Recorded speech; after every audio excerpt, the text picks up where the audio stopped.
It's a cool night. Only the crackling fire on the battlefield and the howling wind break the depressing silence. A man with long wavy hair looked up at the sky and thought about how his life had become a living hell since turning 34. The guy walked, his cloak fluttering, and his thoughts stubbornly did not let him go, forcing him to remember when everything started going wrong, when life itself got off track. The man, remembering his sister, wondered what would have happened if he had found the sword earlier. Perhaps she would not have been sent to the Empire, and he would not have become a monster. If this were to happen, then the beast called I would not exist. Jack thought about his mentor. If things had turned out differently, he would not have met her, would not have changed under her influence, would not have learned what he can do now. The time our hero spent with her was the best because she brought grace into his life, changing everything. With a smile on his face, the guy said that if he knew he would regret it, he would have behaved better, choosing his words carefully. Steam came out of the young man's mouth as he looked up at the night sky, watching the clouds slowly drift by. The man continued to watch, sitting on the corpse of the fallen knight, but in reality he wanted something else, feeling a longing for lost opportunities. Someone was approaching him from behind. The steps were unusual, as if a crowd of people were walking. Jack turned sharply, looking coldly and angrily at the reason for the disturbance of the silence. The blue-eyed youth quickly approached the man, holding a sword in his hand, anger visible on his face, and there were more warriors behind him. Jack emphasized that he had already said that he would not fight with children. Did the guy really not understand words? The boy pointed the sword at him, noting that he had killed his father. The man was surprised and seemed to feel uneasy about this fact. But then, with a naive smile, he emphasized that he didn't remember anything like that at all, as if trying to divert suspicion from himself. The young man looked at the young man as if he were the last freak and called him a real monster, but with the way his hands were shaking, he was very scared. The man had been told this so often that it no longer affected him, and he responded to these words with indifference, ignoring their meaning. His body continued to fall apart and ache with pain. His muscles were contracting, and his brain was sending a signal that it was time to finish, but he wanted to continue. The young man looked angrily at his interlocutor, waiting for an answer and wanting to quickly avenge his father. But the young man was in no hurry. He wanted to wait just a little longer. The stranger began to talk about his not-so-good and cruel exploits, hearing the boy call him a monster. The interlocutor was not angered by this. On the contrary, with a grin in his voice, he asked the young man if he knew how many people had fallen from his blade. The guy looked down at the ground and was silent. The man said that hundreds of thousands had fallen by his sword, calling the young man ridiculous, and stressed that he was a monster, just like the young man was a man, and there was nothing surprising about it. The boy stands in expensive clothes and he holds the sword inexperiencedly, with a great desire to attack, but is waiting for something. This interested the man, and he decided to ask the name of the young man who so resembled him in his youth. Hearing in response that his name was Jack Stewart, surprise appeared on his face. It seemed that this simply could not be. It was a coincidence because the man's name was also Jack, and he said his name with a small smile. Afterwards, he proudly clarified that he had killed many, but he did not remember anyone with the last name Stewart. And a minute later, he asked whether the stranger's father was really among those he had defeated. The young man's eyes began to water as he said that his father was not a good man, but he needed him. With anger in his voice, the young man said that it was surprising, and then said that it was most likely jealousy. The man stressed that he would not apologize for killing his father, but would provide him with a favor. Pointing his finger at the boy's sword, he undoubtedly ordered him to be killed, confident in his strength and power, leaving no room for objection. The young man stood there in surprise. Would the enemy really just ask to kill him? Thoughts were mixed up in his head, and he couldn't understand what exactly his opponent was aiming for. It seemed like an eternity had passed, but nothing happened. Our hero's green eyes were empty and lifeless. Suddenly, the stranger broke the silence and noted that now was the best time. And then he added that this way the guy could avenge his father and become famous as the man who killed the monster. The stranger admitted that he could have easily gotten out alive, and it didn't matter that he had a broken leg. All this can be fixed, but he has no desire to. The boy's hands were shaking. He could barely hold the sword, feeling cold sweat on his forehead, fear and tension consuming him. It seemed that the blade would reach its target at any moment, and that would be the end of it. The next second, the young man fell to his knees, unable to do anything. Our hero lowered his head, trying to hide his tears and pain, so as not to show his own weakness. But he didn't succeed, because the very next second, the guy gave vent to his feelings. The astonished stranger looked at his interlocutor with horror, unable to say anything. However, the next moment, the man smiled suspiciously, And a couple of seconds later, he extended his hand to our hero. Jack Stewart decided to console the young man by saying that even after the murder he could not live happily. And then he told the guy not to live in regrets as he himself does. And looking intently into the eyes of his interlocutor, he added, after all, he's still so young. Surprisingly, Jack felt sorry for the young man, and then he affectionately patted him on the head. The man asked with relief to tell everyone that the war was over and the monster was dead. The young man, crying, finally asked why he, having so much strength, lives like this if he can change his life for the better. Our hero thought for a moment and answered with a rhetorical question as to why he really lived his life like this. The stranger stated that everything turned out as it did. The man had nothing more to say, or he simply did not want to explain. And just a moment later, Jack Stewart began to fall to the ground. Everything around was swimming, and my eyes closed by themselves. The young man noted to himself that he felt like his body was like a balloon letting air out. Everything was like in a fog. The man could hardly comprehend what was happening around him. The stranger felt as if he was forgetting how to breathe, and the sounds around him ceased to exist. He wondered if he could have changed the sad ending as the boy sat over him crying. The man's last thought was that if he started over, things might change. It was a beautiful garden, with a gazebo and barbed wire in the foreground. However, suddenly the stranger began to fly somewhere. It seemed to him that it was a dream about his childhood, full of vivid memories. His memories included a father who always doubted that he was his son, and the face of a mother who died after he was born. The older sister, who was famous for her beauty even outside the empire, and the older brother did not always get her husband. All his memories returned to him. His name was John Ballantyre, and having forgotten his name, he became a soldier and crossed the entire continent. It was difficult for the young man to understand whether it was a dream or a memory.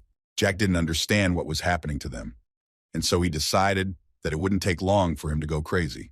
Now the guy was in a beautiful country house, and it seemed that nothing bad could happen. In fact, in his past life, the young man started the Second Continental War. Our hero managed to win it, but at what cost? The guy remembered his exploits, which made him a monster, but managed to be a companion to all his goals.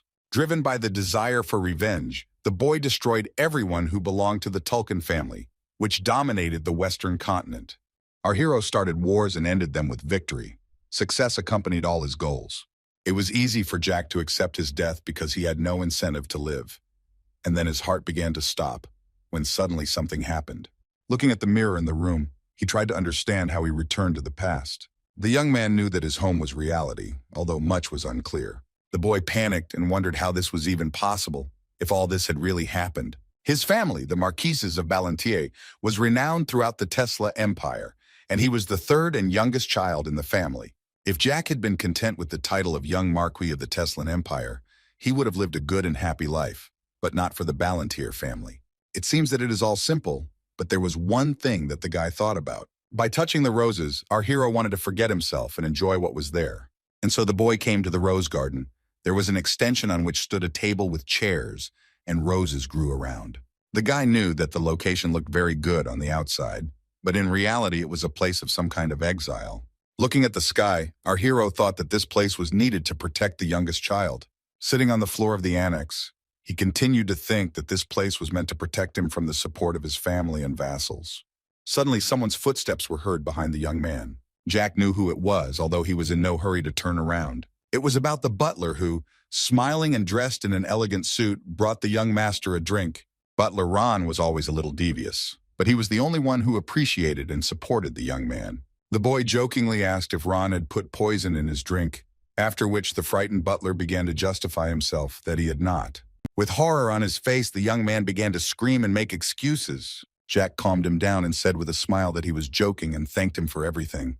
Ron simply laughed, saying happily that the little master could always count on him. And the next moment, the butler turned and walked away. While sipping his drink, our hero thought that there were 11 more people in the garden besides him. One of them was Ron, who brought tomato juice. There were 10 more guards keeping a close eye on him, ready to protect him from any danger. But the guy didn't need anyone else except the butler. And this was a little discouraging to Jack, who sat on the stairs, looked at the sky, and continued to think. It was surprising how difficult everything in life is. Jack realized that this was real, but he couldn't even imagine that he would have a chance to go back to the past.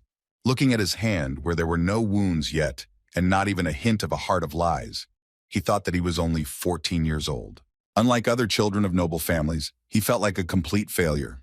The guy was relaxing peacefully, enjoying his new body. Suddenly, footsteps and the creaking of floorboards were heard behind our hero. Then Jack felt a blow to his head that caused him to stumble forward, stumbling for a moment, losing his balance. The boy grabbed his head in bewilderment, feeling pain, and thought about how much he had relaxed, not noticing the danger. Our hero did not understand what was happening to him. It seemed like it was another bad dream. The dark silhouette that belonged to the stranger had a negative attitude. Jack cried, clutching his head, not knowing what to do next. A glass of tomato juice broke. Even a lion does not touch animals at a watering hole, because the person who broke it is not aware of this rule. Our hero looked down and pondered what he should do. Meanwhile, the boy's elder brother was shouting at him angrily because he didn't like the way he greeted him. The boy looked at Pelon with fury, wanting to beat him up, who was 3 years older. And he, in turn, did not take his eyes off our hero. Jack walked towards him, remembering that it was his brother who was the reason why he couldn't do magic. It's been so many years, and Pelon still irritates him, still causing him anger and disappointment. This time, the young man's eyes showed anger, hatred, and a desire for revenge. So many years had passed, and our hero was still irritated by this young man. The guy said more than once that he could kill his brother at any moment. Unlike his sister, Jack is absolutely useless and cannot handle a sword or no magic. He remembers how he spilled tea on him and called him a brat. And then he added that if the boy decided to study, his brother would consider it a betrayal and destroy him. And laughing, he added that no one knows how life will turn out in the future. Only when Pelon became the head of the family, he said that he would consider Jack a younger brother. With his hands folded on his knees, the young man recalled that he had been weak as a child. That's why many people in his family made fun of the boy. These conversations extended beyond the family. Even the common people mocked him, and most of the rumors were spread by his brother and Count Mentis. It seemed that everyone in the house was against our hero, who was considered a complete loser. The spread of rumors was especially encouraged by his own father and Count Mentis. But I don't care about my brother. It's even funny to look at him. After all, the eldest child in the family is a girl. She is the only one Jack can rely on and the only one who truly cares about him. The sister is 1 year older than Pelon, but since she is a woman, she cannot take on the responsibilities of the head of the family. Her destiny is predetermined from birth. The Marquis's daughter will marry whoever her father likes and will spend her entire life in a small estate. This is how Isabella's life was and will be, but the beauty did not deserve it. Now in front of Jack is a man who is ready to sell his sister to the first man he meets in order to become the head of the family. This young man doesn't care about the feelings of their common sister or about the feelings of other people. He realized that if he killed his brother, he would be doing the world a great service. Pelon didn't like the way his brother looked at him and decided to punish him by hitting him. The guy decided to act with ease and composure, grabbed his hand, stopping the blow. The young man looked at everything that was happening with horror and seemed not to believe his own eyes. The same applied to the guards, who were wary but did not know whether to intervene in the conflict. His gaze showed confidence in his victory over his older brother, because he knows combat techniques. The brother did not expect this from him at all. He shouted that he dared, thinking that the younger one would be scared. Jack easily picked up and threw Pelon over his shoulder, despite the age difference, and Pelon in turn did not even have time to react. Pelon flew into the depths of the gazebo, knocking over the table and chairs that were there, creating chaos around him. He looked at the younger one with fear and asked what was wrong with him, because he did not expect to receive resistance. The interlocutor stood and silently looked at his offender. But a moment later, laughing, he offered to give her his hand. He could not hold back an ironic smile. The elder brother stood up and began to accumulate mana, focusing on the energy surrounding him, driven only by anger. Pelon screamed at how his younger brother dared to contradict him. The guards talked among themselves and decided that they weren't going to stop her. It would be less of a problem for them. Jack realized this and told his brother that no one was stopping us. He expected this to happen, and the guards didn't care about him. The enemy thought to himself that he had gotten himself into a funny situation. Suddenly, Ron, without any weapon, covered the boy with his body, asking him not to use mana now. The butler shouted as loudly as ever so that the master could hear him. For a moment, the young man actually froze, but only to take the next step. Pelon became angry at being interrupted and punched the butler in the face. The next minute, the servant fell to the floor, unable to resist the master. Jack glanced at Ron, thinking that he really did have a lot of secrets of his own. The elder brother began to threaten that the younger brother and the butler would die, his voice full of anger. The young man wanted to say something else, but the guy didn't let him do it. The young man continued to mock, asking ironically if Pelon wanted to just deafen him with his scream, his cheeky smile only irritating his brother more. Choking with anger, the ill-wisher decided that it was high time to take out his saber. Jack was clearly enjoying this, playing on the nerves of his brother, who had already begun to draw his sword because he was not going to back down. Suddenly, the older brother slowly but surely began to back away. The guy stood in a stance. He didn't care that his body didn't know what training was and couldn't detect the lie. He looked at his older brother with a thirst for revenge for all the bullying he had to endure throughout his childhood. Our hero thought to himself that he would never back down. Jack knew very well that third circle magic was Palon's limit, and no matter what sword he used, he was still a child. Having avoided the attack, the young man understood that his brother would never defeat him with such fencing techniques. Sitting on the floor, Ron thought to himself that the young master was doing something stupid. However, he decided that he would not kill Palon now. He wanted to impress him even more. When he came closer, he suggested to his older brother that he go to the doctor to have his head treated, which made him even more angry. The young man thought to himself that it was difficult for him to fill his entire body with mana. The butler looked at the whole picture with fear, realizing that the situation was getting out of control, and none of the guards were doing anything to stop the fight. The young man jumped, grabbing Palon's hand and placing his other hand on his face, directing all his energy there. The older brother screamed in pain, not understanding how Jack could do this, because he had never seen his strength. The young man had no intention of stopping, and so he pushed the offender away with all his might once more. Jack glared at his opponent, not a shadow of regret in his gaze, and so that his brother would remember this lesson forever, he pushed him away once more. Palon passed out, and the boy poked him with his foot to check and asked if he was still alive. The young man sat on the ground and did not move. Jack wondered indifferently what to do next. He wavered between the desire to leave him and the need to decide how to kill him. The young man looked closely at his opponent, thinking over his plan of action. Suddenly, our hero turned away from Ron and walked off somewhere, but he still couldn't come to his senses. At the same time, the guards moved towards the young man in order to intervene. The boy saw one of the guards about to draw his sword from its sheath. But the next minute, Jack raised his hand, making it clear that he was the boss in this garden. The boy ordered the defenders not to approach him unless they wanted to end up like his older brother. Realizing that the younger one was not joking, the guards immediately abandoned their plan. Jack knew now was the time to take on Palon, and so the very next moment our hero grabbed his opponent by the hair. The guy began to drag his brother, lost in his own thoughts. It seemed that the young man did not care what was happening to him because he was still unconscious. Less than a minute later, our hero was already looking at a small fountain that was right in front of him. Turning to his older brother, the young man noted that the day was hot, and therefore it would be best for him to cool off. Jack began to drown Palon, wondering how shocked he was that he wasn't even using his accumulated power. The guy looked closely at everything that was happening and at his opponent. Our hero thought about how powerless his brother was that he didn't even resist. But the next minute Palon tried to get out. Although the young man held him so tightly that it did not work, he floundered in the water, feeling how his strength was leaving him. The guy didn't feel sorry for Palon because he sent his sister to the Empire at the first bastard he met. The elder brother deliberately poisoned his father in order to become the head of the family. The young man influenced the affairs of the Empire as if he had the right to do so. The result is clear. The house of the Marquis de Ballantier was destroyed and wiped off the face of the earth. Jack didn't care about the opportunity to avenge his father and home. He only regretted the opportunity that his sister had given him with her marriage. The young man was angry, and real joy raged within him for what they had done to Isabella. The girl was always very smart and erudite, which was noticed by everyone around her. In addition, the beauty had a wonderful character, thanks to which she easily found a common language with everyone. She had to go to another empire to maintain a good reputation in the family. She did not sacrifice her own dreams, realizing what she was getting into. On the wedding day, she was saddened that there were almost no guests, and she felt lonely despite all her sacrifices for her family. While everyone was having fun, Isabella had no time for it. Sadness settled in her heart. The future chosen one noticed her sadness and asked what was the reason for such sadness. It might seem that he had sincere intentions. The fourth prince turned out to be a real monster, mercilessly telling her that she was not a legal wife, and therefore no one came to see her. The husband ordered me to stand quietly and nod when asked. And then he added that she shouldn't forget to smile, which only made the girl more nervous. The girl resigned herself and listened to him, because she was ready to do anything for the sake of her family, sacrificed herself, hoping that it would benefit her loved ones.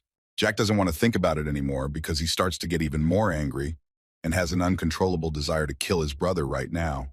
Suddenly he heard some indistinct words coming from his brother, which caused surprise, forcing the young man to stop and listen carefully.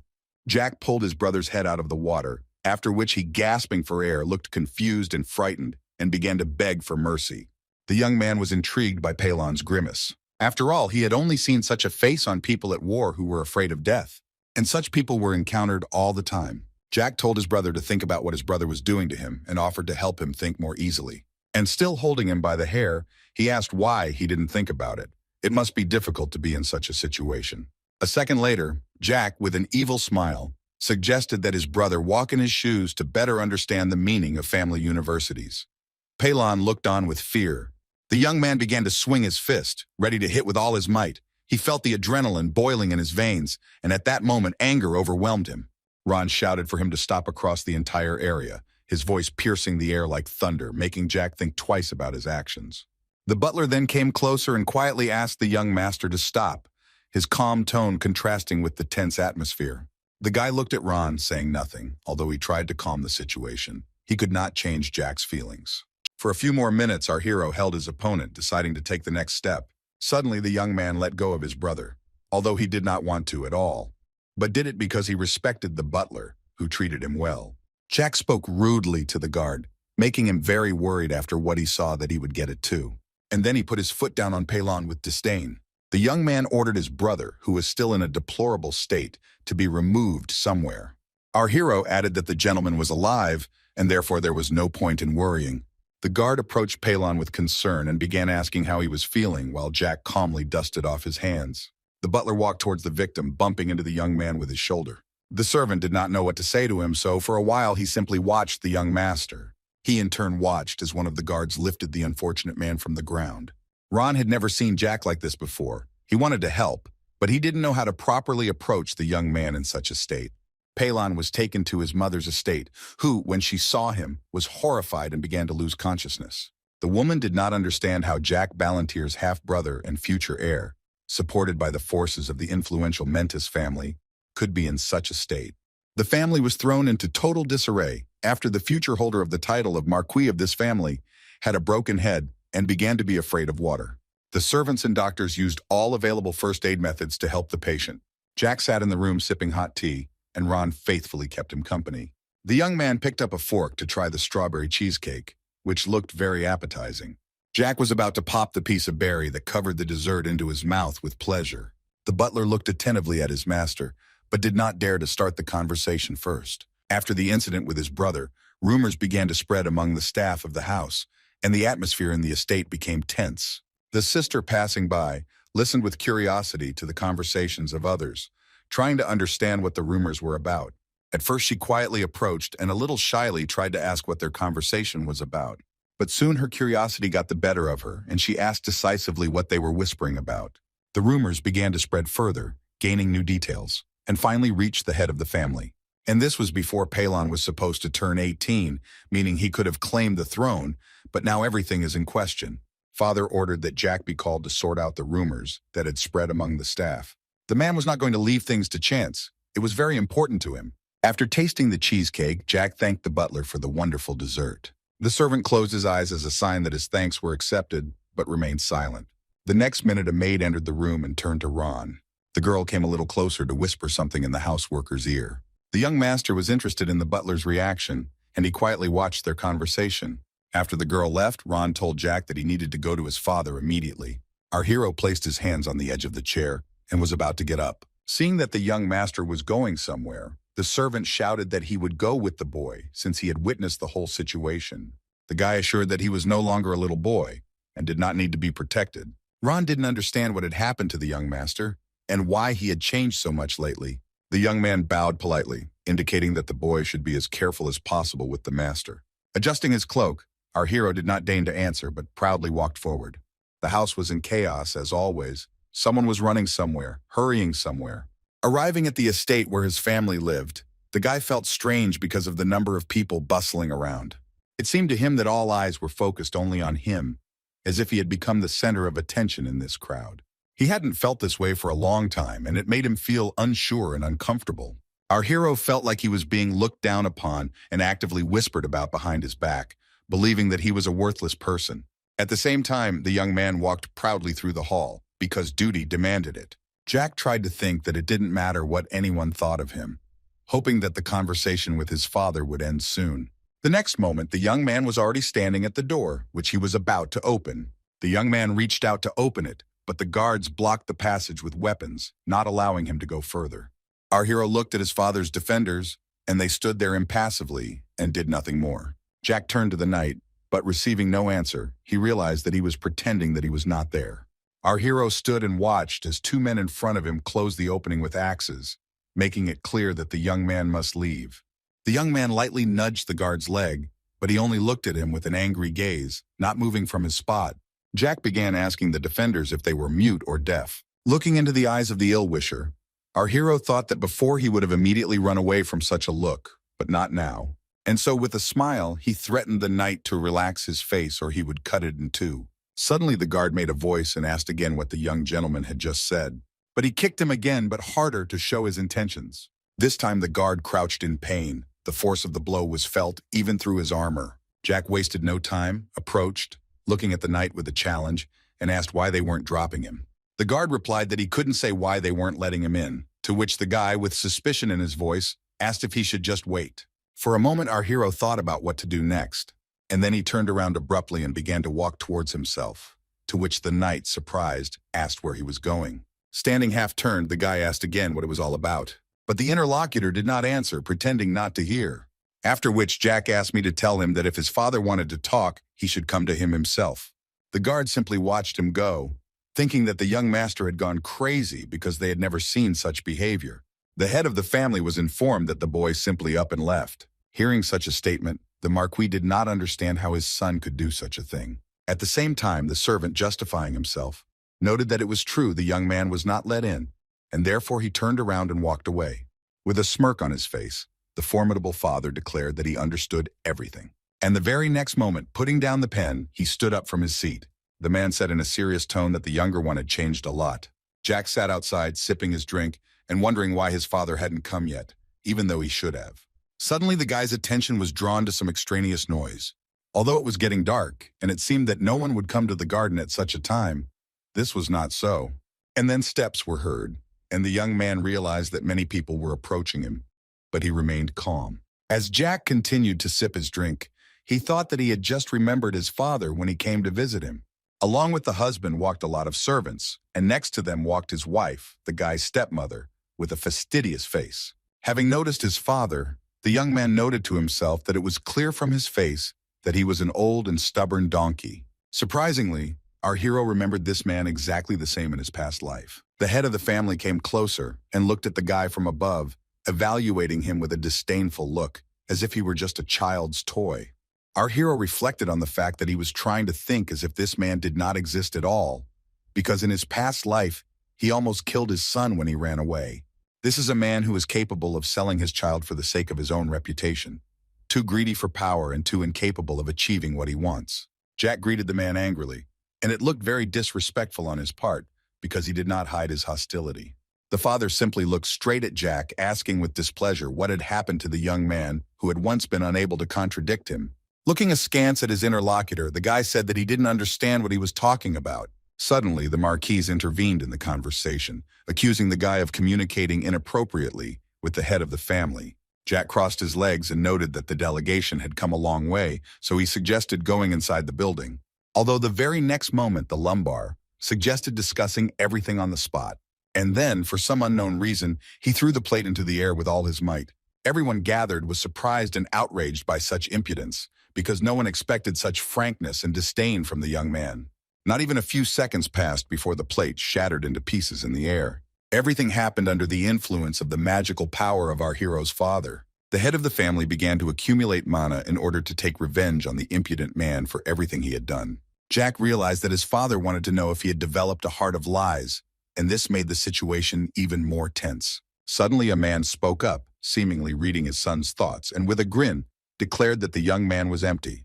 But he noted that the young man had a talent for martial arts. The boy heard his father's question about why he hadn't shown it before, answering that it just happened that way, but thinking to himself that he hadn't become stronger, as the leader thought, but on the contrary, had become weaker. The conversation was interrupted by the stepmother, who began to shout, accusing him of behaving arrogantly and insolently at such a young age.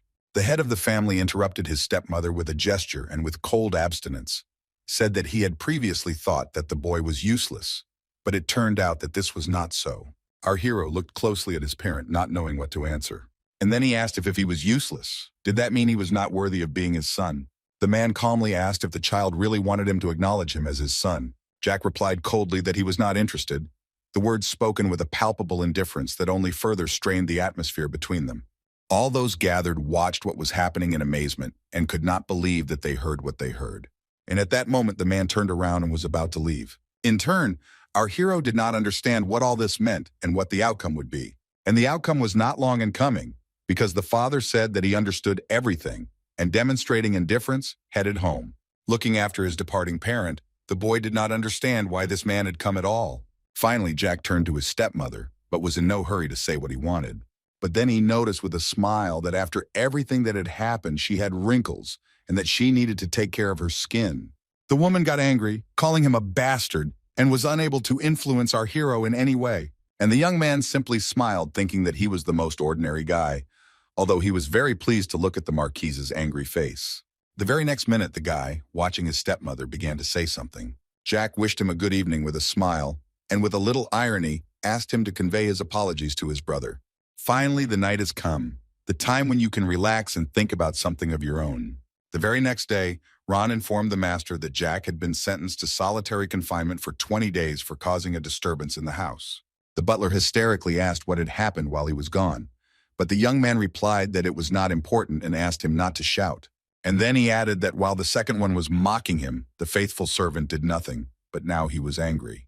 I thought to myself about how solitary confinement works. The unpleasant thing was that the young man had previously been exiled to the Rose Garden, and now prison awaited him. Ron suddenly reminded that there was a month of vacation left at the academy, and if so, then what was the point of this conclusion? Without looking up from his work, Jack remained silent as before. However, emerging from his own thoughts, he shouted that he had completely forgotten about it. Since the boy is only 14 years old, he must study at the academy because all the aristocrats of the Teslan Empire receive their education there. The only exceptions are people with disabilities or people who, for some reason, cannot study. The course lasts 4 years and begins when the student is 14 years old, so our hero is in his first year of study. The first semester has already ended and summer holidays have begun. Jack was inspired by the thought that he would be a student again and would have to go back to school. The young man remembered his mentor and therefore decided that he could skip any subject, but not hers. The young man, looking at his drawing, decided not to quarrel with the Marquis over trifles anymore, so that he would not be banned from visiting his alma mater. The guy thought about how he had lived all this time, realizing that he could not understand his past self. Suddenly, the butler asked if the young gentleman had finished painting, watching him work carefully. Jack asked where his solitary punishment would be, trying to figure out what was in store for him. For a few seconds, the faithful servant stood silently, his eyes downcast, not knowing what to say. Seeing the servant's confusion, the boy asked why he was silent. The butler responded sympathetically that there was only one place for imprisonment, and he added that the punishment would take place in a place designated for criminals who had committed offenses on the territory of the Marquis' estate. The young gentleman, a little frightened, tried to find the right words, but nothing came of it. And so I asked again whether they were really talking about prison. Bowing, Ron confirmed that the teenager had understood everything correctly. And again, for a moment, there was an awkward silence in the room. In horror, Jack shouted to the entire estate that the guy would not leave the situation so easily, and that his determination would only grow with each passing day. The academy holidays should not be used only for relaxation, as was evident in the case of Pelon, who had his head smashed.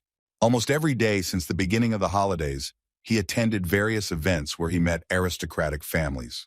But Jack has never had anything like this. The official affairs of the Marquises, of course, do not interest him. But what irritated the young man most was not this, but the fact that his relatives noted that there was no place for the guy anywhere. The thought of this made him very angry, causing flashes of anger and despair in his soul. Sitting on the hard couch, the guy mentally called his family the most obscene words. Our hero decided to come to the prison himself, without waiting to be taken away, demonstrating his determination and unwillingness to submit to someone else's will. Handcuffed, Jack knew it wasn't fair, but he couldn't do anything about it. Ron's crying face showed how much pain he was in. His eyes reflected sadness and concern for the young man. The butler did not hide his emotions and was not embarrassed by the display of weakness, because the boy had become almost like family to him over the years of service. Jack quickly ordered the guards to speed up while the butler begged him to watch his health. Sitting on his bed in prison, Jack thought about the conditions of his stay in this place. The teenager turned his gaze to the corner that served as a restroom. After this, our hero carefully examined the plate of food. The young man did not understand why everything was going downhill. Everything indicated that the blanket had not been changed for several decades, and the soup was so bad that even the flies refused to eat it. Solitary confinement gave him more time to think, but the young man considered it an excessive test, which only increased his irritation. The shame is that aristocrats who own land can punish its inhabitants as they please. At the same time, the rich use local laws, not imperial ones, and in fact, on their territory, they have the same rights as the ruler of the empire. Despite the fact that our hero was imprisoned by order of the Marquis, Jack still remained his son and an aristocrat. The teenager did not understand why he was being punished because he did not rebel against his father. The young man thought that perhaps his father had decided to console the wounded second man in this way, and at the same time teach Jack a lesson. The boy was sure that his father had come up with a suitable story. Jack Ballantyre, the disgrace of the family, learned forbidden black magic because of his greed. The older brother told the young man to stop, but he did not listen and used magic even on the young man.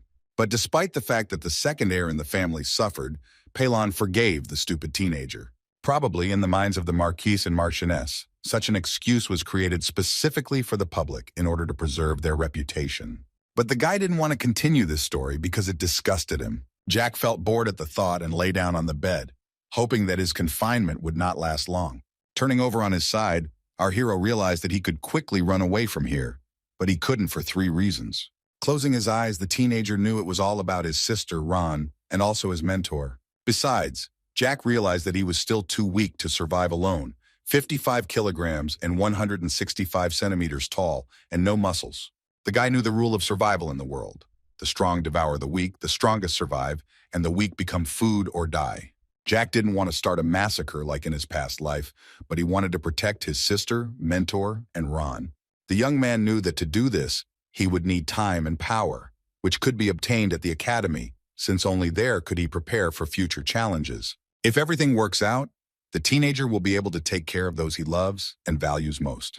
Raising his hand and clenching his fist, the teenager knew he had to do everything in his power. Suddenly, the guy sat up on the bed, inspired by some idea. A minute later, the guy told himself that even though he didn't like it, he was rightfully obliged to take what was his. And so Jack persistently tried to create mana, realizing that he was only at the initial stages from the first to the third circle. 4. 6 circle are expert, while magicians of 7, 9 levels are able to manage mana at the highest level. The 10th circle belongs only to those who are called masters or supermen. This is the highest level of magic. Rubbing his hands, Jack decided that he was lucky since there was no one around. It took him about 2 hours to create the first circle, which gave him time to concentrate and think. The teenager remembered that in his past life, he began to study mana no earlier than at the age of 17. As he continued his work, the teenager realized that he now felt like a real weakling. The young man managed to expand the magical energy, although he was angry with himself, realizing that he should not be caught doing such a thing. Suddenly, the boy heard the sound of a heel, thinking that his stepmother had come to him. But this sound was louder and not so massive, which surprised him. The sound of heels seemed to echo throughout the cold stone prison building. Not much time passed, and the stranger had already approached one of the cameras. Suddenly, the young man heard a woman's voice tenderly call him Jackie, and his heart felt both warmth and anxiety at the same time. The guy quickly jumped out of bed because in his past life he could only hear this beautiful voice in a dream. Elizabeth Ballantyre stood right in front of him, almost crying because she was worried about her brother. The girl reached through the bars, placed her hand on Jack's cheek, and asked if he was okay. The guy was surprised because he finally saw his beloved sister, who remained as beautiful and kind soul as in his memories. The very next moment, the beauty touched her brother's cheek with her hand. The teenager couldn't believe his eyes. He turned to his sister but didn't say another word. Closing his eyes full of tears, the young man noted that he was incredibly happy. Everything was fine with him.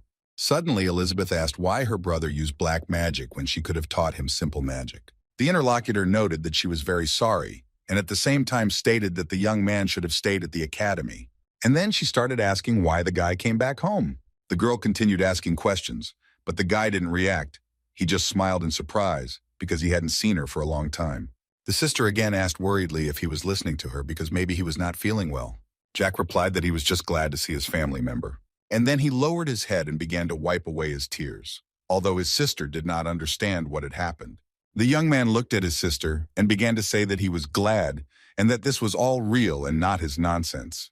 There was silence for a moment as our hero collected his thoughts to say something important. After this, the teenager resolutely suggested running away. He said they could live in the village and work in the fields together, hoping to leave all their problems behind. Elizabeth's face looked sad, realizing that this was impossible because their lives were intertwined with responsibilities and demands. Jack added that he knew how the second and his mother treated her, and he was sure that she should not remain under the wrath of the Marquis. Our hero continued to explain that his sister can fall in love and live with whoever her heart tells her to. The girl began to scream, explaining how long one could live under the oppression of the Marquis. The interlocutor was explaining something while her brother looked at Elizabeth in surprise, whom he had seen so angry for the first time. Having calmed down a little, she explained that no matter what their father was like, a man would still remain a man, and there was no point in saying anything bad about him. The sister continued that she knew how her father felt about Jack, but she would try to change the situation. And again, she said that the guy shouldn't get upset. Everything will work out somehow. Elizabeth, with a gentle smile, asked him to wait and trust her, repeating the same things she had told him in her past life. Our hero, touching the girl's hand, decided for himself that somehow he actually returned to the past. And he said out loud that he was incredibly happy to see his sister again. With embarrassment in her voice, the beauty noted that she was very pleased to hear this because it was incredibly cute. A minute later, the teenager was thinking about something again. Jack stood up, apologizing. He asked the girl to move away from the bars a little, which made her very surprised. Stepping back, the beauty asked what her brother was going to do. But Jack didn't answer. He only stated that Elizabeth was now at a safe distance.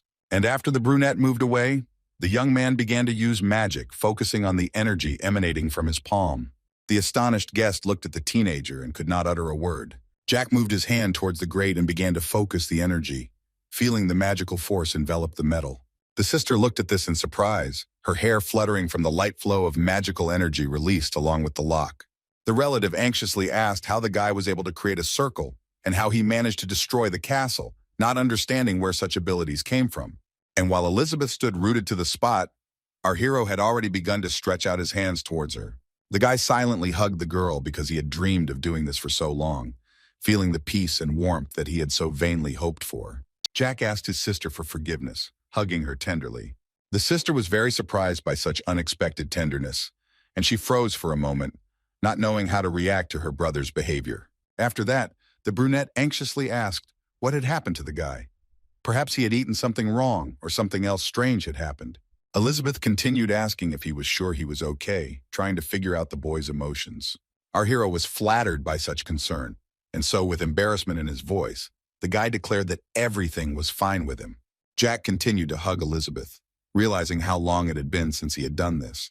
Our hero assured his sister that everything would be different, not like before, remembering what happened in his past life.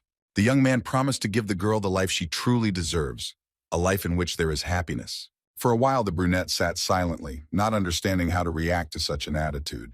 The sister patted her brother on the back, trying to convey her support and understanding.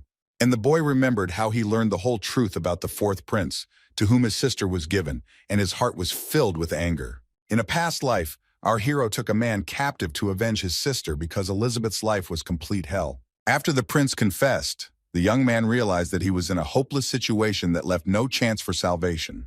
It was all about the truth, a very evil truth. She turned out to be more terrible than our hero thought and made the young man a greater monster than before. The unfortunate captive understood that there would be no mercy for him, although he secretly hoped for it. An enraged Jack asked how an ill-wisher could offend his sister, adding that he would never forgive him. In his past life, our hero ran away at 17, but after another 10 years, nothing has changed. The Tulkan Empire disappeared, and the Teslan Empire became the largest. Of course, the House of Ballantyr continued to exist in name only. Everything was not the same as before, but it didn't matter. After the empire disappeared, her sister was told that her entire family had been imprisoned, and this was a real blow to her. The girl even dropped her cup of coffee in surprise. Elizabeth begged the prince to have mercy on her family, kneeling, with tears in her eyes, hoping for a drop of mercy. But it is necessary to understand that the girl was in a position no higher than a concubine. And so the fourth prince refused her, pushing her away with indifference, declaring that she irritated him with her pleas. But the brunette was not one to give up so easily. Sitting outside in the cold rain, Elizabeth continued to beg for her family to go. She spent 3 days and 3 nights in the cold, not paying attention to the weather conditions, as long as there was a result. After this, the prince nevertheless decided to listen to the unfortunate woman's request. The man extended his hand to help the girl up, but it could not be called a gesture of mercy. This story was told to the entire continent, but in reality, what was happening within the castle walls was something only Jack knew about. Elizabeth continued to thank the prince, declaring that she would do anything, but she fell silent when the man leaned his hand against the wall and leaned over her, making her feel the tension in the air. The ill-wisher said that the beauty had misunderstood something, and he threatened that he could kill her family without hesitation, although not now. Then the gentleman added that if the girl obeyed, everything would end well. After that, the unfortunate girl became a toy for the royal family, which they used for their own games and amusements. In this situation, the recognized wives could not stand aside, and therefore what happened next was obvious. Over time, the fourth prince lost interest in the girl, and the sister literally became a hostage in the annex. Jack couldn't come to terms with this. It was a big blow. Very soon, the Ballantyre house was completely destroyed. After this, our hero made the cruel decision to destroy the entire Tulkun Empire, wanting to avenge his sister and everything she had gone through. It was about the empress, the princess, the wife of the third prince, the wife of the fourth, the families who supported them, and distant relatives. The young man sought to wipe out even a trace of this family from the face of the earth, which he did, leaving behind only ruins and devastation. That was in the past world. And in this one, Elizabeth asked her brother to take care of his health, assuring him that she would talk to his father herself. The guy replied with a smile that everything would be fine and asked her not to worry. And he thought to himself that now everything would be completely different because he would never again make the mistakes of the past. Night enveloped the estate, plunging it into silence and peace under the glow of distant stars. The sister walked up the stairs, thinking about how Jack had changed, because before he would have simply tolerated this kind of treatment. The girl began to remember how her brother quickly hugged her, feeling warmth and sincerity. Looking out the window, the beauty thought that it was even good to finally see her brother so strong and determined. But the fact that he used dark magic upset her a little, because she knew how dangerous such power could be. With the sixth circle, like the girl, she did not feel any traces of this magic at first, but her father had the seventh. It was easier for him. Having visited her father, the beauty asked him to release Jack from prison. In response to the man's question about why she should do this, our heroine noted that her brother had never studied black magic. The girl noted that she was very complicated, and the teenager was vulnerable and weak, and therefore nothing would have worked out for him. Elizabeth knew that her father wanted the truth about Jack to remain unknown to the public. For some time, both interlocutors were silent. The head of the family continued to drink tea while the brunette simply stood in front of him. Suddenly, the girl began to say that everyone knew that Jack was not claiming the role of heir. He did not need it at all. Realizing that her father was unhappy about something, Elizabeth decided to take a short break, hoping that the Marquis would say at least a word. The man, finishing his tea, remained silent, carefully watching his daughter, whose eyes showed disappointment. The interlocutor said that she was a good girl and very smart, proud that she understood the subtle and imperceptible hint. Elizabeth knew that she had long been destined to be a toy that would raise the status of the family, and although she longed for freedom in a real life, while our heroine was thinking about what would happen to her brother if she refused to follow the prepared scenario, her father declared that the younger one was not suitable for their family. And he added that after he came of age, the Marquis would announce to everyone the death of the young man and would send him away and invent a fictitious name for him. With an enthusiastic exclamation, the brunette asked again what her father had said a couple of seconds ago. With an indifferent look, the head of the family once again noted that he would in fact send the younger one as far away as possible. And turning into a dog, he added that the girl should never forget her duty. With sadness in her eyes, the beauty assured her father that he had nothing to worry about.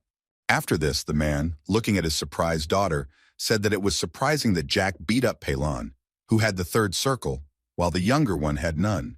Although he suddenly added that it didn't matter and allowed his daughter to free her brother. Bowing, the brunette sincerely thanked the head of the family for taking pity on the teenager. Having asked permission to leave, the father declared that the girl could go and rest. Hearing the door close behind the beauty, her interlocutor, closing his eyes, seemed to be thinking about something. Elizabeth leaned against the door she had just closed behind her in horror. The beauty trembled, but stood silent and motionless, trying to find comfort in the silence. Our heroine remembered how Jack had suggested that she run away, forcing her to imagine how their days would be filled with simple joys, far from the intrigues of the royal court. Looking at her own hands, still standing in the corridor, the beauty said out loud that this could not be done. Crying bitterly, the girl realizes that they should not take such risks because you can't escape fate. A new day had dawned, and the sun was shining, warming everything around, filling the air with warmth and hope.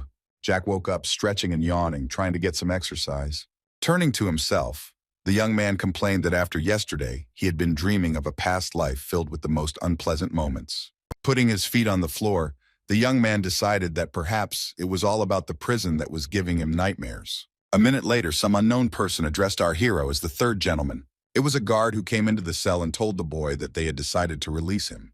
The young man noticed that the guard addressed him informally and thought that he should enjoy this moment. Jack said he was sorry, because it was very nice here, feeling the warmth in his soul mixed with an ironic smile. The young man noticed that the guard had brought him clothes and sincerely thanked him for it, trying to be polite. A moment later, the young man reached for his boot, which the guard clearly had no intention of giving up. Smiling, Jack asked why the guard was doing this, and thought to himself that the ignoramus didn't respect the Marquise's son. The man selfishly replied that there were no shoes, so Jack had to go barefoot, and besides, there was no point in asking unnecessary questions. Our hero was not going to give up so easily, and so he began to egg on this big guy who did not understand what was happening. The young man, with anger in his voice, asked if he was a friend of this stranger, that he was behaving like this. And then, clenching his fist, he shouted that the guard was obliged to answer as he should, and not as he wanted. And so, concentrating mana in his hand, he swung and hit the bodyguard for his disrespectful attitude towards himself. Not much time passed, and our hero was already standing in front of the entrance to the estate. But the guy didn't have time to go inside because he heard familiar steps behind him. Ron was surprised to see Jack back, his eyes filled with both panic and horror. Hearing the butler ask if the teenager was hurt, he replied that the servants should not worry because he was fine. The young man continued to look attentively at his master. It was clear how worried he was. But a second later, Ron's inquisitive gaze did not hide the bloodstains that were on our hero's collar. And so the butler began to ask if the boy was wounded, to which Jack replied that everything was fine and the blood did not belong to him. The next moment, the young master noticed that after the incident with Palon, there were more guards in the estate. Ron specified that the house was being watched by 10 guards and 1 knight from the metal blood pen. Looking sadly at the most prominent young man, the teenager asked if it was true that the most prominent man was the knight. The butler noted that the owner understood everything correctly. Jack felt sorry for the knight because he probably didn't plan to spend his time guarding the heirs of a rich family. Surely this guy had some plans and even dreams of his own. The guard in the pen, who was looking at the teenager suspiciously, had probably already been told why Jack was in prison. Less than a minute later, the man approached the young man and addressed him as a third master. The knight asked him to tell what happened in prison. Watching the guard bow, our hero felt uneasy, because up until that moment, no one had treated him with such respect. The man explained that he had been told about a young man who had attacked a guard, knocked out his right eye, and even broken a finger on one hand. Ron didn't understand what he was talking about, so he asked why the young master would do something like that. Still bowing, the knight noted that he wanted to know why the guy did this to the guard, since he had no right, and abruptly fell silent. Seeing that the young man was smiling with fear in his voice, the interlocutor asked what the gentleman wanted to say. Our hero, in turn, asked why his interlocutor was talking about this. Covering his face with his hands, the guy began to scan the man standing in front of him. The young man decided that, judging by the movements, position of the legs, and posture, this man was at least in his 4th circle. The guy thought that the blonde guy was just Mentis's dog without specifying what that meant. Jack unceremoniously asked what was wrong with treating a dog like a dog, which angered the knight. The young man immediately explained that the knight was assigned only for observation and was not given any other orders. And if this is the case, then it is the young man who will have to deal with all the consequences of what is happening. And poking the man in the chest, he added that he should not dare talk about the rights of teenagers, hinting that the knight still had a promotion ahead for good service. Hearing his interlocutor make excuses, fearing that they would deal with him if Jack did something wrong again, he noted that he would not do anything bad if they did not anger him. The guard closed his eyes and politely apologized, realizing the seriousness of the situation. Our hero praised him with a sarcastic smile, saying that he was glad that the man knew how to think. After this, the young man ordered to sort everything out and report when everything was ready. And he added that if any problems arise, the knight should immediately contact the Marquis. And he said sarcastically that he was not going to address the guard as a knight, because he would be a chicken who could chirp when called. Nudged the surprised butler in the back, our hero told him not to stand still, but to go into the house. And the next moment, Ron was barely keeping up with the master, shouting that he was already coming. The offended knight, left in the garden, reflected on how unfairly he had been treated. Probably for the first time in his life, the young master felt pleased that he had put someone in their place. Suddenly, the boy switched and asked the butler to cook him some meat, noting that after the prison food, he was very hungry. Bowing to the young man, Ron hastened to assure him that everything would be done in the very near future. After some time, various meat dishes, prepared in the best way, were displayed on the table. The guy ate everything with pleasure, enjoying every piece of food. Our hero had not experienced such joy and pleasure for a long time. And so the young man praised and thanked Ron, noting that he was indeed an excellent cook, to which he responded awkwardly. The butler looked at the boy sadly, but continued to remain silent. However, the interlocutor asked what the servant wanted to ask, and why he did not dare to say anything. Ron was in no hurry to answer, timidly turning away and saying that everything was fine and there was no need to worry. Jack looked softly at the butler, knowing that Ron would never dare. And so, spearing a small piece of meat with his fork, he handed it to his butler. The young man smiled and suggested that they eat together since the portion was still too big. The young man decided it would be better to ask if the man wanted to eat, and then noted once again that there was a lot of food. An awkward silence hung in the room, during which the servant continued to look intently at his master. And so the butler, although he really wanted to, said that he did not think he had the right to share food with the owner. The guy imperiously asked the young man to sit down because he wanted to talk to him about something else. The man reluctantly sat down in the chair, realizing that Jack would not back down if he did not sit down. The conversation turned to Jack's sister. The guy asked how she was, to which the man replied that everything was as usual. The young man looked at the butler with a smile, but was in no hurry to say anything. While twirling spaghetti around his fork, our hero declared that Ron was no fool, and he added that the man, like no one else, understood how hard it was for him, and hinted at this. Looking attentively at his interlocutor, the young man heard the servant remark that he did not understand what the master was talking about. The guy was also in no hurry to continue the conversation, putting spaghetti into his mouth. After this, there was an uncomfortable silence during which no one dared to say anything. Suddenly, our hero started talking about how the butler always cooked excellently, and he began to explain that his childhood was filled with memories of Ron cooking. When the boy didn't have any worries, he would run into the kitchen to check on his friend. But what interested the boy most was whether the butler was preparing anything tasty. Hearing that the servant knew about this, our hero said something that the servant did not even suspect. With a smile on his face, the teenager noted that he wanted to clarify something. After that, Jack said that he knew that the man was a ninth circle magician. The interlocutor was silent for a while, not knowing what to answer to this remark. The young man said that the butler must have known what his mother was like, because he communicated well with her. The guy noted that they said she looked like Elizabeth and therefore was a good person, and a moment later he stated once again that he had no doubt about it. And again the room fell silent because Ron, with his hands folded in his lap, sat still silently. He added that Ron was trying to protect her and kept quiet. Our hero was in no hurry, so he reached for a cup of tea that was standing nearby. Jack noted that if this were a novel, he would complain about the unrealistic nature of the story about the ninth circle magician. And with a sad look, he continued to say that this was the true truth. The young man remembered a rainy day from the past. Then he ran away from home on a horse with Ron by his side, trying to save him from his father's thugs. Our hero understood that they were in a difficult situation.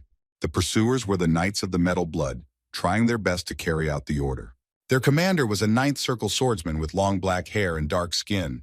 Tears mixed with rain flowed down the face of the young man, realizing that they were much weaker. The butler, who loved the boy as his own, was not going to give in so easily, and he paid for it. That day, Ron died protecting our hero with all his might. The guy cried and screamed, but it was all in vain. What happened. Jack continued to tell the butler that he had a hard time accepting that he was a ninth circle mage and belonged to his mother's scroll. The most interesting thing is that the teenager's parent was not an ordinary person, and the Marquis did not even suspect it. After a short pause, the young man added that the woman probably hadn't shared this information even with Ron. And again, after a short pause, the young man put the cup on the table. After that, the young man said that he could pretend that nothing like that happened. But for him, the main thing was to understand what kind of person Ron was. The butler bowed his head and asked what the young master wanted from him. And he replied that he could not trust anyone except his servant and his sister, adding that the girl must be protected at all costs. The butler noted that the mistress, at 18 years old, was already a sixth circle mage, and she would be able to protect herself. To which Jack replied that the girl was too kind and was even ready to sacrifice herself for others. And death for the sake of family and honor is not what he wants for her. It is what one Marquis wants. The guy admitted that he plans to go to the academy in a day, and if everything goes as it should, he does not plan to return. The young man asked Ron to look after Elizabeth for 4 years while he was at the academy, and then he could live his own life. Ron didn't understand how this could happen because he spent almost all his time serving Jack. But the teenager said that he shouldn't hide behind him, be his shadow. The butler needs to find something to do that he enjoys. And he continued that in 4 years he would learn, become stronger, and would be able to protect his sister himself. The interlocutors continued their conversation, and suddenly someone politely addressed the guy from behind the door. The young man asked with displeasure who dared to distract them from their conversation. A moment later, the sound of shuffling feet and the clanking of armor could be heard. A knight entered and reported that the guard had been given assistance and sent to the hospital. With a displeased look, our hero asked if this was all the information or if the knight had anything else to report. The guard explained that he had made up a good story to justify the young master, saying that the guard Jacoby had accidentally cut off his finger. And a minute later he added, supposedly being in shock, then accidentally bumped into something and lost an eye. With sarcasm in his voice, our hero declared that since the knight was a sycophant of the head of the family, then he probably earned candy for this. The next moment, the guard quickly said his name, James Carter, hoping the boy wouldn't call him Chicken. The hero answered briefly, because he did not care what the man's name was. After this, Jack said that he needed 1 wooden and 1 real sword for fencing training. James immediately stated that it was not his responsibility and he would not do it. Picking up his fork, our hero again addressed the man as if he were a chicken, asking if it was true that he didn't like him. And then Jack suggested to the bodyguard to beat all the stupidity out of him, that is, out of the young master. Ron, hearing such a statement, began to shout at the teenager, making it clear that this was stupid. The knight asked in surprise if he was serious, to which Jack told him to look at his hands. And he added, hinting that he was weak, that the knight would easily defeat the young master. James thought that our hero was asking him to become a mentor and asked about it directly. This made the guy laugh, but he covered his mouth with his hand so that no one would notice. After this, the young man shouted throughout the house that he had never heard such absurdity in his entire life, and asked James to bring the sword. After the man left, Ron reminded him that James had the 4th circle of magic. With sadness in his voice, the servant asked if our hero was confident in his abilities, noting that the teenager could get hurt. The young man asked the butler if he wanted to make a bet on who would win, and after a little hesitation, he said that he personally was interested in who would be stronger, himself, or the worthless chicken. Dvoretsky noted that it is better to argue about how many bruises will remain after the fight. This interested the guy, and he asked what Ron could bet. With a thoughtful tone in his voice, the man stated that James was on a completely different level than the young master, made a displeased face, and asked whose side the servant was on. And the very next moment, the teenager proposed a bet. If the chicken hit him at least once, then the butler would win, and he added that the loser will have any wish fulfilled. The interlocutor lowered his gaze and sat silently for a while, thinking about his next steps. And then, with longing and some indifference, he said that if the guy wanted, he could just order. And while Ron continued to explain that he was a servant in the house, our hero thought that it was funny to hear. But Jack emphasized that in this house he could only trust the butler and his sister, pointing at Ron with his fork. There are no other people in this house that the guy can rely on. However, suddenly the interlocutor said that it was impolite to point at a person with cutlery, trying to get away from the topic. The very next minute, Jack noted that if Ron was happy, then there was no need to hide it. He was not very good at it anyway. The young man explained that he was telling the truth, since he was not ordering his people to do anything, but was asking politely.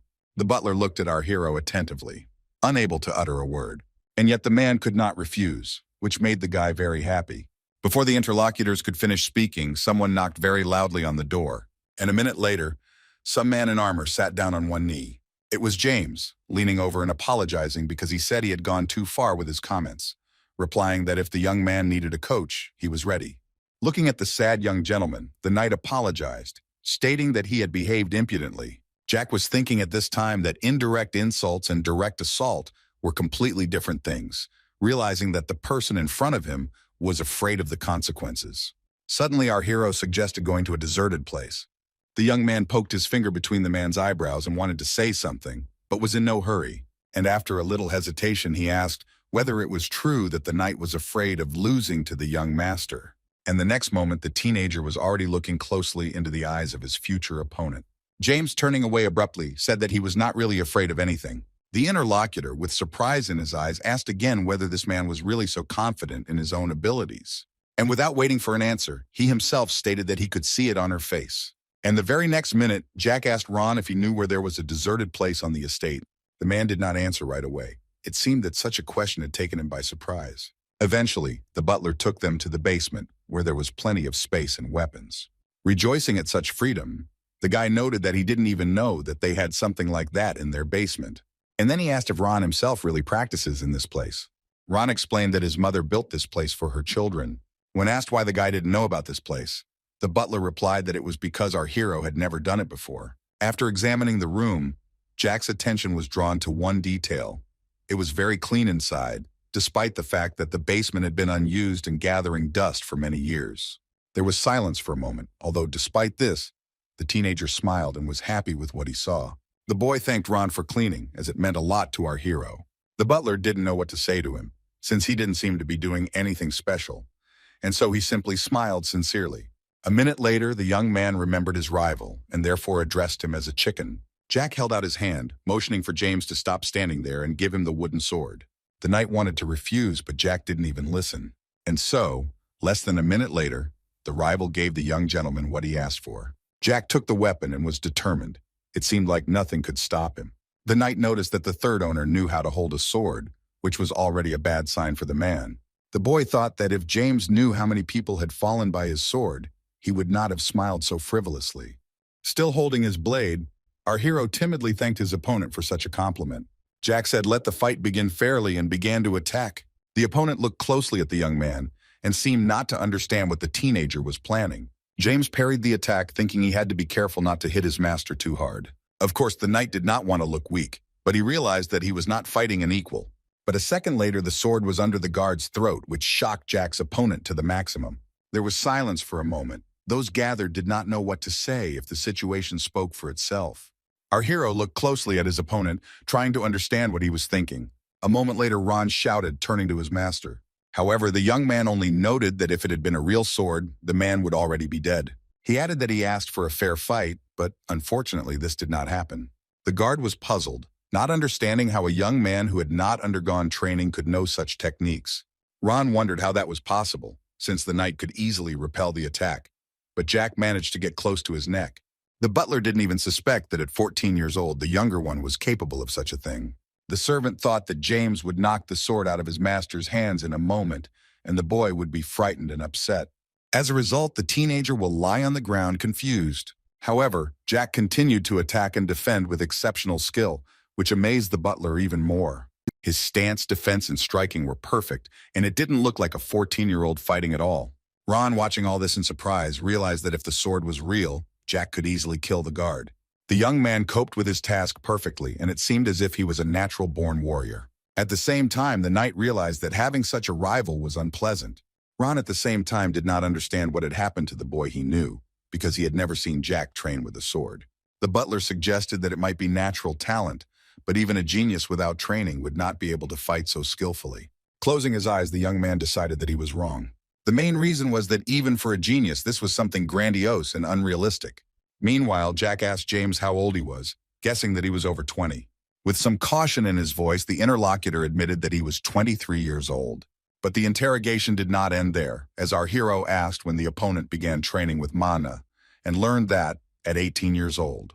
And then he stated affirmatively that the man had received his 4th round in 5 years and thought that perhaps he had talent but had started training too late. The next moment, the young man decided to scan this man. Jack saw the knight's potential and decided that if he trained harder, he could reach the 8th circle and become the captain of the knights. Throwing the sword aside, the guy began to walk away somewhere. Our hero decided to take a real weapon, thinking that with his talent, the knight has to babysit a child, meaning himself.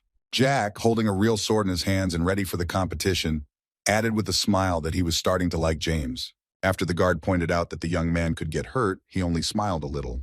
Although after just a minute, covering his eyes with his hand, our hero laughed sincerely. The young man looked closely at his opponent, but was in no hurry to say or do anything. But the next moment, with a smile on his face, he again called the knight a chicken. The guy started to approach him, explaining that there was a difference between confidence and vanity.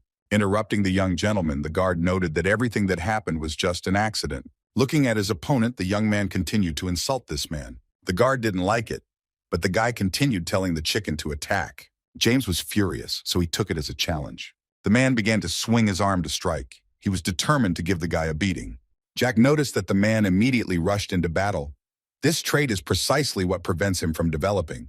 The young man knocked the sword out of his opponent's hands, causing him to feel fear, because it was a real one in his hands. A moment later, the weapon was lying on the ground, and our hero again put his sword to the enemy's throat. Tension hung in the air. Afterwards, with a smile, the guy reminded that he had already died for the second time today, as if mocking the man. Looking at the young gentleman with horror, James was perplexed as to how the teenager had managed to do the almost impossible. Jack explained that he simply changed the trajectory of the sword. This made the opponent feel like a bad fighter because he was beaten by a 14-year-old boy. The young man offered to teach the man, noting that it was all about advanced technology. The knight was upset, but he wanted to know more. James said that in that case he would take a real sword, which our hero did not object to. The next minute, the young man turned to Ron. The young man emphasized that he won their recent argument. Lowering his head, the servant noted that he had nothing against this. At the same time, the guy stated that it remained unchanged and concerns his sister. Ron was silent for a moment, his face looking as tense as possible. Suddenly, the fight continued. James told the owner that now everything would be different, surprising him. The young man stated that the chicken was extremely funny and could use mana. Afterwards, he warned that he would also use it, so that everything would be fair. The man agreed and told him to attack first, so that he could quickly show his master that he was just an arrogant teenager. But in his soul, the knight felt great tension and at the same time wanted to take revenge for his losses. The guy jumped with his sword, ready to attack from above, surprising his opponent. The man quickly parried the attack, the swords clashing with each other, emitting mana energy until the blade was pointed at the enemy. The next second, James was struggling to hold on to his weapon, which, like him, could fall at any moment. Everyone gathered saw that the enemy could not hold out, and therefore the battle was practically over. Unable to bear it, the man fell powerlessly to the floor, and the sword flew to the side. The young man placed his foot on the armor, demonstrating his superiority. And then he asked if that was all or if the guard had the strength to continue. The man asked hesitantly if it was true that the young man was on his third round of lies. Then he added that the guy was too strong for the first one. Our hero thought to himself that his opponent would probably be upset to learn that the boy was able to defeat an adult in the first round. Mana is usually distributed throughout the body to enhance physical capabilities, but Jack concentrated it in one place. Suddenly, the young man asked the boy if he wanted to officially become a knight, to which he replied that he did not have such a status. Jack thought about it, remembering his father, who had a big dog. He was devoted to his master, for such was his destiny. Looking closely at his opponent lying on the ground, our hero was in no hurry to do anything. But then he offered the knight to be his faithful dog and serve under him, assuring him that life would be more interesting. And again there was silence, James, with a blade at his throat, pondering his decision. The man asked fearfully what would be in his favor if he agreed to this proposal. With a businesslike air, the teenager noted that, to begin with, it would probably be more correct to say what a watchdog needs to do. Turning his gaze to the frightened Ron, the guy nevertheless decided that he would not deviate from the topic. And so the young man explained that if James became his dog, he would receive the strength and power he needed. The guard was interested in what he would have to do if he agreed. The guy offered to kill those who stood in his way and protect the teenager. For a while, the frightened opponent looked at our hero in silence. The butler had approximately the same appearance, not daring to say anything. Realizing that there was no time to waste, the knight asked again who exactly he needed to kill. Removing his foot from his attacker's armor, Jack proudly declared that his opponent had thought about it himself and had come to the right conclusion. The guy said the target was his brother. Isn't that obvious? Adding that he gives him a day for the chicken to think carefully and choose the right side. After the conversation, everyone went around the estate to think about what had happened. The butler, entering our hero's room, asked him if the guy was being too careless. While sipping his juice, the young man asked again what his servant meant. Ron warned the owner that he shouldn't trust the knight because he might tell the Marquis everything. Leaning forward a little, the young man, smiling slightly, thought about something. Seeing the smirk on his master's face, Ron stated that it was not the time for Jack to smile, as it would only play into his stepmother's hands. If a woman finds out that her boyfriend is leaving in a day, she might do something bad. The butler noted that she could even kill him, although the young man was not at all worried about this, because he learned that the woman would not succeed. Jack reminded him that his father needed him to control his sister, and then he wouldn't be killed.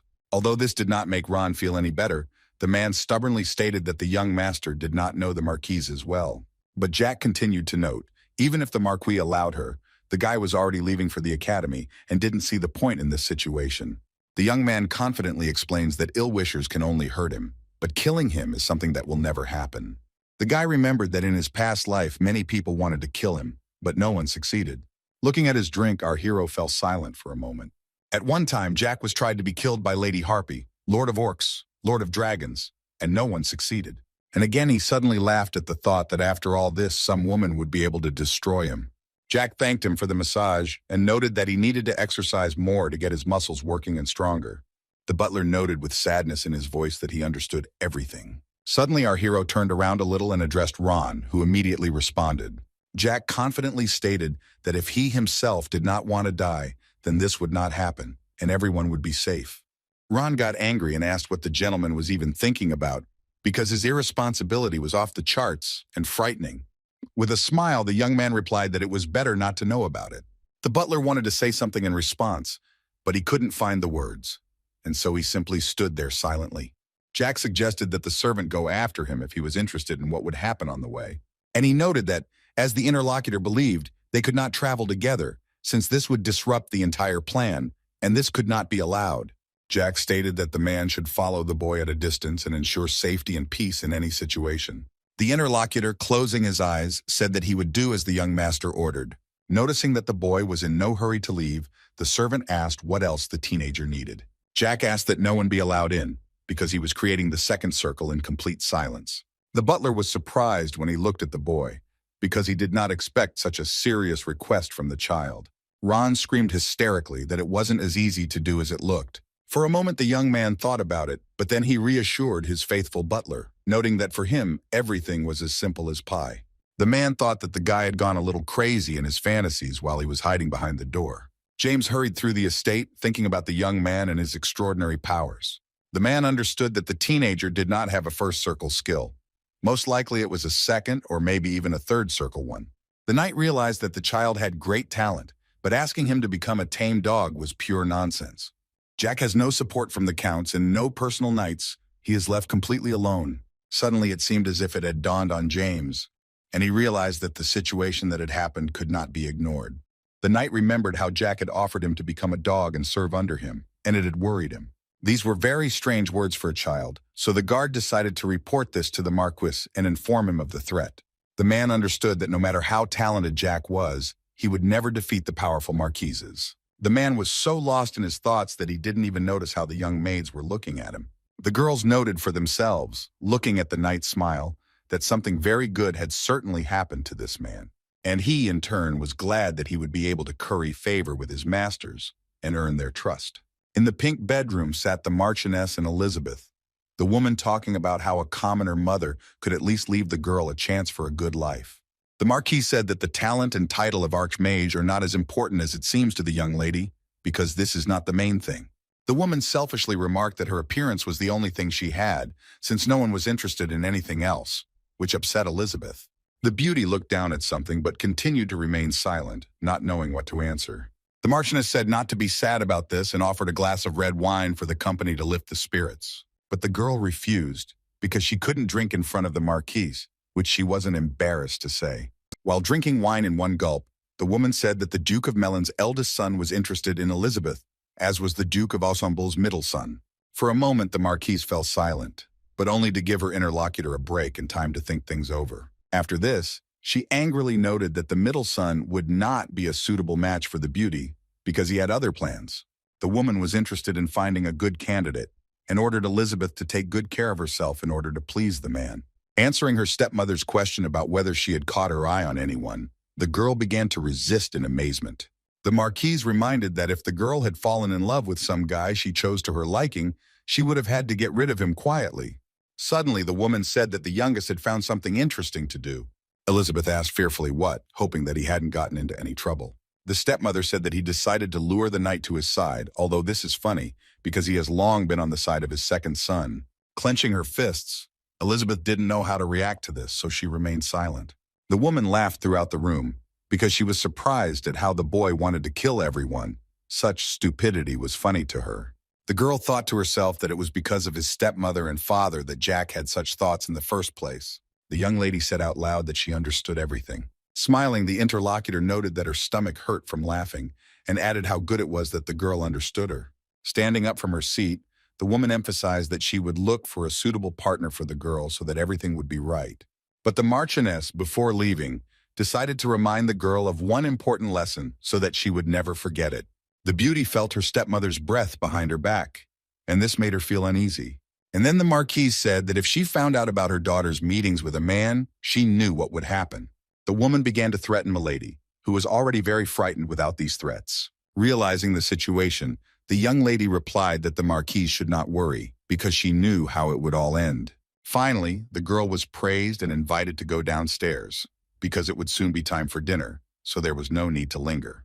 With her head down and her hands folded in her lap, Elizabeth sat silently, not daring to say or do anything, knowing that it could reflect on her brother. It was time for the meal, and the maids were busy setting the table and bringing in food so that everyone could eat properly.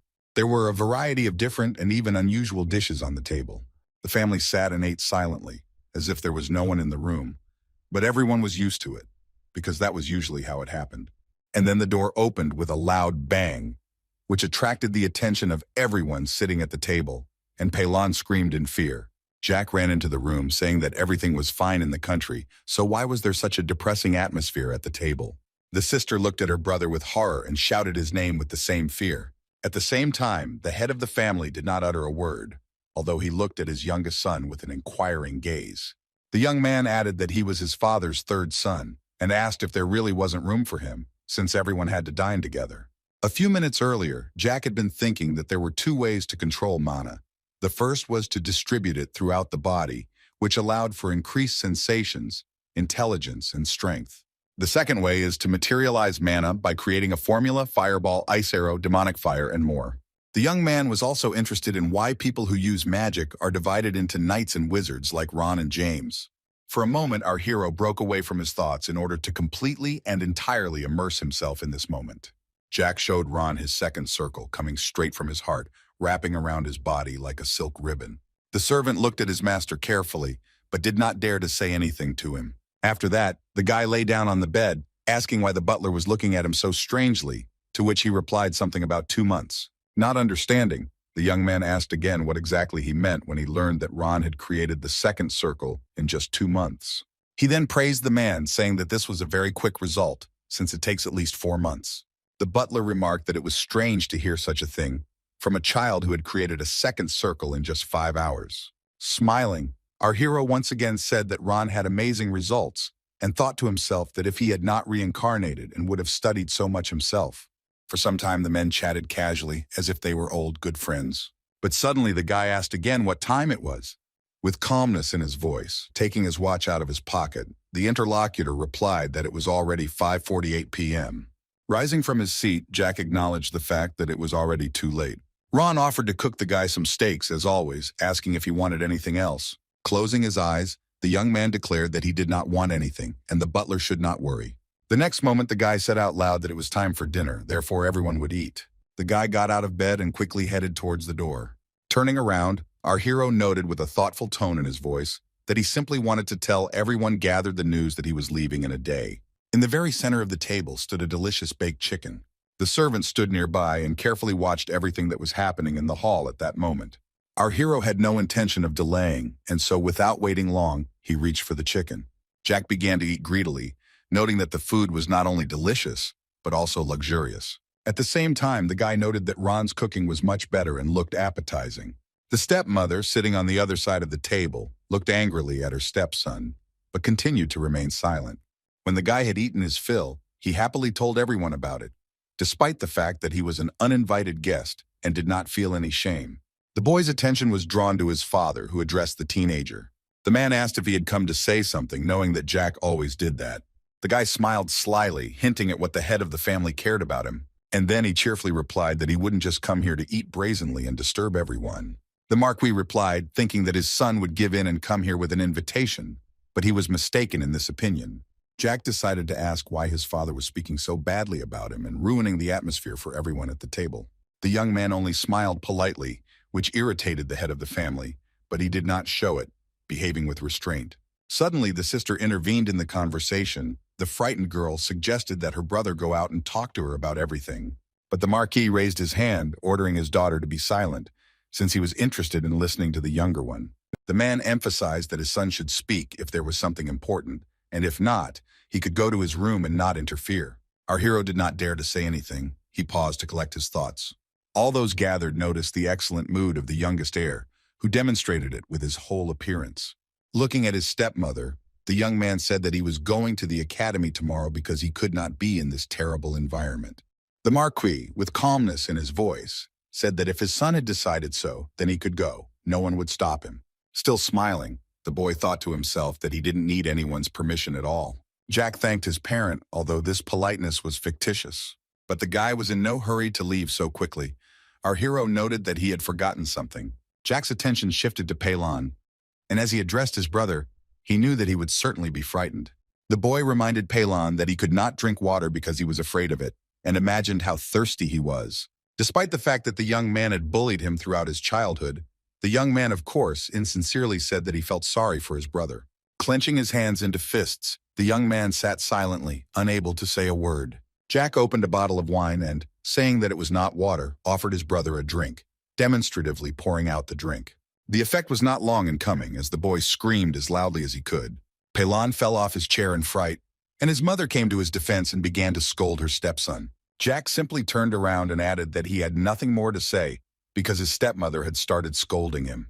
Pelan squatted down, rested his elbows on the table, and hugged his head with his hands, subconsciously protecting himself from his offender. Elizabeth looked at her brother with apprehension, but did not dare to say anything, realizing that it could end badly. The enraged woman called Jack a disgusting freak because he had crossed all boundaries with his actions. She promised that she would never forgive such behavior and said that the young man should have been thrown out of the house long ago. Our hero, who had practically already left the hall, stood with his back to his stepmother. But suddenly the guy turned around and said that he would eagerly wait to see what the woman decided to do. Despite the fact that the young man had left the room, the Marquise could not calm down, shouting the most offensive words after him. After some time, the maids were discussing how the young master had changed a lot over the past week. The night would have passed quickly and carefree, if not for his sister yelling at Jack for his actions the previous day. It was time to leave, but something was bothering our hero a little. The boy didn't like that the Marquis' son was going to the academy so modestly. However, he was pleased with the comfort of the carriage in which he was traveling because the journey promised to be long and exhausting. A very suspicious man was riding a horse next to the teenager. It was Regression, a knight of the Sixth Circle in charge of the procession. But this man did not even look the young man in the eye because he was afraid of him. Jack waved his hand at the man with a smile, while thinking that the Marquis had something in mind for him. The guard looked at our hero with fear, not giving a clear answer, but was sure that the young woman knew more than she was saying. A pleasant voice addressed the boy as Jackie and asked if he would be okay. It was Elizabeth, who was sitting on a white horse and asking why she could not go with her brother, to which he replied that everything would be fine. The girl was sure that her stepmother had something in mind and offered to accompany him to be close. Jack assured that he definitely won't die, and his sister knows it. Our hero happily noted that changes were coming that would bring with them a lot. The guy knew that after what happened to him in his past life, he would be able to cope with everything in this one. However, Elizabeth still had a bad feeling, and she decided to take her brother along. After some time, the guy ordered the beauty to return since she had gone too far. Elizabeth made a displeased face and repeated once again that her brother should be extremely careful. The butler noticed that the young mistress had listened to her brother after all, and therefore turned her horse. And then he asked again if it was true that the owner would be safe, because there was real horror going on at home. The young man calmed him down and reminded him of their agreement. And then he silently said that this evening everything would fall into place and be resolved. Having read this from his lips, the butler meekly agreed, realizing that something important would happen that evening. The carriage continued on its way, and it seemed that nothing unusual would happen, despite the butler's anxiety. However, Regression became interested in the conversation, trying to hear at least something despite the noise, and remained at a distance so as not to arouse suspicion. Ron knew he couldn't delay, so he said out loud that he would do everything in his power. Our hero, looking out of the carriage, continued to shout for the servant to come back, because somewhere out there his sister was riding alone. The butler left for Elizabeth to protect her, as he had promised his master. As he settled more comfortably in his chair, the boy thought that his friend would be watching the procession from afar, so he would be a witness to what might happen. The young man began to feel sleepy, but before falling asleep, the young man thought that this was all a conditional gift for Ron, who had served faithfully for many years. Yawning, our hero decided that he could rest a little. He had nothing to do anyway. Everyone drove calmly and did their job. Seeing the guy off to the academy, no one suspected the threat that could lie ahead. The guard noticed that Jack had fallen asleep and looked at him intently, as if pondering something important that had been bothering him all day. Night fell, but despite this, the man, as before, carefully studied our hero. Slowly, Jack woke up after a long sleep, feeling his body return to reality. As he got out of the carriage, the boy asked himself why, despite the late hour, no one had woken him up. The staff were hard at work, unloading cargo and setting up camp, preparing a place to spend the night, not forgetting about safety. As he exited the carriage, the young man noticed James, who was looking at the boy closely but continued to remain silent. At that moment, it seemed that the blonde had somehow noticeably grown or matured, so menacing was his appearance. The guy looked at his opponent with a searching gaze, trying to understand what he was thinking. Suddenly, our hero broke into a smile, as if realizing something. The young man said that he understood which option the chicken had chosen, and that it was his choice, and nothing could be done about it in this situation. He continued that he didn't expect anything else from the security guard. So you just have to accept this fact and move on without looking back. All the knights stood opposite Jack, and Regent said that there was no point in making long speeches, since everything had already been decided. Leaning on his cane, our hero noted that he did not understand anything, and therefore he wanted someone to explain it to him. The man said they would camp every night for the 4 days of the trip to the academy, and then fell silent for a moment. Jack didn't understand what the man wanted to say, so he asked him to continue. At the same time, the blonde said that they would break the guy's bones, and when it's time to go further on our journey, they will simply heal our hero with a potion. And he added that the Marquise gave a separate order for the guy. The woman knows that Jack can create circles. Therefore, the knights will destroy them, because this is a danger that they cannot allow. The young man stood and looked attentively at everyone gathered, asking what they were talking about. Destroying the heart's mana circle is like death. Of course it can be restored, but the chance of filling it with mana again is 1 in a million. In addition, shock can leave a person disabled for life, and that is what they want to do to Jack. The ill-wisher explained that James had said that the young man was good with both magic and a sword, but this will not prevent the knights from completing the task. And looking at the guy, he said others may be mistaken, but he knows that Jack is nothing. Taking out his sword, the guard suggested not to resist, since then it would be even more unpleasant, and the pain would become an unbearable part of his life. Looking at his opponents, the guy realized that he had a big advantage, a lot of experience from his past life. The wounds in our hero's soul still ached. This was all something he had experienced very recently, and therefore could not have simply disappeared. Suddenly, Jack asked if Rona was nearby. And then he began to tell that he spent 10 years in the mountains, which greatly surprised those present. Rajan, holding the sword tightly in his hands, asked what the young master was talking about. But the young man continued to talk about how he met a mentor who taught him a lot. But when I went down after her death, I learned how much had changed since then. The Ballantyre family and the whole country were in ruins. Rajan asked what the gentleman was talking about, because he was only 14 and he was telling some tall tales that were hard to take seriously. Taking out his sword, the boy explained that he didn't care at all who died there or what happened in the Toulon Empire. I was only interested in what happened to my beloved sister. The girl is smart and good. If nothing had happened to her, he would have forgiven everyone. In the meantime, Elizabeth stood on the balcony of the estate, looking at the sky and hoping that everything was okay with Jack. The young man knew for sure that the beauty deserved the best, and that was all her brother wanted to give her. The guard laughed and said that the owner had gone crazy and was talking all sorts of nonsense that was hard to believe. Suddenly, our hero declared that revenge is much sweeter than he previously thought, so much so that it drives him crazy. Jack emphasized that great power and outstanding talent can turn everything upside down, changing this reality forever. Smiling, the young man thought that since he had already irritated the Marquis and Marquis, one broken rib could have made up for it. After this, the guy emphasized that he would still demonstrate what a real storm and outstanding talent looks like. A second later, it seemed as if the young man had gone wild. He knew for sure that he would do everything so that they would finally begin to respect him. The light around them faded, and Jack noted how strong the storm was. Those gathered did not understand what was happening. How could it be that the circle looked so strange? All the knights felt that if they did not kill the young man, they themselves would die, and fear took possession of their hearts, forcing them to act. Jack is sure that a strong destructive wind will destroy everything in its path, leaving no hope of salvation. He was a teenager, but it seemed like there was no trace of him left, because the guy seemed to have been reborn. Suddenly, the ill-wishers pounced on the young master, trying to stop him from facing the mighty force he had summoned. By this time, the chick thought that choosing the second son would be a good idea, but it turned out to be completely different. Looking at the young man, James felt that time was stopping and this world was coming to an end, because everything around was collapsing. The young man's sword broke and scattered while only corpses lay nearby. For a while, our hero stood motionless, trying to comprehend everything that had happened just a few minutes ago. Finally, Jack came to his senses a little, and so he called his faithful servant.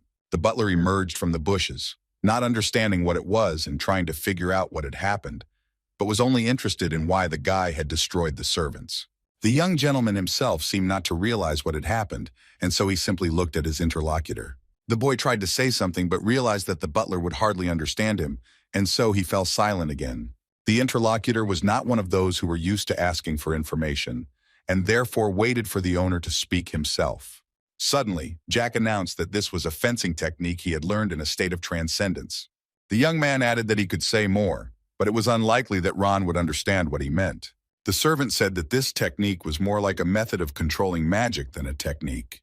The next minute, the guy started asking the butler something about the medicine. Before our hero could ask Ron for the potion, he felt pain and his mouth filled with blood. Jack stood there, feeling every breath become more difficult. Ron looked at him in fear and tried to calm down, and the guy simply told him to give him the potion.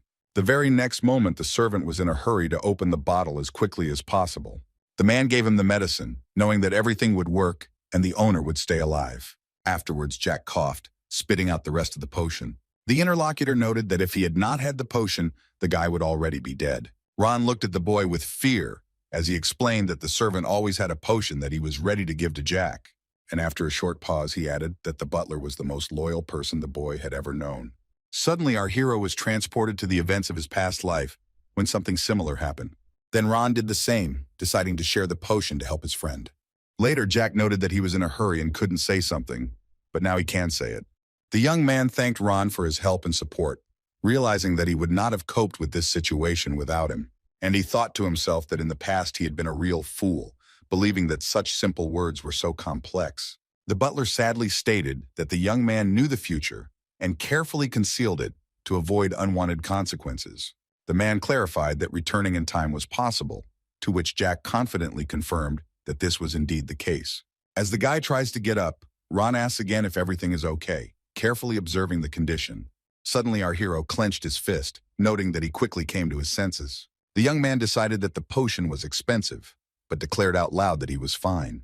The young man hugged his knees and decided it was time to check if this was really the case. A minute later, the teenager stood up and walked towards the corpse. But our hero was not worried about the one who fell on the battlefield, but about the sword lying nearby. Waving his own jacket, the guy noted that he was fine. The young man slowly approached the knight and looked at him for a while. It was hard to tell what the guy was thinking from his impassive expression. Afterwards, Jack noted that the chicken was dead. Putting his foot on him, the guy continued to say that he wanted to raise something good out of the blonde, but this did not happen. Although the interlocutor stated that as a knight, this man made the right choice. The young man looked at the butler, thinking about the current situation and trying to find a way out. He noted that Ron wasn't even surprised by the return in time. Wasn't he interested in what it was like there? The servant asked again, looking confused. What could be so interesting? The man was interested in the fate of Elizabeth and the Marquis family, but the butler guessed that the family had been destroyed. Looking at Jack's reaction, it seemed like it was a terrible situation, causing fear and anxiety. The guy whispered that he would like the man to pretend that nothing happened, but if he was interested in something, then let him ask. With a smile on his face, the young man asked his interlocutor if he had thought about what he would ask. The butler said with indifference in his voice that he didn't want to know anything. Not expecting such an answer, our hero began to accuse the servant of being too boring. The young man asked if the man was not interested in his future life. Ron scratched his head and supposed that he would probably just live somewhere. The man emphasized that it is not so easy to kill him because he always has a potion and is a very skilled magician, hearing that this is not so. Jack looked at his interlocutor skeptically and said that killing Ron was very easy. The servant's face showed concern and sadness. But the guy said there was no need to be upset. The young man emphasized that he was going to rest and climbed into the carriage to continue his sleep, forgetting about everything. Finally, our hero was able to lie down on the seat, cover his face with his hand, and just relax. At that time, Ron approached one of the knights who was lying on the ground. The young man was confused by the open eyes of the deceased, and so the butler decided that they should be closed. The next moment, the servant looked at the dead warrior with some respect. Looking at the corpses that were everywhere, Ron thought that his master had killed 25 people with one attack, although it was hard to call it just an attack. Ron was interested in how the guy destroyed people's hearts without a sword because it seemed incredible and unusual. Still lying in the carriage, Jack heard someone address him as a master. Ron suddenly turned around, hearing the noise. The butler began to think to himself about what his life had been like in the past, because it was interesting to learn about the events that had happened earlier. Still mentally, the servant wondered if everything would be okay with the young man. The boy did not answer, but it was important for the man to know if everything was okay, because he was interested in the young man's fate in the past. Ron shouted too loudly, and after that the boy woke up, looking around in surprise, trying to understand what happened. Our hero jumped up and grabbed his heart while the butler asked how the guy was feeling. With horror in his voice, Jack asked the question again, and then stated that severe pain could cause one to lose consciousness. Holding a small bag in his hands, the interlocutor noted with understanding in his voice that he understood everything. Suddenly, the servant showed the knight's collected things, among which were 5 elixirs, 63 gold, and 40 shillings. Our hero looked at Ron in surprise but continued to remain silent. And then he said that it was surprising that Mentis's boys carried so much money with them. The butler offered to drink the elixir, but the boy calmly refused, explaining that he did not need it yet. Jack held out his hand with 3 elixirs, saying that this was his one. Embarrassed, the interlocutor thought that the potion was not created by alchemy. Of course, these 3 drugs are of average quality, unlike his highest, but this is not so important. Having thanked the gentleman, Ron asked what to do with the corpses, to which the guy replied that they should be left in the forest for the animals to eat. The servant said that the Marquis would think of Jack, who would not be among the dead. The young man did not understand what to suspect him of, and so he asked the butler about it again. But he once again clarified that the Marquis would have a number of questions regarding what happened and who was to blame. With calmness in his voice, our hero replied that his father would not do anything anyway, and therefore it did not matter. However, the interlocutor did not calm down, noting that if he were in the Marquis's place, he would have immediately called his son to him. Then the boy suggested making a bet about what his father would do if he found out what had happened. Ron refused because he didn't want to lose anymore, but the boy noted that he was very smart. The teenager put his hand under his chin and thought about something. The servant was in no hurry to say anything either. He was silent but smiling. Bowing, the butler said that he believed the young man had his reasons for thinking so, and agreed with his words. The young man asked again if anyone knew that the man was with him in the forest. The interlocutor, closing his eyes, confirmed that this was true. It seemed that the young man was not satisfied with this question, and so he asked again whether the servant was sure of this. The man admitted that he used an illusion, and therefore it seemed to everyone gathered that he was cleaning the garden. Our hero knew that illusion is a magic available to the 9th circle. Those who know how to use it work in the demonic forest. Jack wondered if the Marquis would question Ron about what had happened and what information he could provide. Therefore, he ordered that if there was a threat to life, the young master would be held guilty. In case he wants to kill, convey very important words that the interlocutor is interested in. Jack stated that if Ron or his sister died, the entire Marquis family would be destroyed that same day.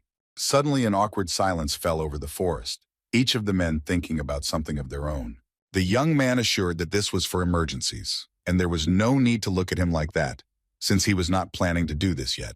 Our hero laughed sincerely, assuring his interlocutor that there was no point in worrying. Looking into the eyes full of sincerity, Ron noted that he hoped that everything would still be okay.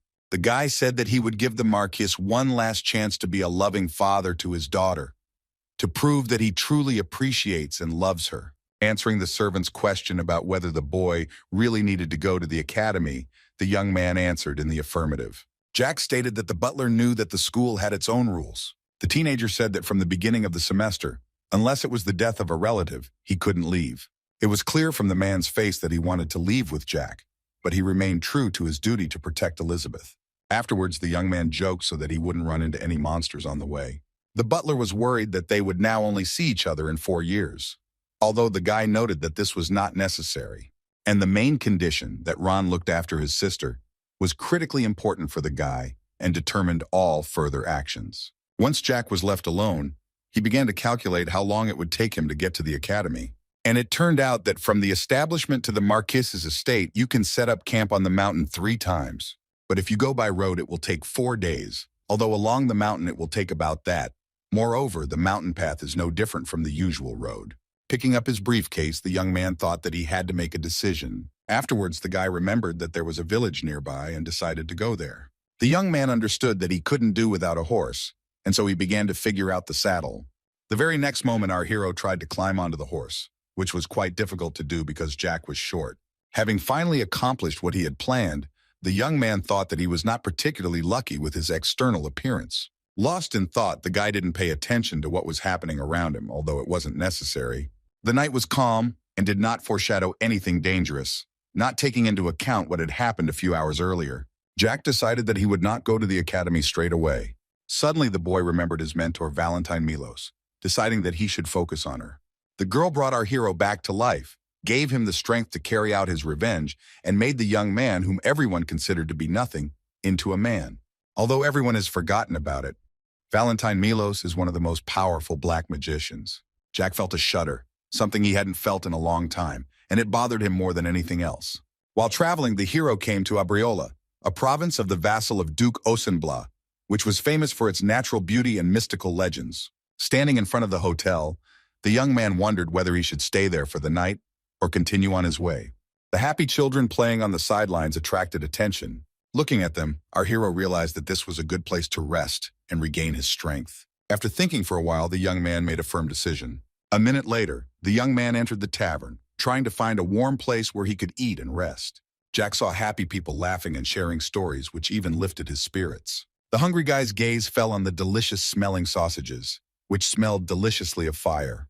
In front of Jack was a dog who was happy to see our hero, but the guy didn't understand what was wrong with the dog. The dog, as if accompanying the young man, led him to the table while the young man thought only about not quarreling with anyone here. Suddenly, our hero heard someone's voice behind him, stating the fact that a new guest had arrived. A waitress approached the guy and asked if he had come to have dinner or to rent a room. Jack thought to himself that the employee looked more like some kind of mercenary.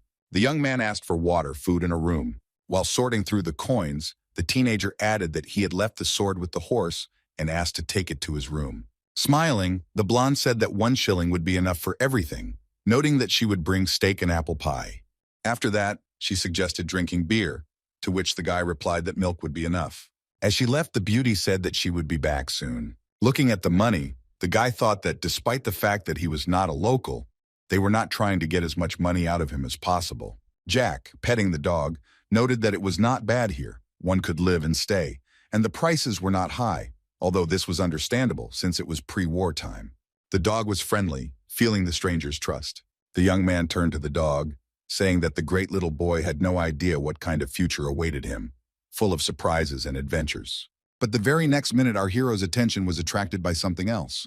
At the next table, a group of people were loudly discussing how someone was planning to get rid of all the demonic monsters.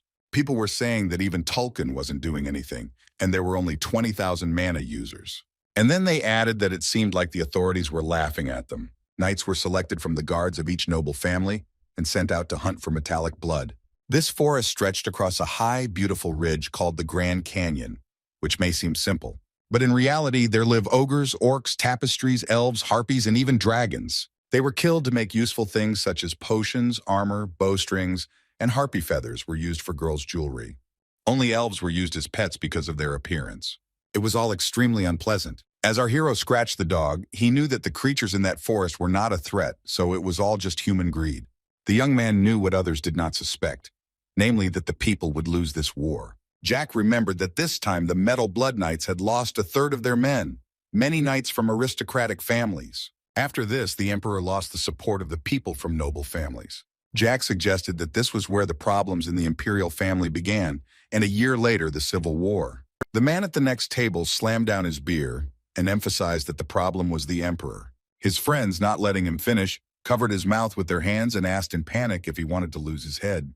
The people sitting at the next table looked at the group of friends with displeasure, noting that they had drunk too much. The boy thought with a sad expression that the boys were fearless because they faced execution for insulting the emperor. Suddenly, the guests started talking about the Marquise's third son. The guys noted that the guy used black magic. One of the men emphasized that this fool was also thrown into prison, and the young man was sitting not far away, indignant.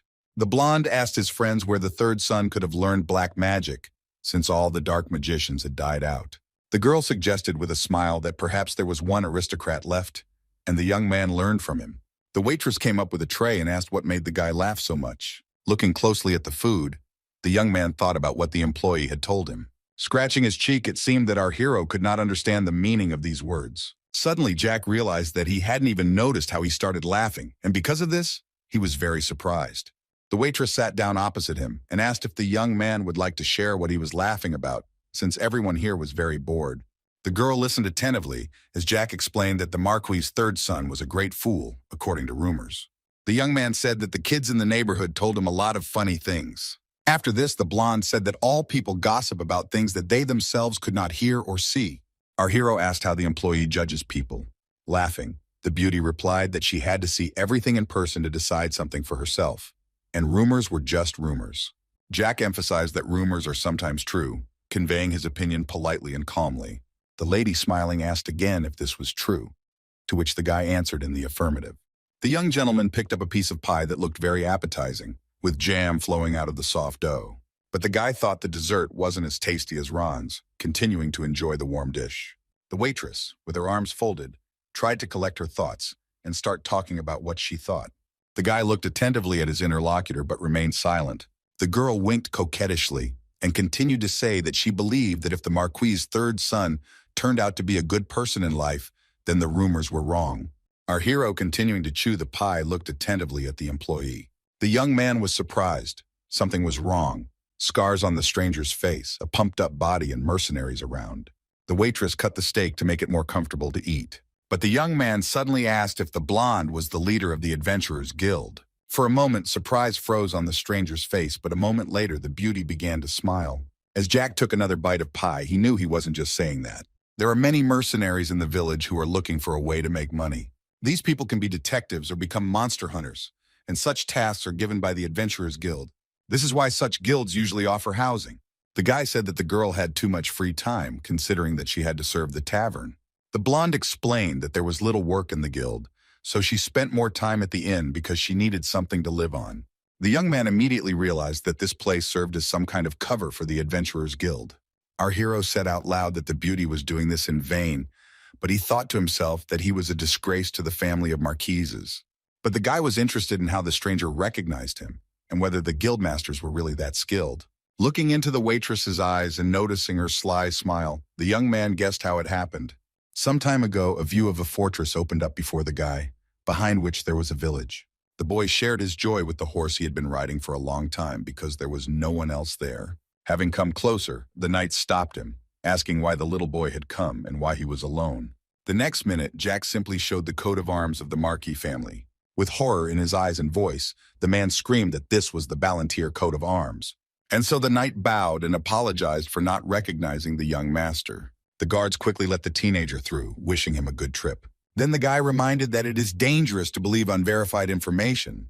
The beauty began to laugh, wondering if the young man was really worried about her.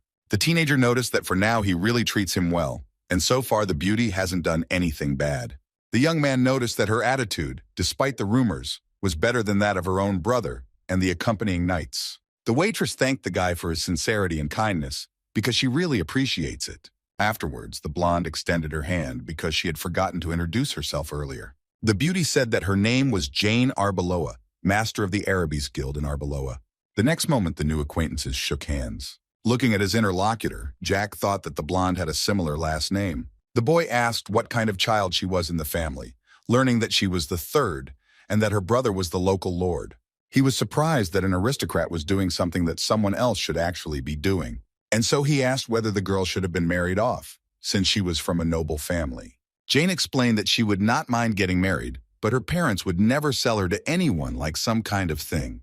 Jack was offended that his family was not like that, in which everyone only thought about themselves. But his sad thoughts were dispelled by his interlocutor, who called Arnold's dog to her. The dog licked his owner and she laughed even harder and was happy with her furry friend.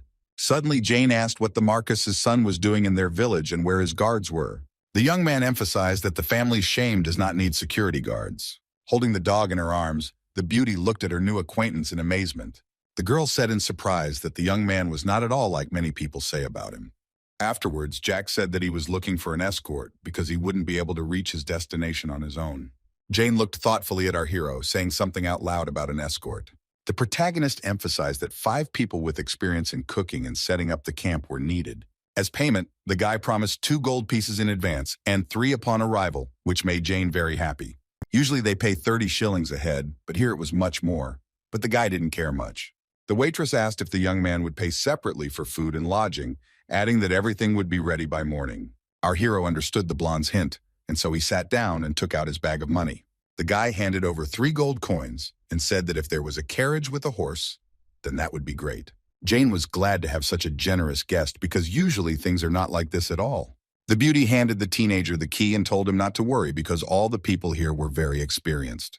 Jack thought that if the guildmaster was so experienced, there was no need to worry about the safety of the village. On the 2nd floor, there were guest rooms, and the guy went into one of them. The young man walked to the bed where he immediately fell down, exhausted. The young man thought that the day had been as eventful as possible. Jack was almost asleep, thinking that as soon as he washed up, he would go to bed, but fatigue overcame his plans. Not even a few seconds had passed, and the teenager was already fast asleep. The guy had a dream where he was crying and couldn't stop. Looking at the moon, the boy heard someone calling him an unfortunate child. The next moment, someone's hand extended chains to the young man. A female voice asked if Jack wanted to live his life in despair. The young man shook his head to show that he didn't want to, and continued to cry from despair and uncertainty. The woman explained that being good is not bad at all, because this trait is very good. But weakness is a sin, and she asked if he wanted to change and become better and stronger. For some time, the girl looked at our hero but remained silent. Suddenly, the young man declared that he wanted to change because he was tired of being unnecessary. And just a moment later, the boy's hands touched as a sign that they understood each other. The woman hugged the boy and said that now he should call her mentor. After this, the guy woke up in horror. He dreamed of her again, reminding him of those times. Jack jumped up, tears streaming down his cheeks, the memories haunting him, not leaving him even now. The young man began to listen to the noise coming from the street. And having calmed down a little, I realized that morning had finally come. The door suddenly opened, and Jane loudly wished them a good morning, announcing that everything was ready. While our hero was irritably shouting that he could have knocked, a huge dog's muzzle appeared in the door. The dog suddenly rushed into the room, showing that he was glad to see Jack and began to lick the boy's cheek, which irritated him a little. After a while, Jack went down to the 1st floor, yawning and thinking that he would still be sleeping. Jane said with a smile that it must have been a deep sleep. Looking at the happy guy, the beauty added that she had prepared an excellent carriage for the guest. The girl also found people with extensive experience in escorting who could help with organizing the trip and protection. There were 2 men who had been talking nonsense about the young man yesterday, and so they greeted each other awkwardly. A strong man extended his hand, saying that his name was John Doe and that he was the captain of the fire ant squad. The teenager looked closely at the strangers but was in no hurry to say anything. Our hero was greatly confused by the name of the man standing opposite him. The thing is that this name is given to unidentified corpses. Shaking hands with the strong man, the guy decided to now say a compliment out loud about the interesting nickname. Suddenly, John began to explain how many stops there would be and where they would spend the night. Jack listened as the guys took care of everything, even taking a good cook with them. The man answered again with a smile that nothing needed to be done. Handing over the suitcase to his assistants, the teenager said that it was time for them to go because he was already tired. A minute later, the assembled men silently walked out of the tavern one after another. Jack turned to Jane and asked the girl if the guys were seasoned. The beauty, in turn, confirmed that they are very experienced. Although the young man's body was weak, his senses and eyes remained as sharp as before. Ron had the 9th circle of magic, and even when he hit his power, he could hardly be called an ordinary person. But the mercenary was an 8th circle, and Jack thought that maybe this was not his full potential. The beauty noted that the guy asked for the best of the best, and he got them. At parting, the Marquis's 3rd son said that they would meet again. Hearing this, Jane invited her new acquaintance to have a glass of beer. Winking at the blonde, the young man declared that he was not against it, but only at the expense of the beauty. The interlocutor was not against it, and so she went to the warehouse for the best beer. After Jack left, the waitress wished the little guest a good journey. Not much time passed, and the heavy carriage was already driving along the local roads. The boy lay on the cart and thought about how wonderful the weather was, feeling calm. After that, he began to use mana, realizing that he was much better today than he was yesterday. John looked at our hero attentively, but did not dare to say anything. In turn, the teenager did not understand why his escort was looking at him so strangely, as if he was planning something. The young man asked one of the mercenaries if he had heard who the young man they were accompanying was. After a short pause, the interlocutor stated that the young man was an aristocrat and that he knew nothing more. The guard continued to explain that the master said that the boy was traveling the world. Having suggested asking the man a question, the guy noticed how he responded a little nervously that he could ask anything. A moment later, our hero reached into his pocket. Jack tossed the coat of arms to his companion, leaving the man wondering why it was done and what it meant. Holding the jewel in his hands, the young man understood that the thing belonged to a family of aristocrats. And so the mercenary asked our hero to tell him in more detail everything he knew about this coat of arms. The guy started telling that somewhere far away there was the estate of the Marquis Ballantier. Their home will soon be destroyed, and this coat of arms will become a symbol of their former power. For a moment, all the men surrounded Jack, seemingly not understanding what he was talking about. And the young man continued to tell that he heard that a complete loser who had ended up in prison lived there. Laughing, the teenager continued to ask the escort if he knew anything about it, hinting that he knew a lot. Our hero watched his frightened interlocutor while he collected his thoughts. Finally, everyone understood who Jack was, because it was no longer possible to explain it more simply and clearly. The young man noted that it was funny to hear rumors about how he ended up in prison for using black magic. The teenager looked at his escort with a searching gaze, urging him to smile as he quietly apologized. And then he continued to note that he knew a little about magic because his mentor was one of the best black magicians. Jack claimed that he was not a swordsman, but it was simply impossible not to know about something like that. The next minute, the guy was silent for a moment, observing the beauty of nature. And then the young man said that he didn't need magic because he had fists. Suddenly, Jack pointed his finger at the other man, who became scared because he didn't know what they wanted from him and what to do. The guy asked the escort just stood there while his friend was saying horrible things about him and didn't object. And the young man continued his speech, noting that no one felt sorry for an ordinary teenager. John kept an eye on all this without interfering.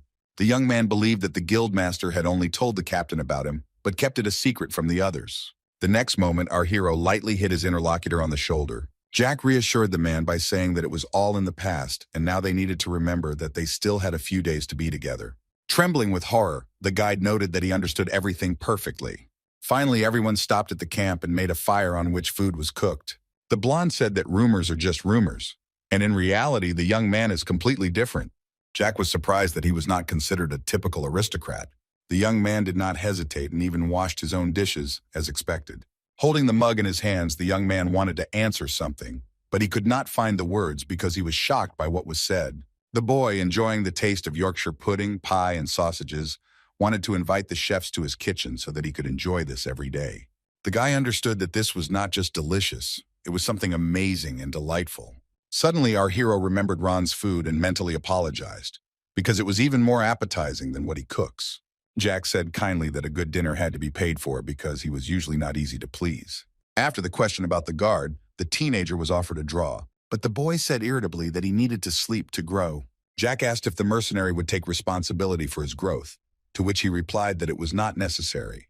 The young gentleman suggested telling stories to avoid boredom, and volunteered to do so first. The young man asked how many dragons there were in the world, and whether men had ever thought about this. The interlocutors recalled that the emperor had destroyed them all many centuries ago, but Jack wasn't going to finish because he hadn't even started yet, and so he began his story. Everyone listened attentively to the young owner, who explained that the myths tell how Emperor Julius Tesla killed all the dragons. Over time, the empire became smaller and smaller and could not be compared with the Tulkan Empire located nearby. Smiling, the young man noted that this is the truth that everyone knows. Jack listed that there were 2 dragons in the Black Sea, a small one in the Teslan Castle, and 5 in the Forest of Monsters, 8 polymorphs, and a total of 16 dragons that are still alive. The young man realized that it was difficult to believe because no one had seen these creatures in reality. Jack asked with a smile if the story was interesting. He wanted to somehow develop the necessary atmosphere. And a minute later, he added that dragons do not approach people. They are bound by an oath, because of which they cannot approach places that threaten their lives. John asked if it was true that the emperor had not killed all the dragons that once lived in these lands. The guy said that not everyone, because the aristocrat found a way to negotiate with them. For a moment, our hero was silent, but only to give his listeners a chance to think about everything he had said. The commander was interested in what the dragons were doing now. The young man explained that their continent is not the only one in the world. In addition to the western one, there is also an eastern one beyond the Black Sea. Ordinary dragons don't have much to do, but lords have only one mission: to protect the borders of the Black Sea. The young man explained that the borders were created many years ago and separate the continents, and all lords must protect them. The guy added that he himself is interested in what the world of dragons on the eastern continent looks like. For a moment, there was an awkward silence, as if the listeners had not understood anything. After a moment, one of the young men began to smile, and then everyone burst out laughing. Although the guy didn't understand why the crowd had such a reaction, he didn't say anything that could make people laugh. Afterwards, the blonde put his hand on the gentleman's shoulders and noted that he told stories beautifully, and that they always needed such a companion. Jack smiled but said nothing. It seemed like the teenager didn't know how to react to this. John also began to smile, but he too did not dare to be the first to break the silence. The young man stood up and said that they could not believe him, since there was no point in proving anything. The boy went into the carriage, and when asked if he was going to sleep, he said he would wash himself and change his clothes. The man wanted to go with him because, as a guard, he should protect the boy. But the young gentleman refused because he could wash himself. Not much time passed, and the guy already approached the river, and even stuck one finger in to check if the water was cold. Having undressed, the young man climbed into the river and felt relaxed. The young man understood that his story was not taken seriously, but was it worth it to behave so badly? Jack couldn't understand why he allowed himself to be laughed at, as the main character, forced to hide his true powers. Leaning against a large rock, Jack noticed that the water was very refreshing, and that was what he had missed. But now the teenager is interested in only one question, although the guy did not intend to think about it so quickly. The young man remembered all the guys he had managed to meet that morning, and everything would be fine, but John Doe could be a spy for the Tulkun Empire. The young man thought that he was very suspicious, and his behavior raised even more questions. This whole situation was like a big puzzle that was very difficult to put together. The guy was surprised that he only asked for mercenaries, but among them was an 8th Circle mage. This is a lot. The captain of the metal squad had that much. Such a person would have been taken away immediately, but this man is simply the captain of some incomprehensible and unknown detachment. Having dived deeper into the water, the teenager became curious as to why no one had heard of the outstanding magician. Closing his eyes, the boy told himself that he had more important things to do than this man. The young man noted that he had almost recovered thanks to rest and the elixir. For some time, our hero looked carefully at his hands, and then decided that it was time to get out of the river. Jack knew there shouldn't be any problems, but he still needed to get to his mentor. If this escort turns out to be a spy of Tulkun, then it is better not to take him with you further. Jack thought it would be better to ask directly. The young man had already come to the company, with a sword in his hands. The men asked why he was so quick. He explained that he had to rush because an urgent matter had come up, surprising everyone. Looking at someone, our hero asked the guard if he had any idea about anything. The guy pointed his sword at John and calmly said that he was the reason for his worries. The young man asked how a person with the 8th circle of magic could work as a simple mercenary. The interlocutor heard Jack say that he was going to a very important place. It is so dear to him that he is not going to bring there a person who is carefully hiding something. Another man asked in surprise if it was true that his colleague had an 8th circle and how that was possible. He confirmed that he really had that much power, but there was nothing wrong with that. The young man said that he had told him an interesting story, but now he wanted to hear John's story, to which he did not react in any way. The interlocutor asked if he was against saying who he was and why he was accompanying the guy. Our hero, smiling, said that the man would die by the sword. Suddenly, Jack turned his gaze towards the young man, asking if it was perhaps him. And after a short pause, he added that perhaps the guy was a spy for the Tulkun Empire. A minute later, the young man remembered Jane, who had said that the next time they met, they would have a drink, hinting that she might be involved. The man shouted, noting what the young girl had to do with it. The young man asked the man if he was interested in whether Jack would treat her before killing her. Afterwards, he continued to note with a smile that the situation had become much more interesting, driving the mercenary crazy. The captain simply hissed in displeasure, despite the fact that the young man had gone this far, but he did not use magic. Jack gave him two options, either die or let him live, because he had poor self-control. Our hero smiled as he said that he was giving his opponent a few minutes to think. The day before, in the pub, Jane had been talking to John, and they had discussed the young landlord, noting that his eyes showed that he was hiding a lot. The girl explained that the family almost abandoned this young man, although he is not at all like many people say about him. The blonde tried to convince her interlocutor that the young man was an ordinary teenager. The beauty explained that the guy needed an escort, and it was better for the man to know what was what. Jane took John's hand, saying that this whole story could possibly change their lives. The captain understood that looking into those eyes, it was unlikely that one could find out whether the guy was hated by his own family. The man looked at the young man and thought about what to do. He had a very difficult choice in front of him that needed to be made very quickly. The young gentleman politely asked whether his interlocutor had thought about it or whether a minute was too short. Jack thought to himself that he was like a deer who had met a lion, all his senses screaming about danger. There was a tense atmosphere in the air. Everyone just looked at the young man, standing behind the commander. The man himself did not understand how the guy knew that he had the 8th circle. Looking at the young man, John thought that Jane might have told him the truth, although this was very unlikely. For a moment there was silence. No one knew what to say. The man believed the girl who would never do anything like that. This would only be possible if the guy was asking for something. Looking at the blade of the sword, the teenager reminded himself that he only had 40 seconds left to think. The captain said that the young man himself recognized his great power, so how could the guy kill him? The young man began to think to himself about what the enemy had just said about the murder. John wondered what was in the guy's eyes, so much desire for blood, and at that moment he doubted something, namely whether the boy standing in front of him is really a child. The comrades behind wanted to know the truth, so it was even more difficult to know what to say. The man understood that he had lived his entire life as a mercenary, and now all the actions he had committed flashed before his eyes. Closing his eyes, the captain thought that he was quite lucky. Jack noted that time was up, which made John even more nervous, as he didn't know whether to tell the truth. The young gentleman threatened that if he was not ready, he would have to say goodbye to life. Suddenly, the man looking at our hero emphasized that he could tell us something, asking if the guy could tell what was going on with Jane. The very next moment, the guy lowered his sword and began to speak. John's story is short, although it is a love story between an aristocrat and a commoner.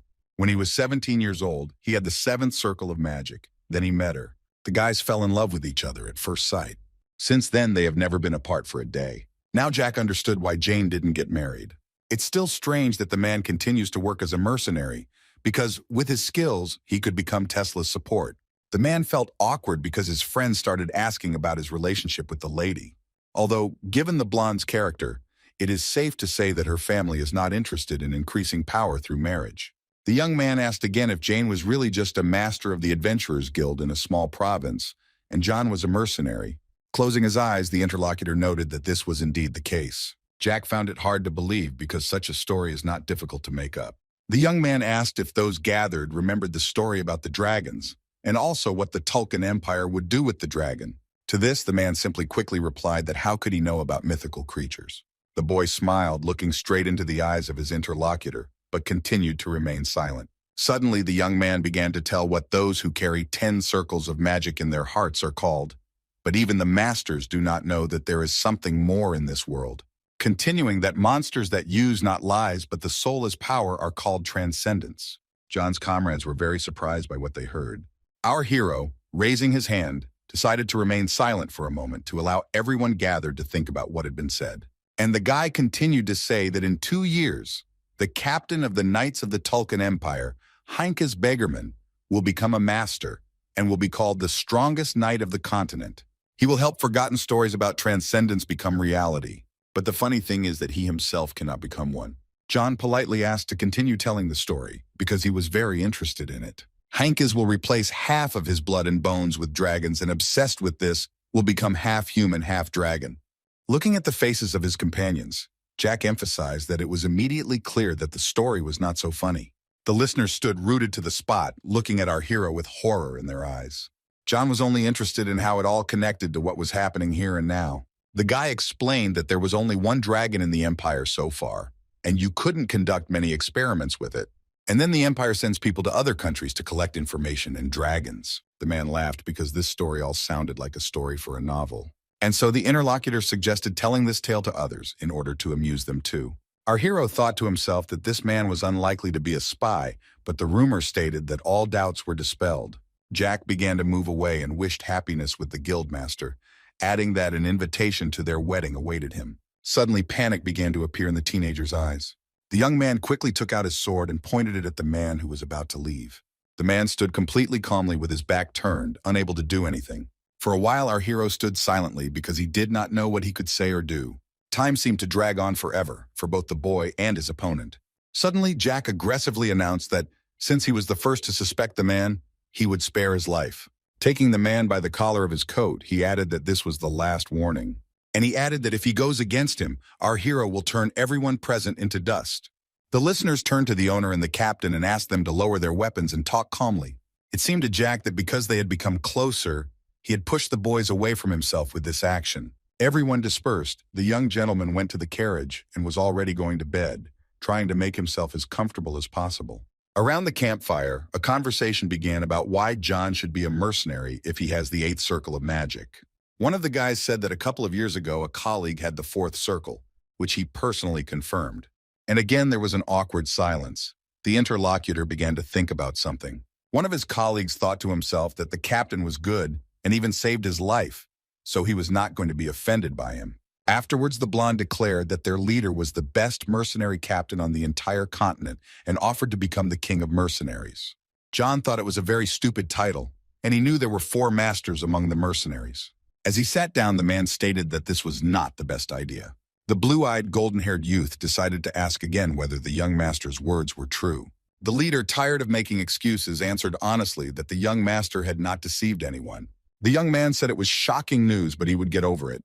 However, the comrade was interested in why John did nothing when Jack came at him with a sword.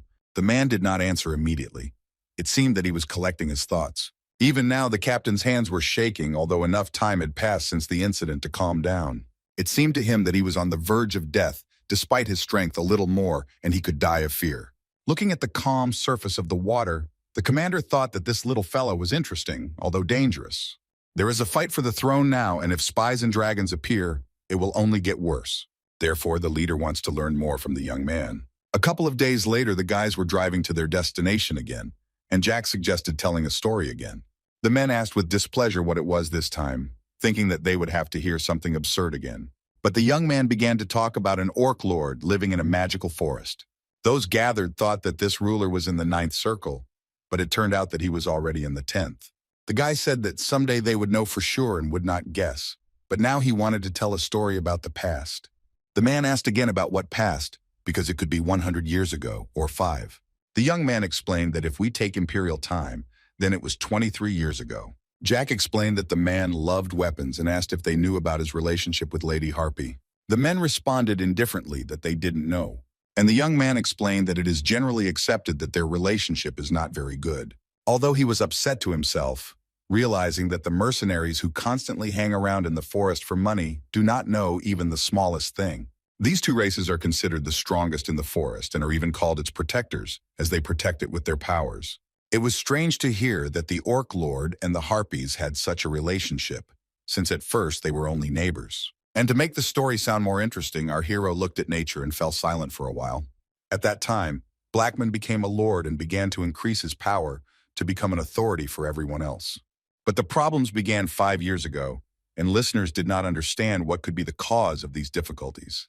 And again, the teenager smiled, hoping that his listeners would throw in some ideas. Although Jack later explained that when they found out about Harpy and Blackman's relationship, everything didn't go according to plan. People, Harpies, and Orcs all strove for one thing. Despite their differences, they all needed strength. Our hero smiled, noting that this is exactly what everyone wants. Some wanted to overthrow the ruler, and this operation was supposed to be secret. But everything went wrong, and they are still in power. John asked why relations between the races had not improved yet, when it could easily have been done. Jack explained that after the internal uprisings, Blackman and Vilea decided that their people were more important than any kind of love. And again, everyone fell silent, thinking about what to say. The captain did not understand whether he should believe the young man, although he said out loud that he was interested. But he knew that 10 years ago, these races were not so dangerous. It all started quite recently, when they began to actively increase their forces. The Harpies taught the Orcs their secret fighting techniques, and they in turn adopted elementalism from them. Jack concluded that these powerful creatures that inhabited the forest were able to learn a lot from each other. Raising his finger, our hero declared that Blackman and Vilea had directly contributed to this. But after that, they left and became the main inhabitants of the magical forest. Realizing that the interlocutors had become too serious, the teenager stepped on the captain's foot. And then he said that if the mercenaries ever get there, they can tell this story, and perhaps they won't be killed. The surprised interlocutor did not know how to react to this. John did not understand whether this was true or not, since the young man was not an ordinary person. But he decided to pretend that he believed it and promised that he would definitely do it. Suddenly, the man remembered that Jane had cooked the meat and offered the young master to try the dish, which he happily agreed to. Our hero really liked the taste, and the man noted that it was the girl who prepared this dish. Meanwhile, rumors reached the Marquis that the bodyguards accompanying his 3rd son had been found dead near the province. The servant said that the guards were killed by people with a high level of magic. The Marquis sat in silence for a while, wondering how this could have happened. The man decided that this happened when the Metal Blood Squad was not there. In his mind, he suspected that it could have been the Emperor or the Duke, but he was not sure who else could have done such a thing. The aristocrat understood that it was necessary to conduct a personal investigation, and turning to Gonzalez, he stated that the culprit should be found. The servant listened attentively to what was said to him, noting that he would do everything as needed. The Marquis then asked why the young man had not mentioned his younger son, whether he had not been there, and whether he had survived. The reporter said he was not among the bodies and most likely simply ran to safety. The head of the family ordered to find him because he might know something important to clarify the situation. And once again, the Marquis ordered his subordinate to find out everything as quickly as possible. Looking after the young man, the man remained silent, thinking about something. As Gonzalez was leaving, he heard the Marquis say that he thought his son was stupid, but it turned out that he was different. It was just unclear whether this news upset or pleased the aristocrat. The servant turned around for a moment, but decided that it was none of his business. Finally, the travelers reached the mountain range. Jack handed over a bag containing a pile of gold coins, saying that it was payment for the work. The very next moment, John began to open the knapsack. Looking inside in horror, everyone gathered could not believe that they now had so much money. However, our hero said that everything was fine. He had 10 elixirs left, and that was all he needed. The young man said that everything else was tips for good work and delicious food, because besides that, it was a lot of fun traveling with the guys. Looking at his serious interlocutor, the teenager asked for forgiveness for suspecting the man.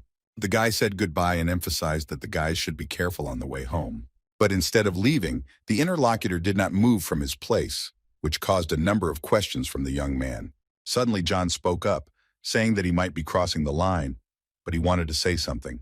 Our hero looked at the captain with wide eyes, not understanding what he wanted to say. The man began to say that the work of a mercenary is not as bad as it seems. Jack didn't understand what this information meant, but decided not to interrupt. And the captain continued to say that he didn't know everything, and therefore he would say what he was sure of. John saw people like the third son, rejected by everyone, who were in the same position. The sad eyes of our hero showed that he had been touched to the very heart. Smiling, the guy began to ask if the commander was hinting that he should also become a mercenary. John said again that it wasn't such a bad thing. If you don't take on dangerous tasks, you can see the whole world and earn good money. The man assured the boy that he could have such an experience, trying to cheer him up. Jack began to say that everyone might not understand, but the interlocutor already definitely knows everything. If our hero wanted to, he could kill the man with ease. The young man knew he was not an 8th Circle mage, but even he understood what the commander must have felt. The captain knew this, which is why he told the guy that he didn't yet realize the extent of his power. Scratching his head, the man said he was no longer worried about it. In a world where everything is decided by someone's sword, many hide their true strength and intentions. The young man thanked him for the wonderful words, but pretended that he had not heard anything. And then he whispered into his interlocutor's ear that in a few years trouble would come to the continent. The best solution would be to hide and do nothing. Jack knew that John would not understand these words, but asked him to remember them. The teenager emphasized that this would be a serious situation, and it was not worth selling out for a few gold pieces, because life was more important than money. The interlocutor smiled sincerely and said that he would definitely do everything as he was advised. Our hero noted that the man is a good person, and then the guy smiled tenderly and said that they guys could be free. The young man began to walk into the forest, confidently planning his actions that would help him achieve his goal. But the guy's attention was suddenly drawn to the captain, who asked him to wait. Afterwards, the man asked what the young man's name was. Jack didn't understand why this was necessary if the captain already knew. However, the next moment our hero's mood improved, and so the guy introduced himself as Jack. The teenager didn't want to be rude or impolite, so he asked a counter question about the captain's name. For several minutes, the leader stood silently, seeming to be pondering his answer. However, the man then sheepishly replied that his name was Dinas, or more precisely Dynastimo. The young man noted with joy in his voice that he understood everything. Finally, Jack suggested that they meet again sometime, because now John was a comrade to him. Not much time passed, and our hero was already running through the forest. With the speed of light, the young man jumped to a great height thanks to magic. Jack knew he had to hurry because it would soon be dark. The next minute, the young man stopped and looked around. The guy realized that he was already very close because he remembered the area and quickly moved along the mountain. Standing in the middle of huge boulders, our hero peered into the distance. Stepping onto the grass, the young man noted to himself that his body was still too small. This means that Jack cannot jump as far as he would like. Standing in front of some wall, the young man thought about something. Finally, the guy realized that he had found the entrance to a cave where it was very dark and even a little scary. Once inside, our hero lit his way so as not to get hurt in the dark and to find his way. After a while, Jack reached a familiar cracked wall and was sure that what he was looking for was here. There was his mentor, the one he had been looking for so long.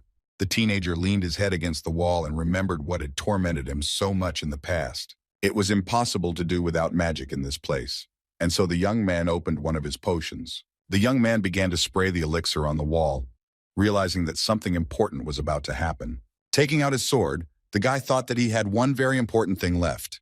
Our hero put the blade on his hand. It was unclear what the teenager was going to do. The very next moment, Jack cut his hand, from which blood began to flow. Last time, Jack just hid and ran away. After Ron was killed, he had no choice but to die. Unable to do this, the young man threw down his dagger. The young man began to cry from hopelessness and his own weakness. This caused blood and tears to start mixing. Our hero understood what was happening, but it seemed he was not going to do anything else. Suddenly, the young man looked with surprise at the wall, which began to open, and he saw a passage. At that time, for the guy, it was a great stroke of luck, something he had never even dreamed of. The young man could not imagine that such a thing was even possible. This time, the passage also opened, but it was no longer surprising because now everything is different. Our hero went further, continuing to light the way in the large cave, which was increasingly reminiscent of the past. Descending the vintage staircase, the teenager was silent. He didn't want to think either. Wrapping his hand, the young man did not understand why he was so worried. Perhaps the reason was that decades had passed since then. Not much time passed, and the guy already found himself in some room. Each new step was more difficult and slower than the previous one. At some point, our hero put his suitcase on the floor and sat down on one knee. Jack saw the mentor he had missed so much, but she was a little different than the last time they had seen each other.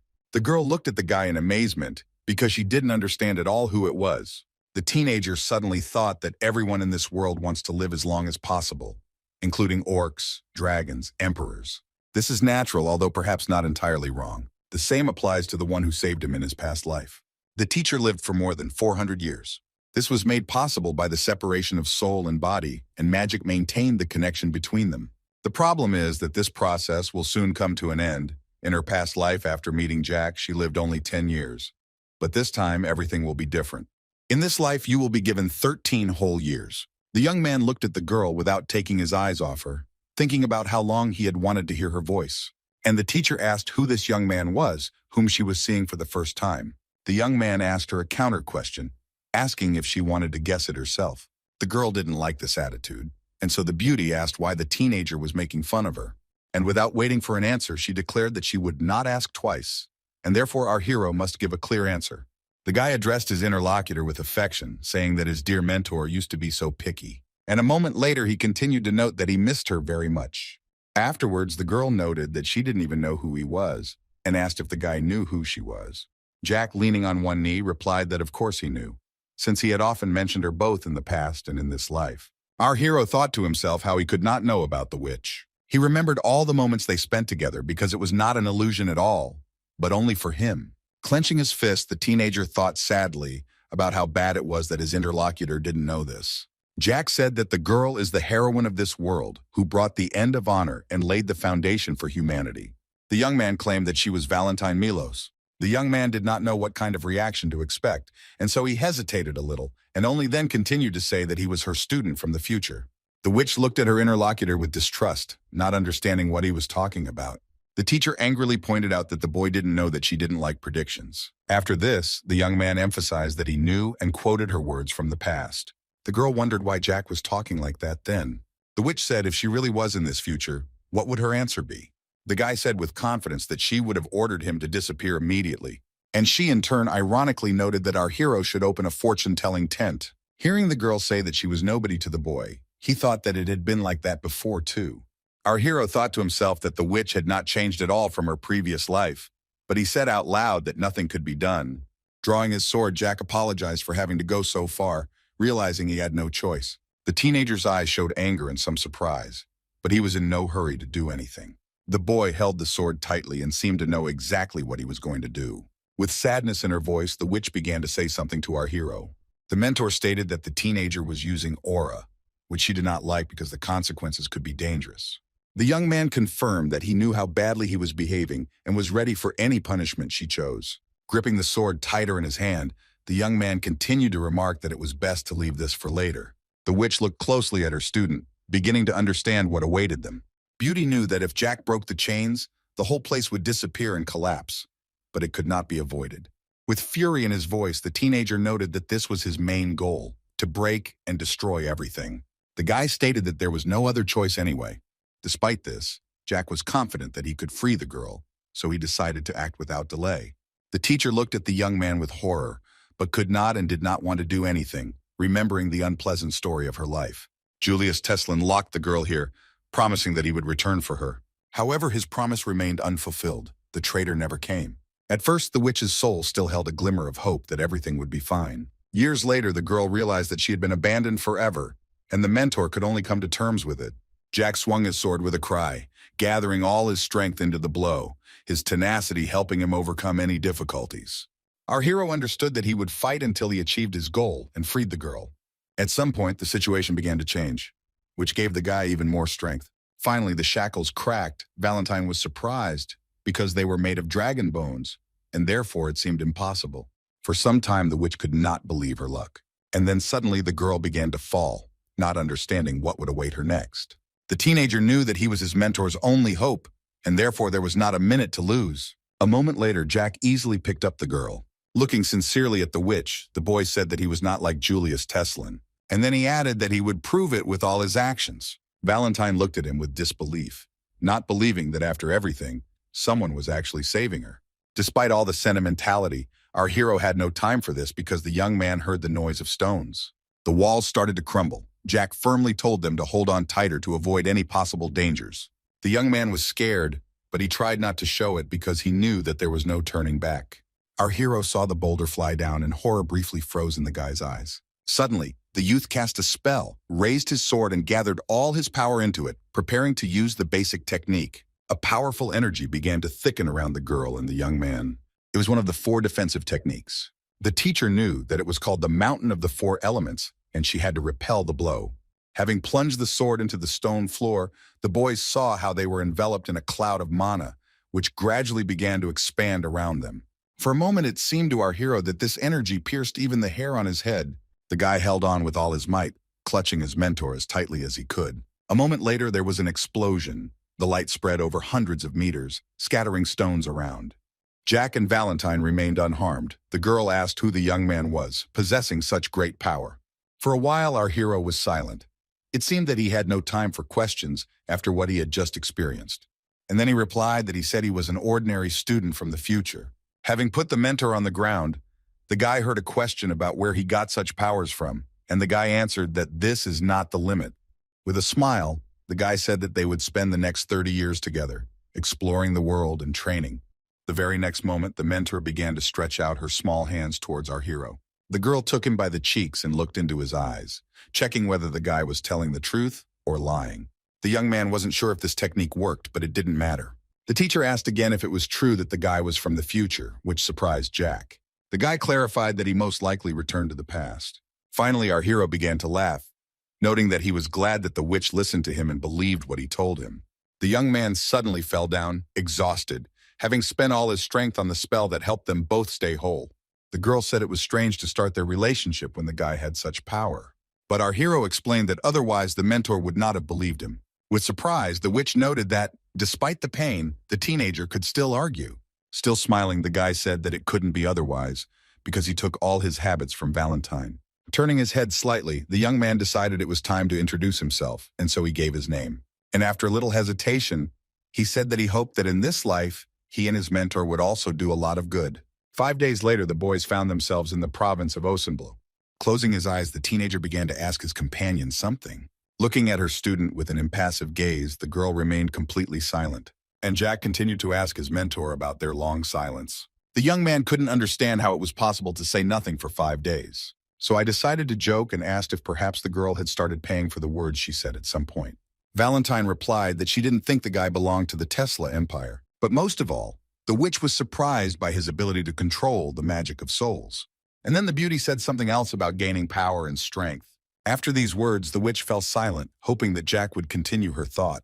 The guy knew that if he didn't explain the situation, she would hit him, just like she did in her past life. The young man said that there are powers that only a few possess, but she was not surprised. Valentine noted that his soul was shrouded in thousands of deaths and patiently waited for an answer. The young man said that he would like to tell what happened in his past life, but the girl did not speak to him for 5 days. And again, the witch explained that the teenager had more blood on his hands than she did, Suddenly, Valentine asked if the young man had thought about what had happened. And a minute later, she added why the chance for a second life was given to the young man. Jack himself didn't understand why this happened to him, but he still couldn't find an answer. The next moment, our hero remembered the battle, as well as the unknown horseman. Although after just a minute, the guy returned to real time. The young man said that he had thought about everything, but had not come up with anything interesting. Jack asked the girl not to look as if he had brought himself back, believing that it was done by someone who was pursuing some goal of their own.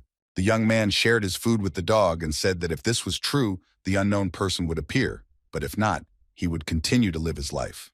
The girl looked closely at her interlocutor, but said nothing, and Jack emphasized that time spent with her is most important. The mentor noticed that the guy was good at speaking, but she still didn't understand what their plan was, and Jack said that they needed to look for allies. Looking closely at the dog, the guy noted that without the right people, he would not be able to do anything.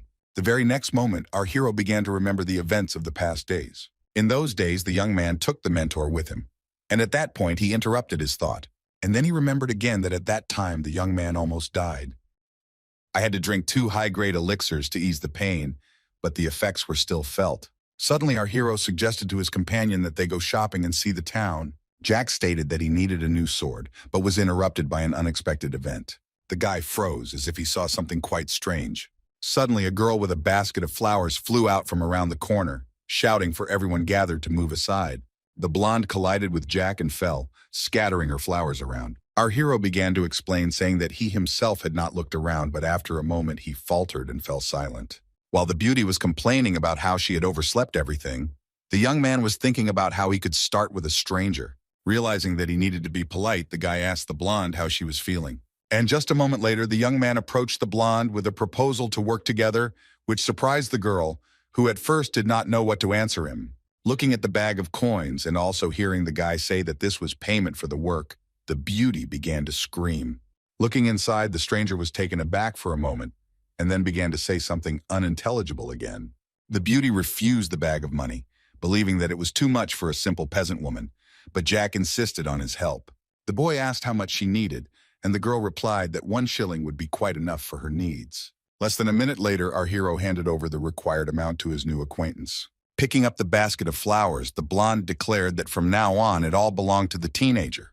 The young man wanted to say something else, but the stranger quickly said goodbye and ran away. Jack realized that this could be the beginning of their cooperation in the future, noting to himself that he had not seen vampires for a long time. The mentor emphasized that she did not expect to meet a vampire in such a place, with which Jack agreed. A second later, the guy turned to the witch, asking again if the blonde was really a vampire, not expecting it at all, while his partner thought that he chose her because of this. Jack explained that he took the stranger because he believed that she could reach the 10th level of the circle, and there was no other reason for it. The mentor emphasized that the guy's stupidity was surprising. He would have to learn a lot, but on the contrary, he was happy and wanted her to live long.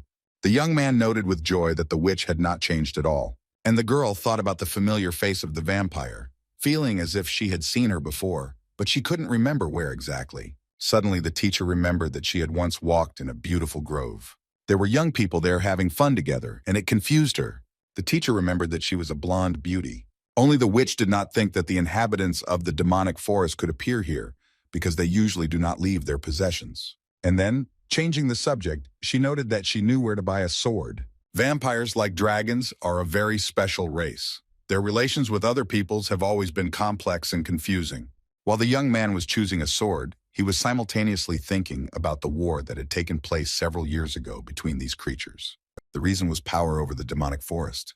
And in this confrontation, the dragons won, forcing the vampires to flee their lands.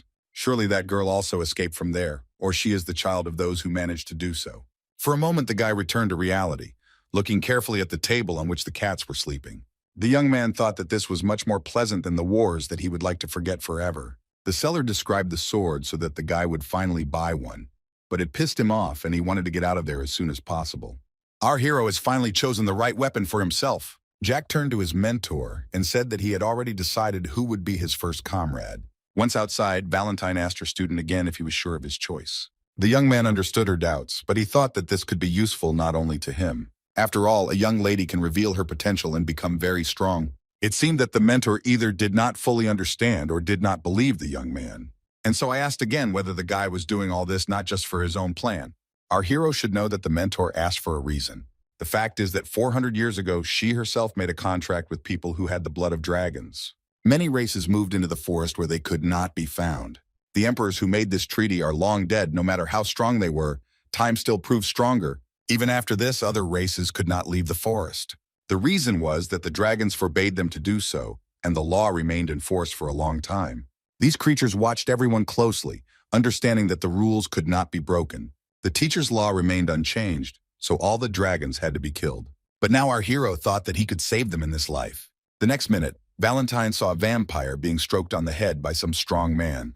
The young man turned to his mentor, but was in no hurry to say anything. Our hero placed his thumbs on the girl's little hand, and then he said that she shouldn't bother taking responsibility for their past actions. The vampire happily took the orc blood, thanking the seller. Answering his teacher's question, Jack replied that he knew a lot about her because he was her student and had studied the lessons well. The girl agreed with him, and our hero just laughed. But Valentine, looking at the tomatoes, warned the student not to feed his blood. The young man looked attentively at his interlocutor, not understanding what she meant. Jack didn't know what the witch wanted to say, but he thought that the girl was still a child, and they were supposed to be fed with goodies. The young vampire went home and recalled her recent conversation with the aristocrat. She wondered what the guy should answer because he wanted to offer her a job.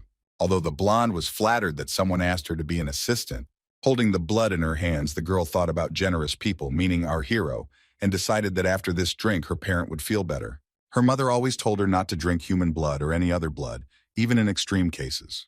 The woman did not explain this, but the girl remembered the instructions forever. You can only use the one that your uncle brings. Entering the house, the blonde thought that perhaps he would show up today and help her with this issue. Looking around and not seeing her mother, the girl thought that perhaps she was resting. And while the beauty began to call the woman, she emphasized that guests had come to them, but the girl did not see anyone in the house. Entering the bedroom, Charlotte asked where this man was. Suddenly she heard Jack's voice from behind and was very surprised by his appearance here, not understanding how he was able to find their home. The blonde looked at her new acquaintance with horror, unable to utter another word. At the same time, our hero sat silently and simply smiled. Looking at the woman, Valentine thought that it would be better for her to get up rather than lie around doing nothing. Then the teacher told Charlotte's mother that they had not seen each other for a long time. The witch began to question her about the reasons for their current state. Vivienne de Royale was a vampire of noble blood, known for her power, but her current state raised doubts about her true strength. Jack and Charlotte went outside. The girl was feeding the birds, and the guy did not understand why she was wasting time on this activity. Our hero heard the teacher telling the girl's mother something about mana, hoping that nothing would happen. At the house, Vivienne began to ask her interlocutor who she was and whether she was by any chance a vampire hunter. With sadness in her eyes, the witch asked if the young woman had forgotten her face, but suddenly the blonde remembered Valentine. Meanwhile, the witch was recalling how the vampires were driven out of the forest, and this brought back sad memories. The pale interlocutor wanted to say something, but could not find the right words. Before she could say anything, the vampire began to cough heavily, and the mentor continued asking questions about their current lives. But it wasn't that easy because the woman bent over on the bed and fell silent. The witch saw that the vampire was not feeling well, and therefore decided to postpone the questions for a bit. A minute later, Vivienne learned that her friend had become so small because of a spell, and only once a month could she live like an ordinary person. But the next moment the witch declared that it didn't matter at all. The mentor asked what the vampire elite were doing in such a backwater, because Vivienne was very strong, and now no one was afraid of her.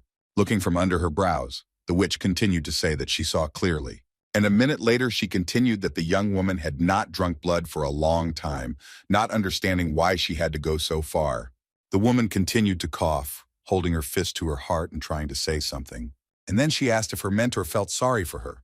Looking out the window, Valentine silently began to talk about how much time had passed since those glorious times. Previously, the vampire was very strong, the kind that everyone was truly afraid of, despite her pretty appearance. Back then, no one could have imagined that the blonde would turn into a weak and feeble woman. The mentor noted that she no longer saw the same vitality that had been in her interlocutor since their last meeting. Valentine said that if it weren't for Vivienne, they would have already died at the hands of fanatics who persecuted them for their magical abilities. Lying down on the bed and throwing her hand over her forehead, the young vampire noted that she was ready to answer the question. There were 5 creatures hiding in the forest, and behind them stood 2 lords.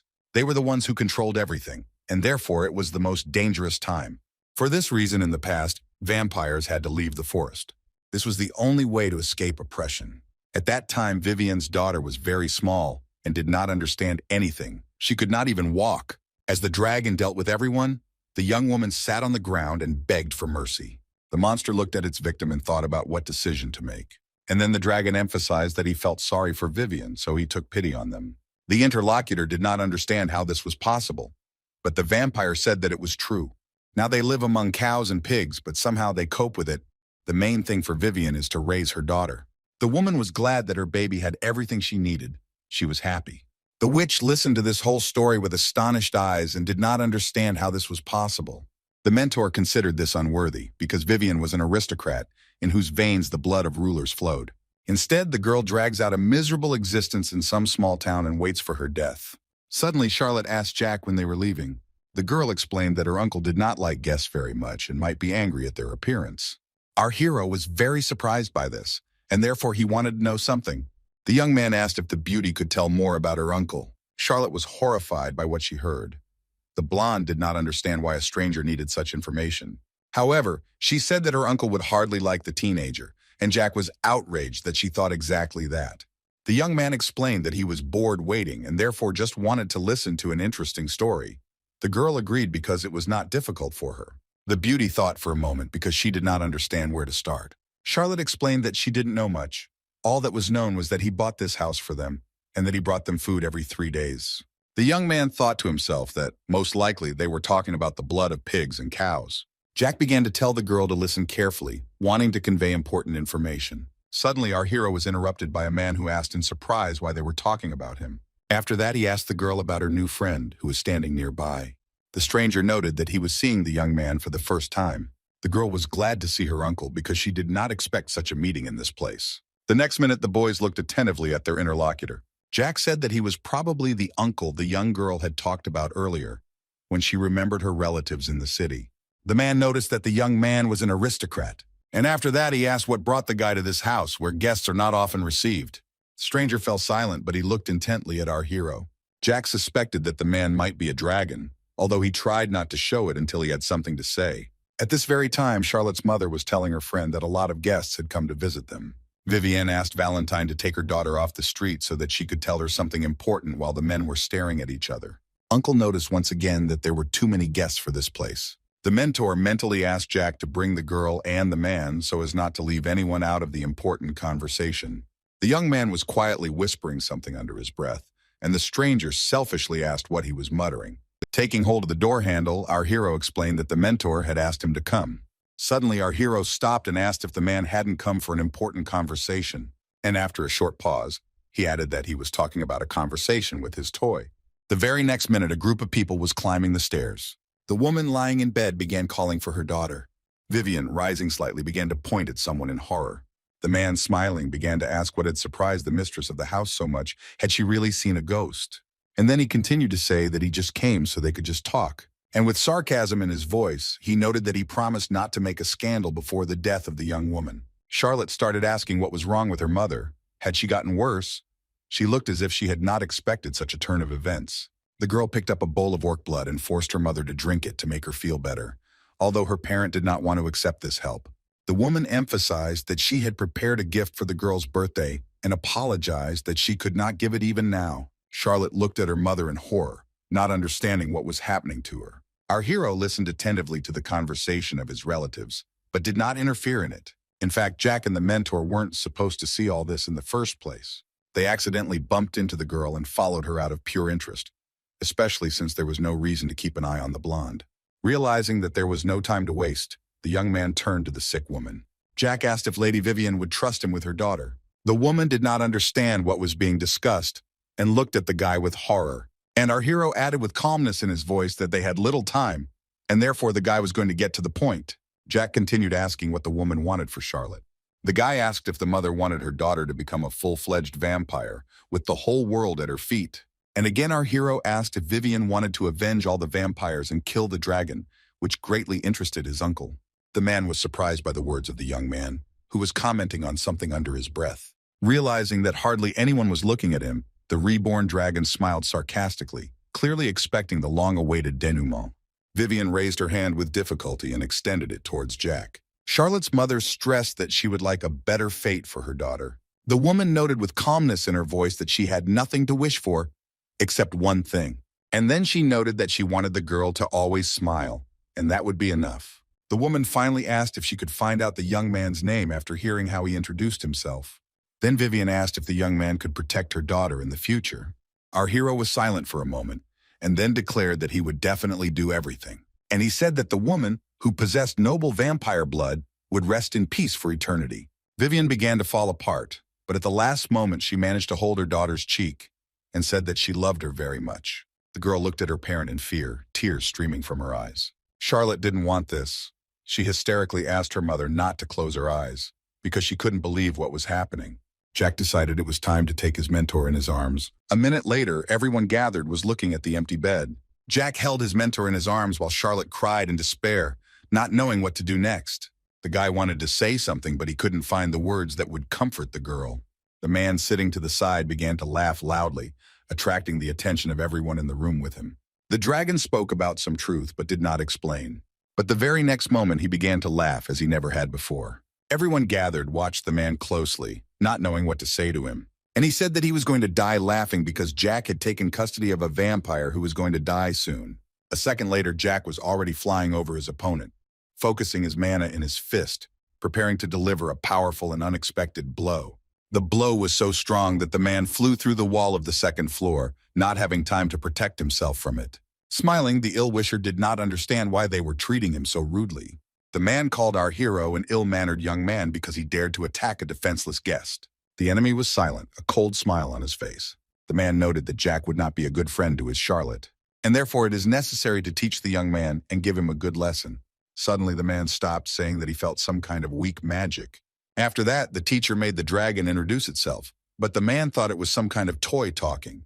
The witch noted that if the two lords were removed, there would be only 5 dragons left in the forest. But there was no man, meaning he was born 200 years ago. The opponent listened attentively to what was said to him, but remained silent. The man's eyes were wide open and he was smiling, but it was hard to tell anything from his expression. But suddenly the dragon got angry. He asked how the toy knew this, and who this girl was, trying to figure everything out. When Jack heard his mentor being called a toy and a girl, he became furious. The witch asked to let her go because she could handle it herself, emphasizing that she was a sorceress from the past. The young man had no intention of disobeying his mentor, and so he did as she asked. Standing in front of the enemy, the girl stated her full name. The witch was an immortal necromancer in the Time Village, but the man did not believe it, thinking that it was all nonsense. The interlocutor replied that there was no mistake. That was how it was called in ancient times. The enemy refused to believe it, saying that the doll had made it all up to look more respectable. But the next minute, the man heard the words Bahamut and Balamoth. The woman named the real names of the two lords, and now the stranger believed her, because only a few could know this. With melancholy in his voice, the ill-wisher stated out loud that he understood that Milos was not lying. The man stated that he was also a dragon and his name was Valactus Machiavelli. The ill-wisher did not think that he would be able to meet such a face in an inconspicuous village. He only wanted to play with the second toy after the death of the first. Suddenly the witch ordered Valactus to leave. But the opponent emphasized that the woman had forgotten a lot. The dragon surpassed the humans in everything and won, and these unfortunate people had no choice but to flee. The man said that he believed that the witch was no one to order him around. The mentor did not agree with this opinion because she knew the truth, unlike her opponent. Valentine said that it was she who did it, not the dragons, surprising the nobleman who was confident in the greatness of his race. The enemy looked at his interlocutor in surprise and again did not believe what she was telling him. It was Valentine who then divided humans and dragons, due to the latter's deep self-conceit. The situation was extremely tense, but no one wanted to change anything. The world began to come apart at the seams and could very soon come to an end. But the dragons stubbornly continued to believe that they were better than others, and therefore they committed outrages. Valactus commanded the mentor to stop talking nonsense because she couldn't possibly know anything about the past. The man looked attentively at the people who stood below in silence. Meanwhile, Jack called him a lizard and emphasized that he should listen more and not talk. The young man didn't understand why. If the man was so cool, he was so scared when he heard the name of his mentor. At this point, Valactus's patience ran out. He called the guy a fearless freak and said that he would show him where he belongs. A moment later, the enemy showed his claws, preparing to strike. The young man watched everything that was happening, but he was not going to do anything rash. Although less than a minute later, the young man pushed off the ground with his hands. Jack began to use a combat technique, realizing that there was not a minute to lose. Our hero kicked the man in the chin, causing him to fly back. The blow caused the opponent to hit the wall very hard. The man was in pain. He was not going to hide it, and so he began to scream and swear very loudly. The opponent knew that he couldn't give in to weakness, and so he began to slowly rise from his seat. Lifting Velactus's chin with the tip of his boot, the young man warned him not to dare to think himself better than his mentor. But the enemy did not calm down, saying that he was a dragon and therefore better than everyone else, because people were real nobodies. The guy said if he continues to behave unkindly, Jack will simply kill him.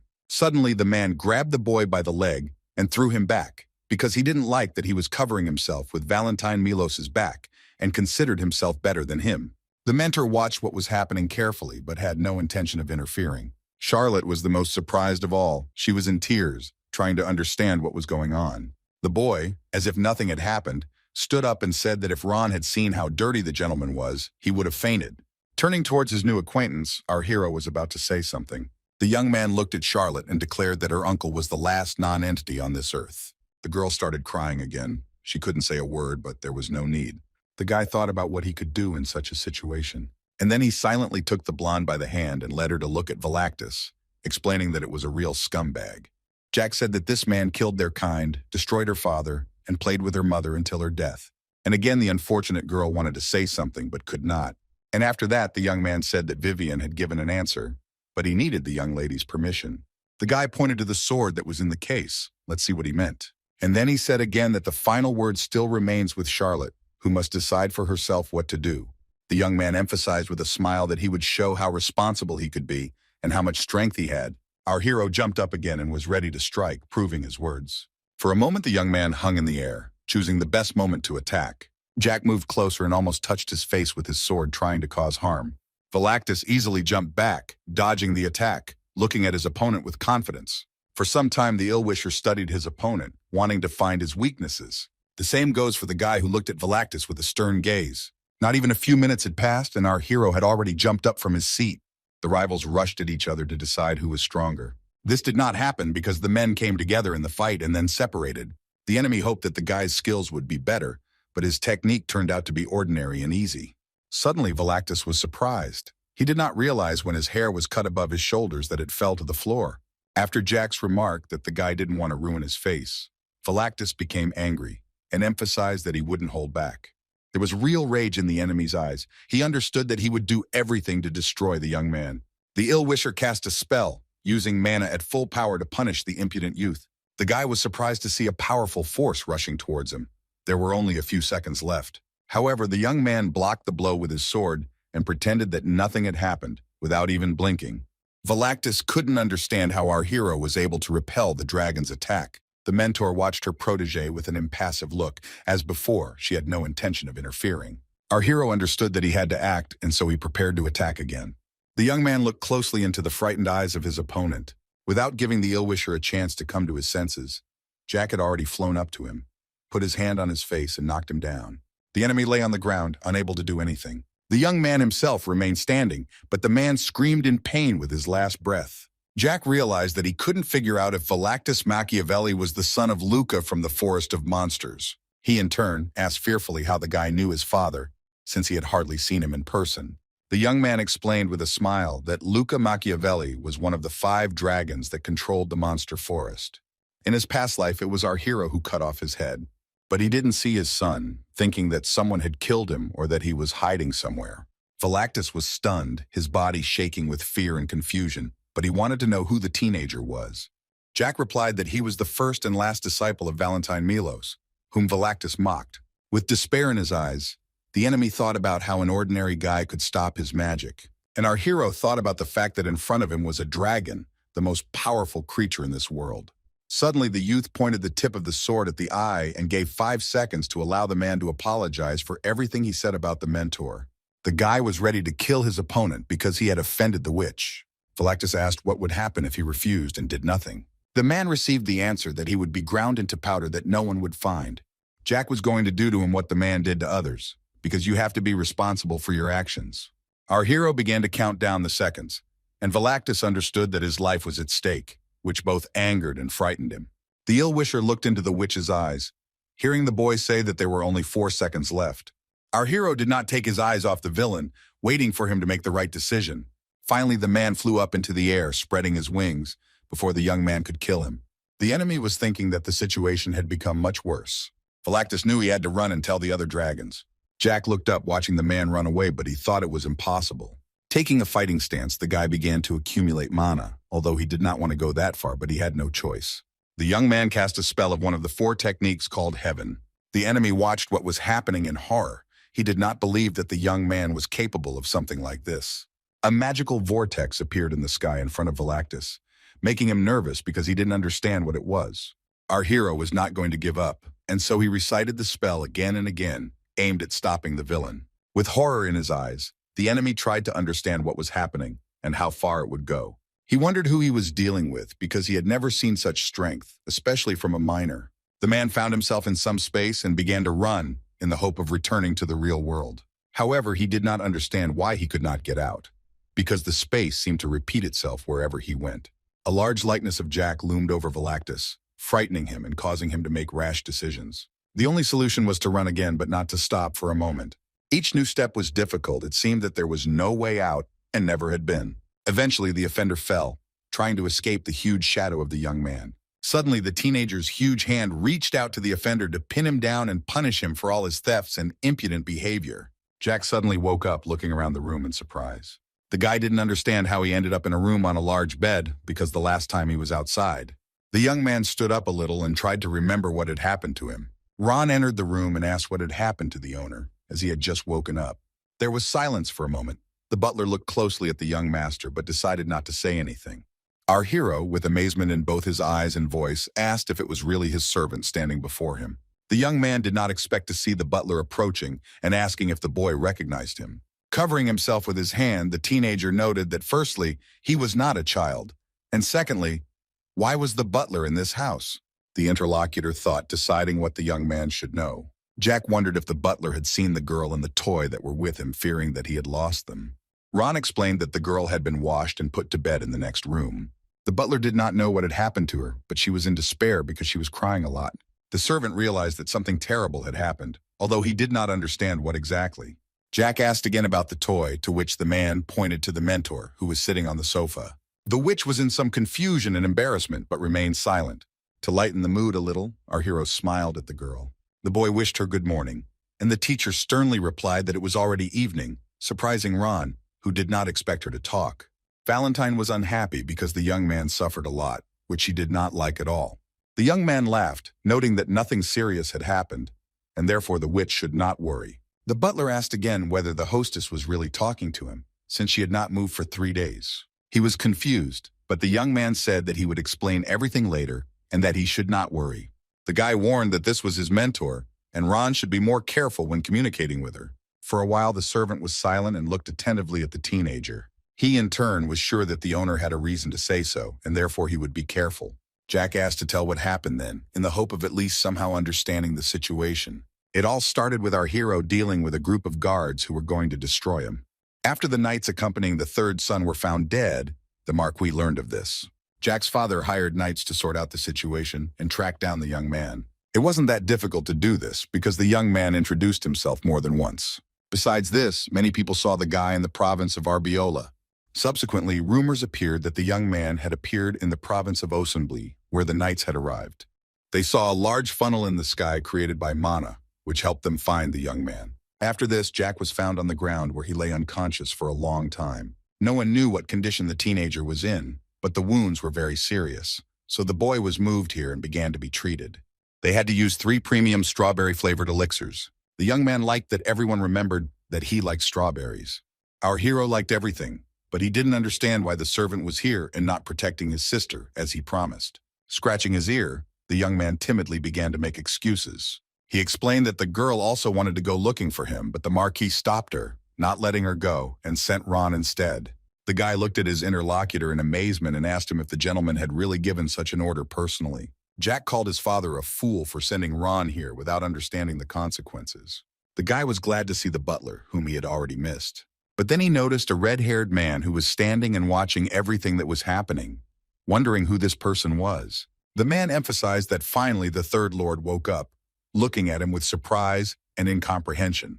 He explained that his name was Gonzalez, and that he was the second in command of the Knights of Blood. The boy assumed that the young man had already learned from his servant that he was the one responsible for the investigation. The knight wondered if the Marquis's son knew that he was not allowed to travel through the provinces and play with the local common people. Of course, the third heir may be allowed to do so, but the boy is still the Marquis's son. Ron began to defend the boy, but Jack stopped him because he wanted to listen to the second in command. With a smile on his face, the knight said that he would like to ask a few questions and hoped that the teenager would answer honestly. Jack thought about the fact that this man bought him 3 elixirs. Clenching his fist, the young man decided that he could withstand exactly 3 questions. With calmness in his voice, our hero stated that the deputy commander could ask questions since he was ready to answer. Gonzalez noticed the young man's gaze and did not understand why he was looking at him like that. The knight was curious about what happened at the place where all the knights were killed, because the young man was the only survivor. Jack explained that his guards had received strange orders to cripple him, and then he gave him the elixir to drink, and before he could finish speaking, he asked the man why he was looking at him like that. The interlocutor's eyes were full of horror as the guy asked if this was really the first time he was hearing about this. Gonzalez, with a businesslike air, asked not to change the subject and to continue the story. Still clenching his fist, the teenager thought about how he was barely holding back from being rude and continued the story. The boy said that the knight smiled evilly and said that the young man should understand them. The travelers were to stop for 4 nights on the way to the academy, and all this time the knights planned to break his bones and then heal him with elixirs in the morning. Jack said that there was also a 6th-class knight, but he couldn't remember his name, to which the man noted that his name was Regression. The guy emphasized that he was very self-confident and was going to destroy our hero's mana circle. The butler began to ask in horror what the young gentleman was talking about. When Ron noticed this, Jack stated that he simply went and killed the enemy. The deputy commander, listening to all this, did not believe that this was possible, and so he began to say something but could not find the words. Our hero, getting up from his seat, asked whether his interlocutor had gone deaf or forgotten what he wanted to say. Without waiting for an answer, the teenager began to laugh, and again said that he had killed everyone who wanted to harm him. Gonzalez looked at the young man, thinking to himself how a defenseless boy could single-handedly wipe out the entire squad. The man thought that this couldn't happen, and therefore it was all fiction. And so he said that he could turn a blind eye to many things, but not to the impudent person. The teenager looked at his angry interlocutor and said that he was wrong to think that way. Gonzalez stressed that the boy was probably bullying him and warned that if his sister didn't love him, he wouldn't turn a blind eye to it. The butler was frightened, and so taking the knight by the hand, asked him to go out into the corridor and discuss everything face to face. Ron tried to calm the man down, but he didn't like that someone was touching him and started shouting that a servant had the right to do something like that. The young man, hearing this, opened his eyes wide in surprise. A moment later, the guy flew up and hit Gonzalez in the face hard enough to make him treat his friend with respect. The man flew towards the door, landing loudly on the floor, feeling the full force of the third heir. Jack angrily reported that he had restrained himself 3 times from punching the scoundrel for his attitude. For a moment, all 3 were silent, each in his place. The butler began to ask fearfully what the young master was doing. Ron then began to calm the boy down, reminding him that he was sick and that he shouldn't be so tense. The guy lay down on the bed, making the servant even more worried because he did not understand what was wrong with him. The young master said that he was just feeling dizzy and there was no need to worry so much. The guy also noted that the man has the 7th circle. Smiling, our hero continued to talk about how surprising it was that a knight with such powers would mock an ordinary servant. Ron started to smile. He was pleased that the guy cared about him. Suddenly, Jack grabbed the butler by the collar and asked him not to live the way he had lived before. And a minute later, he added that he had been too stupid before. The boy thought that it would be much easier with Ron around, but now he thinks differently. Ron was one of his own people, so the teenager wanted him to live like a human being, after which the butler noted that the guy had never spoken like that before. Jack looked at the man with pity and asked if he really didn't want to change anything. The servant began to smile, noting that, of course, he wanted something new and normal. The butler rose from his seat and turned to Gonzalez, declaring that he was the 3rd most powerful of them all. And even though the young gentleman didn't really recognize him yet, he himself remembers everything perfectly. Jack asked how much time his friend needed, offering 5 minutes to deal with Gonzalez. The young man smiled but said nothing. Everyone knows that Ron is a great cook, and talking about food here is completely inappropriate. The point is, in another very important moment, this became clear when looking at the actions of the man who skillfully dodged the knight's attacks. Moreover, the butler not only managed to maneuver perfectly, but he also dealt blows to his offender. The servant hits him in cold blood, knocking out several teeth without even flinching. It seemed that for the first time in all this time, the servant could finally show himself and declare what he was capable of. The deputy commander did not like this because he considered the butler stupid for swinging at him. The young man was experienced in such matters and therefore parried the blow perfectly. Ron easily landed a punch to the chest, sending the man screaming in pain flying. The servants gathered in the corridor, as well as the guards, could not understand what was happening in the room, but did not dare to interfere. Jack watched this and felt that these actions were already familiar to him. The young man was proud of his assistant, realizing that he was very strong. Of course, the boy had seen Ron fight before, remembering his past life. Our hero recalled one incident when the butler defended him, while the young man curled up on the ground and covered his head with his hands. At this very time, his faithful assistant was doing what seemed to be completely incredible things. But even at the 9th circle, his main strength was not magic, but physical strength. And that's why even now the guy sat with a serious look and watched the butler. Our hero thought about it. Isn't it surprising that Gonzalez, a 7th circle magician, loses to Ron, a simple servant? Of course, the knight has a lot of experience in close combat with stronger guys. Jack wondered if it was possible to tell that the man was an imperial spy, so the servant would have to kill, although it was unlikely that Ron would be able to do that. Suddenly, Gonzalez snatched a sword from one of the knights, knocking him down in surprise. The enemy threatened the butler, telling him to die because there is no mercy for the impudent man. That is why our hero's faithful friend raised his hand to instinctively protect himself from the blow. The man didn't have time to swing his sword as Ron approached him, placing his hand on his back. A second later, the butler's knee hit the knight in the face. Jack understood that the butler had to hide his true strength precisely because of him, his young master. At this point, the ill-wisher began to wipe his mouth, thinking about what to do next. The young gentleman turned to Ron as he looked at the exhausted Gonzalez. The butler turned around with a smile and asked what the young man wanted. The guy asked how long he would have to wait for food. The man looked at the guy in surprise, trying to understand what they were talking about. The next minute, Ron quickly realized what the boy wanted, while from behind, the knight tried to strike the man. In a matter of seconds, the butler clenched his fist in his hand and used magic to fulfill Jack's request, knocking out his opponent. Gonzalez lay unconscious, and the guy noted that 1 minute and 20 seconds had passed, and Ron needed to try to be faster. The young man, seeing the knights watching all this, angrily sent them to work. The guy grabbed the offender by the hair and suggested that they now talk face to face. The young master noted that the man had a cool name and good skills, and his father trusted him. Despite the pain, the ill-wisher began to say something about our hero as well as his butler. The guy added that perhaps the man didn't understand yet, but the young man wasn't expecting a direct answer. Jack asked if the knight had come here to find out what had happened. And a moment later he added that now he knew about everyone who was behind this. And then he continued to note that this was the Marquis's favorite, the 3rd knight, the captain's deputy. It would be a shame to simply kill someone like that. Suddenly, our hero quietly asked if the opponent would like to have an 8th circle and become a captain. Looking at the frightened ill-wisher, the young man repeated his question once again. The guy emphasized that they could come to an agreement, but the knight still looked lifelessly at the young master and remained silent. However, Ron realized that the gentleman was up to something. The servant thought to himself that he was proud of him, because the boy had already grown up. The butler was approached by a mentor who poked him in the leg to attract the man's attention. The young man was so immersed in his own thoughts that he did not immediately understand what they wanted from him. But a moment later, Ron bowed and said that he knew that the master called her mentor and asked if he could introduce himself. For a moment, the butler froze and looked attentively at his interlocutor until she spoke. Valentine said it was an impulsive incident, which surprised Ron greatly. She was also amazed by the fact that 20 years ago the servant already had the 9th circle of magic, and to receive it in his 30s was simply something incredible. The witch didn't understand what such a person found in serving some guy because now his strength should be much higher. The butler was taken aback by what he heard, but was in no hurry to say anything. The mentor explained that the man could have already reached the 10th circle and become an archmage. Looking at Ron, the girl asked if 20 years wasn't enough.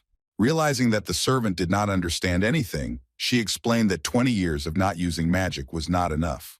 The butler had not used magic since Elizabeth and Jack arrived at the Marquise's estate 19 years ago. But recently he had to do it because it was simply necessary. It was just one time to save Jack. The witch decided to herself that it was not important, but out loud she said whether the man did not feel sorry for the life he had given up, especially for the sake of people who were weaker than him. The mentor explained that the butler should not close his eyes to his desires, and then asked if he was going to continue living for the sake of this child. Now she understands who gave Jack his skills and knows how much power Ron has. The girl again asked the guy if he knew how powerful his assistant was. For a while, the interlocutor was silent. It seemed that he simply wanted to collect his thoughts. The butler began to remember the words of his hostess, who had once told him that there was no point in looking back into the past, no matter how difficult it was. Ron is sure that the boy knows, but he just doesn't take it into account. If he heard their conversation, he would turn into a dunderhead. In reality, Jack didn't know much, and at that moment he threatened the knight to remember two things. The guy emphasized that he would not repeat it twice and would gladly kill him, but he was sure that he would need him and could live for now. The ill-wisher convulsively tried to squeeze his hand, but he couldn't do it. Then our hero asked again which side Gonzalez was on, and he thought for a long time because he was afraid to say the answer. Jack sat on top of the offender, realizing that he was tired, so he decided to take a look himself, emphasizing that he should not move and not use mana. The man closed his eyes and tried to turn away, not understanding what they were going to do to him. Our hero, getting ready, noted that it was best for the knight to remain calm so as not to get hurt. A moment later, the teenager reached out to his interlocutor. The young man began to use magic, and the enemy screamed very loudly, not understanding what was happening to him. The young man placed his hand on his heart, but he was not going to stop there. For a while, nothing happened, and then the guy shouted that he had finally managed to find what he was looking for.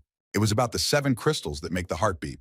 The young man, looking at his opponent, noted that he should have given up right away. Then he wouldn't have had to go through all this. The man did not understand what the young master was doing with his mana and tried to understand it while worrying about his life. Our hero understood that his opponent was about to rise, and therefore began to squeeze his hand even tighter. Jack, looking the knight in the eye, said that he could kill him in a second, but to avoid this, he needed to obey. Smiling sarcastically, the teenager noted that this was all for the well-being of the ill-wisher. The knight understood that he did not want to resist any longer, and so he closed his eyes and turned away. Magic enveloped all the crystals and caused them to crack more and more. Energy seemed to be coming from Gonzalez's chest area. A second later, the energy was released throughout the room. It seemed like a real explosion that could stop everything in its path. The man lay there in fear with his eyes closed, afraid that he had already been killed. Jack pointed out that the knight could already open his eyes, which made the man calm down a little and gradually come to his senses. The man did not understand what had happened and kept asking the guy until he replied that everything was ready. Suddenly, the frightened assistant commander touched his heart and asked what was wrong with it. Our hero said with absolute calm that the knight probably meant crystals. Jack added that this crystal he added will work for 3 to 5 months. Gonzalez asked why the guy would give him power, since it was not at all safe. The young man said that he shouldn't ask questions, which was completely incomprehensible to his interlocutor. Our hero was silent for a while. He looked attentively at his opponent but did not want to say anything. However, a moment later he declared that there was no choice now and that he would have to do what he said. The boy asked if the knight understood what would happen to him if he suddenly decided to refuse. The teenager threatened that if he disobeyed, he would die a horrible death that was hard to even imagine. After that, he asked with a smile if Gonzalez knew about the rumors about Jack and his connection with black magic. The guy said that back in the days when he beat Palon, and then paused for a minute. And then he abruptly continued to say that he then went to prison, where some rumors reached the young man. Everyone said that Jack had black magic, and it was true. People gossiped about things they didn't really know, but it didn't matter. The guy noted that the news about magic was true, although he assumed that the interlocutor had already understood everything. The young master ordered him to kneel, and he, overcome with fear, did not know what to do, because life was much more valuable. A minute later, a frightened Gonzalez was sitting in front of our hero, not understanding what to expect next. The young man advised him to turn on his brain and listen more carefully, making it clear how serious the situation was. Pointing his hand towards Gonzalez, the young man noted that the first thing a knight should do was visit our hero's father. Jack ordered the man to return to the marquee and say that the third master knew nothing about what had happened. The teenager was pleased that his interlocutor bowed his head and said that everything was perfectly clear to him. Finally, our hero thought that he would succeed, and so he continued. The boy added that in 3 months the Count's supporters, the knights on the side of the marquise, must be destroyed. The young man noted that there are about 40 of them in total. At first, Gonzalez said he understood, but then asked again, not understanding how this was possible. But this did not stop Jack. He menacingly declared that the knight was obliged to obey him, and he agreed because now his life depended on what the young man would order. Our hero watched this attentively, as if it were a performance. This story clearly amused him. A minute later, the teenager leaned on his knees and stood up. Jack walked up to the man, put his arm around him, and told him not to worry. He added with a smile that the knight should have listened to the guy, then he wouldn't have suffered. Pointing to his heart, our hero said that the man had achieved the impossible. Thanks to the master, Gonzalez became a magician of the 8th circle, and now he should obey, because it will be better that way. With a smirk on his face, the teenager hinted that he might be beaten even more severely. The interlocutor stared at one point in horror. It seemed to him that all this was not happening to him. And again, the teenager sarcastically asked why the knight didn't want to say anything. Suddenly, the boy remembered that the man had been pestering Ron his whole life, treating him like trash, and the servant had to simply endure it and do nothing when he was so mercilessly mocked. Our hero knew that the butler was not guilty of anything, but spent whole nights cleaning food from the floor and then cleaning the carpet. The young man said that Gonzalez would now be Ron's doormat and asked if he understood all the consequences. The butler was silent, but he felt incredible pride that the young master was taking such care of him. Our hero began to shout at the knight and say that he was obliged to ask Ron when and how to help him. After this, having explained everything, the young man threw Gonzalez out the door and ordered him to hide. The young owner leaned against the door, happy that he now had a second chick. The first one was a complete fool, but the second one will have to obey no matter what happens. Suddenly, Jack turned to his assistant, asking him if he was finished. Looking at the teacher, who was sitting sadly on the sofa, the butler answered in the affirmative. The boy was so hungry that he was ready to die, and Ron immediately asked if the young man was going to go somewhere looking like that. Jack didn't understand what was going on and why the assistant was so worried, but after a minute, the butler asked to wait and took something out of the suitcase. Scratching his head, our hero thought about what the servant had prepared for him. Since Jack's luggage was lost, his faithful companion prepared spare clothes, as if he knew this would happen. The guy thanked Ron and admitted that it would be great to eat, since he hadn't eaten for a long time. The butler said he would not leave, and the young man asked who would then serve the food. Suddenly, Charlotte flew into the room, dressed in a beautiful pink dress, and rushed to hug the young man because she was very worried about him. The young lady immediately began to talk about how she was worried that the guy would never wake up again. Our hero was shocked. He didn't know what to say and therefore preferred to remain silent for a while. Finally, the young man turned to the butler. Jack noticed that their guest was trembling and, surprised, said that he would come later, staying with the girl. The butler bowed, wished them a pleasant conversation, and left. Our hero decided to himself that without blood, the girl was probably exhausted, and then asked her to let him go. It was getting late, but there were no fewer people on the street, which Jack noticed. Standing on the roof, the young man apologized for almost destroying the blonde's house. Charlotte assured that her home is where her family is, and after losing her mother, living alone in an empty house made no sense. She smiled, trying to accept the situation, although it moved her to tears. The teenager climbed down from the parapet and walked towards his new acquaintance. The young man lightly took the girl by the hand and led her along with him. The boys were walking around the area, and Jack admitted that he too said goodbye to his mother early. The boy was so young then that he had no memories of her. Jack had Ron by his side all his life, taking better care of him than his own father ever could. Now he also has a mentor. The teenager said that even in the worst life you can find happiness. Perhaps for the first time in all this time, some hope and faith in something better appeared in the young lady's eyes. Suddenly, our hero began to cast a spell to cut his wrist. At first, the girl looked at him anxiously and began to say something about his blood, but did not have time to finish. The beauty quickly approached his hand and began to drink, because she had been missing this for so long. Jack took his friend by the shoulders and asked Charlotte to come with him. The young man watched her drink blood, realizing that she was very hungry. For some time, our heroine did not pay attention to her interlocutor, absorbed in her occupation. Charlotte's grip on the guy's hand grew tighter with each passing minute. On the one hand, this was unpleasant for the guy, but on the other hand, he understood perfectly well that this was vitally necessary. Suddenly, energy was released and a wind blew around, fluttering the girl's hair and dress. The astonished blonde stood and looked attentively at her savior. It seemed as if the young lady wanted to say something, but could not find the right words. Charlotte came to and realized that her body had recovered and was very happy about it. Vampires protected themselves from dragons because they could restore their strength by drinking special blood. It was not for nothing that they always opposed themselves to others. The girl asked in surprise how this happened, and the guy only asked if she felt better. Embarrassed, Charlotte began to sincerely thank her savior, and our hero only asked what her impressions were because he really wanted to hear the answer. The teenager recalled that he had then shown how much he wanted to protect her, and after a short pause, He honestly admitted that the battle had been difficult and had scared him a little. The beauty was shy and therefore took a long time and with difficulty choosing her words, although the young man was in no hurry. Our hero looked into the amazed and joyful eyes, realizing that he was very glad to see the beauty happy. Suddenly, Charlotte said that she was a little scared, but she was amazed, noting that her brother was very cool. This surprised the guy, who didn't expect this. Jack said that he should call him boss and not brother because he is many years old. The young man grabbed his head and emphasized once again that boss sounded much better and more appropriate. The girl really liked the idea and happily agreed. While setting the table, Ron talked about whether he had misheard or not, and whether the guy had mixed up anything in his story. Jack was having dinner at the table, talking about how he had managed to catch the dragon. The butler looked at the young man in amazement, thinking that such a thing was practically impossible to do. This was understandable because when a dragon turns 10 years old, it develops a 4th-level heart of lies. By the age of 50, the dragon becomes a true master, able to control its strength and abilities. In addition, these entities have their own abilities. They can shrink to the size of small people, although this is not the case with polymorphs. The dragon's body is automatically formed from magic, but the transformation into a human is usually used in combat. At this point, Ron pointed out that vegetables should be eaten too, to which Jack replied that he would do that later. The butler looked closely at the gentleman, thinking that this act was reckless and thoughtless. Although Jack only had a 2nd circle of lies, he managed to win against a dragon of the 10th circle and above.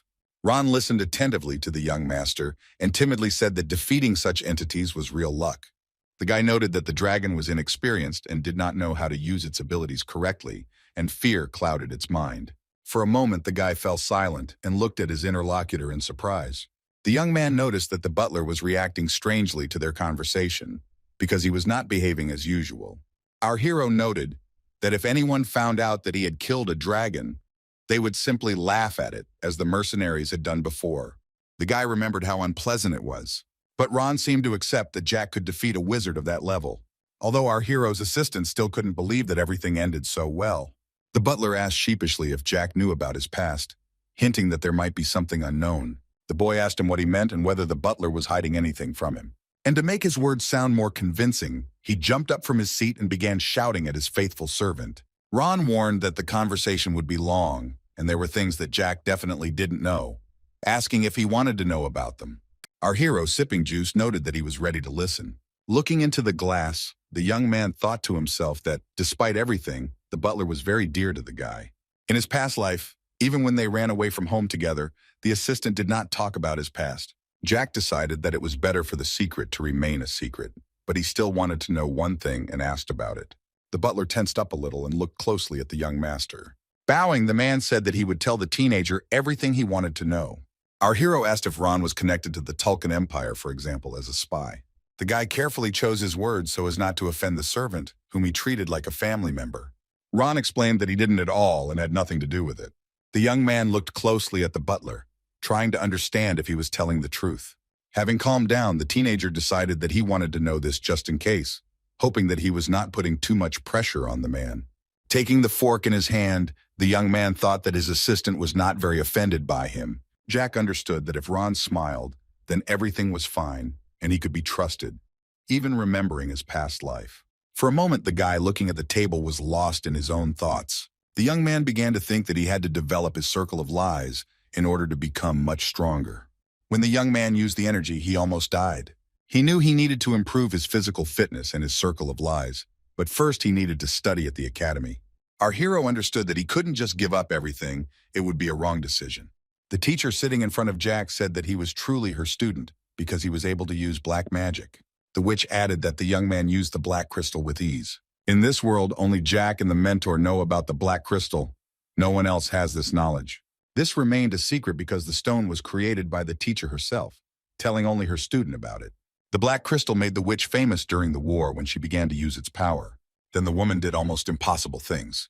If you engrave a vow on a magic circle and do not fulfill it, the body will break out. This means that one must be extremely careful with this kind of magic. It is advisable to use such things only in exceptional cases. This terrible magic made Valentine even more famous and powerful. The teacher asked what vow Jack had engraved on the circle. The young man explained that this was just a safety net for Ron and his sister Elizabeth. With tears in his eyes, the butler thanked the young master for not forgetting about him. Looking at his assistant, our hero thought that after talking with Valentine, the man became too emotional. A tearful little Charlotte with pigtails came into the room and explained that the maids had tortured her with excessive care. The young man looked at the girl attentively for several minutes. Jack noted that she had arrived on time and invited her to sit at the table next to them, which the girl did happily. Pouring tea for her guest, Charlotte said that she was not hungry thanks to her boss. The next second, our hero called out to his faithful friend. The boy asked Ron if it was possible to send Charlotte to the academy, which the girl really liked. The butler emphasized that the boy sometimes forgets that he is only a servant, albeit a very special one. Jack asked again if their all-powerful Ron could arrange it, hoping for a solution. The interlocutor remained silent, not understanding what he could counter this with. The guy hesitated a little, but already started to say something. The man said he didn't know, to which the young man replied that he would then figure out for himself what the butler didn't like. Ron whispered in the young master's ear that no one should be blackmailed, but he did not understand what he was talking about. Charlotte interrupted them by asking if she was going to school. Closing his eyes and continuing to eat, the young man answered the question positively. The girl looked at the guy in amazement, asking again what he had told her just a minute ago. The blonde didn't understand how she could get into an academy where only aristocrats studied. Although the girl did not yet have a circle of lies, Jack promised to help her reach level 10. He knew that then she would become a skilled magician, capable of anything. Jack thought he needed to talk to Gonzalez to get the girl into the academy. The only problem was her age, because you can enter the academy from the age of 14, and Charlotte is only 11. The guy understood that it would not be as easy to arrange everything as one might think. It would require some effort. The young man assured his friend that she shouldn't worry because she would still be studying there. A few days later, the boys arrived at the academy. Jack was glad that they had finally gotten here, but little Charlotte didn't understand at all what was happening. Ron reminded him that he had packed his luggage and wished to take care of his health, for which the teenager thanked his faithful comrade. Finally, the butler priest asked that if something happened, the boy should definitely send him a letter. Having confirmed that he would do everything as needed, our hero again turned to his interlocutor. The young man said that he wanted to leave all the affairs to the butler because he wanted to concentrate completely on his studies. The servant seemed not to understand what the young master wanted, and therefore clarified this point once again. The guy pointed at Gonzalez, noting that he was too stupid and could cause trouble. The young man said that it could not be said that the knight had outstanding mental abilities. If necessary, he could be gotten rid of. In the next moment, he thoughtfully declared that there was some work for this man. The guy added that Gonzalez should be given a task and asked Ron to supervise it. Jack hinted that the trash needed to be taken out of the house, but to be done gradually so as not to attract attention. Ron didn't understand anything at first, but then it dawned on him and surprised him. Jack was referring to the vassals and the family of Count Mentis, who were always in the way. The butler, bowing his head, began to say something about Lady Elizabeth. The boy said that his sister was too kind and couldn't handle it, so Ron needed to help her change. The atmosphere at home will have a bad effect on her. All this will have a negative impact on the general condition of the young lady. Therefore, the butler should keep an eye on her. For a few seconds, the interlocutor looked attentively at the young owner, but said nothing. But a moment later, the man, firstly, said that he would do everything, and secondly, stated that the guy had changed a lot lately. Our hero was pleased by such words, and so he stood and smiled. The mentor emphasized that Jack had two good subordinates, but he did not agree. He said that Ron was his friend, as was Valentine, which left the teacher puzzled. This remark greatly surprised the witch, but she thought about what to say. And then our hero noticed that he treated his mentor very well, and even managed to fall in love with her. The witch listened attentively to the guy, and it seemed that she didn't care. But a minute later, the witch began to smile sincerely, almost for the first time. The academy was a beautiful place that Charlotte enjoyed, and Jack let her explore everything around her. The teenager stated that the girl would often have to walk around the neighborhood, and therefore the girl could get used to it. Charlotte looked at the guy with a smile, already getting ready to study everything around. But they were interrupted by the maid, who addressed Jack as Mr. Ballantyre, and the frightened Charlotte quickly stood up behind the young man. Our hero himself did not understand what had happened, and so he asked the employee about it. The woman said that she was glad to see the guy, and that the director was waiting for him in his office. A few minutes later, the guy was already standing among the luxury of the office. The man, looking around, said that there was such an aristocrat who destroyed several buildings. The director also recalled that he had heard about Jack, even read about him in the newspaper. The man's name was Rommel Einhard Isenbull. He was the father of Duke Isenbull and was the head of the academy. It seemed to our hero that an eternity had passed since he had sat in this chair. Jack looked at everything around him and realized that nothing had changed from his past life. Looking at the fire in the office, the young man reflected on how this place inspired some kind of calm and trust. Our hero remembered how the director of this institution once suggested that he conduct an experiment. The man said that if the boy ended up on the list of the best students, he would not be expelled from the academy. All beaten up and with tear-stained eyes, our hero looked into space without answering his interlocutor. The director admitted that his stupid brother and father were strong, and this would not allow the boy to live to adulthood. His relatives would kill him before his time. With a sad voice, Rommel said that in his time he had seen many guys like our hero. Looking at the old man, the young man asked what he should do then, how to find a way out of the current situation. Rommel said that Jack himself should decide how to live, patting him on the head. The man offered to give the young man a separate room in the dormitory. The fact is that the director of the institution had a special weakness for unfortunate children. That was then. And now in front of the director sat a confident guy who knew exactly what he wanted. Jack decided to make a deal with this man, despite his status. The interlocutor looked attentively at his student but remained silent. The guy explained that he had a debt to the old man, and therefore our hero was ready to save the man's life. But there is one nuance. It is that Rommel must fulfill one request of the teenager. The director was ready to listen, noting that the young man had not been so sharp-tongued before. And looking into the student's eyes, I thought about how amazing it was that this guy had managed to change in just a month. If only the director knew that for him it was only 30 days. But for our hero, it was a long journey of 20 years. What is interesting is that even the river changes its direction twice during this period. And what's worse about a person in that case? Finally, Rommel decided it was time to break the silence, so he asked how the guy was going to save him. Jack's memory stated that the Teslan Empire fell in war with the Tulkan Empire a month after it began. Time passed slowly, and in the Tulkan Empire, there were more than 30 swordmasters, among whom were Dragonblood. In addition, there were over 1,000 people with 7th mana circles, while Teslan only had 2 swordmasters and 1,000 mages. And again the young man looked at the flame, thinking about how long ago it had been. Jack believed that with such a difference and a month's limitation, the war would have ended in 3 days if he had been captain. Our hero was convinced that a good leader decides everything. The Empire survived only thanks to him, a member of the squad of battle mages led by the slain General Rommel. Everything that happened then could not be described in words. Mothers grabbed their children, not understanding whether they would be able to escape, whether there was anything to count on. The good thing is that there were about 700 people under the detachment leader. All these people suddenly appeared and began to fight for Tesla. If nothing had happened to Rommel, the Empire could have shown itself from a different side. But any plans could have been ruined by the betrayal that took place. Suddenly the man heard the name Bluetooth spoken by his student. The director said sharply, "How dare the young man pronounce the name of this great man?" With calmness in his voice, our hero declared that he was a spy for the Tulkan Empire. The young man was in no hurry to continue, and so he turned his gaze to the table on which lay many scrolls. Bluetooth Mark, a spy for the Tulkan Empire, now worked as an assistant instructor at the school. The director noticed that this man was very devoted to him, to which Jack did not respond, but only smiled. Rommel looked at the young man carefully and asked how he dared to accuse the young man of betrayal. But our hero explained that Bluetooth would stab him in the back in a few years, although the director might not believe the child. The man threatened the young man to answer for his words and that he would make it appear as if the conversation had never taken place.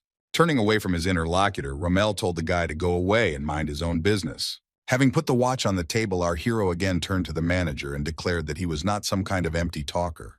Our hero looked at the man who was in real danger with fury in his eyes. The guy said, "If the director doesn't understand anything, he can call the spy when he's ready." Soon Bluetooth Mark appeared in the office, not understanding what was wanted from him. Jack and the director looked at him silently, without saying a word. After clearing his throat a little, the teenager decided that he would tell this traitor everything he wanted and had to. The young man broke the silence, praising the man but telling him not to pass on any more information to Tulkan. The interlocutor looked at the guy with horror but collected his thoughts to answer him. Bluetooth didn't understand what the guy wanted, who added that his hearing should be good. Smiling, the teenager asked if such a good person as many considered him to be really wanted to deceive a child. The man noted that the same Jack Ballantyre was sitting in front of him, calling him a problem son. Laughing, the interlocutor said without a shadow of a doubt that he saw that the young man had problems not only with his body, but also with his head. He added that this terrible accusation deserved appropriate punishment, which made Jack very angry. Clutching a small chain in his fist, our hero thought that this stupid traitor still dared to contradict him. The young man suddenly stood up from his chair and hit his opponent with his fist so that he would at least understand something. Jack began to beat him mercilessly because he could not stand it when people told lies. Our hero looked closely at his ill-wisher, realizing that he would not succeed anyway. Realizing that things had gone too far, the young man turned to the director, who turned away and stared at one point. Gathering all his strength, our hero hit Bluetooth in the stomach, throwing him to the other end of the room, causing him to suffer. Wiping his nose with his hand, the opponent called the young man by name but said nothing more. The opponent, wanting to gain time, asked the guy how he dared to behave inappropriately in an educational institution. Jack proudly dodged the attacks that followed, not allowing himself to be harmed. The ill-wisher did everything in his power to knock the teenager down, believing that he was small and weak. Unfortunately for the offender, the young man once again dodged the blow, which enraged Bluetooth. However, the teenager was not very happy about this. With fear in his eyes, he looked at something that greatly amazed him. Our hero noticed that the man was filled with the lies of the sixth circle, which was his great weakness.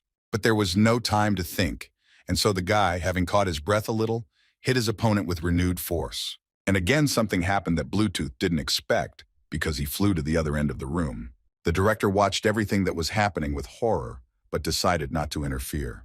The guy asked if the man was in too much pain and hinted that it was time to confess. The teenager once again said in a menacing voice that the young man should come to his senses and start talking. And then, with a sly smile, he called his opponent a poor guy. The guy pushed Bluetooth to tell the truth, because it was stupid to lie any longer, although the man didn't understand what he was talking about. With anger in his voice, the opponent noted that the young man had gone crazy. However, he only smiled and looked attentively at the unfortunate man. Suddenly, our hero placed his hand on Bluetooth's chest area. The youth said the sixth circle of mana can only be obtained by going through great pain. The teenager stated that if you destroy something that a person has worked hard to achieve, it will remain in his memory forever. And then, in a calm tone, he said that he wanted to ask his interlocutor one question. Jack warned that he would destroy the circles one by one if Bluetooth continued to lie, and so asked if he was going to continue to lie. This greatly frightened the man, because he had no idea what it meant. The young man asked with a smile if he was a spy for the Tulkun Empire, trying to prove the director right.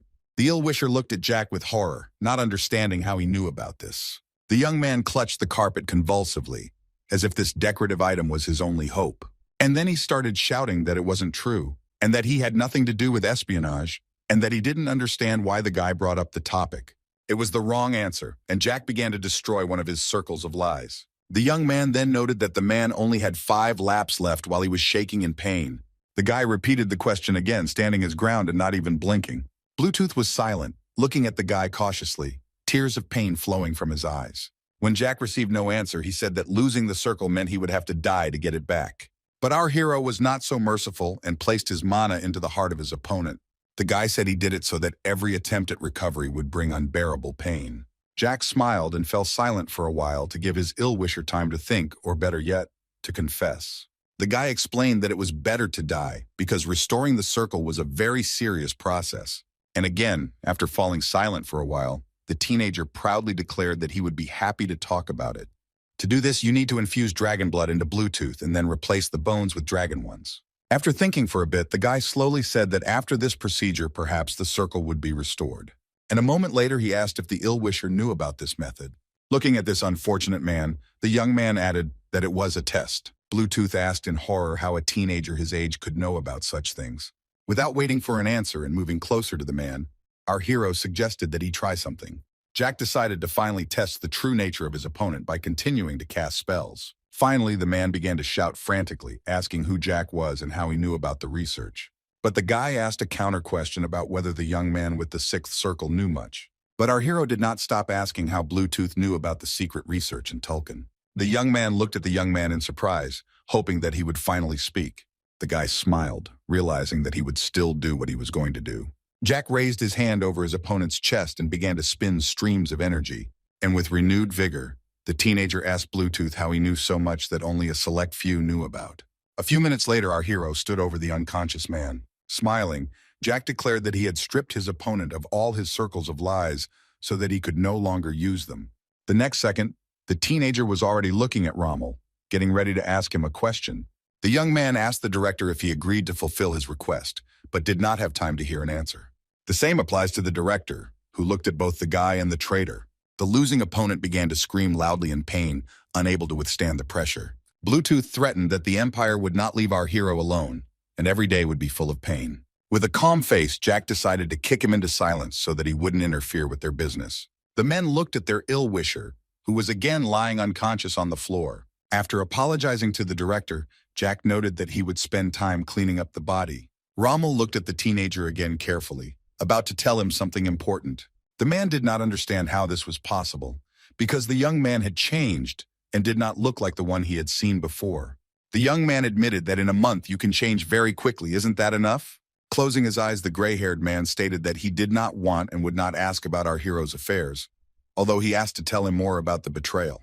Romelu wasn't quite sure what the guy meant when he said dragon's blood, but Jack was in no hurry to tell everything he knew. He was interested in whether the deal he asked for would be concluded. Understanding that everything remained in force, the teenager noted that the director probably understood that the war was slowly beginning. War was breaking out on the continents, and in Tulkun there was a struggle for the throne. The struggle was between two factions, silence and cruelty, where one was led by the son of the imperial family, the other by the crown prince. It was the latter who had to win, which affected the life of the entire continent. Although Jack did not know all the details well, he spent 10 years in the mountains with a mentor. The young man decided to save the spy's life because he knew a lot about dragons and was useful to the emperor and the director. And after a short pause, he added that this man was valuable because he possessed a lot of knowledge. Rommel understood that everything was clear with him. But what role did the emperor play in this? Jack wanted to call the emperor a scoundrel, but he held back. He was also interested in how the spy knew about the experiments, since the theory was just emerging. The experiments were just beginning, and only a limited group of people knew about them. In his past life, the young man heard about this and was convinced when he saw the details of the research. The papers were carefully hidden and classified, but our hero managed to get them in his past life. Interestingly, even in Tulkun, this information was very difficult to access. The guy turned to the director again, reminding him that they had not yet managed to discuss important things. Jack noted that he wanted something, but the man spoiled his mood and fell silent. And smiling, he added that for this reason he now has 2 requests. After looking at the flowers, our hero asked the director to buy the teenager a house near the academy, and best of all, one with a garden. Raising his finger up, the young man said that he would first voice his first idea, but before that he asked how much money Rommel had. The man reminded that all students live at the academy, but Jack asked to make an exception.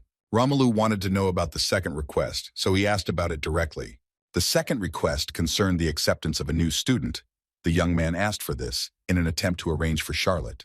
The director noted that new students are accepted only at the beginning of the semester, and now it is already the second.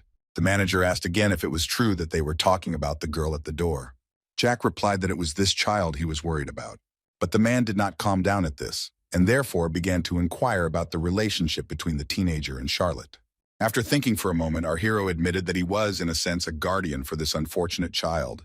The director agreed but took a demonstrative breath which alerted Jack. Our hero made a displeased face and thought to himself that perhaps there was some catch to this. Finally, the young man left the room, and the girl happily turned to him, calling him boss. He stroked her head and asked how long she had waited, saying that now the girl could study here. The astonished blonde listened attentively to her interlocutor but did not believe what he said. The guy smiled and closed his eyes, calming his friend down and saying that now they would be together. Charlotte was very happy because she had dreamed about this for a long time and was afraid that nothing would work out. Suddenly she became sad, but the young man did not understand what had happened again.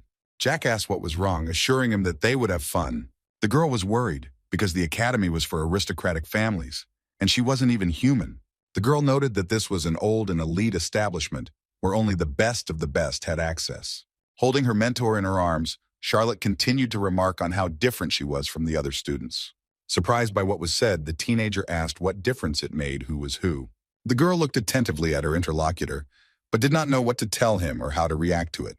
The guy asked her if she was ashamed of being a vampire, and she replied that she just wanted to be a human. Looking attentively at her new acquaintance, the girl remained silent. There was sadness and disappointment on her face, although there was no reason for it. Jack felt sorry for the girl, but he couldn't show it because she came from an aristocratic family. Charlotte may not have known that her family ruled over all vampires, but it was true. Most of the members of this race, including her kind, died because of the dragons, including her father. It turns out that the girl was left with only Vivienne. Now she didn't even have a mother who could support her, hug her, and explain important things to her. Jack explained that there was no need to worry about one's origins and to separate humans and vampires. After all, her name is Charlotte de Royale, and that says a lot. Kneeling down, the boy declared that he had to keep his promise. Taking the girl's hand tenderly, our hero said that the beauty should remember one important thing. The guy explained that if Charlotte wanted to become queen, he would help her. And if she wanted to restore the race, he would support her. If a girl has problems, a young man will definitely solve them, so she should not allow herself such thoughts. The young man looked attentively into the eyes of his interlocutor, convincing her that everything would be very good. For a few seconds, our heroine stood silently. It seemed as if she was carefully considering everything that had been said. The girl thanked the young man and noted that her mother said that nothing in the world is free. The beauty noted that sooner or later she would have to pay the bills. The surprised guy looked at his friend and now he didn't understand what to answer her. Our hero confirmed Charlotte's suspicions, noting that in fact in this world you have to pay for everything. However, one day he will ask the girl for help and she must fulfill it, to which Charlotte happily agreed.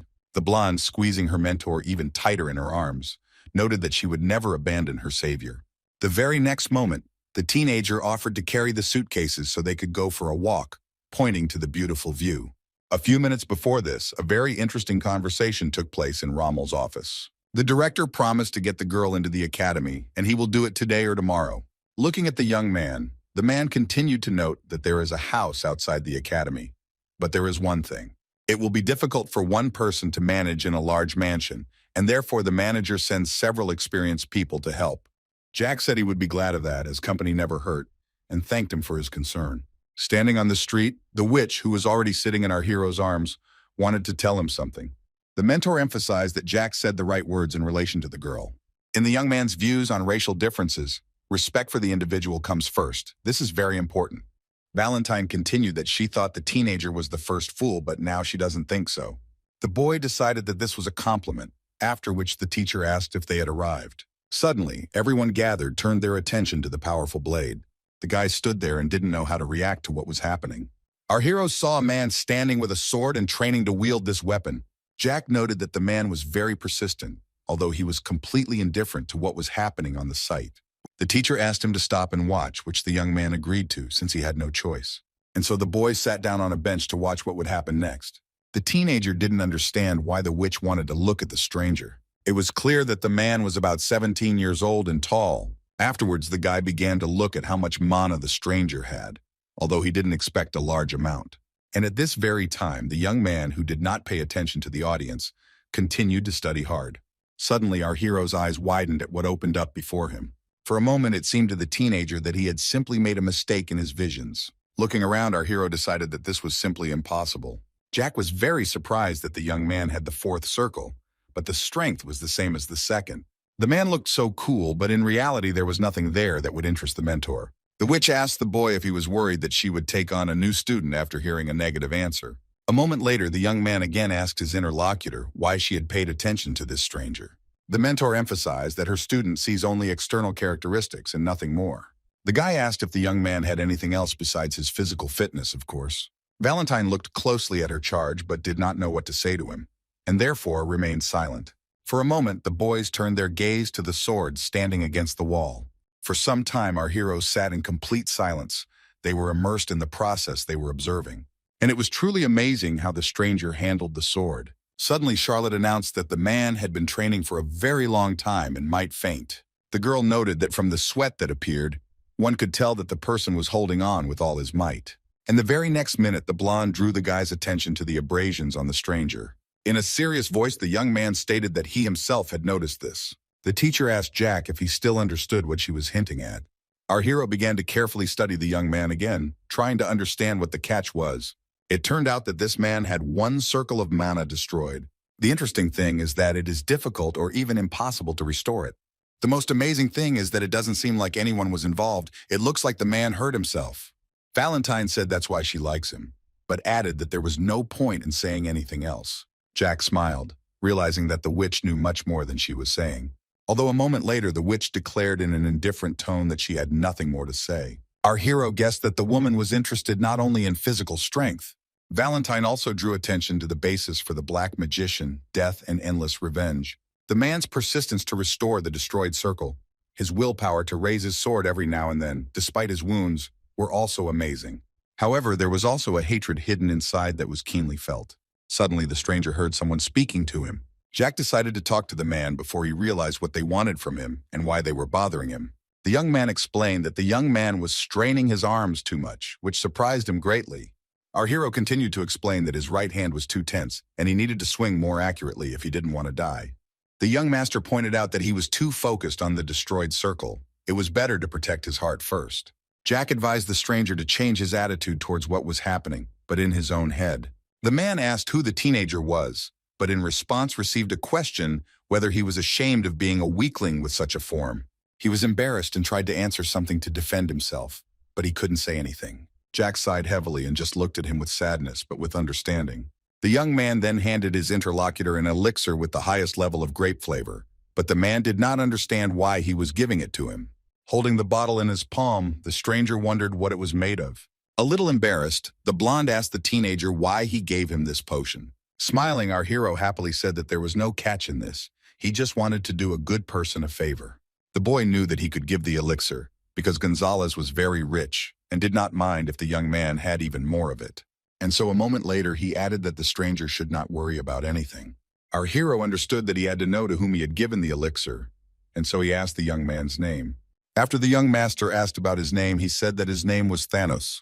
Jack wished him good training and got ready to leave so as not to disturb and waste the guy's time. But now Thanos asked to tell the teenager's name.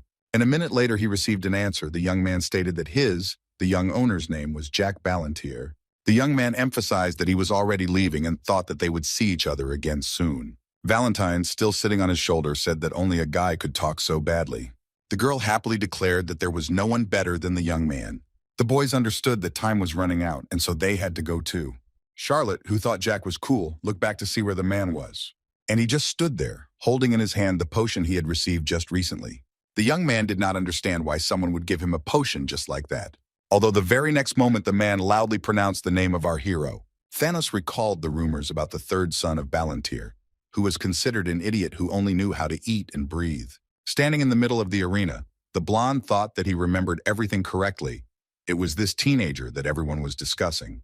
This guy's reputation wasn't the best before, but it's a different story now. At the beginning of his studies at the academy, Jack had no equal in his academic performance. Thanos didn't understand and thought that maybe it wasn't him. After all, in the first semester, the young man had all the A's in every subject. After some time, the boys stood in front of a large and elegant estate located near the academy, specially built for the Duke's guests. John Doe was the director's servant, and he said that if Jack needed anything, he could ask the servants. The teenager looked attentively at the man, who smiled sweetly, showing that he was glad to have guests. Our hero understood that he most likely needed to treat this person with respect. Suddenly, the guy remembered that there was another person with such a nickname, who was famous for his cruelty. But the guy decided not to develop this thought, looking towards his mentor. Jack was pleased because the Duke's estate was on a completely different level. The young man noted that this was a house for real aristocrats, but it seemed to him that the servant was trying to interfere with the succession to the title in the Ballantyre family. The servant explained in response to the question that his feelings were not important at all because he was doing what he was ordered to do. The young man noted that despite this, it was not very polite to hide one's true nature. The man didn't understand what the guy was talking about until he asked if the director knew about it. Jack said that John had a strange hood covering his face, and he didn't understand why he kept meeting strange people. The guy understood that there were few people with the 9th circle in the kingdom. Therefore, he was very lucky. After a short pause, the teenager asked himself, just in case, whether it was true that the man was also a spy. There was tension in the air. Silence filled everything. Those gathered simply looked at each other. At some point, our hero wanted to say something, but he didn't dare because he was thinking about something. John took off his hood and began to ask how he guessed. He even stopped the flow of mana in his body. It was the tower's owner, Bellamy Craig, who was very surprised by the director's request to look after the young man. In the Empire, among other empires, it was this man who remained loyal to the director until the end. The man was interested in how the young owner guessed that he was a polymorph.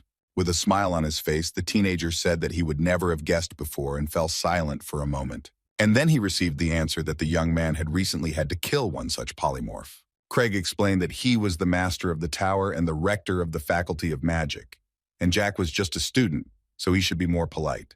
The guy didn't like this and emphasized that in such a case, the man should have said hello first and then demanded respect. Our hero angrily shouted that it was he who had revealed the true identity, and therefore had the right to be taken into account. Smiling, the interlocutor added that our hero was absolutely right. Polite people say their name first. After thinking for a moment, Craig complimented the guy, saying that he was amazing. The man thought about it and suggested that the young man learn magic from him personally, because Jack seemed very smart to him. The young master did not like this idea and pointed out that he already had a mentor, and the magician thought it was Elizabeth. The teacher honestly admitted that he had previously wanted to make the boy's sister his student. The only thing that's offensive is that the girl started screaming loudly and saying that this would never happen. Craig didn't want to give up and offered even more, because the guy's sister refused, but this time he is not going to allow this to happen again. When Jack refused, the man offered to take on himself as a tutor because he really wanted to teach the boy. A moment later, Valentine spoke up, addressing a child. The teacher asked what the name of the child with the 9th circle of magic was, which surprised the rector, who did not think that dolls could talk. Our hero intervened in the conversation and explained to the witch that this was an adult and respected man who was the owner of the tower. The girl explained that the man could easily reach the 10th circle, but in the past, when he tried to do this, he was attacked, which surprised the rector. The witch noted that she was simply seeing the remains, the shape of the 10th circle being inside Craig. The rector suggested that they are found in those who have a broken mana heart. Valentine said the man knows the theory, and although it is difficult to succeed at that age, he has a chance, so he should not give up. The magician must try, not even for himself, but for the tower and everyone who is there. A man must show himself from his best side. Lost in thought, Craig wanted to ask the name of the witch who had impressed him so much. However, the girl noted that it is better not to know this, adding that it is better to consider her an heir from the past. Jack told his mentor that it was time to go, and Charlotte was waiting for them. The young man asked the man to tell the principal that he would come to him on the first day of classes. Walking away and looking after the rector, Valentine thought how good it was that she had not been taken to the magic tower. The mentor considered it insulting that those who had talent did not try, and those who did not kill themselves by training until the end. The witch did not understand why Craig, with such great talent, did nothing and just sat around doing nothing. Suddenly, Jack asked why the woman didn't tell him anything, because it really offended him. The interlocutor asked a counter-question regarding what she could tell her student. Valentine noted that the boy used dark release on Gonzalez, and there was nothing more to teach him. It was the last technique she taught the boy. The young gentleman thought about the fact that the owner of the tower himself had come to keep an eye on him, but he didn't care. Craig silently prepared to leave the estate with the maid. The rector turned around and looked somewhere into the distance. A slight sadness and disappointment could be read on his face. In the distance stood our hero with his mentor. The girl asked what the owner of the tower was thinking about because she was worried about it. The man said that the director told him something other than that he needed to keep an eye on the boy. Despite this, the young man was still worried about something that he kept silent about. When they met, the director asked if the man really didn't like the young man, although this was not at all the case. The rector understood that Jack was a very good fighter for his age. Even though he was in the 2nd circle, he managed to win against the 6th magician. Craig was sure that the guy was very dangerous. So the director asked if that was all he understood. The man said that the guy brought another girl. The young man said that she would also study at the academy, not understanding why Rommel trusted him so much. While drinking tea, the head of the establishment noted that our hero could cause a war with the Tesla Empire. The director said that there was no need to rush, because with time, it would become clear where exactly the young man would lead them. Lost in thought, the rector thought to himself that he still felt somehow uneasy. And he said out loud that since his interlocutor thought so, and then abruptly changed the subject of the conversation, wanting to ask Rommel something. The rector added that he would not want the director to interfere in the problems of the Marquis's estate. However, the interlocutor noted that he seemed to have heard that the Ballantyre family had already chosen an heir. For a moment, there was an awkward silence in the room. Craig knew the heiress of the Ballantyre's family very well, and Elizabeth could have become an excellent master. But this idiot uses her in his political games. The second guy is already in his 3rd round at 17, and there are a lot of them in their academy, but he is not very smart yet. Craig had never seen a person who lived his life so worthlessly. Rommel did not understand why the young man was telling him something he himself was well aware of. The rector explained that the director was already old and that he should not get involved in politics. It would be better to give up the title of Duke. He then pointed out that Jack could have been sent to solitary confinement in the dorms for skipping classes. But Rommel had given him a house outside the academy. Hearing that Jack was the academy chief's favorite, which could cause rumors to spread, the old man laughed. The director noted that he understood what his interlocutor was worried about, since they had known each other for 30 years. But Rommel had a feeling that without Jack he would miss something very important, and he knew that this was very strange. The next moment, the director fell silent, but only to laugh heartily. He said that the house where the young man would live was almost ready, and Craig could go and visit him personally. It seemed that the young man did not like this idea, but he did not argue and therefore agreed to the proposal. Even though the guy gave him the creeps, the rector now understood what Rommel meant and thought about it. The man remembered how the maid asked why the master was smiling like that, but he was in no hurry to answer. He wanted to spend a few seconds in his own thoughts. However, he then replied that everyone has the right to laugh, and there's nothing surprising about this. In this estate, in addition to the servants, there was 1 cook and 5 guards. Jack noted that they should work well and he would help them. The guy told everyone that he loves meat and needs quality nutrition, namely a full breakfast, lunch, and dinner. The young man wanted his assistants to cook well and not use magic for this, and also added that he liked tomato and strawberry juice. Our hero explained to everyone that juices should be served every day. The staff listened attentively to the young owner and said that they would try to make the teenager happy. The young man understood that since all these people were here, he needed to use every opportunity to live well, but it seemed to him that the cook looked like an idiot. It was Guinness who looked a bit sad. It seemed to Jack that this man was not only far from Ron, he was far from preparing quality food at all. The boy knew he wouldn't remember the names of the bodyguards, so he would call them the 5 Musketeers. Our hero was sure that they were either murderers or informants who had been returned by the old man. The young man looked closely at these people, and one thought was brewing in his mind. He decided that these men, like that guy, probably had broken mana hearts. The teenager decided to please these people, and therefore declared that after the destruction, a new circle could be made in the academy, although not ideal.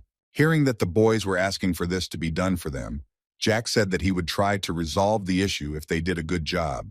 Perhaps this conversation would have continued for a long time if the teenager had not been called out. Charlotte reported that there was plenty of space, and the guy simply waved his hand from the balcony and declared that now they could look at their mansion together. The positive thing was that Rommel gave the teenager the house on August 9th, and his studies at the academy started on the 16th. However, time flew by quickly, and the young man did not notice how the 14th arrived.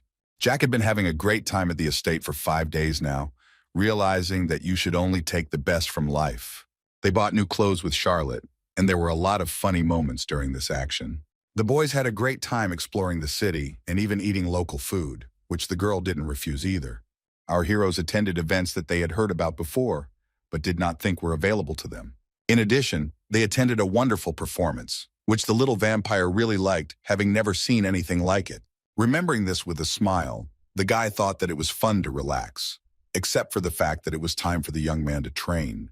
Looking at his watch and realizing that it was already 1 o'clock, our hero decided that it was time to devote time to useful things.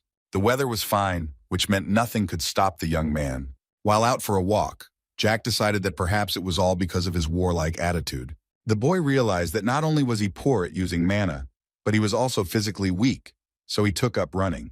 During training, the teenager was suddenly distracted by a girl's voice, which made him surprised.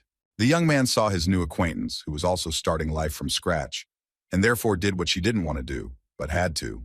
Charlotte suggested that Jack run together, which made him happy because she was trying so hard. After a long training session, the girl was very tired and asked if they would go and watch that young man again. Enjoying the water, our hero replied with a smile that they would definitely do it. The 17-year-old boy they met one day came to train at the same place every day. It seemed that nothing and no one could stop this man. Jack watched him for 5 days straight, and he worked hard, even though he had no talent. But even without any special abilities, having only perseverance, Thanos could become the first in the academy. But our hero was not interested in this, but in why he liked the student. Looking at the injuries, Jack wondered where they could have come from. But the worst thing was not this, but the fact that the abrasions became more numerous every day. Thanos, noticing the observer, approached the young master, who asked why he did not drink the elixir provided.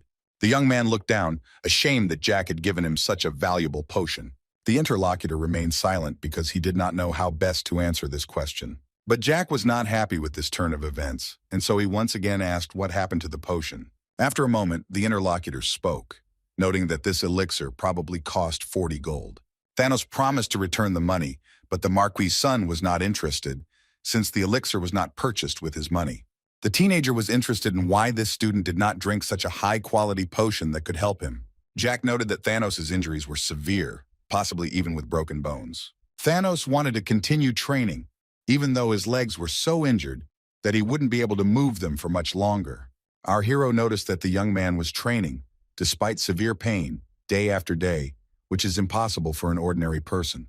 Jack remarked that he didn't understand why people like him always got so little out of life, which left his interlocutor surprised. Although despite these comments, the blonde did the same as before, not considering it necessary to stop the lesson again. Valentine, smiling, wanted to say something but was stalling for time. Then the guy turned to his mentor and quietly said that Thanos was very cute, to which the witch agreed, feeling sorry for the guy. After this, the interlocutor looked at her student, noting that anything can happen in life. Finally, the girl stated that as her student, our hero should understand what this blonde was controlling. Valentine noted that the young man was filled with hatred, and it might seem like these feelings were driving him forward, but without control over them, they would lead to collapse. Jack looked at his mentor, pondering the decision of whether to take Thanos with him despite his lack of talent. However, there was still something that attracted the teenager. The Marquis' son approached the young man and asked about the purpose of his training.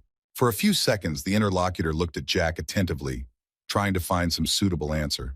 In response, Thanos confidently stated that he wanted to become the best swordsman on the continent. Valentine kept her eyes on the young man, but she couldn't tell if he was joking. And he, in turn, did not understand what was happening to the teenager. Jack laughed because he hadn't expected such a sincere answer, knowing the unlikelihood of that goal. Thanos replied that the guy could mock his dream as much as he wanted, because he wouldn't understand it. Our hero suddenly said that he was not laughing at the dream at all, so the interlocutor should not invent anything unnecessary for himself.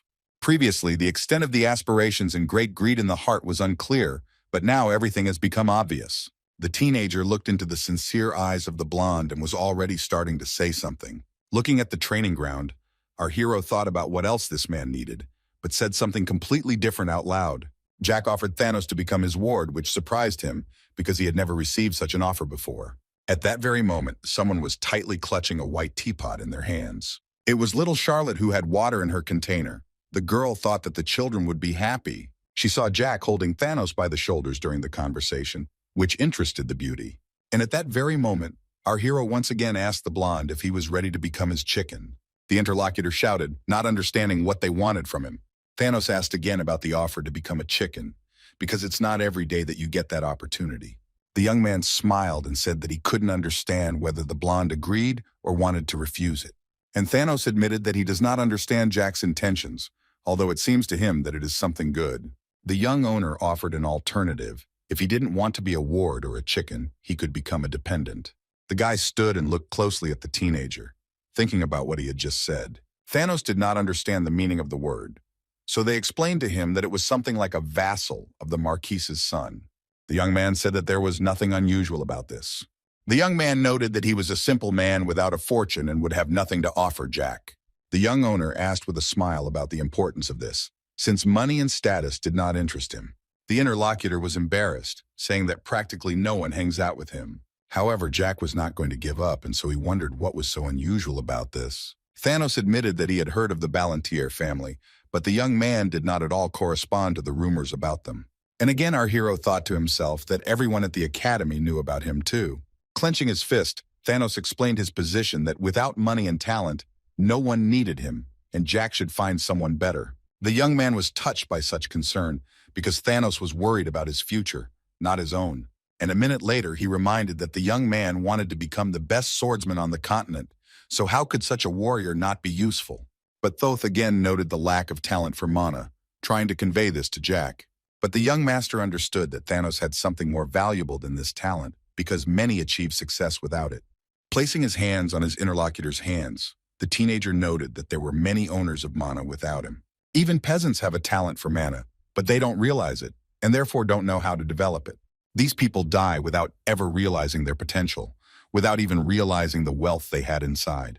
Jack explained that he only learned about his talent thanks to his mentor, having not even suspected it before. The world that our hero saw is not at all the same as how others see it. As a child, the young man saw mana enveloping him, but he did not understand the meaning of this phenomenon and could not properly develop his abilities. At that time, everything was completely different. It seemed that mana was something useless and unnecessary. Jack noted that Thanos has a talent for overcoming difficulties, and not many are willing to go all the way for their goal, so it is worth believing in yourself. The guy added that of all the people he met along the way, he believes in Thanos the most and that he will succeed. It seemed that for the first time in a long time, the interlocutor was proud of himself, but did not know how to react to these words. The young man was also embarrassed by these words, but did not have time to answer because their conversation was interrupted. 3 academy students approached Jack, mocking him for associating with a vagabond. Our hero, looking at these impudent fellows, thought to himself that for the sake of peace in the house, he would have to deal with these guys. However, the very next second, Thanos began to say that it would be best for him to go somewhere. The guy did not respond to the provocations, but the guys continued to behave defiantly and aggressively. They called the blonde a poor idiot. The red-haired youth threatened Thanos, reminding him of their previous meeting, during which he got little. Thanos quietly asked Jack to leave, explaining that they had come specifically because of him and the young master should not interfere. Looking at the bruises on his new acquaintance's arms, and then turning his gaze to his ill-wisher, the young man understood the origin of the wounds. However, the teenager was not going to just stand there and watch all this with indifference, and so he intervened in the conversation. The aggressive student noted that it was now clear where the commoner got the valuable elixir from, since the young man standing next to him provided it. Our hero began to think to himself about where these bad guys found out about the elixir. Jack asked if they had taken the elixir from Thanos, to which he merely replied that he intended to return the funds so as not to be guilty. With irritation in his voice, our hero asked if these hooligans really dared to take his gift for themselves. In a dissatisfied tone, Jack advised his new comrade not to allow his offenders to treat him badly, because it was very low. The leader of the fighters really didn't like the behavior of the teenager, who was holding himself confidently. Thanos felt sorry for the boy, so he told the boy to leave as quickly as possible or he would also suffer. Our hero apologized with anger in his voice and noted that he definitely wasn't going to leave. Smiling, Jack asked again if these people really dared to take his potion. The young owner resolutely declared that he would have to deal with those who took away the elixir he had given him. After this, the young man gave the leader's 2 accomplices 5 seconds to leave, but the leader declared their loyalty. Jack assumed a fighting stance and warned that their choice to stay would force him to help them leave.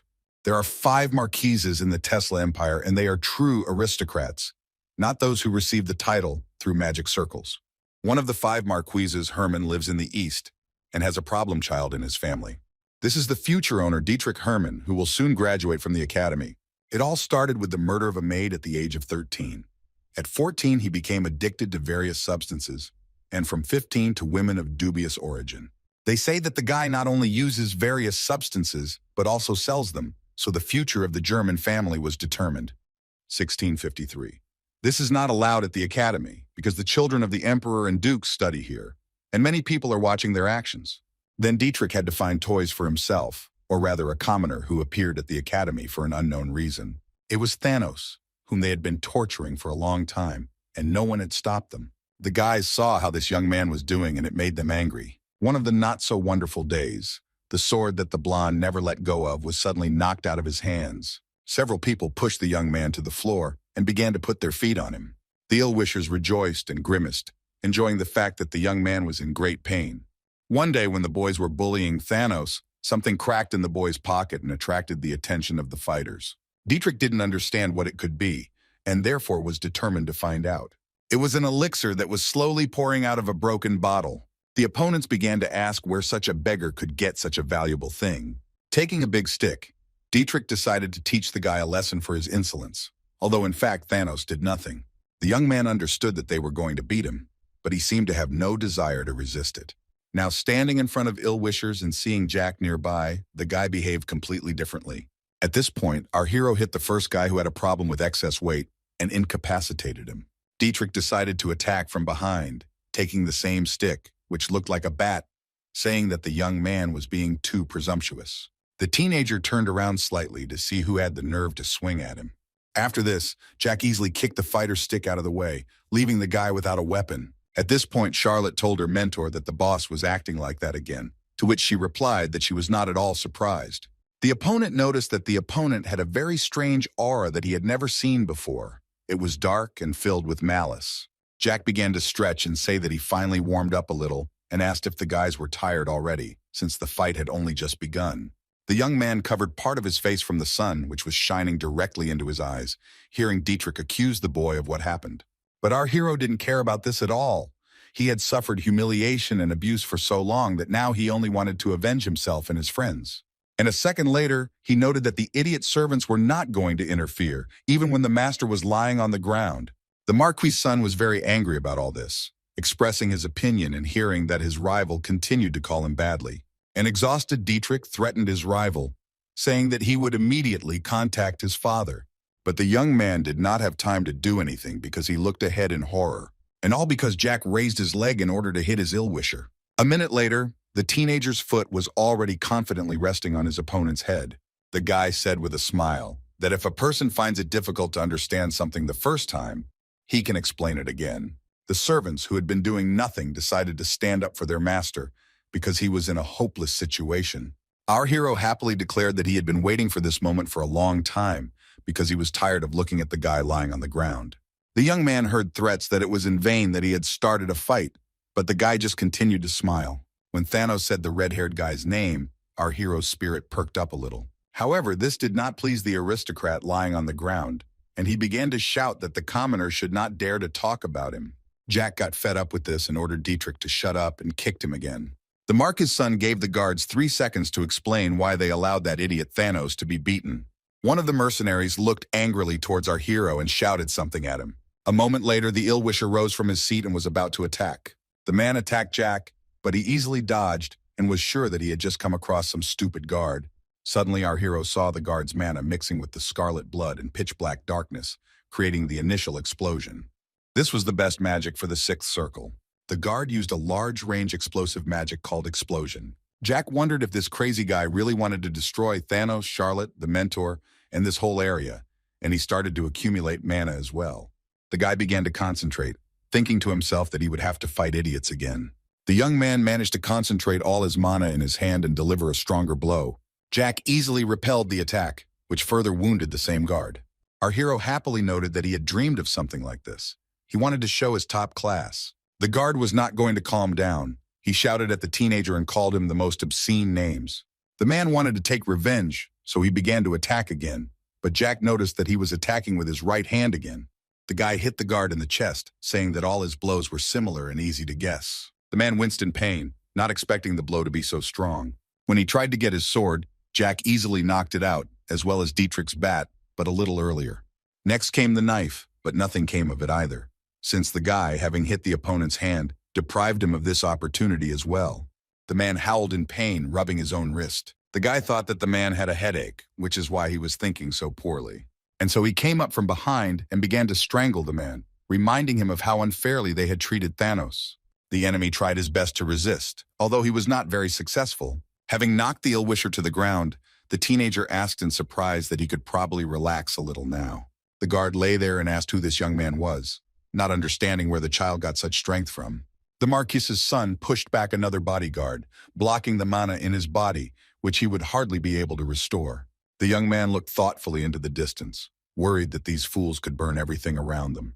Then Jack turned his gaze to the ill-wisher, who asked how it could happen that our hero took away his magic. The young man said with anger in his voice that he didn't need to know that. The guy then leaned over to the man and began asking why they were bullying Thanos, even though he knew there was no point in asking. Everything was clear, because for them, Thanos was just a toy, because he was just a man and did not even have the right to complain. Jack decided to start simple and force his opponents to return the money for the elixir that their master destroyed. The guy didn't care about Dietrich's family, but the elixir was his and cost 40 gold. The young man smiled and asked if his interlocutor really disagreed with this. And without waiting for an answer, he once again stated that no one had given the money back, although the potion had been taken 5 days ago. And again the guys started laughing, saying that they could agree on 5,000 gold. But Jack understood where they would get such funds. And stepping on the bodyguard's back, he said to pray that others would have them. The red-haired young man looked attentively at our hero and remained silent. After this, Jack approached Dietrich and told him to relax, because if he returned the money, no one would beat him. And so the teenager once again stated that the ill-wishers should simply return the money. Jack felt like a rich man because he now had 2,000 in cash and 60 gold coins. When he asked the son of the Herman family if he was happy, because if they didn't have money, it would be the end for everyone, he looked displeased. The young man began to ask who the teenager was, whom he had never seen before at the academy. However, the guy was in no hurry to answer. He just started laughing.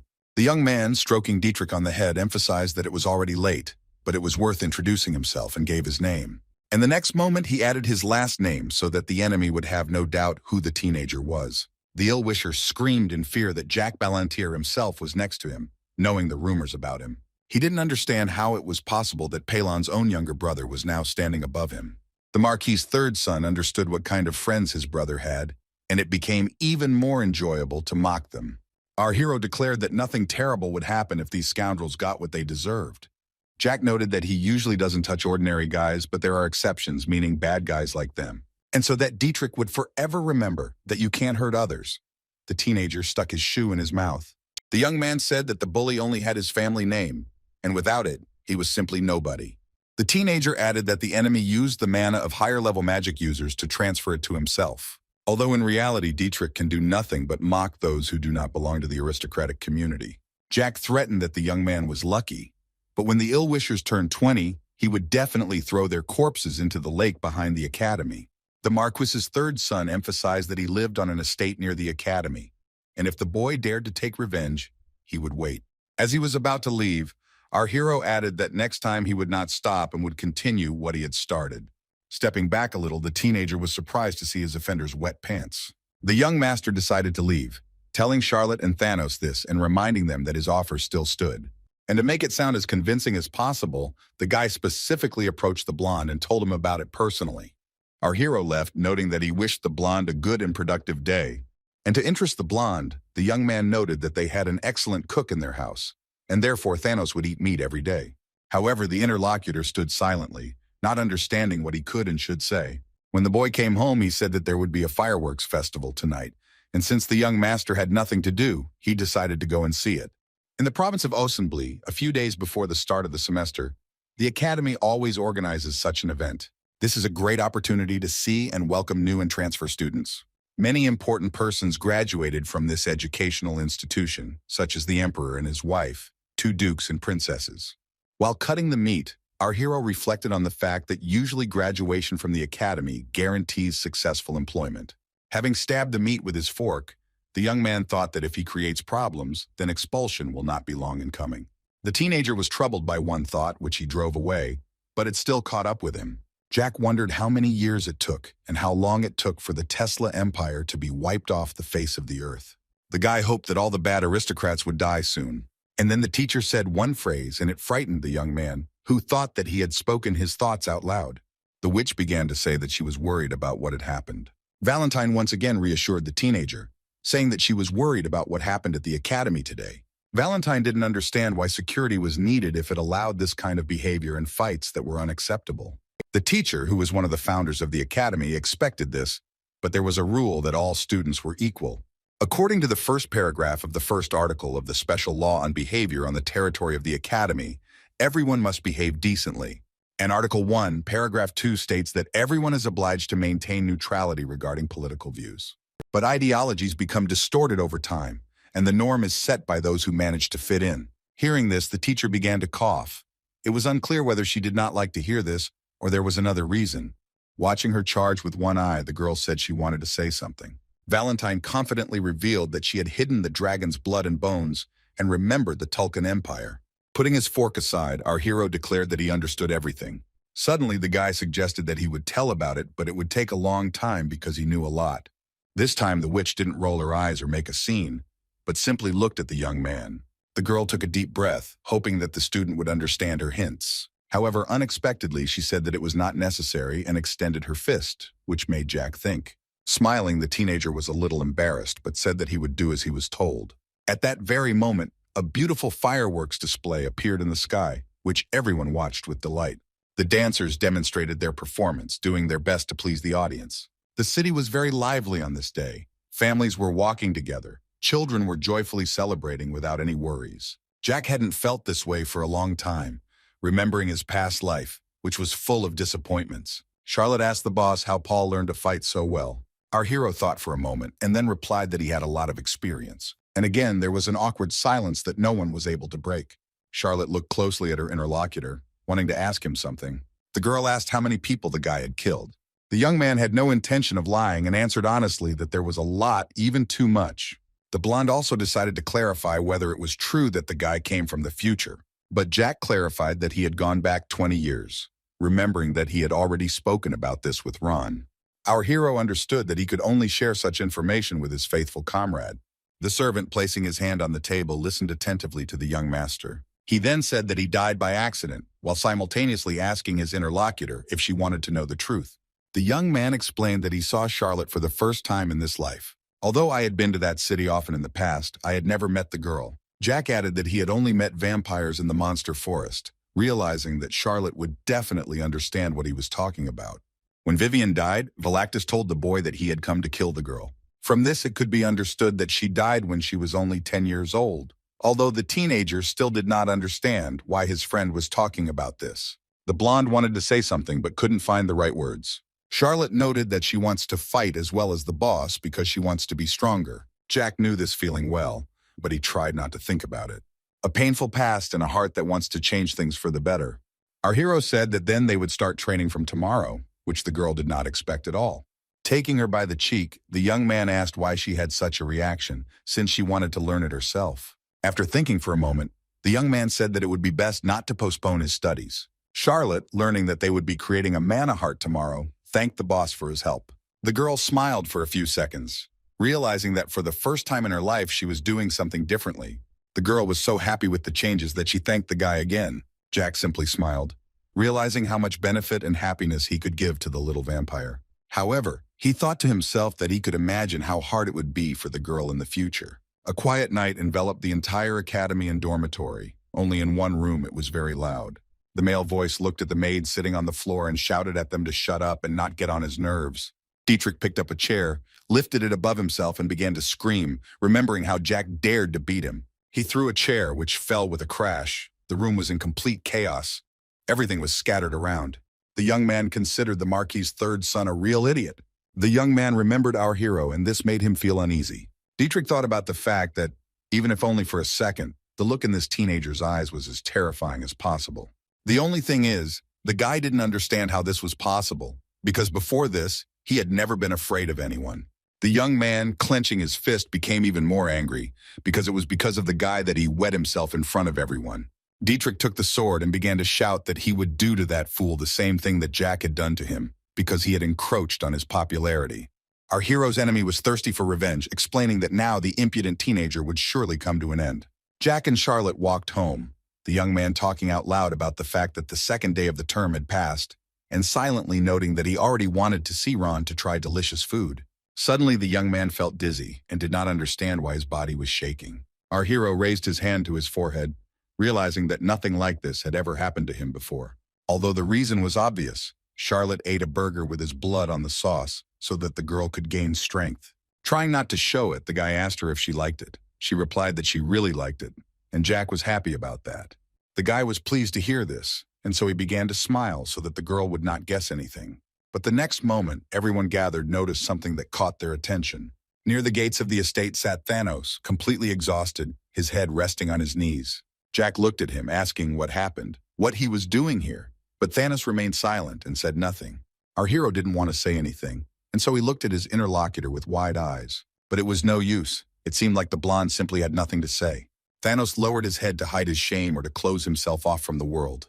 Suddenly, the young man timidly asked if he could ask for a favor. Our hero did not understand what was being discussed, but he was going to listen to this man. After a while, the guys started to have dinner, and Jack said that there was nothing special here, but the guy could take whatever he wanted to eat well and gain strength. Thanos felt very awkward because he was just a human who had never even dreamed of such a thing, and he was embarrassed to take something to eat. Enjoying his favorite strawberry juice, our hero said that they would now have dinner and then find a room for the guy. Little Charlotte, who was sitting next to him, asked her new acquaintance to eat, caring about the guy, because she knew that he was now their friend. The young man continued to sit for half an hour, and it seemed that he again did not know what to say. Thanos looked at the food, but he was not interested in what was poured into the plate. The guest, who had been sitting up straight before, now leaned over the table. Jack didn't understand what was going on with their friend, but he didn't want to ask. A moment later, the young man noticed that drops of tears began to fall on the table, and he was surprised, not understanding what had happened. He thought that he had said something wrong. Our hero had never been in a similar situation before, and therefore did not understand what was the best way to proceed. The guy started crying really hard, although it was unclear why, because no one had ever treated him like Jack. The young man turned to the cook, and he politely asked what had happened since the dishes were prepared very well, and there shouldn't be any problems. Jack explained that he must have rushed, and put in too much of the eye-sharp onion while Charlotte was calming the guy down. The cook exhaled calmly and said that perhaps that was true, and next time he would improve and put in less. Looking at his dishes, Guinness realized that the food was fine. He just had to play along with the young master. The next day, everyone met again, and Jack asked if Thanos was better now because he was in a bad condition yesterday. In turn, the young man simply apologized for his behavior, to which the young man clearly said that anything can happen in life, and there is nothing like that. The guy wondered if the young man would ask him about anything, but he replied that everyone could have their own secrets. And a minute later, he added that, of course, he was interested, but he wouldn't press. Our hero thought to himself that with this approach, Jack would be able to earn the blonde's trust. Valentine sat on the stairs, angry that the boy was once again playing the hero, even though she knew why he was really doing it. The girl asked the blonde if he knew that he was required to attend classes at the academy. Receiving an affirmative answer, the Marquis's son explained that Thanos did not have to go to school. Having his own room in the castle, the guy can turn to Guinness when he gets hungry. Our hero pointed to the 5 guards watching the guy and said that he could call them by numbers and make friends with them. Jack explained that this was once the estate of the Duke of Osenbull, and now this is a gift that he received from the elder. Thanos thanked his interlocutor for telling him everything and said that he would go, to which the young man asked if he would train again. The blonde explained that if he didn't do this, he would become even weaker, so he couldn't skip even one day. Only a few minutes passed, and Thanos was already training with a sword in his hands, as usual. Jack sat, drank tea, and thought that this man was hardworking, but the important thing was that the wounds healed thanks to the elixir that he finally took. And a minute later, the teenager came up with the idea that this guy could be crying precisely because of the potion that was taken from him. Suddenly, the young man was interrupted by little Charlotte, who wished him a good morning and was already warming up before the lesson on creating a mana circle. The guy smiled and said that he was also free, which meant they could begin. Night fell and the little girl lay on the ground, exhausted after a long training session. Jack encouraged her, calling her a hard worker because she had done a great job today, but the girl said that she couldn't do it anymore. Charlotte asked in surprise if this meant she could now use magic, not believing that she had succeeded. The young man confirmed this and praised the girl again, thinking that he really guessed how charming she was. For a moment, our hero thought about how good it was that he met Charlotte. She was skilled in using mana at a high level, and it felt like she had been training for a long time. The guy realized that creating a magic circle in 10 hours was an excellent result and suggested that we stop there for now. The girl smiled and noted that she would do it with great joy since she was a little tired. The blonde happily stood up and, seeing a bench, quickly walked towards it to sit down. Before she could sit down, the girl fell onto the bench, which greatly surprised Jack, who was watching her with a smile. Our heroine fell asleep immediately because it was already evening, and her body was exhausted, needing rest. The mentor asked Jack if he was going to tell Charlotte because it was completely impossible for beginners to create a circle in 10 hours. The young man noted that if he were the rector of magic, he would immediately ask to be Charlotte's apprentice. Walking slowly along the ground, our hero said that without his help, it would have taken the girl at least one day to create the circle. This magic circle takes mana from the air, allowing it to be collected and created as a barrier. After gathering the mana within, Jack transferred it to Charlotte to make her training easier. He understood that this method would not work for everyone, but Charlotte was still great, because she was able to create a clean circle in a short time. Looking at the sleeping girl, the young man told the witch that she had taken the task seriously. The mentor asked if her student wanted anything for his help. He just looked at her, not answering because he didn't need anything. Jack remembered Thanos and looked at him, noticing that he was standing with his back turned. Jack asked if Thanos was crying, which made him worried because he didn't want to show weakness. Thanos, wiping away his tears, quietly replied that he was not crying and asked how long they had been there. The blonde, clenching his hand into a fist, looked at her carefully but said nothing. The young master thought for a moment and asked if Thanos felt he had reached his limit and if he really wanted to give up. The young man asked if the young man would really just give up everything so easily. It seemed that the interlocutor did not know what to answer, or did not want to do so since he remained silent again. And so the young man pressed Thanos, saying that the girl was able to make a circle in 10 hours. Surely the grown guy doesn't envy her. Jack was convinced that the blonde hoped that the girl would not have a talent for fencing because she could surpass him. Our hero said that becoming the best knight on the continent is not easy because power does not just fall from the sky, seeing how the guy clutches the sword with trembling hands. Thanos fell to his knees and began to cry, saying that he hated himself for such moments and considered himself a terrible person. On the one hand, the young man was engaged in self-flagellation, and on the other, he felt strong pity for himself. Jack just looked at him and thought, how could he be such a crybaby? Looking closely at the blade, the teenager asked again if the young man would really give up so easily. The young man reminded that the best knight on the continent should not give up because of a little girl. Realizing that this assurance was also not working, our hero reached his hand towards the top of his interlocutor's head. He placed his hand on Thanos' head and assured him that he could achieve his dream, even though it would not be easy, but he should not give up.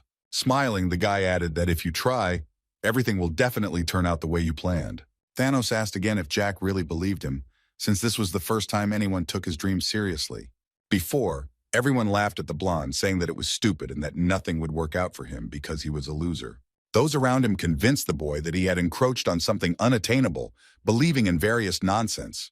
Our hero thought to himself that this was familiar to him, since events in his family had developed in the same way. And then the blonde extended his hands to his mentor. Thanos thanked Jack because he, like no one else, understands him. This struck the guy to the depths of his soul. The guy who decided for himself that the person in front of him was quite nice. However, the young man decided not to say this out loud, but stated that the guy must definitely try harder. From Jack's experience, he knows that only skills will not fail him or betray him. Our hero could not refuse this little child in the body of a great man and wanted to help. Although he knew that until that time, he himself had been the best knight on the continent. Suddenly, Thanos called him master, but something caught the attention of the Marquis's son, causing an uneasy feeling. Turning around, the guy thought about who could have come at such a late hour. Our hero became wary and said out loud that he didn't like this situation more and more with each passing minute. Jack noted that the uninvited guest had arrived in time, leaving his comrade perplexed. The blonde, who was still sitting on his knees, began to ask what happened that the guy didn't like so much. However, he only said the name of his new comrade and then fell silent again. The Marquis's son ordered that the girl be taken away immediately and that they come to him so that they could stay together. The interlocutor looked at the teenager with horror, not understanding what he was talking about, but a second later he declared that he would do everything as needed. Thanos ran to carry out the task, and the young man continued to say that he had invited the enemy to his death, but did not believe that this man would appear.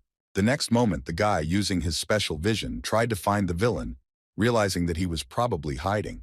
Our hero saw that his guards were lying down, but breathing, which made it clear that they were simply unconscious. The blonde man walked up to Jack with Charlotte in his arms, telling him that he had picked her up. The girl, still asleep, suggested to her boss that they go have dinner, but she continued to doze off. The very next moment, multiple steps were heard, announcing the approach of a group of people. A moment later, Dietrich stood in front of the boys with many bodyguards behind him. The enemy menacingly emphasized that he had not seen Jack for a long time and was sure that he would kill him. Our hero was not at all embarrassed by this. On the contrary, it even provoked him, and so he boldly named the name of the ill-wisher. The Marquis's son called the bully a scoundrel and warned him not to appear before him again. Dietrich, the future Marquis of a vast eastern province, was convinced that the world is ruled by force, and he was sure that soon the power of his family would belong to him, and therefore he had no reason to leave the annoying Jack alive. The enemy understood that there might be problems with the Duke of Ossenbly, but Ballantyre struck first, and this was seen by witnesses. This will become the second reason for the clash between their families. One can say that Dietrich thought everything through to the smallest detail. With him was the master of the Fentanyl Guild named Venomman, very strong, who had the 9th circle of mana. This means that no matter how strong a teenager is, he will never be able to defeat a mage of such a high level. A few hours ago, Dietrich explained that their target was only Jack Ballantyre, and said that he was in the vacant lots near the academy. The enemy explained that he was with a girl named Charlotte, who had been specially accepted into the academy, and Thanos, who had been studying there for 4 years. Venomman was told that the girl was making a mana heart. The ill-wisher said that the guys had been studying for about 10 hours, but that was not the limit, and therefore they would probably stay there for a while longer. The young man was sure that it would take her at least 2 days to create a mana circle, despite her talent. There was a cook and 5 guards on the estate, and when Dietrich gave the order, they would be killed too. But the villain warned that it was best to be wary of a clash with the Ossenbly family. Of course, they would not declare mobilization, but there could be problems. Dietrich imagined how frightened people would shout for water to be brought quickly, because the fire was spreading faster and faster. A fire has started in the basement of the Duke's estate, and everyone will be busy putting it out and will not be able to allocate a detachment to prevent the operation. Everything was going perfectly for them, so Venomman gathered a lot of people and was ready to defeat the guy very quickly.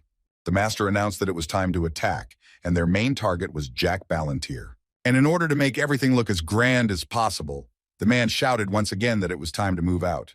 Dietrich declared that the boy would come to an end for his actions, thinking to himself that this order cost him 500,000 gold. Our hero was silent, but he smiled slightly. He knew that this farce would soon end. 1827. Thanos told Jack and his mentor to run faster. He would hold them back, although Charlotte also wanted to fight. The blonde held the sword tightly, saying that he finally believed in himself and his powers. Therefore, the owner does not need to interfere. He always buys time for everyone to leave. The young man was very surprised by this, because both Charlotte and Thanos were ready to voluntarily protect him. The guy thought they were cute fools and wondered where else he could find such people, because they were very valuable. Jack stood before them, stressing that he would not allow the boys to get hurt, and ordered them to stand behind him. Our hero, looking at his opponent, declared that if he wanted to die, then he could do nothing about it. Smiling sarcastically, the teenager began to say that since that's how it turned out, he fell silent for a moment. The guy started to approach Dietrich, raising his hand and continuing the phrase about how he would destroy everyone since they came themselves. Suddenly, the teacher grabbed Jack by the cheek and asked him to wait, stopping the guy who had not yet managed to accumulate mana. Looking at the witch, the guy asked if she really wanted to try to deal with these scoundrels herself. The enemy, observing all this, remained silent for some time. Dietrich did not understand why the toy moved, and even spoke. Suddenly, the teacher began to use magic, and no one understood what she was going to do. The light spread throughout the entire territory, illuminating the evening expanses near the estate. It was so bright that it blinded everyone, but it did not clarify the situation.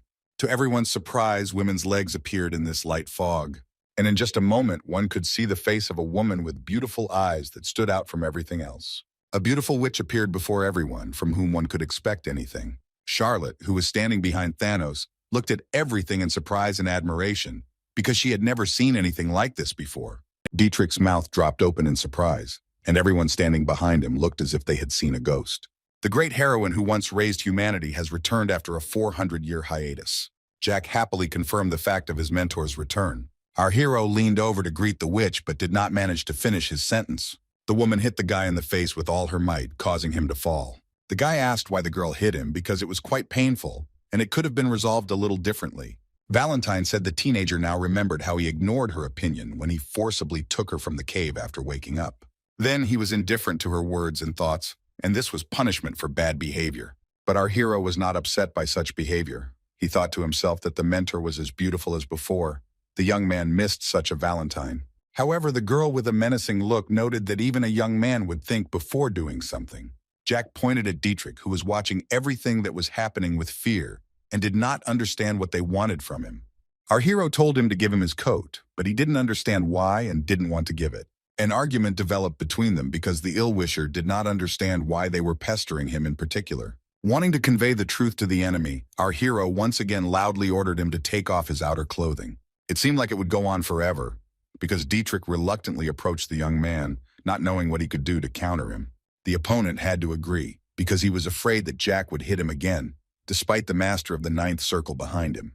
The teenager threw his coat over the teacher, emphasizing that it was cold. And a moment later, he added that he did not regret at all that he pulled the witch out of the cave. The interlocutor thought for a moment, and then said that she had to do it her own way. And, fortunately, everything turned out for the best. The teacher asked if she wanted to die in peace, but the guy was sure that she didn't because he was her student. Valentine partly believed that humans were animals, and she knew that the world they created would be different from others. However, the girl realized that there was no difference between people and other races, which really amazed little Charlotte. Hearing the witch's question about whether the teenager pulled her out of the cave because he subconsciously wanted to, our hero confirmed this. Jack knew that she had not done anything wrong or thoughtless in the past, but she had trusted someone she shouldn't have. The young man admitted that he was never able to fully see what the witch had been trying to achieve for so long. As a result, this cave became a prison that the mentor created for herself without realizing it. Looking at Dietrich, Valentine noted that she was now indebted to her student. The teenager wondered with amazement whether the girl really meant him. Although Jack believed that the mentor did not consider him her student, but thought that he was just a small and capricious child. However, the guy was pleased to realize and think that he had done the right thing and made the right choice. A minute later, the witch remembered the purpose for which she returned to the human body and addressed her ill-wishers. Valentine emphasized that if they came to destroy Jack, then she asks not to hate her when there is nothing left of them. Our hero's enemy did not know how to vent his anger for all the injustice that was happening there. Dietrich loudly exclaimed why his bodyguards were standing and not attacking, after which he ordered them to be killed. Charlotte and Thanos just stood there and continued to watch everything, not fully understanding what to do. The young man also watched the actions of his mentor without saying anything or disturbing her. The girl commanded that the black resin that would cover the earth and decorate the sky would return to this world at her command. Energy began to be released and it was visible from anywhere in the world. At this very time, somewhere in the Tulkan Empire, events were unfolding. There were 2 glasses on a small table and a bottle of alcoholic drink next to them. The stranger took a sip from one of the glasses with pleasure. The very next moment his hand froze in one position. One of the assistants approached Mr. Beggarman and asked what had happened. The gentleman, looking at the candles, noted that everything was in order. The man thought to himself that he had had a bad feeling just recently, although he thought it was just a coincidence. And to distract himself a little, the young man took another glass of alcohol. On the island in the Black Sea, they also felt that the past energy of the soul and the current one too clearly belonged to one person. Everyone realized it was Valentine Milos. The dragon said that there was still a hole in his heart left by that woman. Another stranger said that he would like to forget her, but he can't. The island's inhabitants noted that a person cannot live for 400 years. They did not understand how much longer this woman would rule the world. Jack looked at the power and shape of the skull that appeared from the energy of black magic. Our hero's eyes showed a horror that he seemed to have never experienced. Suddenly, this figure began to scream very loudly until it stopped, continuing to release energy. Dietrich did not understand what it was because he had never seen anything like it or even heard of it. The guy understood that this ghost was not created just like that and therefore it was dangerous. Meanwhile, the limbs of the guards began to disappear and everyone was very worried and scared. Dietrich's legs also began to disappear, and the young man realized that this was death.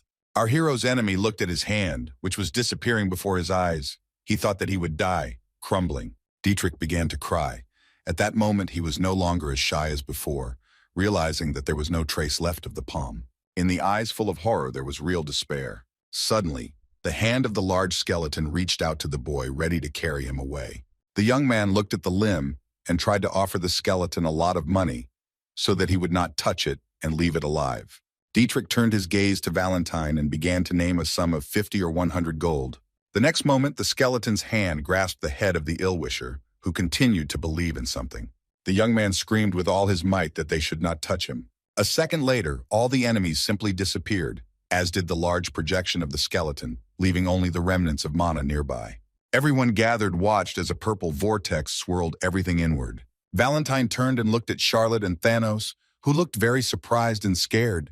The vampire asked if the woman was the final boss, Mistress Valentine, that she had been told about and feared. The girl looked at the witch with horror and subconsciously tried to grab the blonde by the elbow. Suddenly, the witch raised her hand. When the teacher extended her hand to the girl, Charlotte closed her eyes because she did not know what would happen to her. The woman placed her hand on Charlotte's head and Thanos' shoulder, trying to calm them down. The witch turned to the girl, saying that little Miss de Royale had inherited the noble blood of her ancestors. And Thanos is a warrior who moves forward without giving in to anger and his desires. A minute later, the girl formally introduced herself, emphasizing that she was the mentor of this stupid student from the past. She hoped that these two would take care of him and keep him out of trouble. The blonde looked at the witch with concern but was afraid to say or ask anything. Suddenly, Thanos noticed that the woman had said everything correctly, except for one nuance. The young man noted that the master was not stupid at all, which surprised Jack greatly. The blonde fell silent, fear and confusion written all over his face. The witch also said nothing, thinking about something of her own. What amazed our hero even more was that Valentine agreed with Thanos. After this, the teenager began to grimace and act the fool as if he were 5 years old. When the young man began to say that he was really smart, the teacher poked him in the forehead with her finger to show that she was what she was. The woman stressed that she needed to talk to her student and asked if the boys could leave them alone. For a moment, our hero was taken aback by what he heard. He raised his hand, clearly to stop his friends. The teenager approached Charlotte, telling her that his blood was in the kitchen and that she might have a little drink before bed. Jack also told Thanos to wake up the unconscious men and make sure the girl got her dinner. The blonde was very tired, and so she began to ask the young man to carry her home. And the young man simply waved at the boys with a smile until they disappeared from sight. The young master noted that these guys are simply wonderful. It is a lot of fun to spend time with them. The witch looked closely at her ward but did not say a word to him. However, Jack asked what the witch wanted to talk about with her very smart student. The girl said that she thought about everything that had happened and what had been said before. And then she added that it was all very complicated and confusing. The witch remembered how on the first day of her arrival at the academy she sat in Charlotte's arms, and with the help of her magical abilities, heard everything that was happening in the director's office. Valentine explained that she was talking about the blood and bones of a dragon that had been hidden on the academy grounds many years ago. The girl took a deep breath and paused for a moment before starting to talk about important things. Immortality is a way to avoid aging and death. It is the cherished desire of people to live forever. Research into immortality led to crossbreeding experiments, and dragon blood and bones were closely related to this. Our hero noted that everything is actually like this. Of course, all people want to live a long life, but simply living is not enough. They strive for health and youth. Therefore, in the distant past, various experiments and studies on immortality were conducted. One of the scientists noted that it is impossible to live forever. It is better to live like dragons, who can live for thousands of years. Long-lived races such as vampires and dragons have different blood, organs, and their bones are different from short-lived races. Also distinctive were the rates of aging, the number and quality of cells, and sensitivity to mana also varied. These were experiments in crossing different species, although they were only half successful and were considered failures. But thanks to this, people began to use the power of orcs and elves. But there was one problem with this. In exchange for strength, a person significantly and inevitably shortened his life to 5 or 10 years. However, the demonic experiments that took place 400 years ago have resumed once again in the Tulkun Empire. In just 2 years, they were able to increase the lifespan of half-breeds to 30 years, which was significant progress. The mentor thought that she had destroyed everyone 400 years ago, but this turned out to be wrong, which upset her. Jack shook his head, saying nothing, not knowing what to add. Having learned about all these studies, the mentor burned everything connected with them. All the results were destroyed. The girl burned everything connected with it so that not even a trace remained. Everything around was burning, and the witch was happy that she had managed to do the practically impossible. Valentine remembered how, in the midst of all this horror, someone's hand tried to touch her leg. It was a poor half-breed who begged to be spared, although it was impossible. All the scientists, mages, and other bodyguards were destroyed along with all the materials. But Valentine didn't take one thing into account. The young man noted that she was supposed to destroy the Dragon Lords, reminding her of this after so many years. The witch looked at her student in surprise, but said nothing. The girl was partly ashamed of what she had done, or rather, of what she had not done. To break the oath, the Dragon Lords sacrificed their kin in the name of experiments. While listening to the story, our hero said that this part of the story was also familiar to him. The mentor noticed that 2 of them were trying to interfere with the human world. They were very unbearable and impatient. The young man asked her if she knew the name of the dragon that had become the test subject, but she did not know. Jack was sure that Valentine would understand that half-bloods like him and his mentor could easily use soul energy. Both our hero and the witch were very strong individuals who knew and could do a lot. The girl did not react to this remark in any way. She just stood there and remained silent. Suddenly, the teacher asked if it was true that the dragon that was Tulkun's test subject was the child of 2 masters. Answering in the affirmative, the boy stated that they are the only dragons who can use soul energy. Therefore, their descendant is also capable of using it. The people from the 10th level circle in the Tulkun Empire crossed the offspring of 2 dragon lords, meaning they could use the full potential, easily breaking through the mana barrier and reaching the soul energy. Valentine asked the boy, as a mentor, if she could ask him something, and after a short pause, she stated what the young man was going to do next. Since she is from the past, she tries not to ask questions of global significance, but knowing the future, Jack is definitely up to something, and she is very interested in it. Shifting from foot to foot, our hero noted that there was indeed something he had been thinking about. The young man explained that the experiment would be completed in 2 years. Then he would reach the 5th or 6th circle and go on vacation to the Tulkun Empire. The guy will do this to destroy the lab and kill everyone involved. Meanwhile, Thanos dealt with the personnel who had been injured by Dietrich's guards, who had turned out to be quite heavy. Valentine thought to herself that they would go to the Empire together, destroying everyone they could. The teacher asked her student again about his plans and whether it was necessary to wait so long. The teenager began to smile, realizing what the witch had planned. Jack didn't have time to ask the girl about this, as Valentine said that he was definitely her student because he knew well what she was thinking. The guy didn't understand something because the woman said that she wasn't going to interfere in world affairs. However, the interviewee noted that she just wanted to make sure that it was all over. And a moment later, she added that it would probably be right, if she didn't stand aside and just wait for someone else to solve the problem. The young man thought that the mentor wanted to send Tulkin to the Empire immediately, and he could not stop Valentine in any way because she was the mentor. But the teenager agrees with her, because for the radicals who want to unite the continent, the explosion will be a big problem. The reason is that radicals are experimenting with interracial relationships. Now, the mentor does not remember the insult from the past, which remained with the guy forever. The young man thought that now these people irritated him even more than before. The guy asked if the woman could open another space, because he needed one beautiful sword. Our hero noted that this was the best weapon of all that he had ever held in his hands. The teacher said with confidence that the young man knew the answer himself, and there was no need to ask again. The witch had already begun to cast a spell, thinking that it was actually her student standing before her. The girl began to open another space, with the help of black magic, to give Jack what he wants. Suddenly, a very beautiful sword fell into the hands of our hero.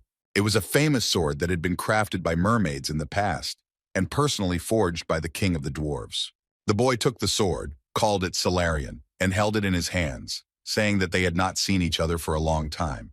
But the magic didn't end there. A minute later, the young man noticed something else. The mentor took out another interesting thing from another space, a mask, asking if he needed it to hide his face.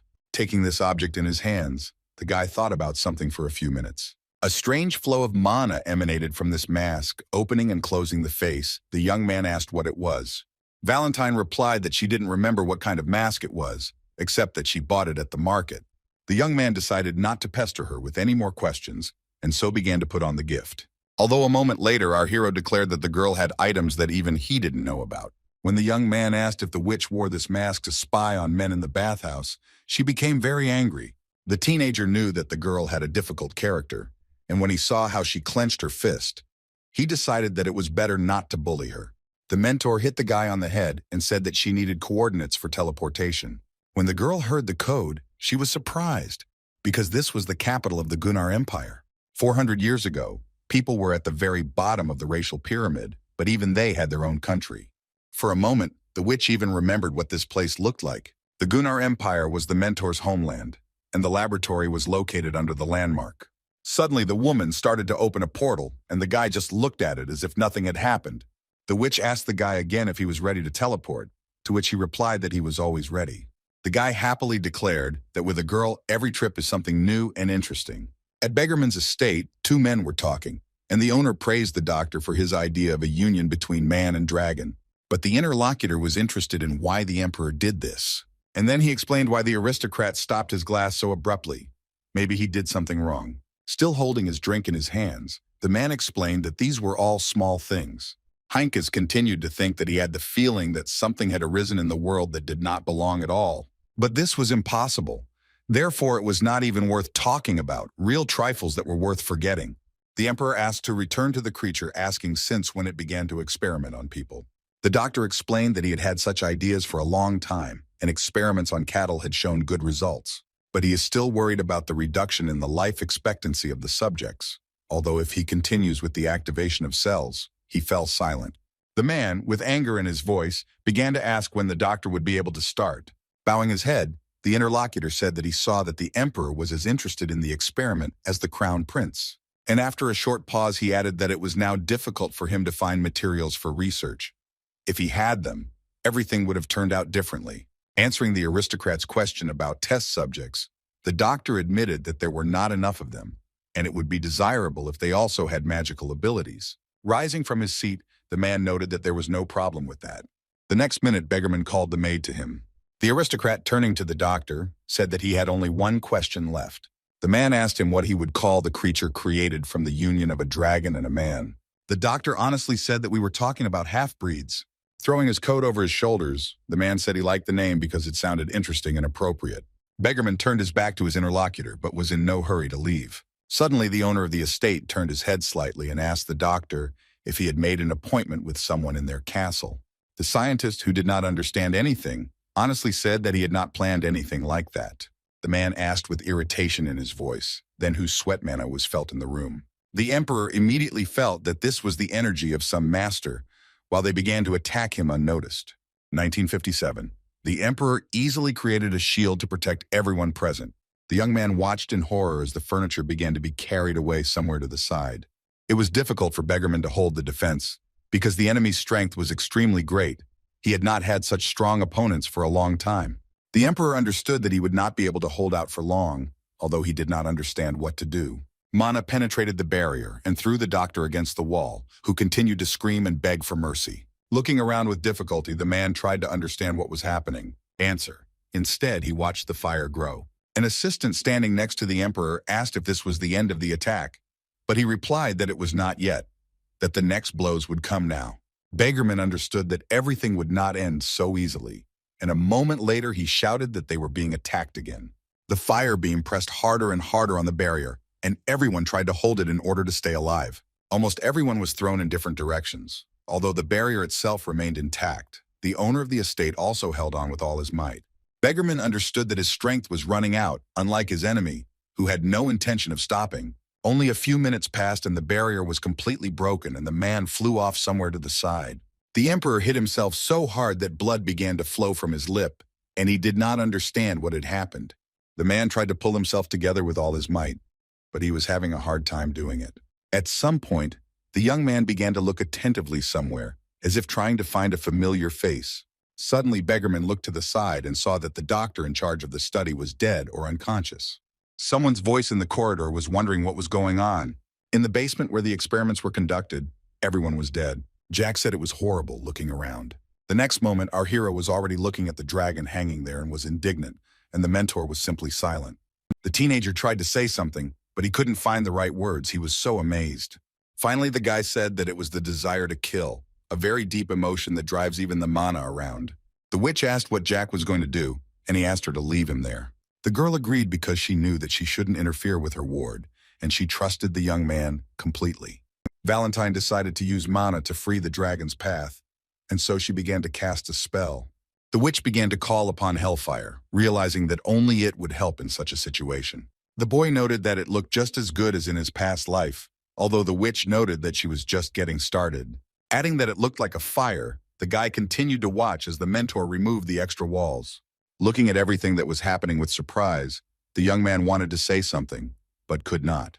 And then he added that they were probably on the 3rd floor, but who would have thought that these were the remains of a civilization that disappeared hundreds of years ago? Valentine emphasized that she had cleaned up everything around her and asked again if there was anything left, to which the guy said no. A minute later, our hero's attention was interrupted by some sound, and so he turned around. The dragon began to roar loudly as if he was unhappy or wanted to say something. The teenager looked at him and was surprised that he could scream so loudly. He thought it looked cute. In a past life, this animal constantly asked to kill itself after all the experiments that tormented it. The young man realized that this time everything had changed, but something still needed to be done. Raising his sword, the young man noted that his mission was not yet over. Suddenly, the dragon screamed. It was so loud that it almost deafened the guy. But this didn't stop Jack, and he jumped up and found himself on the same level as the animal. The boy began to break the chains, although the dragon screamed, afraid that he might be killed. The teacher watched all this silently, confident in her student. In front of the teenager, who was already standing on the ground, were the broken shackles. The dragon fell to the ground. His condition was not the best. Our hero began to stroke the unfortunate animal, calming it down. Jack said with a smile that it was all for the best. The woman didn't understand what he meant, and the guy explained that 18 years had already passed, and that's because he had to say something else in that case. The boy sat down next to the dragon and began to pet him, saying that he looked very tired. Then the teenager asked if he wanted to live, abandoned by his parents, material for experiments. Having fallen into the wrong hands, he gave away his flesh and blood. The young man explained that his situation was no better than that of livestock, which greatly angered the creature. After all, his skin was used to make armor, and his blood and bones were used for interracial experiments. If the doctor didn't succeed, he repeated it again and again, without even asking the patient's opinion. Jack said that if this continued, the dragon would go crazy, lose its freedom, and simply pray for death. Our hero looked at everything that was happening with horror, because he felt sorry for this dragon. The creature began to cry because it did not want to be used and die. But the young master explained that the dragon could live in another place, where Thanos and little Charlotte were. The guy noted that he came across a small dragon without a name, who could radically change his own destiny. Jack cared about his will, and he asked him again if he wanted to live in another world. The teenager sat and looked attentively at the unfortunate animal, noting that he did not understand why it was silent. Hearing nothing, The young man suggested that the dragon shout with all his heart, so that even those who abandoned him could hear. And he added that the creature had nothing to fear. Now he was free. The dragon began to scream that he wanted to live and to cry, because he had wanted this so much for a long time. In the past, it was Jack who killed him, but he did not want this outcome, and only did it so that the creature could find peace after losing its soul. Why torture those you don't want and those who don't deserve it? This dragon is not from the guy's past. That one asked to be killed, but this one begs for life, and he decided to save him and return home together. The young man smiled and said that he could do what he had wanted for so long. And once again, the teenager declared that he would give this creature a completely new life, happy and joyful. The young master asked the mentor if she would mind that their new friend would be with them. The witch didn't say anything, but Jack realized that she liked the dragon too, and the girl wouldn't mind. The young man thought about the fact that his mentor was a kind and good person at heart, and therefore advocated for the protection of the innocent. After a minute of reflection, the guy was interrupted by a male voice that was shouting and indignant. It was the emperor with a sword who wanted to know who they were and what they had done in his basement. The dragon began to shake with fear, realizing that if everyone here was killed, he would never be saved again. The man asked menacingly one last time who our heroes were and why they had come to see him without an invitation. Valentine looked closely at the owner of the estate, but did not consider it necessary to explain anything to him. Jack noted that even though the mentor said what was best to do, he would do what he thought was right, and a minute later he added that he never doubted the witch. The boys did not answer, and the emperor did not like this at all, and began to take out his sword to attack. Beggarman demonstratively showed his blade so that the uninvited guests would be, at the very least, scared. The man went into battle to force the girl and the boy to say their names, but it didn't scare anyone at all. The swords merged into one, each protecting its owner, who did not want to give up. Jack and the emperor looked each other straight in the eye, unwilling to give in, but wanting to end this as soon as possible. Our masked hero understood that he was stronger, but he made sure that Beggarman showed everything he was capable of. He in turn was holding on with all his might, and fatigue was visible on his face. Our hero noted to himself that at that time, Beggarman was at the same level as our hero. The man did not like the fact that the young man was smiling at such a moment, and began to shout that how dare he be so disrespectful to such a noble person as he. The guy started to smile even more and asked what was forbidden. Having repelled the attack, he was still as positive as before. The teenager did not come to this castle to play, but instead began to attack again. The emperor simply considered him a fearless idiot, since he was going to fight him with a smile. Our hero thought that Beggarman was in the 10th circle, and it's not for nothing that he's considered one of the strongest on the continent. Despite this, the ill-wisher is now weakened, and therefore cannot show everything he is capable of. The blonde, in turn, felt the energy. The man thought that this was the pressure that he felt recently. Jack started using black magic to end it faster. The boy told his opponent out loud that he was not yet strong enough, because despite the fact that he was considered as such, the young man was still much stronger. The man did his best to teach the young man and show him how to behave with his elders. Our hero quickly began to attack the villain. The teenager decided that all energy should be concentrated on the blade. After the next blow from the young master, the sword finally broke into 2 parts, which greatly surprised the emperor. The teacher just looked at all this, but something was bothering her a little, and she didn't understand what exactly. The next moment, a bright light illuminated the room, and one of the emperor's assistants began to shout loudly. There was a reason for this. His master could no longer resist. Beggarman lay against the wall, and it might have seemed as if he had lost consciousness from such a powerful blow. Our hero slowly approached the enemy, immediately saying that he was disappointed in him. Beggarman looked at the boy as he said he didn't know a man could lose consciousness so easily. The emperor asked who the young man was, since he had never seen him in these parts. The teenager smiled and looked attentively at his ill-wisher, thinking what to tell him. Jack asked with a smile why he needed to know anything about him. It would be better if he listened to his prophecy. Rising from the floor and holding the blade with difficulty, the owner of the estate did not understand what the teenager was talking about, and our hero continued to insist that he wanted to tell one interesting story. The guy emphasized that there is one man he knows, but for now he is too simple and strong only in his dreams. The blonde is a good man. He knows exactly what he wants, although he has a hard time achieving his goals. The teenager fell silent again, giving the emperor the opportunity to think everything through carefully. A second later, the guy continued. He said that the day he became the best swordsman on the continent would be the day of Beggarman's death. And again the young man fell silent, waiting for a reaction from his opponent. The man was so angry that he turned red as a tomato and was ready to simply tear the stranger apart. He started running towards the young man to deliver a strong blow and show him where his place was. Our hero thought for a moment, and then remembered the dragon's crippled paw, which was missing fingers. Now the young man was overcome with rage and wanted revenge with all his heart. The guy saw his opponent's outstretched hand and understood what he would do with it. Jack simply cut off Beggarman's hand, realizing that he fully deserved it. The man screamed in pain and was very scared because he lost a limb in just a few seconds without expecting it. The young owner noted that Beggarman was still a weakling. Suddenly our hero declared that he even felt a little sorry for the blonde and kicked him, as he did with his other opponents, causing great damage. Less than a minute passed and the emperor was lying on the ground again. Jack looked at the lying man and said that this was, of course, only his wish, but he wanted him to become stronger. The guy brought his sword to his opponent's cloak and just looked at him. The guy began to remember that Beggarman served the crown prince of Tulka, and the prince is the head of the faction of the adherents of cruelty, the source of all things. In a few years, all their heads will roll. The teenager, smiling slyly, thought that if it became too easy, then it would become uninteresting to him. The young man returned to the other man and said that he was also very weak now. It was Beggarman's student, whose name I think was Maringos, and he was asking where Jack came from. In a past life, when our hero was killing Beggarman, he was attacked by a knight who was trying to protect him. And of course, the young owner immediately cut off his head and did not remember him clearly. Jack said that the mentor and the student are one, and therefore it is impossible to cut off the teacher's hand and throw Maringos, because it would be completely impolite. The young man looked at the unknown guy with horror, not understanding what he was going to do.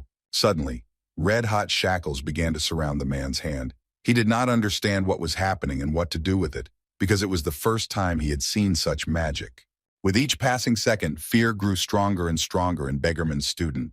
Jack held the chains and then began to pull on them, squeezing the man's hand tighter and tighter as he screamed loudly. The student shouted at the top of his lungs for the boy to not do anything else. The situation became extremely tense. The young man understood that the guy was about to achieve his goal. A moment later, Maring's arm was torn off. He was in great pain, and he began to cry from fear and pain. The teacher asked in an angry voice if the guy had finished, because she was tired of waiting and watching all this. The dragon who was watching all this said that there was one more thing that was worth taking. Suddenly, our hero's estate was illuminated by a bright flash of light. After the boys teleported to the castle grounds, the mentor said that the young man looked as if he was very bored, but he had already gotten used to it. The teenager smiled, letting the girl know not to worry because he was fine. The young man turned to the unfortunate creature they had taken with them. Jack asked the dragon what his name was so that he could call him something and address him. The animal, which raised its head with difficulty, tried to say something. It turned out that the first name was Cell, but the last name was still not clear. Our hero did not rush his new friend, but gave him a chance to speak out. The young man, having stroked the animal, said that it need not continue, because what is the point of the surname of the parents who abandoned it? The guy stroked the dragon's head and emphasized that now his name was simply Cell. After this, our hero offered to heal the animal's wounds. The creature agreed because it was already grateful that it was saved from the place where it was tortured. Bowing, the young man noted that he would do everything to make the dragon as comfortable and convenient as possible. Cell was given a place to sleep, finding him a large pillow for comfort and a blanket. The mentor sat on the couch and asked what the young man was planning to do with the dragon lords, because his actions were completely incomprehensible. Jack said that whoever needs to bow down will come and bow down first, and it will be very strange that the strong will find the weak himself. The woman asked if the guy cared about her that much, to which he replied that she was right. He smiled happily, scratching the back of his head because he really values his mentor. Valentine was already 400 years old, and in the past she had done a lot and created the basis for the existence of the human world. But all these people now don't even remember her name, and for the sake of such individuals, it's not worth interfering in all this at all. Jack knelt down, took his mentor's hand, and said that he would deal with the two lords when the time came. Our hero, taking the witch by the hand, added that she could always count on him. The young man explained that a woman does not need to sacrifice herself for the sake of some people, but rather take care of herself. The girl let go of the student's hand and looked at him, thinking about something, trying to understand everything well.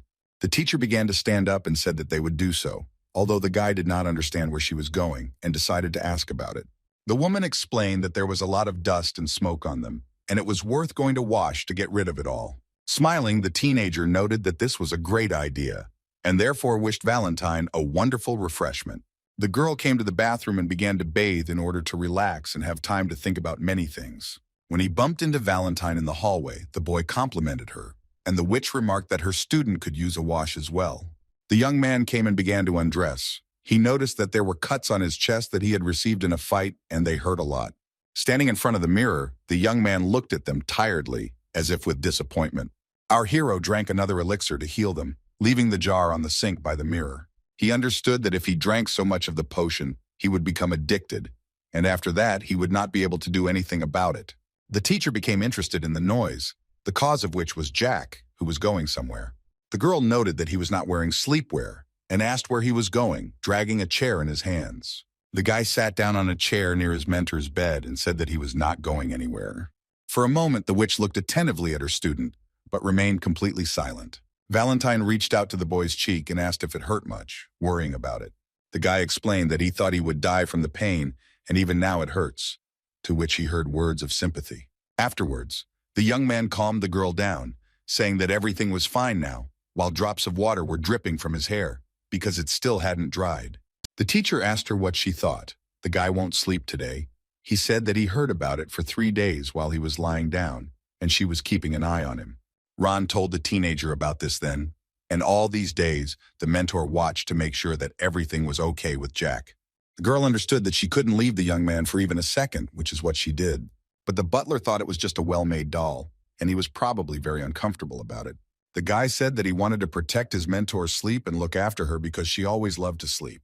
The witch did not answer him because she had already fallen asleep while Jack was speaking his words. Our hero looked attentively at the witch, glad that he had the honor of being acquainted with her. The young man was partly glad that the girl fell asleep so quickly because she had spent so much energy and strength. Still sitting on the chair, the young man noted to himself that something was bothering him. The young master wondered what would have happened if they had met earlier. The guy decided to cover the girl with a blanket and continued to think about what would have happened if he had met her 400 years ago, when she was born. Our hero cared for the witch as if she were the closest person to him. Jack didn't understand how anyone could call her a terrifying necromancer who was terrorizing the entire continent. Embarrassed and blushing, our hero reflected on the fact that this girl was incredibly beautiful and smart. A few hours before, something interesting happened in the underground prison of the Duchy of Osenbol. Some man turned to the prisoner and told him how it was possible to follow the boss for 10 years. The man didn't understand what was wrong with spying on the director for 10 years trying to prove it to him. The rector explained that the director cared very much about the traitor. He took him in, raised him, and he simply went and stuck a knife into his heart. The blonde continued to remark that this was the most vile thing that could happen. The man again said that he saw nothing wrong with hearing people tell him that he had no pity or sincerity at all. The tower owner explained that there was no evidence or testimony and so asked how long the spy could sit there and remain silent. He sternly asked him one last time to tell him what he knew, trying to find out the whole truth from him. The traitor simply said that it was surprising that the rector did not know this, and suggested that he was simply pretending, which made him very angry. Despite the fact that the man is in such a situation, he feels very confident. The blonde heard that the man's circle had been destroyed, although it seemed to make no difference to him. The traitor began to tell the man to think about what happened over the course of 10 years. Does he really think that these are all simple coincidences? The villain continued to ask why the previous owner of the tower became a citizen of the Tulkan Empire, which is why so many 10th Circle mages left the country without regret. He also asked to think about why so many magicians had gathered just to clear the forest of monsters, because this was not entirely true. The tower owner explained that he would definitely talk when the torture began. But the enemy found it funny because he didn't understand why this hadn't been done yet and why they were keeping it here. For a moment, the prisoner fell silent and looked off to the side. And then the young man asked again why he was still being kept in prison, despite the fact that he was a traitor. The rector thought that this man did not look like someone who had been tortured and imprisoned for 5 days, but had not lost any weight. The spies stressed that perhaps they didn't do anything bad to him because they knew he wouldn't talk anyway. And a moment later, he added that the blonde should think carefully about whether the kingdom really had a future. The owner of the tower began to climb the stairs. He did not understand much. The man wondered what the reason for such great self-confidence was. Was the kingdom already completely rotten? Otherwise, Bluetooth wouldn't be acting like he's in charge. The rector knew that within 24 hours this man would be transferred. And therefore I understood that when this was heard, there would be no official investigation. Everything would most likely be decided internally. Balthus is not at all scared, and perhaps he believes that he can survive there after what he did. This scenario was not the best one, but there was no other explanation anyway. 4 hours later, a fire started in the underground prison, and it seemed very strange. The rector was in a hurry to save the man sitting there, After all, he was very strong evidence and had a lot of information. The young man understood with horror that he had to do everything he could. But when the rector arrived, it turned out that the spy had died. The director did not expect this and did not understand at all what was happening here. The man was upset. He was absolutely sure that this darkness was just beginning. In the morning, looking at the dragon, the young man realized that he stood out very much. Besides this, our hero wondered since when he had so many allies. Thanos looked at their new animal with some horror, not believing that there really was a dragon in front of him. Our hero confirmed this, realizing that the blonde was very embarrassed. The boy said out loud that the dragon, which was supposed to die and disappear, was now in their house. The guy continued to note the amazing realization that not everything people know is true.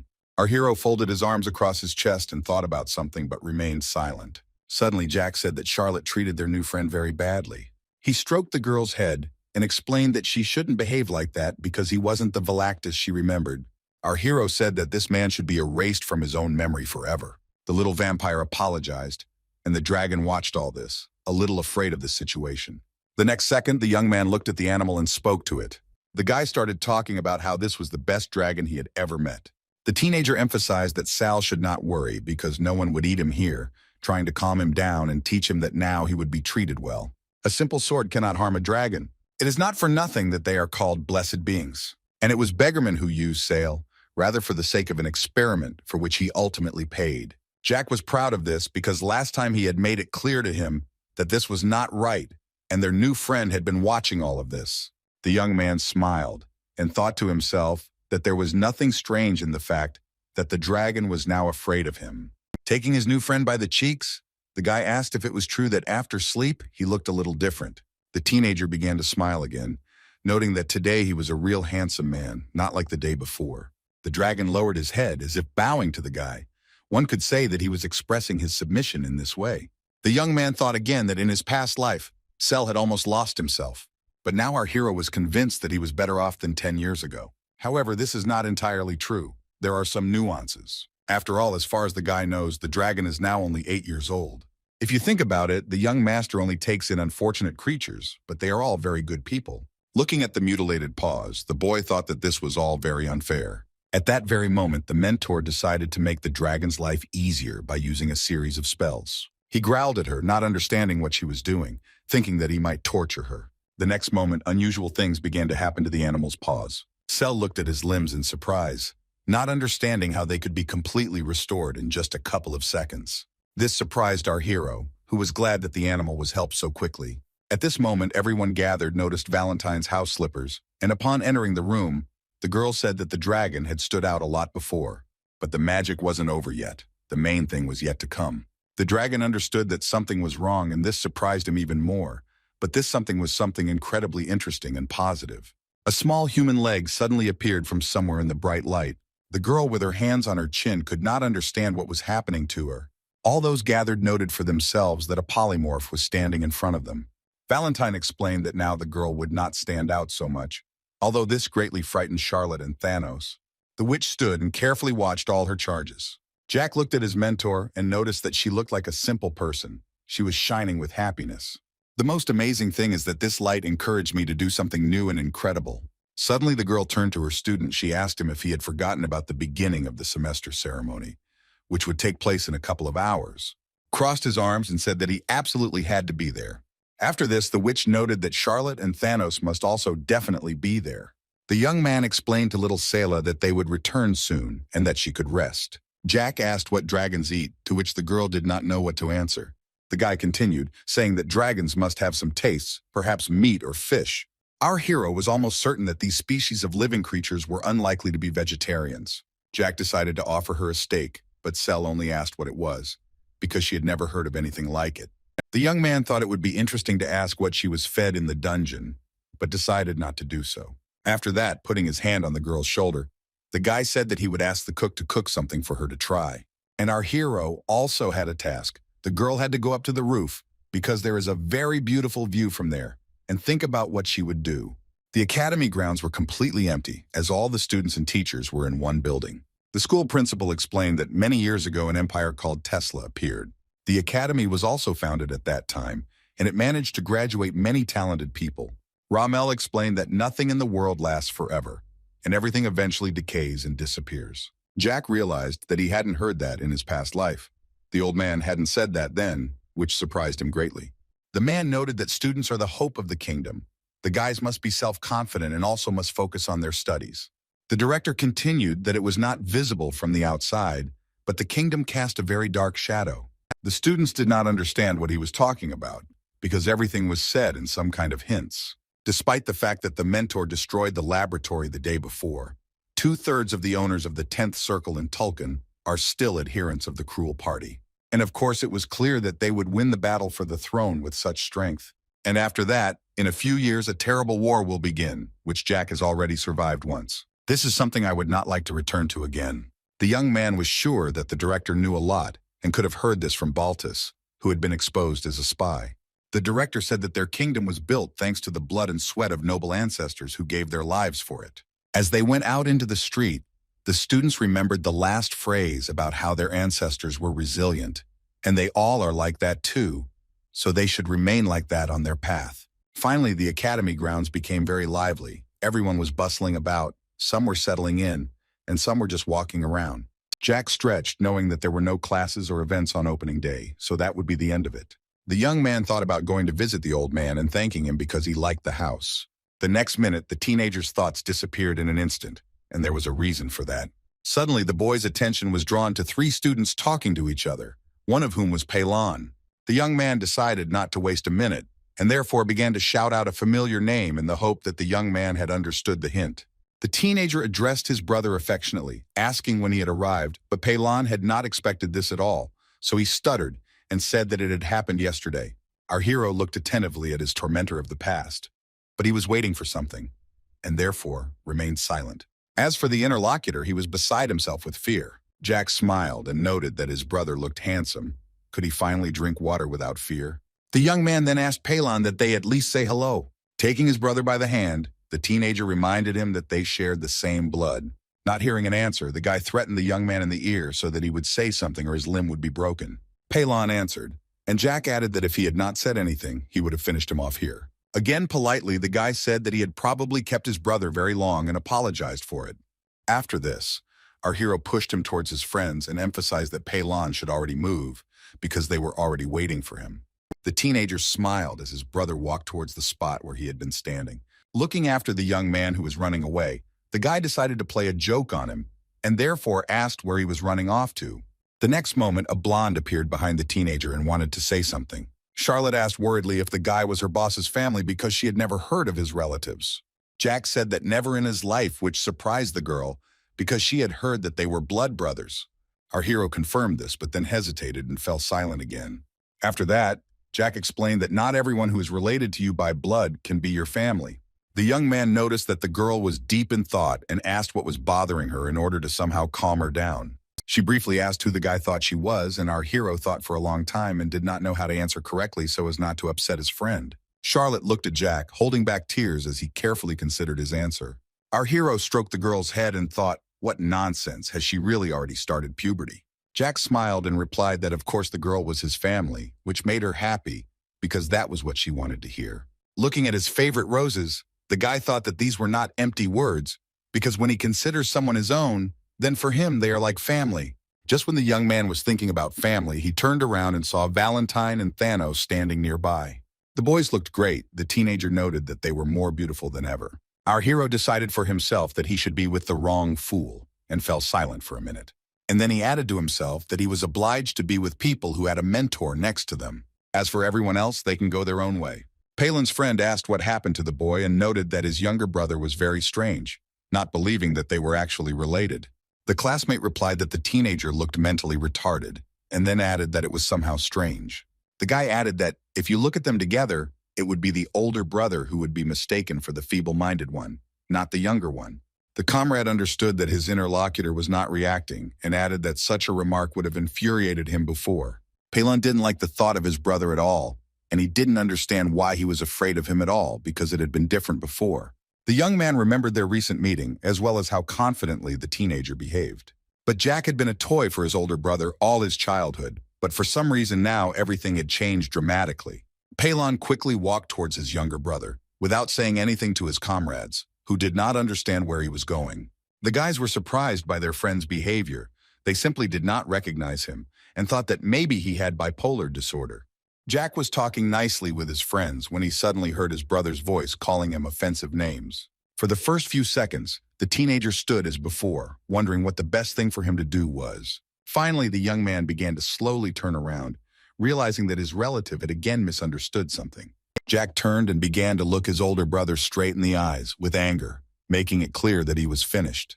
Pelon stopped abruptly because the look scared him very much, although at first he was sure that he would give a proper rebuff. Our hero quickly approached and asked what the young man was telling him and whether he wanted to hit him. With horror in his eyes, Pelon stuttered and told him to forget about it. Just in case, the brother decided to justify himself so that he wouldn't be beaten again. In fact, his brother was very boring, a fact that the young man himself emphasized, but he said nothing in defense of Pelon.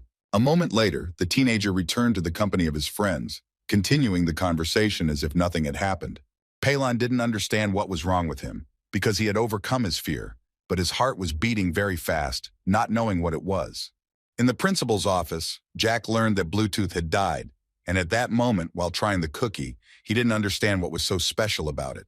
Our hero asked honestly if this was some kind of news or sensation. The director did not understand the young man, and therefore noted that he was confronting him with a fait accompli. The young man didn't care whether the man was alive or dead. And a minute later, asking again if there was anything else to say, Rommel replied that there was not. The guy decided to thank the man for the estate, which he really liked, and the cook. The young man admitted that he is a true professional in his field, with whom it is difficult to compare.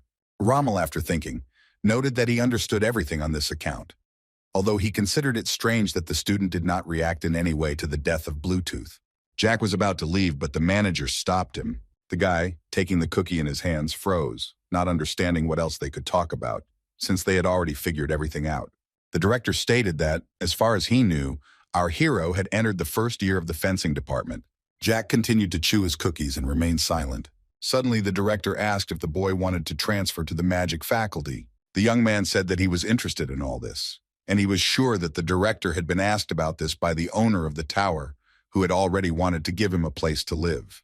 Our hero thought to himself that he had no intention of attending classes, although sooner or later the laws of the academy would be revised. Rommel explained that students reported that people like Jack were using the shortcut method and skipping classes. The head of the educational institution was silent for a while in order to convey the meaning of his words to the student. The young man remembered that soon the laws would be revised, and it would no longer be possible to act like that. Jack thought that the law would not be revised until next year in the second semester, but talk about it had already begun. The director noted that the young man would have to attend all classes, including those he skipped. However, Rommel noted that if the young man transferred to the Faculty of Magic, it would reduce the time he would spend on classes.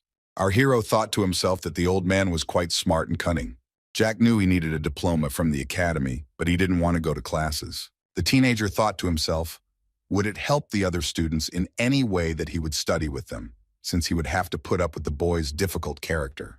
The guy understood that some kind of compromise had to be found, and therefore he wanted to tell the director about it. Raising his finger, the young man announced that he had come up with something.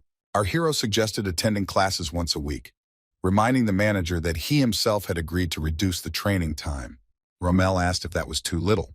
The director winked and noted that 3 days a week sounded much better, hoping that he would agree. The young man insistently did not back down and said that he had a mentor who taught him, and there was no point in going where he would not be taught anything new. The director asked why the teenager had enrolled there and even looked for a house near the academy. Reaching for the cookie again, the young man thoughtfully noted that he had his reasons. The guy explained that he only needed a certificate. The interlocutor looked at the student in surprise and asked him again about the certificate, wondering whether the piece of paper was needed to get into the treasury of their alma mater. The academy treasury in the Teslan Empire provides not only a certificate, but also armor, a cloak, a staff, and weapons. The director noted that all the best had long since been taken, and it was unlikely that the sword he would need would be there. The man explained that he was not in the duchy, but he could make a worthy captain's blade and staff from a simple sword. Rommel pointed out that the level could be much higher than the vault, but Jack is sure that it is not free. Bellamy Craig is a man who, as everyone knows, has been loyal to the director for 30 years like no other. He needed an apprentice, and at first it was the desire of one, and now the men together want to subjugate Jack. The young man thought that the director was very nice for his age, and an idea came to his mind. The boy said he wanted to graduate early, which Rommel didn't like because it would mean skipping an academic year. The director said that they would talk about this later, and Jack should choose between 1 and 3 days, for example, 2. The young owner saw no point in refusing and agreed, and therefore agreed to be left alone. Rommel explained that from today on, training at the Faculty of Magic would begin. But this would be on one condition, if Jack was not yet the Tower Master's apprentice, to which the director asked why. Our hero said that he has a seeing eye. And first you need to see his mana, how talented he is, and how much he has grown. Jack explained that his skills in magic were far greater than what the director could imagine. The director noted that this was interesting because the boy seemed to have a talent for distinguishing good from bad. Rommel stated if this is true and was silent for a while. If this is true, then the man is ready to take responsibility and make a marquee out of our hero. However, the guy suddenly laughed throughout the entire office as if he hadn't laughed for a very long time. Rommel looked at the student in surprise, not understanding what was happening to him. The young man suddenly apologized for not being able to hold back his laughter, explaining that he didn't need it. Standing up from his seat, the teenager once again noted that becoming a marquis was not his goal. Our hero looked at the cookies, which were almost finished, deciding that he should return home. Jack was about to leave, but the man stopped him again. The old man quickly asked what had happened at the estate yesterday. Standing at the door, the young man turned around, not understanding how to answer this question. The guy remembered the guards lying on the ground, realizing that they had probably reported this event. Our hero said that there was nothing special to tell. The young man explained that nothing had happened and everything was fine, although in fact this was not true. The director asked again if the guy had told the truth, trying to find out more information. To this, he replied that Jack had gone to check on the boys because they had not prepared food for dinner. The teenager himself did not understand what had happened. Thanos found all the guards unconscious on the estate and tried to help them. The young man did not ask what happened, but he guessed that they might have fought among themselves, which surprised the director. Rommel didn't understand how this could happen, but the student said that children, when they grow up, have a habit of fighting. Jack bowed and said that he really had to go because he had some things to do, hoping to finally get out. The guy finally came out and began to breathe with relief because they had stopped interrogating him. The next moment, our hero was looking ahead with wide eyes. The guy's attention was drawn to a picture that showed a figure similar to his mentor, but slightly different. The teenager looked closely at the painting, wondering what it might mean. The teacher thanked him for the tea while the director continued to reflect on what had happened in the office. Rommel, who has been in the political arena for a decade, has a sense that is not easily deceived by years of practice. The man saw hundreds of aristocrats, knights, and even kings. There was something so unusual about the girl that it was impossible to describe in words. Every move the mentor made was unique, and the man was convinced that Valentine was a special woman. Rommel didn't know what was wrong with this beauty, but there was something about her. A moment later, the witch standing at the window spoke. The teacher noted that his words were impressive, but the title of general was more suitable for the director than for the school principal. The man said that he used to be a general, albeit for a short time, recalling his youth. Valentine noticed that the child named Bellamy was also talented, and that there were many gifted people in Teslin in general. The mentor asked the man if he could protect everyone and if he thought about it in general. The girl turned around waiting for an answer, knowing that it would definitely follow. The man looked at his own hands, wondering how best to explain his position. The director tried to answer when suddenly Jack ran into the room and asked why Valentine wasn't coming and what she was doing there. Turning around and looking at his student, Rommel said without a doubt that their hindrance had returned. The woman told the young man not to behave like that because she was about to leave, hearing the guy, retreating, explained that he was just worried. As she walked through the city, the girl's hair fluttered in the wind so much that even women stared at her. It was not for nothing that the director of the academy noticed that there was something in the witch. And this was true, since all the passers-by looked at the girl with admiration. Our hero, who was walking behind his mentor, thought to himself that she was captivating the eyes of all the residents. In response to the baker's request to taste their delicious bread, the beauty indifferently declared that from that day on, she was allergic to flour. Some unknown lady offered the teacher to have some tea together, but she replied that she had already had some. However, this did not seem to interest her at all, and Jack wondered if the witch was used to such looks. The guy asked if the director wanted to make a student out of her because it was all written on her face. Our hero didn't like the way the girl looked at him, which greatly alarmed the guy. The mentor asked if Jack trusted Principal Rommel, trying to understand the situation. The teenager stood silently for a while, but he was smiling sincerely.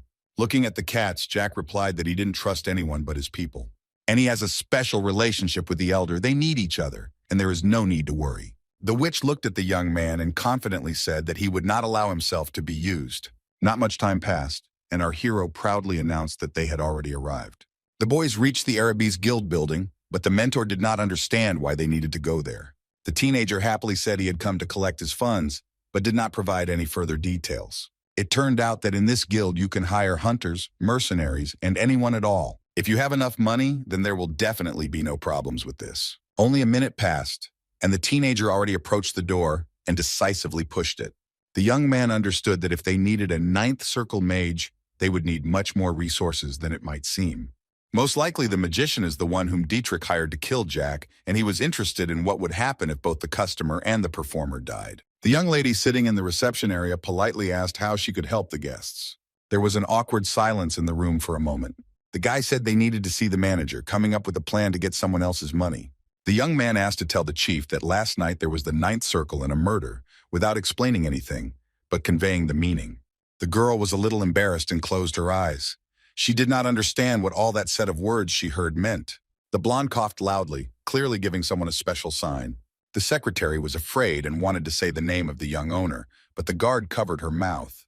Jack was glad to be known, but asked why she was so surprised to find out the whole truth. Smiling sarcastically, our hero explained that he had guessed something and abruptly fell silent. When the young man remembered Dietrich and that he had ordered here, the guard behind him warned the girl that it would cost her dearly. He continued that he did not meet him one-on-one, but the coward tried to kill Jack with their hands. The frightened secretary realized that the matter was very complicated, and therefore could not really say anything.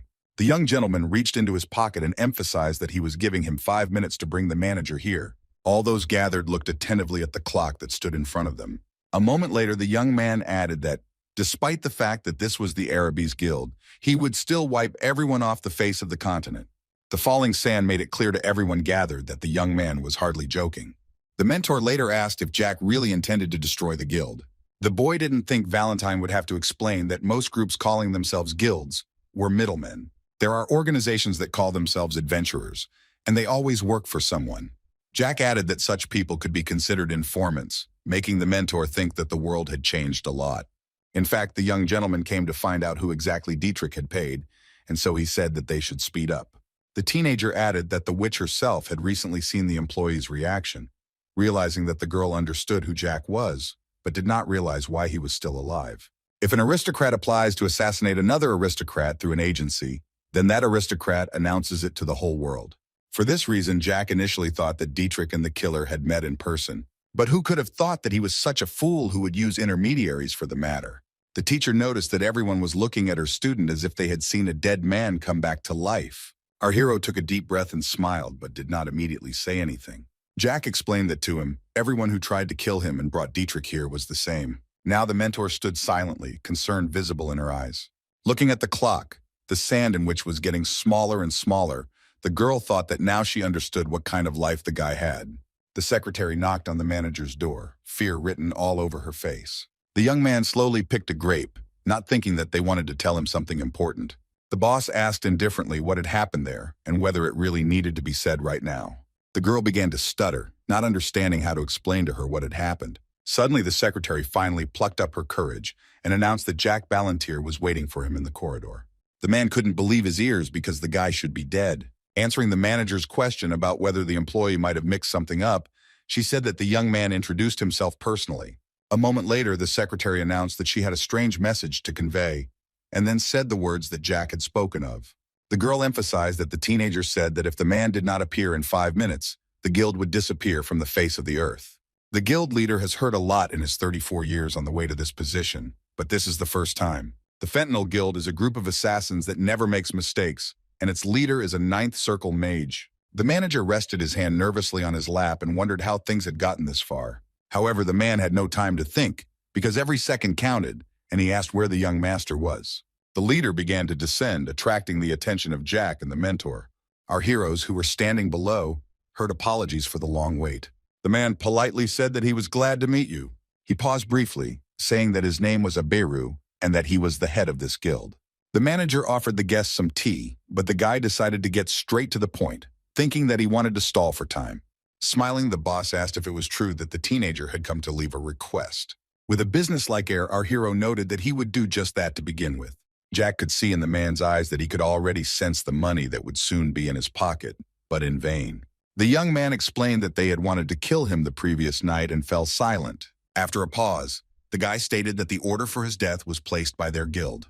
The manager listened attentively to his interlocutor, but was in no hurry to give an answer. A moment later, the manager confirmed this without any remorse, therefore, he does not intend to hide anything. As Jack began to explain, he noted that the Adventurers Guild was legally an intermediary between a client and a mercenary, receiving payment for it. The young man smiled, declaring that the youth had grasped the gist of it, but had misinterpreted the rest. Abero noted once again that the young master had not quite understood the meaning, since by law their guild was protected. Mercenaries need work. They are sought by those who want to do the job with someone else's hands, and for this purpose, adventurer guilds were created, connecting the client and the customer. The Arabies Guild is the largest organization in the Teslan Empire, but its leader is in hiding, as rumor has it that he may even be a member of the imperial family. Jack guessed how much they paid to kill him, and it was a considerable sum, because the mercenary belonged to the Fentanyl Guild. The man noted that they did not know the exact amount, since they had already discussed it with the killer, which Jack did not like. The guy noted that he came to talk about this specifically, and he needed full information about the amount and payment. Our hero confidently declared that he would not leave until he got everything he wanted. Abero asked again, because he had not expected him to want to go so far, despite his words. The young man looked at him angrily and said that he would not repeat it twice, because the man should understand everything anyway. The teacher heard the man making excuses, saying that everything was very unclear. The manager noted that he thought the guy wanted to entrust the task to the Arabies Guild, but he was not an employee, so it was worth signing a contract. Jack listened with displeasure to everything, while they told him that he needed to sign a contract with the Empire, citing some amendments to the law. The teenager was annoyed that he had to determine the amount of payment for his request, or more precisely, the initial payment and the commission.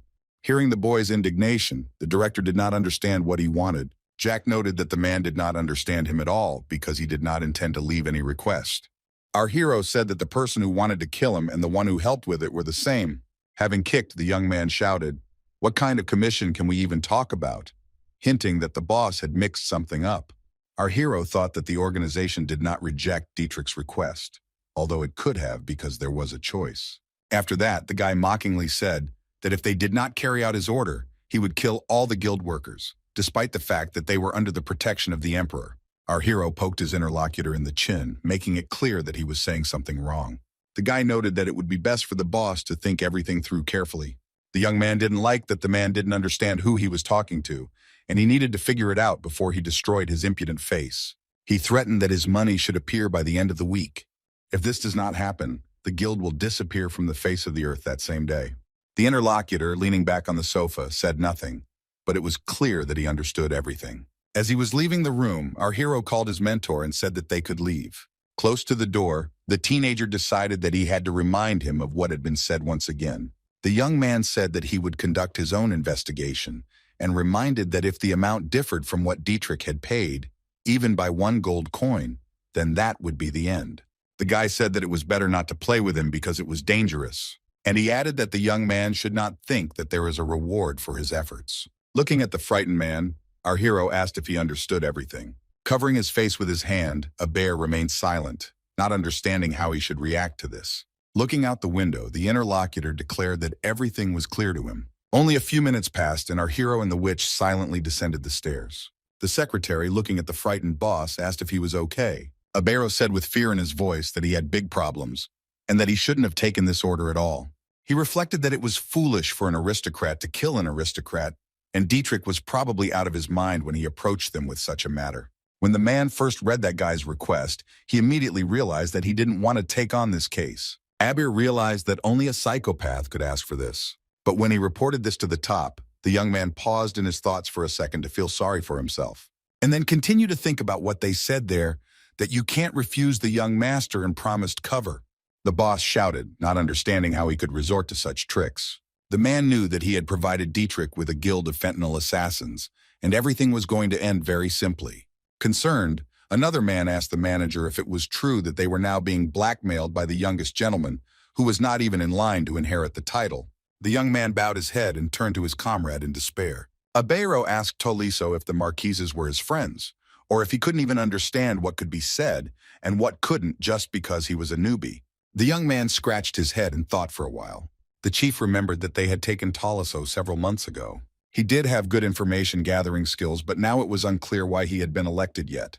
Finally, the interlocutor, a little embarrassed, asked for forgiveness for everything he had said. The boss looked closely at his leg as if that could somehow help solve the problem. The leader understood that Ventiman couldn't just become a raven and gather all the elite members to autumn. Abero thought that it might be worth 30 silver, but what if the target of the assassination was still alive? Once again, the man paused in his thoughts to look at his own feet again. Taliso remained silent. He did not understand how he could help his boss.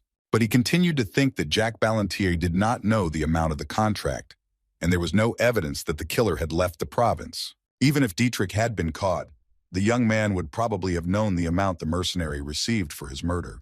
A minute later, Abero decided to turn to his subordinate. The leader asked Talus if that idiot Herman had been at the opening ceremony at the academy today. Upon learning that he was not there, the boss asked his subordinate to tell him more about it. The man did not understand how this could happen, and despite security, he disappeared from the hotel without a trace, without saying anything or informing anyone. The men began to think about what would happen if they imagined that a person was attacked by a ninth circle magic user and 30 level 6 professional killers. The interlocutor, cowering, explained that this was the most terrible thing that could happen. They are the best professionals. There is no escaping them. But the missing Dietrich Hermann died, and the entire fentanyl guild was destroyed. The man noted that the task had failed. The guy asked again if it was definitely a failure, and the leader started shouting that he was an idiot because the goal of the mission was to return alive. The manager noted that it was really normal that the young man returned without a scratch, but the guy did not understand why he was asking him about this. Abero understood that even if our hero were under some kind of protection, there would be a note of worry on his face, but the young man was calm as a boa constrictor. The chief was aware that this was a real mystery for him. There was no one special among the latest recruits to Osenbul, although the Marquis might have a few knights. However, Abero immediately rejected this option because it did not fit the timing. A minute later, the young man began to think it was someone local. The man believed that it could be the Duke of Osenbul, since Jack lived in his residence. If the young man is a high-ranking guest, this is a reason to protect him. But the chief did not take into account that there was a fire that evening, and the Duke's army was unable to do anything like that. The manager didn't understand what he was missing, but asked to contact a representative of the Marquis Ballantier to find out as much as possible about Jack. Taliso bowed, saying that he would do everything in the best possible way. As he left the room, Abert ordered his assistant to search everything, but to find a place where Ventimon could hide the money. The young man knew that this was not all, and so he asked what else he should do. The boss asked to send a message to the top management that Dietrich Hermann's mission had failed, and the fate of this guild was unknown. Suddenly, the young man remembered Valentine and started to say something, but fell silent. The guy told Taliso not to stand there, but to go and carry out the task. Looking at the bottles of alcohol, the man decided that he could drink something, although he was tormented by one question. Abert was curious about who the girl was who was standing next to them and watching their conversation. One day their eyes met, and there was nothing special about it, but the man was overcome with instinctive fear. The young man understood that he had to behave carefully with this girl. Therefore, he was not going to look for the beauty, remembering her, because he had a bad feeling, while simultaneously listening to his secretary's questions. When the mentor and Jack came to the estate, they saw a strange picture while the young man was chewing a delicious shish kebab. Charlotte held a wooden sword and was aggressive. At that very time, the blonde was doing the same thing. It turns out that little Charlotte was training in fencing against Thanos, who was much larger than her. They had heavy blades in their hands, but they were determined, as if they were fighting real opponents to the death. Jack didn't think the boys were fighting. It was probably just a simple training session. It seemed to our hero that these two had received their first circle of mana. It seemed that the rivals absorbed in their work did not notice anyone or anything around them. That is why the guy, waving his hand, noted that, despite the fact that he said that this was not a battle, he fell silent. And all because a girl, who had her own opinion on this matter, intervened in the conversation. The mentor thought it was strange that Thanos thought he could win against a child. Hearing these words, the young man thought about what happened last night. The guy suddenly thought about Beggarman, and that the blonde had said something. And Valentine emphasized that the young man should have understood that the girl had never held a sword in her hands. Jack noted that it was obvious, The little girl was even now very hesitant in communicating with him. She doesn't know how to keep her distance, but even so, she can resist Thanos, who seems on the contrary to be destroying them. The boys again turned their attention to the girl, who seemed to be losing her position. In reality, the blonde who could do a lot was unable to show all his strength, although at times he bragged that he could do much more than Charlotte, making her cry. But in fact, the reason was different, very significant and noticeable even to an ignorant person. Thanos himself was bigger and stronger than her, but it was impossible to tell who would win. Jack understood that Thanos couldn't do much, but the girl was able to attack, and it was surprising that she hadn't learned fencing, and how this could have happened was unclear. The next minute, our hero smiled slyly, clearly plotting something. Jack challenged his mentor to a bet, although she didn't understand what it was about.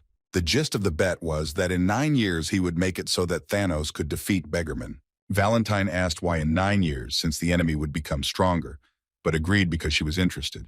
The teenager said that they were betting on a wish. The loser would fulfill the will of the winner. The girl did not understand how Jack would make Thanos so strong. Of course, the young man fought with all his might, which was evident from his expression, but it was not enough. Although the teenager simply replied that there are many ways. A second later, our hero walked off somewhere to the side. He walked up to Charlotte and the boy and told them that they should stop and go and rest. The little girl began to say that they were not arguing. Thanos, scratching his head, looked guiltily at the guy, not understanding what he meant. Jack looked at the boys in surprise, declaring that he had not come to scold them for arguing. After a short pause, the teenager looked closely at Charlotte and turned to her. The young man said that the girl had a talent for fencing, which she was glad about, because he had not seen a fight in which she was able to strike 3 times. The guy gave the blonde all sorts of compliments, realizing that she needed them. The young man continued to note that she hit Thanos' sword twice out of 3 times, despite the fact that he was much more skilled than her. If someone asks what to do when the enemy is much stronger, he will answer. The secret to this matter is simple. You need to be like Charlotte. Our hero was sure that if he had not interrupted their fight, she could have easily defeated Thanos. Stroking his charge on the head, the teenager said that the girl definitely had talent in fencing, but they would find out about magic later. A moment later, the guy asked if Charlotte wanted to go up to her room and have some cake. And then Jack suggested playing with Cell because she needed company to keep her spirits up. He then added that he just needed to talk to Thanos, which made him a little worried because he didn't know what he did wrong. The girl knew better than to argue, so she decided to mind her own business. Finally, the little girl bowed to the men, wishing them good luck and causing our hero to wonder where the blonde learned to do this. When Charlotte left, Jack asked the guy if he knew he had lost to a little girl, to which he replied that he did.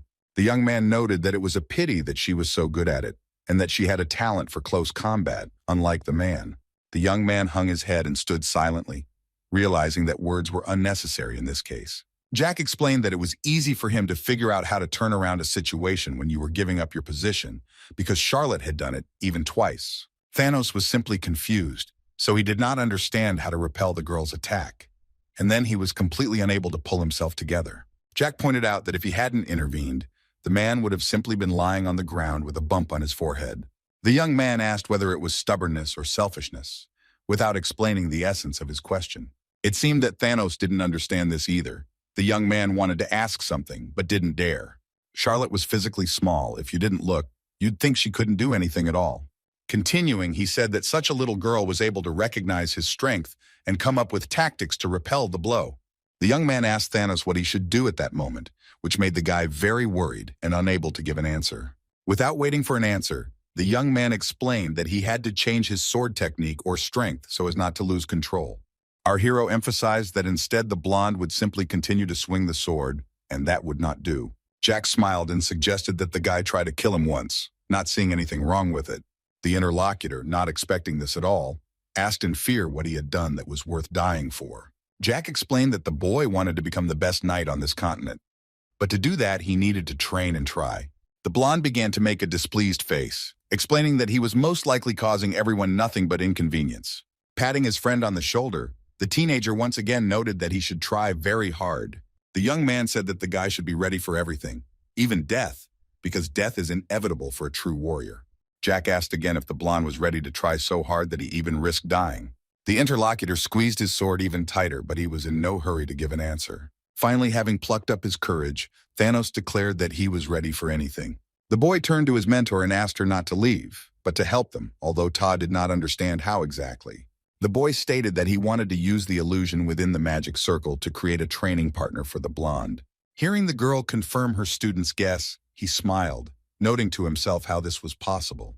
The mentor explained that it would take a lot of mana to create an illusion that looked like a human, but knowing this, the boy immediately began to cast spells. A moment later, the teenager began to draw something on the ground with a magical stream. The witch looked at it in surprise, realizing that the drawing was what she thought it was. Jack combined the rules of death and illusion, which greatly interested the mentor. The first spell is performed through the black magic of the 10th circle. It controls the limitation of space and changes the path of mana. In the 7th space, you can drive any opponent crazy and make them feel anxiety, fear, and panic. And the illusion of the 9th circle is a spell that creates a creature similar to a real person, but controlled. Jack remembered that he and his mentor had come up with this in a past life because the combination of spells would be very interesting for them. The mentor reminded that changes in magic can have consequences, but they can be controlled through discipline. Suddenly, our hero turned to Thanos, who did not understand what to do. The guy said that the battles have difficulty levels from 1 to 10, the higher the harder. And a moment later, he asked what level the blonde would like to start at. Thanos stuttered a little, timidly saying that it was best to start from the very beginning. Jack listened to his comrade's wishes and set up the first level, thinking that when he died 100 times, he would learn. Holding the girl's hat in his hands, our hero did everything possible to stay on track. The mentor finished everything and told Thanos to go there, but he hesitated because it was scary, because the guy did not understand what he would face. For several minutes, the young man thought about what to do, but it was too late to retreat. Finally, the blonde made up his mind and stepped into the magic circle. A second later, Thanos was already hovering above the ground, looking up. At this very time, Valentine and Jack were deciding who the first opponent would be. Jack quietly told her his first and last name, which surprised the girl, because she did not expect such a coincidence at all.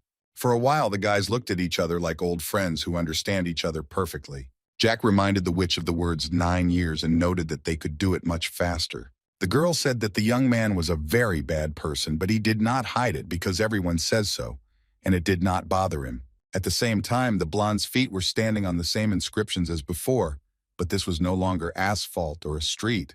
Thanos appeared in some space and did not understand where he was, because everything was dark. Only magic illuminated this room. Suddenly, a rustling noise caught his attention and made him look back to see who it was, peering into the darkness. A pumped-up guy came out from there, whose face was not visible, only his figure and the sword he was holding in his hands. The stranger came even closer, standing in front of Thanos, his head slightly lowered, which looked threatening. It was clear that he was neither old nor very young. It seemed as if Thanos had seen him somewhere before. For a while, the opponents looked at each other but said nothing. The young man looked closely into these eyes, which were difficult to confuse with the same but different ones. For a moment, the blonde thought that this guy's gaze was the same as Jack's, his mentor's, which seemed impossible. Adult Jack pointed his sword at Thanos, indicating that this was the training he had been told about earlier. The blonde didn't think that this would be a tricky task, although he didn't expect anything else. A second later, the enemy was already flying to attack Thanos and win this fight, being as determined as Jack. The guy got nervous and thought that he had to stop his opponent with a sword, continuing to stand in a stance and trying to concentrate.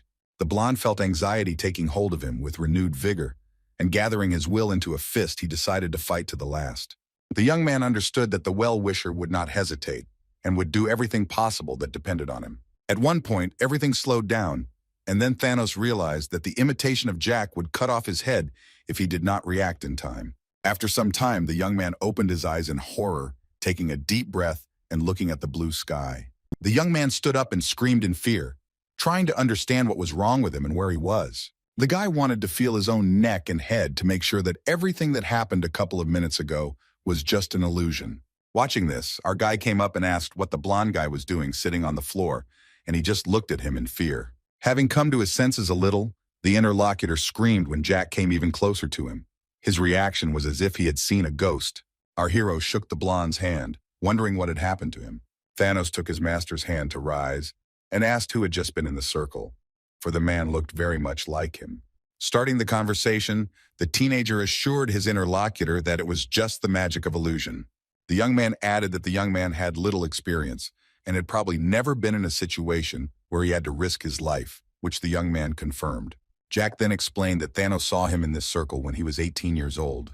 The young man should have figured this out himself, but our hero will lift the veil of secrecy a little.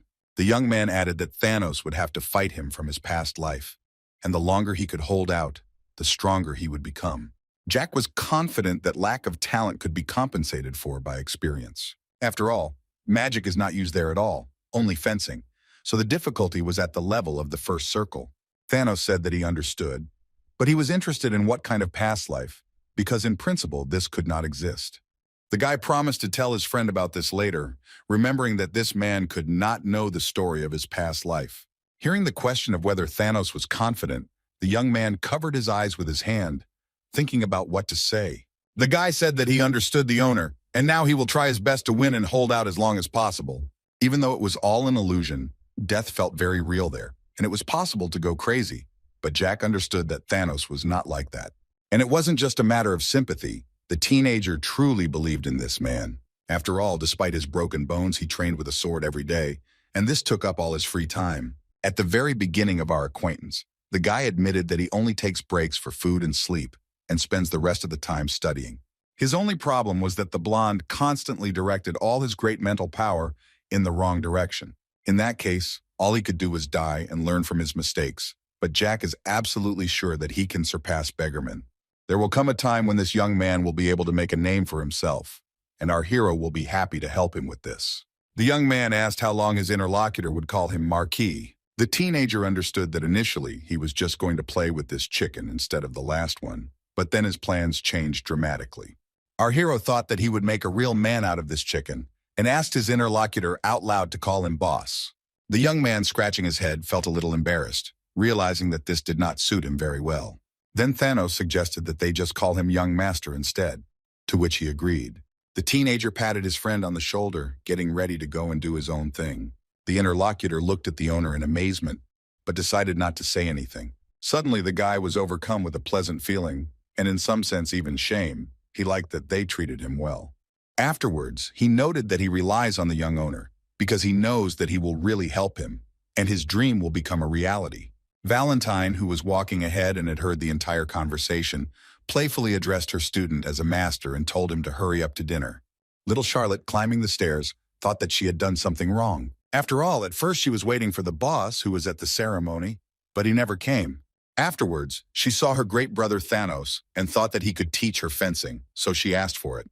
But when the boss came, even though Charlotte had received a compliment, she still felt like something was wrong. Of course, the young man smiled, as he always did, but there was probably some catch to it.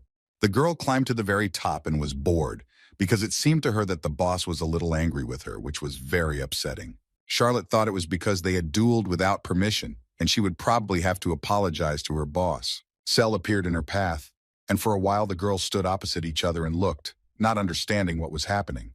The new inhabitant of the house was a little scared and did not understand what to do at the moment because she had prevented Charlotte from passing. The vampire, on the contrary, looked at her with admiration, examining every little detail of the polymorph's appearance. Suddenly, Cell fell to her knees and began to apologize, explaining that she had not seen the girl coming this way. Charlotte, in turn, was scared because she did not understand why her new acquaintance was behaving this way and worshipping her. She knew one dragon named Galactus, because of whom she hated this entire race. After all, he used his mother and her as toys almost all their lives, and meanly called himself Charlotte's uncle, and they blindly believed it.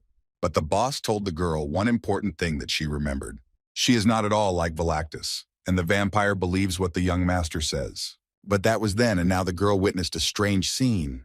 Polymorph lay on the floor and shook with fear, afraid that they would start to mock her, as they did for 2 years in the Tolkien Empire. Charlotte was no less scared, and she tried to figure out what to do and overcome her fear and believe that there are good dragons. Pointing at this unfortunate woman, Jack's ward decided that she had to act. The vampire decided to pick the girl up from the floor and hug her to calm her down and make friends with her. Jack didn't tell her at all what happened to Cell, but perhaps young Charlotte could help her. The young gentleman entered the kitchen and looked at the delicious fried eggs that were standing in the frying pan. The guy asked the cook again about the polymorph, and he calmly replied that the baby had been on the roof since the morning. Afterwards, the man offered Jack something to eat since he was already there, to which he happily agreed. Despite the fact that time was passing, the girls, as before, stood in the middle of the corridor and hugged. This scene was witnessed by Jack and the mentor, who were very surprised that they had finally become such friends, since before only Cell had shown friendliness. Our hero was in no hurry to say or do anything, but simply watched attentively what was happening.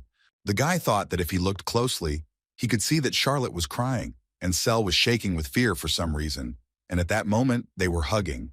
The teenager understood that this could not go on for long, and so he coughed to attract attention. Suddenly, the vampire jumped up from her place and ran towards the boss. However, the expression on our hero's face did not change at all.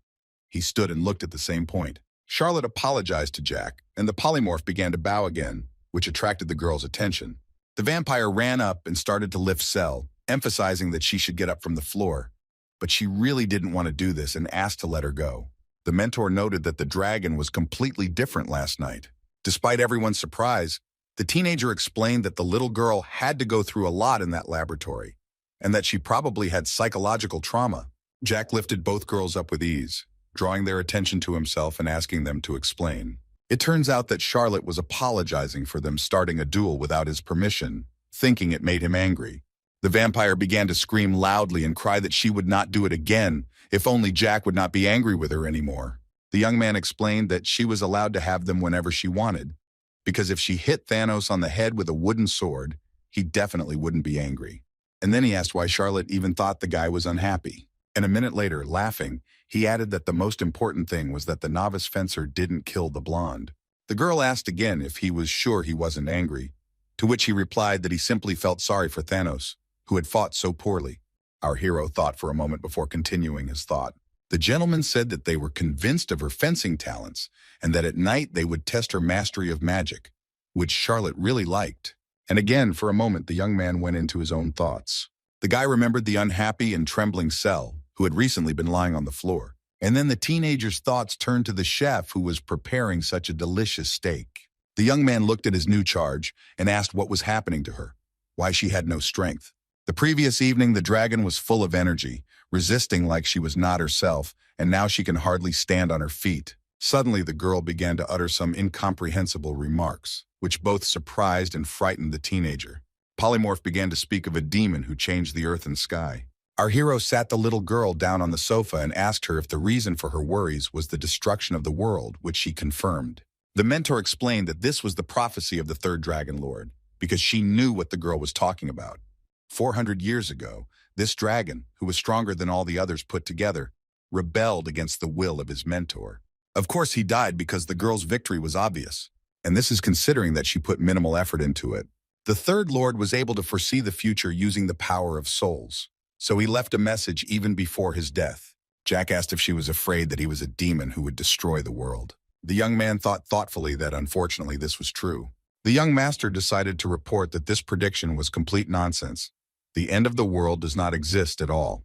The girl tried to object, but our hero once again stated that this was nonsense. What kind of end of the world could we be talking about? Everyone knows that this will never happen. The teenager looked sadly at his interlocutor, who was not going to give up so easily. Cell began to get angry and say that this was the third Lord's prediction, and he was never wrong. The young man began to smile. The young man thought to himself that this little girl was quite energetic. The boy explained to her that her parents had not told her that this Lord liked to change his predictions for the sake of the race. The Dragon Lord did this to protect his race, and it happened very often, so don't believe it. The teenager patted Cell on the head and noted that she was worried about something stupid, but now she should relax and switch over. Polymorph promised to calm down, but asked again that the young man would not eat her. Our hero sincerely replied that dragons were not to his taste. The next second, the young man finally began to smile and wanted to say something. Jack reminded her that it was almost lunchtime and that the girl should tell him something now. Our hero was especially interested in whether she liked the steak from the chef. After these words, the little girl began to drool, although she continued to remain silent. The girl answered with embarrassment that she really liked it, that is, the steak was very tasty, and she had never tried anything like it. Our hero laughed, saying that then for lunch they would eat steaks together, but not like in the morning. The young master noted that tomorrow he would ask the cook to cook something new that Sally liked. The young man added that the girl should enjoy the delicious food and not get bored, happily watching how she came to life before his eyes. The little dragon looked at the young man with admiration, already in some kind of anticipation. Jack suddenly remembered that he had not introduced the girls to each other, although they already knew each other, but for some reason it was necessary. The young man explained that Charlotte would become the future queen of the vampires, and she waved her hand with a smile and joy. And Cell will become the future mistress of dragons, but she did not understand how she could become one because it was impossible.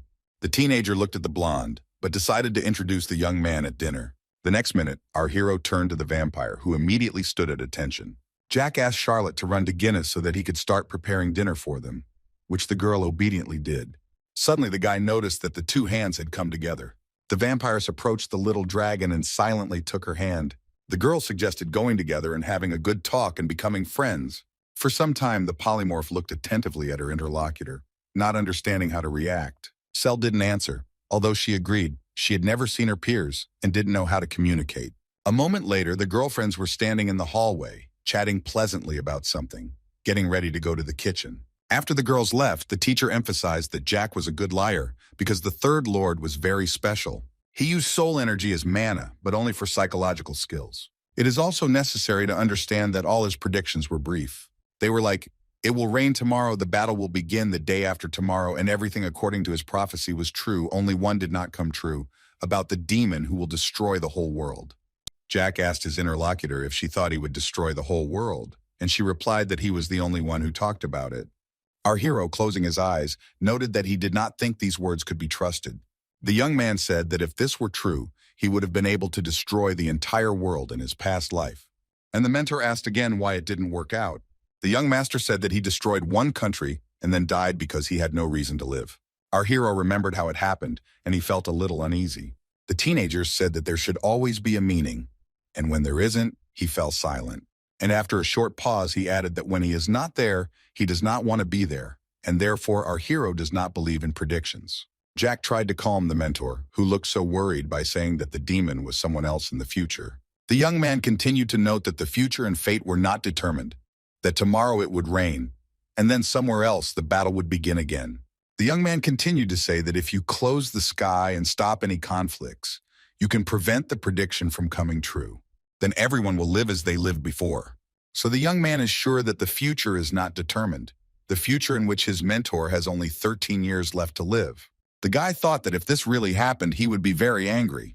But the very next second, Valentine shouted after him and suggested that they go to lunch together. At this moment, the girls watched as the cook prepared the food, but he could not concentrate because he was being closely watched. Finally, everyone gathered together at the table. It was a unique opportunity to introduce each other to everyone once again.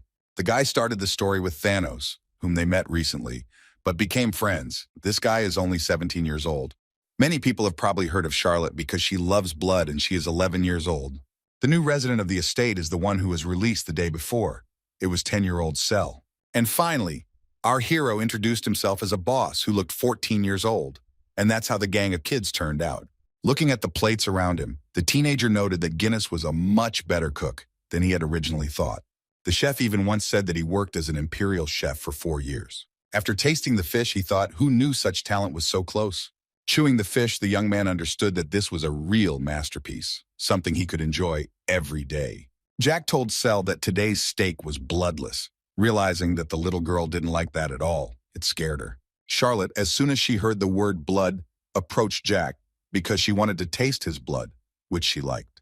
The little girl stared at her plate and didn't want to see it because the sight of the red liquid still made her feel sick. The young master thought how quickly they were growing up. The first girl would become a queen, the second would be the mistress of dragons. Our hero was also pleased that the girls became friends and helped each other, which was very valuable. The boy sat and smiled at the thought that he was like a dad to them, and he liked to watch how they lived. 2473. The teacher looked intently at the young man. It seemed that the girl was worried about something. Suddenly, she asked why the young man was not training, after which he became a little dissatisfied and thought about what to tell Valentine. There was a moment of silence, the teacher and students staring at each other. While stabbing the fish, the teenager emphasized that 2 circles were enough for him and that she didn't have to worry about him. As he put a piece of fish into his mouth, the guy hoped that such an answer would completely satisfy the girl. The witch sat and watched attentively as her ward, with his mouth full of food, chewed it with difficulty. The beauty continued to ask what happened to Bluetooth, the spy and the mercenaries, and did he really think that the mentor didn't understand anything? Charlotte, who heard this name, tensed up a little, but said nothing. The woman continued that in reality Jack doesn't trust them but himself. Of course, the guy has a small body now, but he needs time, and then he can easily get the third and even the fourth round. Our hero turned all this into a joke, noting that if he really wanted to, he could get a fifth round. The teacher was silent while drinking her juice. She had no intention of pressuring her student, although she understood that he needed instructions. Jack thought he didn't want to admit it, but still he was biologically a little boy, and his body wasn't the same as it used to be. There is a difference in the size of his veins, and even the size of his heart is different from what it was in his past life. If he were Thanos' age, he could easily get around every day, but now he needs more time. And don't forget about attentiveness, because if you injure a person at the moment when he creates a mana circle, he will receive a big shock. The teacher asked again if Jack was worried because he might get into some kind of danger while creating the mana circle. The guy smiled and said that he was a witch and couldn't hide anything even if he really wanted to. When Jack first reincarnated as his 14-year-old self, he created the first step in prison because no one could get to him. The young man created the second circle when Ron was nearby, always ready to protect, and the boy trusted him infinitely. The butler didn't ask anything, he just did his job. The young man knew that if the gentleman wanted, he would tell everything himself. The young man explained that while the teacher was a doll, he had to protect her, and there was no time to create a circle. Our hero knew that Valentine returned to his normal form once a month, and it happened today. Looking at the dessert, the guy continued to note to himself that he couldn't waste time on circles. The source of his strength was energy. Valentine stated that it was foolish to receive protection from a student when you were his mentor. And then she noted that even if it was only once a month, she could fulfill her duty. The girl said that she could take care of the guy while he created the circle. Our hero watched in horror as the witch tried to feed him. The guy didn't really like this, nor did he like her idea because he had plans for the evening that he didn't want to cancel. The teenager bought tickets to the theater because there would be a performance by a famous troupe of artists, and he really wanted to go see it. The mentor began to get angry and say that she returns to her form once a month and can protect him, but he refuses. The girl demonstratively placed her hand on the table, showing that she was against the plans. Valentine smiled and asked her student directly if he was really refusing her offer. Jack started to get up from his chair and said that it was now 1 o'clock, and if nothing was done, he would have to make it in 5 o'clock. The young man caught the surprised glances of his acquaintances, although they said nothing. And in the evening, they will all go to the theater because he doesn't want to give it up at all, and the tickets have already been bought. At the guild, the leader finally found out how much the order cost and was very surprised because it was a large sum of 500,000 gold. The man did not believe that such a thing could happen at all, and so he asked his assistant about it again. Hearing that Dietrich had paid such a sum, the chief smiled greedily. He noted that the young gentleman was truly a complete psychopath because he gave away such funds, although he could have paid less. The Marquis's annual budget is 300,000. Despite this, he paid out an amount that exceeded his income by 1.5 times at once. And all this for the sake of killing just one person. A bear learned that the aristocrat had borrowed 200,000 in the name of the House of Herman and had received the remaining 300,000 immediately. But it is still unclear where this man got so much money. The manager came up with the idea that he might be selling illegal drugs, and his subordinate confirmed that there were rumors that he had his own business. Taliso explained that he had tried to find out something about this, but no records could be found. It was not unusual for aristocrats to lead such a lifestyle using drugs. And who would open their own business related to this, especially since it was supposed to be the young gentleman's hobby? The assistant explained that Dietrich did not do this on his own, and as they say, all the Marquises of Herman do this. The manager came up with a theory that the aristocrat was simply acting on their behalf, but was not doing anything on his own, especially since there were distribution routes throughout the country. The young man asked his boss again whether he had understood the scheme just by looking at some document. Sighing, Albert said that he basically knew about it anyway, but how far they had gone was another matter. The assistant immediately asked if he should conduct any further investigation. The young man thought for a while because he himself did not know what to investigate next. The business of selling forbidden elixirs was impossible without the support of the ducal or royal family. Getting up from his seat, the manager thought that there were many nuances in this matter. Albert decided to stop investigating further, because now it was time to deal with the payment, having learned from a subordinate that he had found half of the money. The man was surprised, although he noted to himself that now everything was clear to him. He understood that the assassination attempt had failed, and the Assassin's Guild had been destroyed. Otherwise, the informants would have found out everything long ago and would not have let him go just like that. Vendeman hid his money after dividing it. All that was left was to find the other half, and then said he would go get lunch. A bear told the boy to continue searching and for him to order the other boys to join in. The subordinate asked why they don't tell the top brass about this. Is there really something wrong? The boss turned around and looked closely at his colleague, although he did not say anything to him. The interlocutor watched the boss with fear, regretting that he had even started this conversation. A bear suddenly replied, they are not hiding anything. He just wants them to have fewer problems and they will solve everything themselves. And he continued to say that they were busy people, knowing that the guy was a complete fool and would believe it. So there was no need to explain anything. Not much time passed, and a middle-aged man happily greeted the gentleman. A bear approached the baker Martin and asked for 10 buns to take with him, to which the baker replied that they had just come out of the oven. For a moment, the guy thought about the fact that he didn't trust the top brass, because Jack's threats were very real. Therefore, he must find money to save his head. The guild leader decided to think about it later, because there was no point in giving his life for the top leadership. Aber was the director of the branch, and therefore he could make some decisions himself. A few moments later, when the young man went outside, his thoughts were interrupted by someone pushing his leg. The guy went down to pet the cat, who was very cute, and rubbed against him. The man didn't know the top of the guild at all, and therefore didn't understand how one could be loyal to people who hid their identity. Aber understood that the boss was definitely not one person. The young man understood that if he had confidence in the top, then everything would have been completely different. The baker asked not to feed the cat because he had already eaten 2 bowls of food this morning, which is why he was so fat. Moving along the face, Aber did not understand how it was possible to subjugate the forest of monsters. He thought that it was a pity for people who gave their lives for the forest of monsters. As the chief bit into his pie, he knew that this battle could have been avoided. But it wasn't even a battle, but a whole war between people and monsters. The monsters can't get out of the forest, but that doesn't change the essence of the matter. Standing in front of the door, the young man understood that wars are created to plunge society into chaos. The guy walked into the guild and handed over the buns, saying that he bought one for everyone, delighting his colleagues and lifting their spirits. The Arabi's guild is stronger than it seems because it is not difficult to control the mood of the country through information. Also, thanks to the king's support, the number of people who are mana users was greatly reduced, although the king may lose his support. The guild leader fell onto the sofa and wondered why their organization was involved in such terrible things. Placing his hand on the piece of paper, Aber thought about how many strange things had been happening lately. And then the young man looked carefully at the portrait that lay in front of him. The young man mentioned the name Dietrich Hermann and said that perhaps he could too.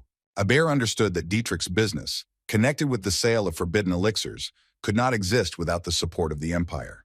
Everyone understands perfectly well that the entire top is interconnected. Still lying motionless, the young man understood that he needed answers to many questions.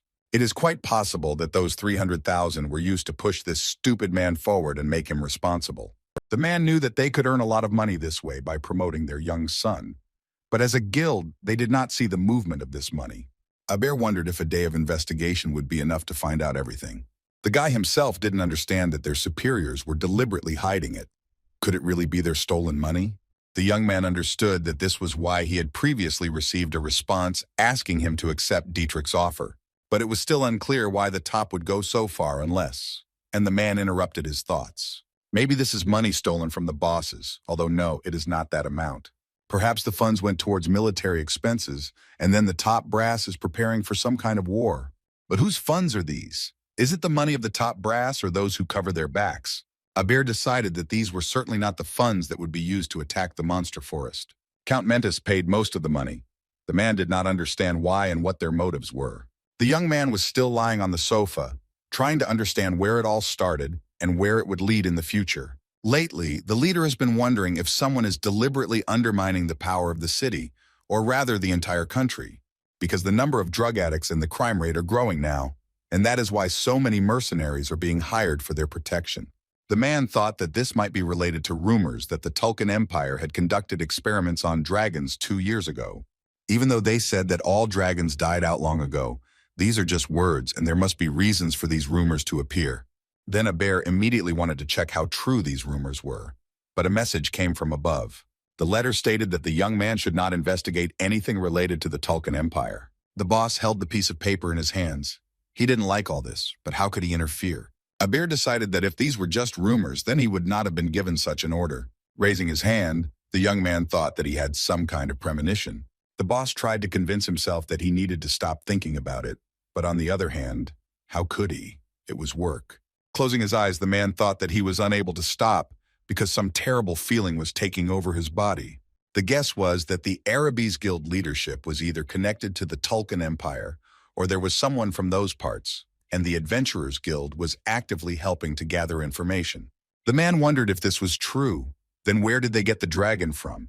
And perhaps the animal still lived somewhere, for example, in the monster forest. And if in fact a hunt is conducted to find their tracks, this will become very likely. The Tulka Empire has absolutely no value for soldiers and is ready to use them as expendable material. If the result is excellent, then good, but if not, they will simply be glad that they have reduced the country's military power. It is the man from the Tulkan Empire who must have the greatest power and control over what is happening. Abir suddenly jumped up from his seat, as if an idea had just occurred to him. If the leader's guesses are correct, then the Tesla Empire will not last long. It already holds its borders poorly and will easily become a colony. So Tulkan is what they are really striving for. It dawned on the man that the Empire was striving for war and they were simply helpless, and that might be true. The manager clutched his head, realizing that he was too confused by this information. There are probably people from Tulkan at the top of the Arabies Guild and in the government, which means they want to unite the continent. There is not much time left, perhaps 20 years. Abair consoled himself with the thought that perhaps another 30 years would pass, although he knew that this was a deception. But what would happen to the guild? What would happen to him personally? That remained a big question. The young man really likes the country, but he doesn't want to become a hunting dog thrown away after catching rabbits. If so, then it is necessary to create new and strong threads. Namely, those that there will be no need to doubt and which will certainly not break. Jack sat in a gazebo standing over the water and created another circle, and the mentor protected him from danger. Valentine and Charlotte looked at the boy carefully. It seemed like they had never seen him like this. Little Cell, seeing something like this for the first time, entered the room and wondered who this strange stranger was. The little girl thought that she hated people. She remembered being tortured with magical shackles, having her limbs cut off, and having her blood drained. The girl understood that no matter what she did, she could not love these creatures. Although, ironically, it was one of them who freed her from captivity and gave her a new, safe, and comfortable life. The little girl stopped, clasping one hand with the other and clutching her sarafan, which spoke of how much she was worried. Cell remembered that her parents had abandoned her, leaving her alone in the country of Tulkan, and had written knowledge of xenobiotics onto her body. At first, she was afraid that strong people like Jack ate dragon meat and wanted to eat her. But the young man did not demand anything in return, and Cell realized that a good man cannot be a demon destroying the world. Our hero brought something into the girl's life that she had never known before. The baby realized this when, being a dragon, the guy already began to stroke and calm her down. The girl once again thought about the fact that the third lord, for some unknown reason, had deceived everyone. How could a person reach the third circle in just an hour and reach the fourth in another hour? But the most amazing thing happened a couple of hours later. Something happened that amazed everyone present. Jack reached the fifth circle, and this was an incredible result for an ordinary person. Charlotte apparently thought the boss was really cool, and anyone who saw it would agree, although the little girl herself looked at the young man with admiration, not understanding how this was possible. The teacher turned to Cell, asking if she was worried, and the girl loudly answered that she was very worried. Valentine said calmly that the girl shouldn't worry but should relax. The young lady agreed, although there was still some concern in her eyes. The woman reassured her once again, saying that they both had great talents and reminded her to keep an eye on the guy. The witch explained that what the girl saw was a striking state of the circle, pointing to Jack's chest. Valentine said that a difference of one lap makes a big difference, and this is exactly the case. Cell looked at her mentor, trying to figure out if she was a human, a god, or perhaps a demigod. For a moment, the little girl saw the witch in a different light, thinking that she might be a monster. And the teacher continued to explain that Jack was strong enough, and his circles were in complete harmony. The form in which this unity was achieved is sometimes called the unity of mana. If you can control this state, you can open all boundaries. Then the witch turned to the girl and asked her not to think about stupidity, reminding her who they both were. Valentine asked her interlocutor what she thought about who she and her student really were. The woman said that she could talk about herself, but not about Jack, after which Cell became very upset. The little girl bowed her head, said out loud that everything was clear to her, but thought to herself that the reason was that she was a stranger to everyone. The mentor winked and admitted that she also knew a little about him, and that there were reasons for that. The girl lowered her head in silence because she wanted to know if this strange guy could be trusted. Valentine hugged Cell and said that she understood what happened in that lab, asking her to trust Jack. The girl hugged the baby so tightly, like no one had ever done before. The witch confirmed once again that she was safe with these people, primarily hinting at her student. The woman promised that as long as Jack was around, no one would even touch the girl with a finger because she was protected. Tears of joy appeared in Sel's eyes, because the mentor proved that she was now safe. The very next minute, the little girl was smiling through her tears, smiling in a way she didn't even think she could. A fifth circle at 14 was something to be proud of. It was unprecedented, but Jack wasn't sure his body had changed. Our hero believed that he was creating circles so quickly because of past events, but his energy is not related to age. The secret was the pure soul energy, which was of a higher level, and so it could handle mana. The young man was glad that everything turned out the way it did. Everyone was watching the theatrical performance that Jack was so eager to attend, although his thoughts were elsewhere. The young man thought that he could become stronger than in his past life, when he first discovered his inner energy. Charlotte was fascinated by the actress and looked at her with admiration, but Jack was only thinking that perhaps he really did have the power to destroy the world. The performance came to an end, and so all the spectators joyfully applauded the actors. Our hero, looking around as before, was immersed in his own thoughts. It seemed like there were happy faces everywhere, and it seemed like Charlotte had forgotten all the problems in the world. Unexpectedly, the young master's attention was drawn to Sel, because the guy did not understand how he and his mentor became such friends, although they did not communicate at all. The baby dragon sat on Valentine's lap smiling, and the young man had not seen her like this for a long time and thought that she had forgotten about smiling. If Jack had known that everyone would like it here, he would have brought Thanos with him, who could also diversify this evening. The guy was upset that the blonde stayed home at his personal request. Our hero thought how difficult it is to become the best swordsman on the continent. The witch, turning to her ward, stated the fact that the young man did not like the performance, not suspecting that he had not really paid attention to it. But the guy emphasized that everything is interesting and even amazing, especially the exciting plot twists that constantly keep you on the edge of your seat. The mentor asked again if he meant the moment where Christine turned out to be a phantom of the theater, trying to catch him in a lie. Jack proudly replied that it was this moment that struck him, because no one thought that the ghost was the main character of the play. Those present looked at him silently, and a slight disdain appeared in the teacher's eyes for his inattention to the plot. The woman explained that the ghost was not Christine, but a man named Eric, who always wears a mask. How could they be confused? The young man laughed nervously, trying to divert attention from his mistake. And in order to somehow divert attention from himself, he suggested going out for a bite to eat, because people were already leaving. But the teacher did not calm down. She said that the young man was confused, and therefore was in a hurry to change the subject. One of the pubs was very lively, with guests actively chatting and enjoying dishes whose aroma could be smelled from the street. Jack and Valentine walked in and were greeted by a waitress who asked how many guests there were, to which they replied that there were 4 in one dish to go. Our heroes looked at the meat, wondering when their order would be brought to them. Sitting at the table, the girls shared their impressions of the performance, trying to shorten the time it took for their dishes to be prepared. Our hero watched his companions attentively, rejoicing that they had spent such a wonderful evening. But the next minute, the guy was worried about something. He heard someone's familiar voice. It turned out that Ibero had entered the room and was immediately noticed by the waitress, making him feel a little uncomfortable with her attention. The man tried to answer politely so as not to offend her, understanding how fragile a young girl's heart can sometimes be. By chance, the boss noticed how Jack and the mentor were looking at him, realizing that there was no way to avoid this couple. For some time, the young man simply stood there, not daring to do anything. Ibero approached out of politeness and said that he did not expect to see them here, to which he heard a joking question whether he was following them. The guild leader replied with a smile that he had come to eat, since an information gatherer would not reveal himself like that. Jack noted that the man had a lot of time since he was going to restaurants and not looking for his funds, explaining his dissatisfaction. The manager sat down next to him and said that he had already found half, because it was his job to be fast and loyal to his clients. The young man smiled. He was clearly proud of what he had managed to learn in just one day. The young man noted that it seemed to him as if the man wanted to say something, but instead he sat silently, like a fish in water. Ibero explained that he had something to say, but he wouldn't say it now, and quickly fell silent, leaving his interlocutor to sit in suspense. Our hero sat and smiled. The guy didn't want to start a scandal. Although the very next moment, Jack changed his mind and declared that he understood everything. The teenager, looking at the mentor, noted that she stood out among everyone here, looking like a goddess of beauty, even better than the legendary Aphrodite.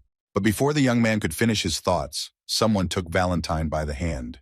The stranger came closer and asked if the beautiful lady would allow him to sit next to her. Our heroes held their breath for a second, noting that it was this man who played the ghost in the performance. Valentine, smiling, replied that she was very busy, apologizing so that he would be less upset when he heard the refusal. But the young man was in no hurry to give up.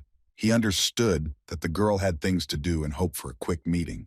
And so the stranger began to ask where the beauty lived, although Abero loudly called out to the actor, drawing his attention to himself. The guild worker began to quietly explain something to the uninvited guest. Then he whispered something in his ear again, and from the expression on the man's face, one could tell that something was wrong with him. Suddenly, the actor turned around and started running, without even having time to apologize. Jack asked Abera if he thought he would pay, to which he received the noble answer that he did not want to see that. And then, scratching his head, the young man noted that the young man need not worry, because he would find all the money. Abera was about to leave, but the mentor stopped him and invited him to have dinner with them for that kind gesture. Our hero, looking at the man, thought that he was waiting for his invitation, and therefore told him to sit down. The man sat down next to Jack again as he asked if he had the funds, to which Abero didn't know how to answer. The young man explained that nothing here was free, and he was not going to buy food for those richer than him, which sounded like a reproach. The young man looked at the teenager with disdain. He didn't like this attitude. After a while, there were already many dishes on the table that looked very appetizing, so much so that you wanted to start the meal as soon as possible. Cell looked at the food most astonishedly. It seemed as if the girl had not eaten for several months. Abero emphasized that the beauties can eat more and not be shy, and if they want something else, he will order more. Jack noticed that this man treated children much better than he expected, because at first you wouldn't say so. While stabbing the meat, the guild leader happily sent it into her mouth. Although suddenly our hero asked the man why he accepted Dietrich's order, which greatly surprised his interlocutor, because he had thought about it a lot. Abero explained that this was what the higher-ups had ordered and fell silent, since he had nothing else to say in his defense. The teenager smiled, carefully thinking about what to say. And then Jack noted that the man was trying to say that he was just a puppet being controlled. The young man honestly admitted that although he is the head of the branch, he is also a convenient tool. The young man accepted the fact that his interlocutor had also suffered and asked again whether he had found half the amount promised in the contract. When the man clarified that Jack had been paid 500,000 gold, he spat out everything that was in his mouth, because he had not expected that. The guy, amazed by everything that was said, asked again whether his interlocutor had mixed up anything. Perhaps they were talking about 50,000. Everyone was interested in where Dietrich got his talent for making money and why he spent such a large sum on one guy. The manager noted that he had some businesses and said nothing more, continuing to enjoy the food. And again the boys fell silent, each one immersed in his own thoughts. Jack asked again if the man was testing him now, because his answer was very vague, as if to test his reaction. The interlocutor explained that there might be something in these businesses that Dietrich was involved in, but he could not tell about it for free. A moment later, our hero slapped his table neighbor on the shoulder. Jack angrily asked if he asked for it, forcing the boy to eat faster and pay half, because he doesn't pay for the elders. The young man, smiling, noted that he could pay but would not do so. The interlocutor still did not understand why he should pay for more than one person out of 5. The boy explained that he had originally intended to eat alone, but the manager had intervened, so he had to pay half for it. In a quieter voice, our hero asked why the guy was silent and whether he would pay the bill. But then the guy noted that he was joking and quickly fell silent. And then he said that the interlocutor should consider this a gift from hell, where he lives, and if he does not finish the job, then the gift will not be needed. The young man added that he hoped their case would be resolved as soon as possible. The man was shaking with fear while Jack sat and smiled, because in this case he really was joking. Evening came and the mentor's time in this body ended, which she announced to those gathered. Suddenly, the light enveloped the girl's body, illuminating everything around, which surprised the guest, who saw this for the first time in his life. Abir felt like something was wrong, because it couldn't possibly be. However, a moment later, instead of the curvy girl sitting on the chair, there was now a doll who remained the teacher as before. The man asked in fear what it was and what had happened to the woman. Was she really not real? But instead of answering, our hero took this miniature girl in his arms as before. Jack said he didn't care if he told anyone about it, but asked him to keep quiet if possible. The boss, just like a few minutes earlier, was in shock and therefore did not know what to say. At the same time, the witch looked questioningly at the young man but said nothing. Finally, having come to his senses, the interlocutor noted that he would not tell anyone anything.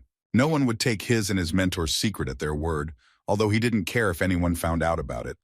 although the guy thought that Ibero also considered it a simple transformation. Standing outside, the boys were about to leave when Jack ordered the man to be careful, as if he was caring about him. Only a few seconds passed, and our heroes were already watching the departing guest. The teenager seemed to enjoy the company as he smiled and waved at his new acquaintance. The mentor began to tell Jack that even in her past life she had not told him about one thing, but he did not understand what the girl was talking about. Valentine was in no hurry to celebrate anything. She simply, like her student, watched as Abir left. Suddenly the witch explained that this could be considered intuition. Perhaps it was because the girl had often encountered death in the past, and therefore in the present she could smell the death of those who were about to leave this world.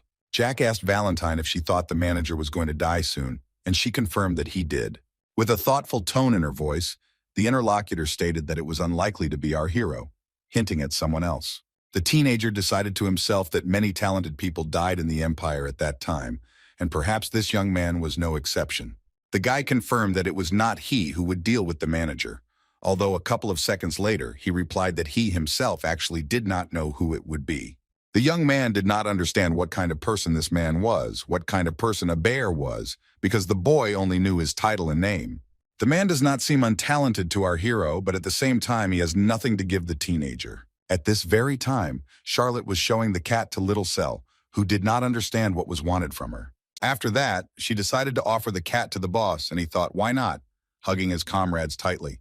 While Abir was busy with his business, Jack told everyone that only time would tell whether this guy could be useful to him or not. Suddenly, the guild leader remembered the work that urgently needed to be done and decided that he would have to eat something to stay awake. The next day, Jack was swimming near the gazebo because it was a very hot day, and he enjoyed refreshing himself. Standing in the water and wiping his forehead with his hand, our hero noted how wonderful it was that he found himself in such a beautiful place. The teacher who was nearby asked if the young man could not bathe in another place, since it was created for meditation and prayer. With a smile on his face, the teenager kindly invited his mentor to join him, hearing her refuse. Only a few seconds passed before the young man began to slowly climb the stairs. The young man, coming out of the water, asked Cell if she had decided what she would do next, since the girl had time to think everything over carefully.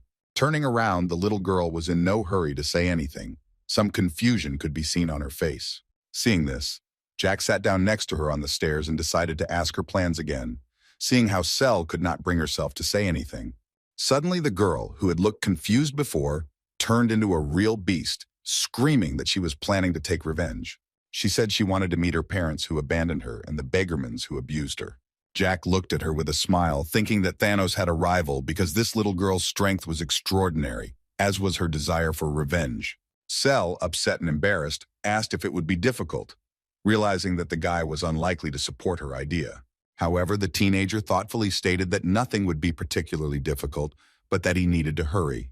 The young man explained that people can leave this world due to other circumstances, such as illness or murder. Cell looked down and asked why she should live then, realizing that the meaning was lost.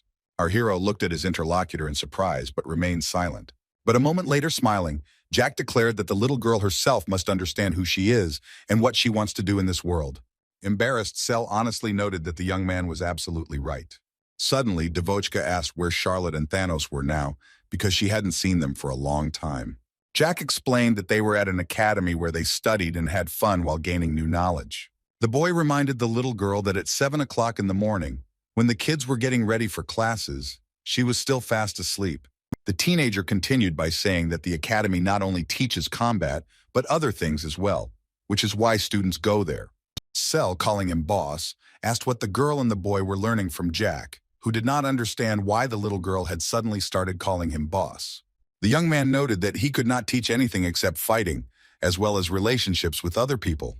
For example, you can't learn the communication process by being in the same circle. The academy brings together people from all over the country, and where there are many people, there is more space for development. Jack stated that he would like Cell to study too, but she probably isn't ready yet. The little girl, embarrassed, said that she didn't get along well with people. Jack didn't understand the reason, so he asked why Cell thought so. The girl was silent, and Jack smiled, as if he had planned something to cheer her up. The very next minute, the guy started splashing water, which scared the girl, who didn't expect this. The little girl subconsciously tried to protect herself and therefore began to back away, not realizing that she was on the very edge. A second later, Cell fell into the water and asked what the boss was doing, trying to understand his actions. Jack explained that he saw her sad face and decided to cheer up the little girl, noting that one should not get attached to the past. Shaking his hand to his ward, the teenager declared that the past is just the past.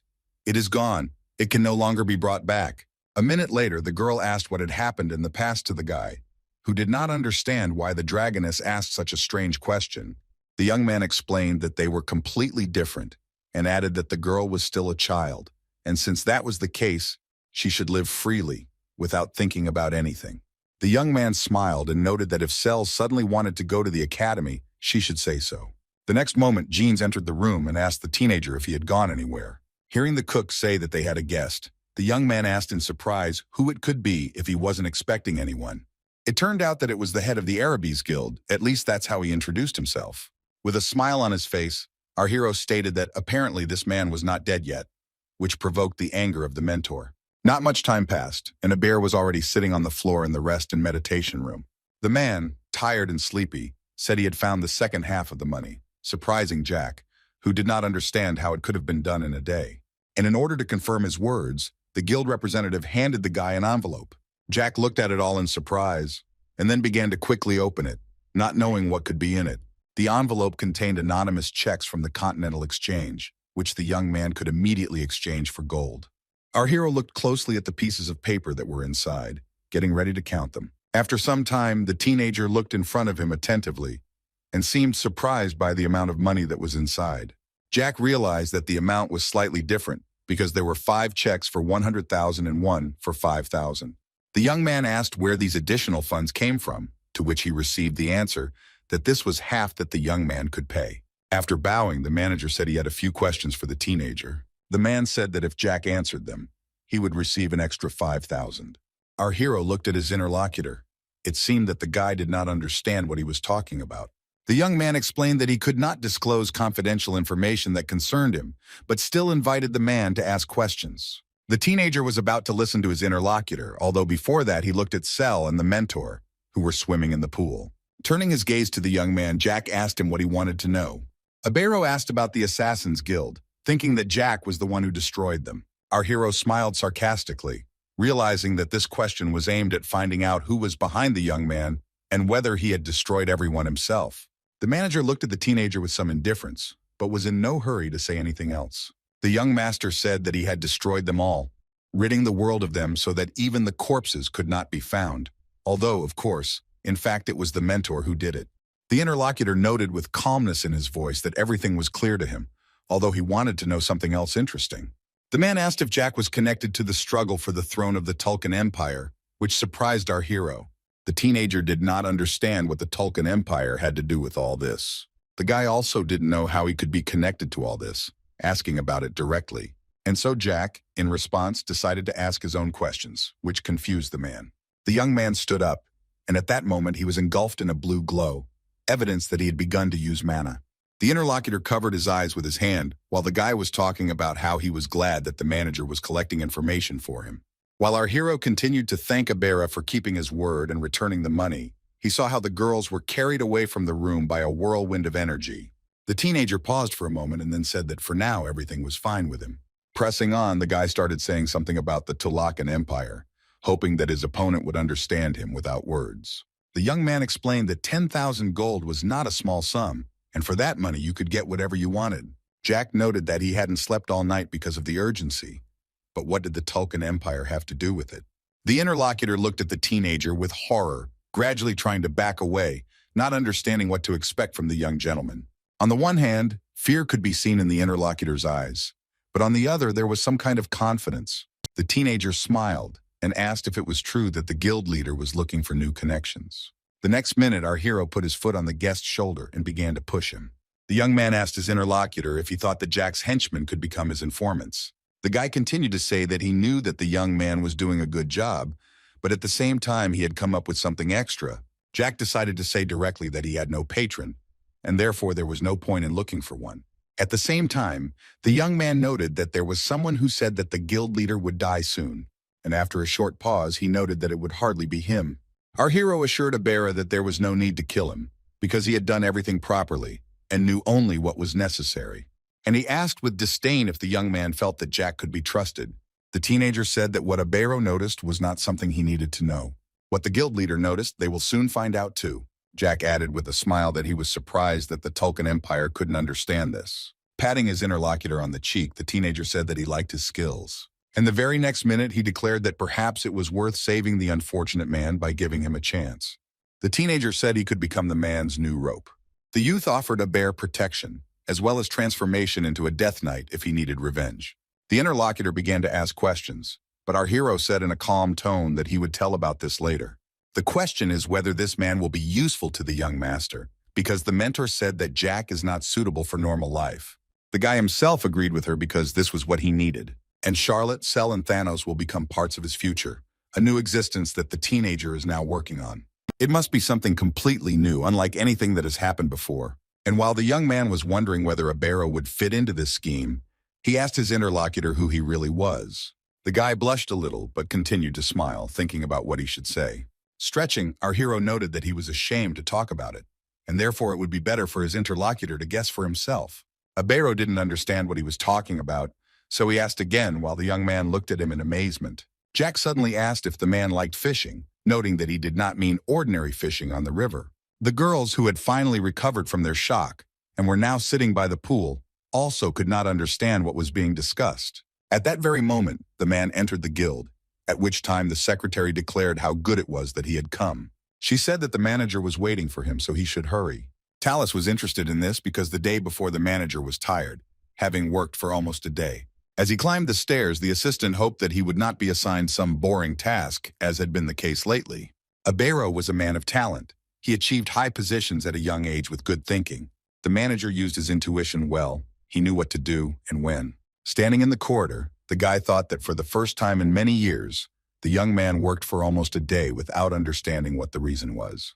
Taliso knocked on the door and asked if he could come in as he was expected. Standing in the doorway, the employee heard part of the conversation, which was dedicated to the Tulkun Empire. The young man looked inquiringly at the little girl who was holding a funny doll in her arms. At the same time, our hero sat in a chair and asked what he had done. Jack was tied up and told to make the man forget what he said earlier. Toliso, standing behind the chief, did not dare to intervene in the conversation, but tried to understand in his mind what had happened. The leader said that they were not a simple mercenary guild, but supported the Tulkun Empire, and the duchies were not important to them. The teenager cried and resisted. It seemed as if they wanted to squeeze everything and even more out of him. Abero began to interrogate the guy so that he would tell everything he knew, and most importantly, who was behind him. The man was curious as to why the boy had destroyed the fentanyl guild, and why he needed the forbidden medicinal plant. Jack said that he was simply ordered by Duke Assemble and Duke Melon, and he did everything without saying another word. Although a minute later he once again said guiltily that he was following orders and could not have acted otherwise.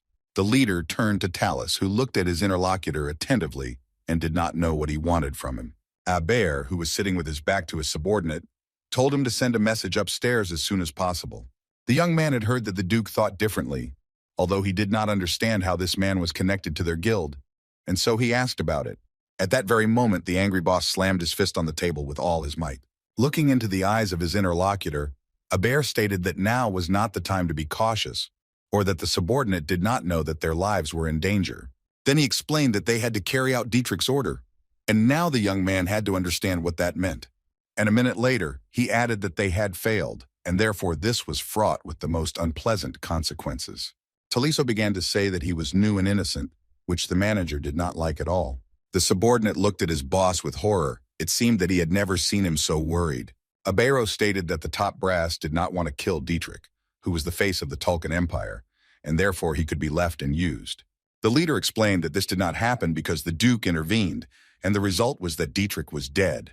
To put it simply, the duchy, or rather the entire empire, acts in opposition to Tulkun. Looking at his frightened colleague, the boss continued to explain that this is what is happening, and at this very moment too. Abero apologized to the employee, saying that he was going too far. He continued to say that he had received another order, namely to eliminate Toliso if he decided to betray the Tulkun Empire, adding that he had probably been given the same task. This means that the leader's words have meaning, and he is not just voicing his thoughts out loud.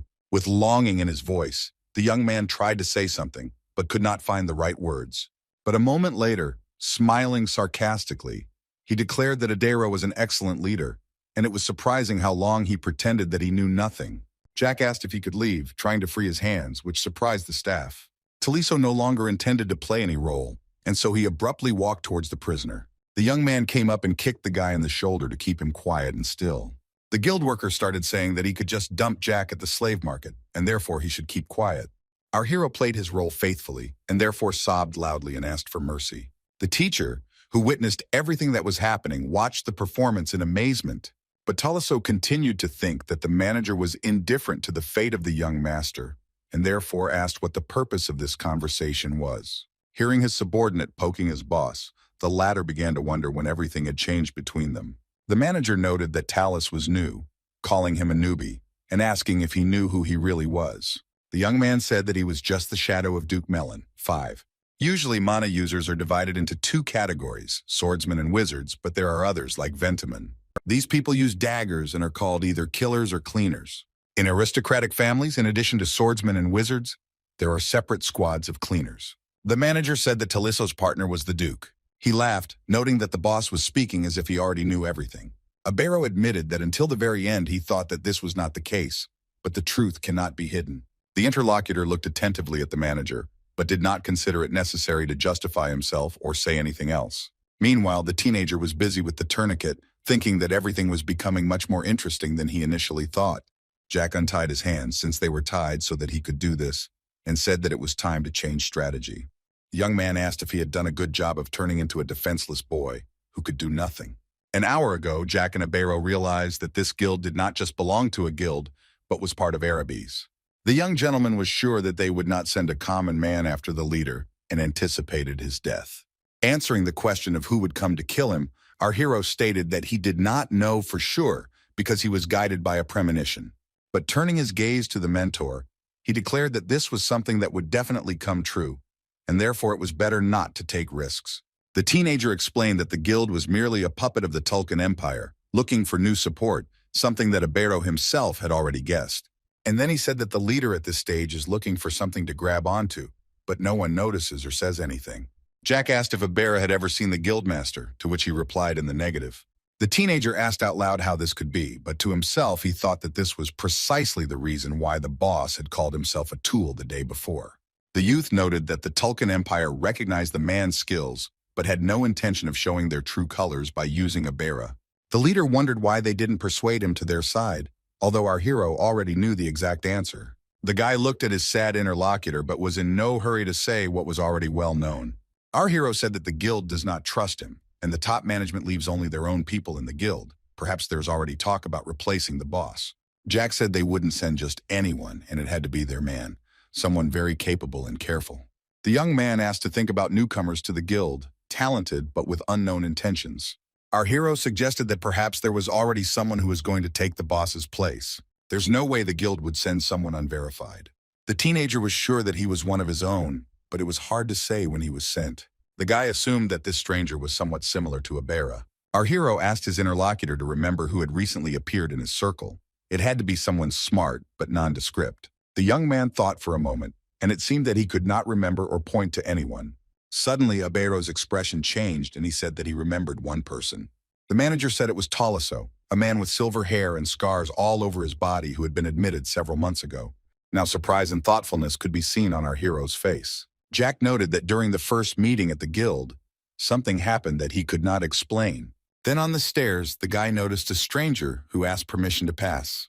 Then the teenager felt something strange because the man had an incomprehensible expression on his face and quick steps. But the most interesting thing was not this, but the fact that Taliso possessed the seventh circle, which for a guild employee was extremely strange. Abero honestly admitted that the man's information-gathering skills were simply amazing. Sometimes this young man did stupid things and made faces, although there was a lack of restraint and something difficult to describe in words in him. The man thought that Taliso was a spy for another guild or aristocrats. Our hero listened attentively to his interlocutor and smiled. And then Jack had the idea to go and question the employee in person, and that's exactly how it happened. Sel, who was sitting in the office, asked Valentine in fear if everything would be okay, but she only told the girl not to interfere, calming her down. The teenager walked around the room, talking about how boring it was, but quite entertaining. And then the young man noted that Taliso was quickly caught.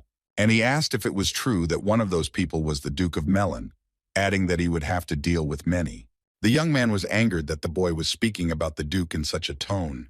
Clenching his fist, the enemy shouted that it was indecent to talk about the Duke, and it is completely forbidden for some youngest son of a marquis to do this. The teenager stood for a while and simply watched his interlocutor, who played the role of an indignant person. Although Jack thought he was funny because he really was a seventh circle, but he acted as if he had only just recently learned what mana was. The young man smiled, wondering why the enemy didn't attack first. Was he really waiting for the teenager to do it first? Taliso ran up and began to attack, reaching into his pocket where the dagger was before doing so. The opponent was convinced that with just a few clever moves he could easily defeat the guy. Only a moment passed and the guild member's blade was already near our hero's neck. Jack dodged the blow and jokingly said that he was afraid of the young man in order to anger him even more. The man began to swing harder but still could not hit the young owner. The teenager, remembering his past life, skillfully maneuvered, doing everything possible to deceive his opponent. The young man noted that he was thrilled when he learned that the murder was his calling, and a moment later he added that the main thing in this matter was not to hold back. The teenager was interested in how far the young man would go. Taliso asked who the boy was and tried to understand the 14-year-old's fearlessness. Jack asked him if he would believe the truth, since it was hard to accept. Rising above the guy again, the young man shouted that he was talking nonsense. The man wanted to hit our hero, but he grabbed him by the hand and even knocked the dagger away from him.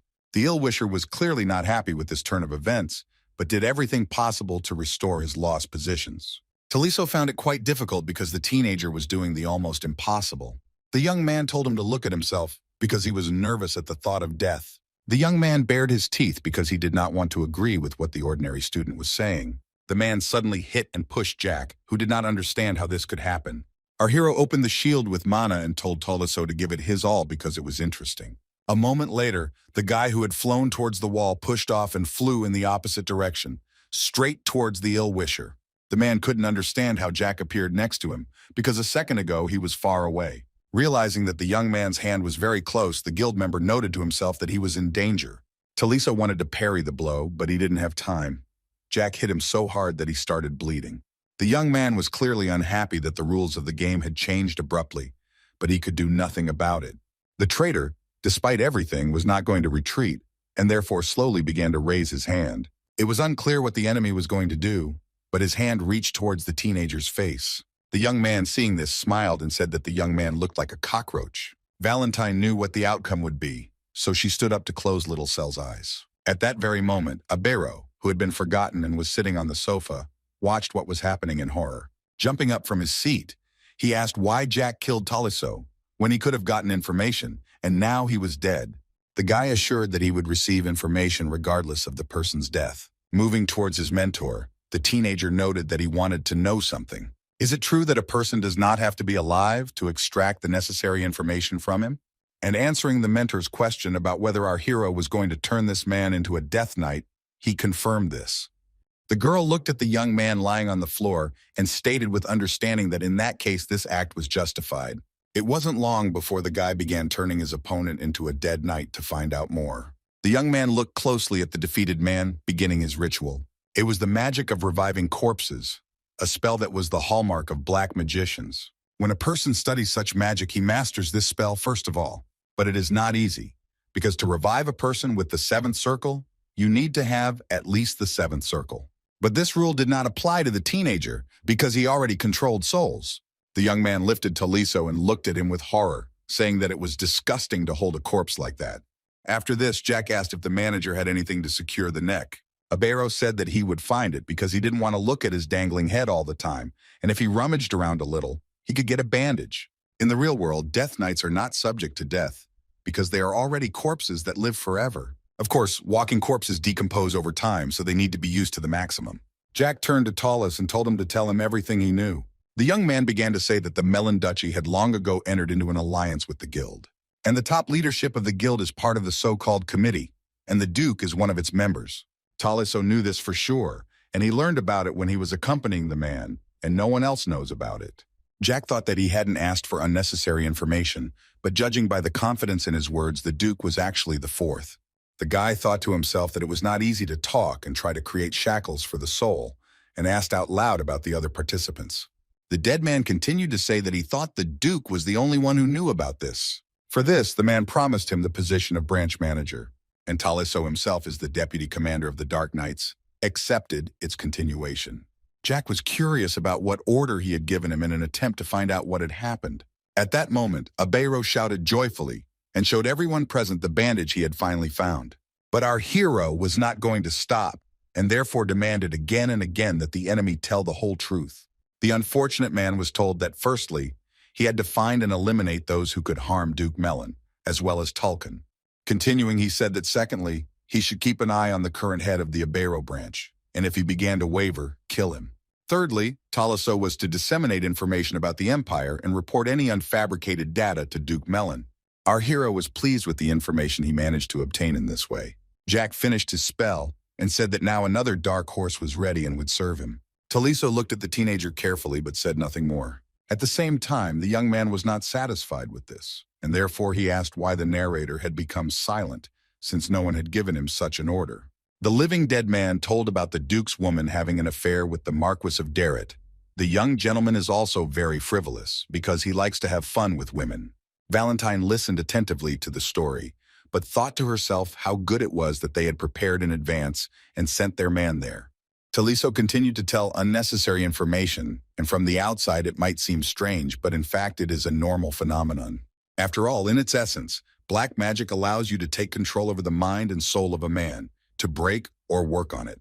Therefore, the young man was different from himself, who 5 minutes ago wanted to kill our master. His soul now belonged to Jack, and he recognized him as his master, giving him complete power over him. The young man decided to sum it up and began to say that the Adventurers Guild was managed by an organization known as the Committee, noting that he maintains ties with the Tulkin Empire, and no one knows the members of the committee except themselves. And it was clear that this was a branch of an organization with committees located most likely in different countries. Duke Melon is the fourth in importance. There are 3 more that our hero guessed about, although he understood that the information was not so valuable. Suddenly, Jack turned his attention to the leader and wondered why he was silent, and therefore he was very surprised and even scared. The guild leader was actually beside himself, either from the information he had received or from what he had seen. And so the teenager decided to explain that he wanted the man to see for himself what our hero really was like, and then make his decision. The young man asked again whether he, an ordinary student, could be considered reliable, or whether Abero was considering other options. A moment later, the young man clenched his fist as hard as he could. The manager, as before, stood behind the guy and was not going to do anything. Suddenly, Iberu got down on one knee and asked to be allowed to serve the young master. The man said that the young man would simply give an order, and he would immediately carry it out. Our hero, crossing his legs, smiled and looked attentively at his interlocutor. Jack said he had no desire to take under his wing a man who served him in words. After all, when he found out that they wanted to kill him, he immediately began to look for a new patron. The young man noted that what he was going to do was not very different from the actions of the guild. Our hero stated that Abero constantly asked about the teenager, but he constantly avoided answering. The guy admitted that it irritated him, but more importantly, if a similar situation arises, everything will happen again. Smiling, the guy asked the manager if he was right. The interlocutor leaned even lower and declared that the young man had said everything as it really was. Jack knew what the next step would be, not because of the information he had, but because of what would happen in the future. The current Emperor of Tulkin is ill and will die in 4 years due to deteriorating health. After this, a full-scale battle for the throne will begin. Soon the hardliners will win, and the current crown prince will become emperor, and a continental war will begin. He didn't know what was happening in Tesla at that moment, but he knew that his sister had died a tragic death, and the empire had fallen. Our hero didn't know more, although he didn't care about it then and he didn't care about it now. Jack wondered if Abero became his man, how he could use him. And after that, he asked how old he was, learning that the young man was only 34 years old. Smiling, the young man stated the fact that his interlocutor was still young, adding that he had a lot ahead of him. Jack began to ask him if he had a wife or a lover, again hearing the answer that he did not. When asked what plans Abero has for his life, the man honestly replied that he wants to live happily ever after. The interlocutor asked why the teenager was asking such strange questions, and then he answered the question with a question and asked if the young man wanted to know what the interview was for. Looking at his watch, the young man asked if he knew anything about time travel. Abero only knew about what had been passed down from mouth to mouth for many generations. Our hero reached out to the leader, noting that in this case the conversation would be short. Placing his hand on the guild member's shoulder, the young man quickly said that he was the one who had returned.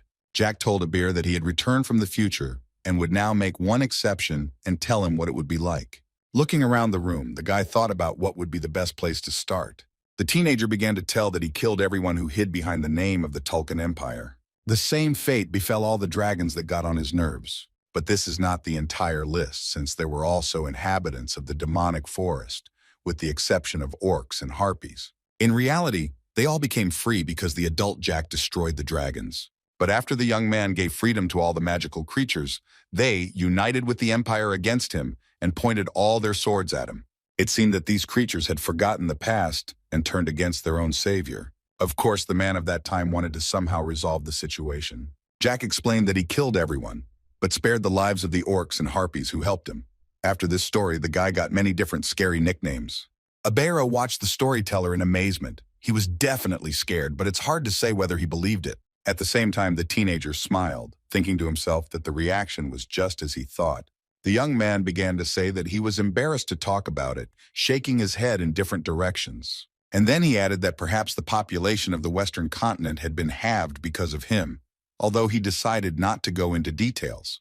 But the reason was not in the interlocutor, but in the mentor, who could misunderstand all these stories. And indeed, Valentine looked intently at her student, although she said nothing.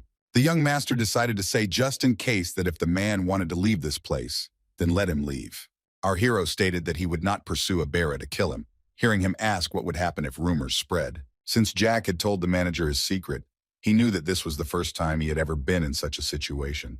In response to the question, the young man said that he could bet that he would not spread rumors. Aber knew that this child or this man was different from anyone he had ever met, and all because he is one of those who challenges common sense. The young man was surprised that the group of assassins of Duke Mellon and the vice captain, who had the seventh circle, were killed by some kid. The most interesting thing is that there were no particular problems with this. Everything was as easy as breaking a branch. In addition, the young man easily revived the one he had previously destroyed. The guy understood that it was black magic. He had to read about it in memoirs and time travel. As for the Tulkun Empire, Jack was sure that his interlocutor was not lying. At least his intuition told him so. The teenager sat there, clenching his fist, but was not going to do anything special. The leader knew that this man would become king, and he believed him because he had no reason not to. Abero placed his hands on the floor but was in no hurry to say anything. The young man bowed at the feet of his master and asked him to give him an order because he would serve him. The teenager sat and looked at his interlocutor in surprise. The young man blushed and began to smile, although he was in no hurry to break the silence. Jack told the manager to get up because what was this all about? And he was very ashamed that he was doing this because he was not a fan of worship. The teenager started yelling again for Abero to stop what he was doing, and so he just stood up. And to back up his words with some actions, our hero extended his hand to his interlocutor. The man asked how he should address Jack now, but Jack said he could call him whatever he wanted. Bowing, Abero stated that in that case, he would call the boy young master or master, but it all depended on the circumstances. Our hero noted to himself that it would be strange if a young man started calling him master in public. The guy emphasized that he would leave the master for later, and ordered to help make the living dead man's head straight. A moment later, the men began this activity. I understand that it is better to finish it as soon as possible. Having changed the environment, the leader began to share the information he had. There was quite a lot of it, as the young man had expected. As Jack looked through the records, he realized that everything he had been given was valuable. It was written about the purpose of illegal drug business and the subjugation of monsters, as well as about hunting dragons. The business turnover was estimated at several million gold.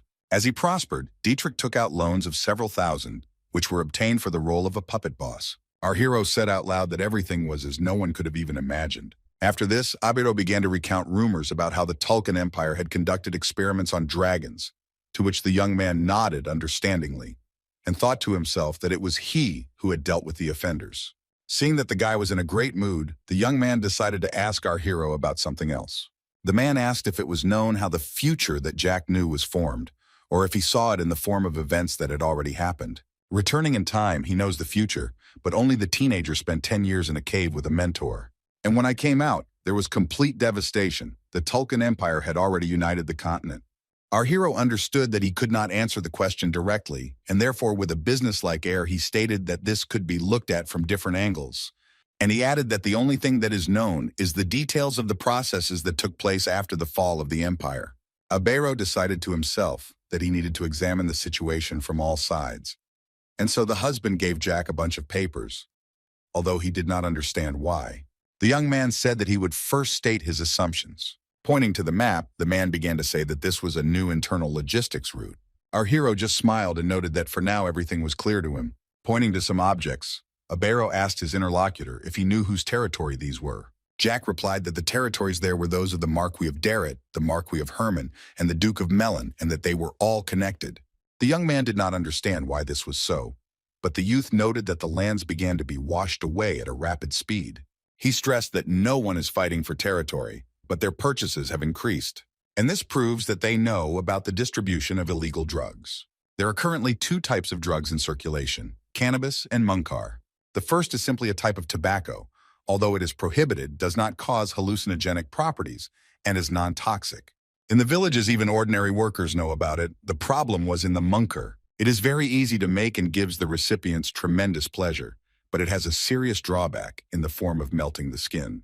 There is a cure for this effect, a potion, and the higher the level, the more effective it is at dealing with the side effect. Our hero understood that the higher-ups make money on medicines, stock up on potions, and also make money on resale.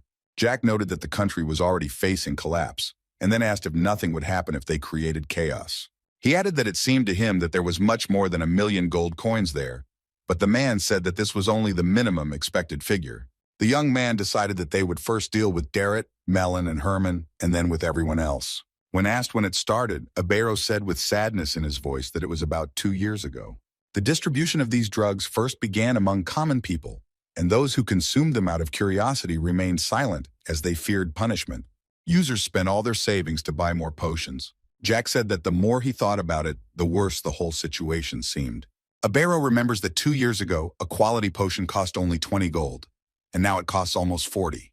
Putting some documents on the table, the teenager stated that this should be enough, since the distribution most likely began from the imperial palace. The leader noted that no matter how easy the production, the productivity of the drugs for distribution is impossible without permission from the ruling families. The young man said that if even Abero noticed that something was wrong, it meant that these people had earned as much as they wanted from this, and the business had outlived its usefulness. Even if the family gave the go-ahead for such a business, it was still difficult to stay afloat.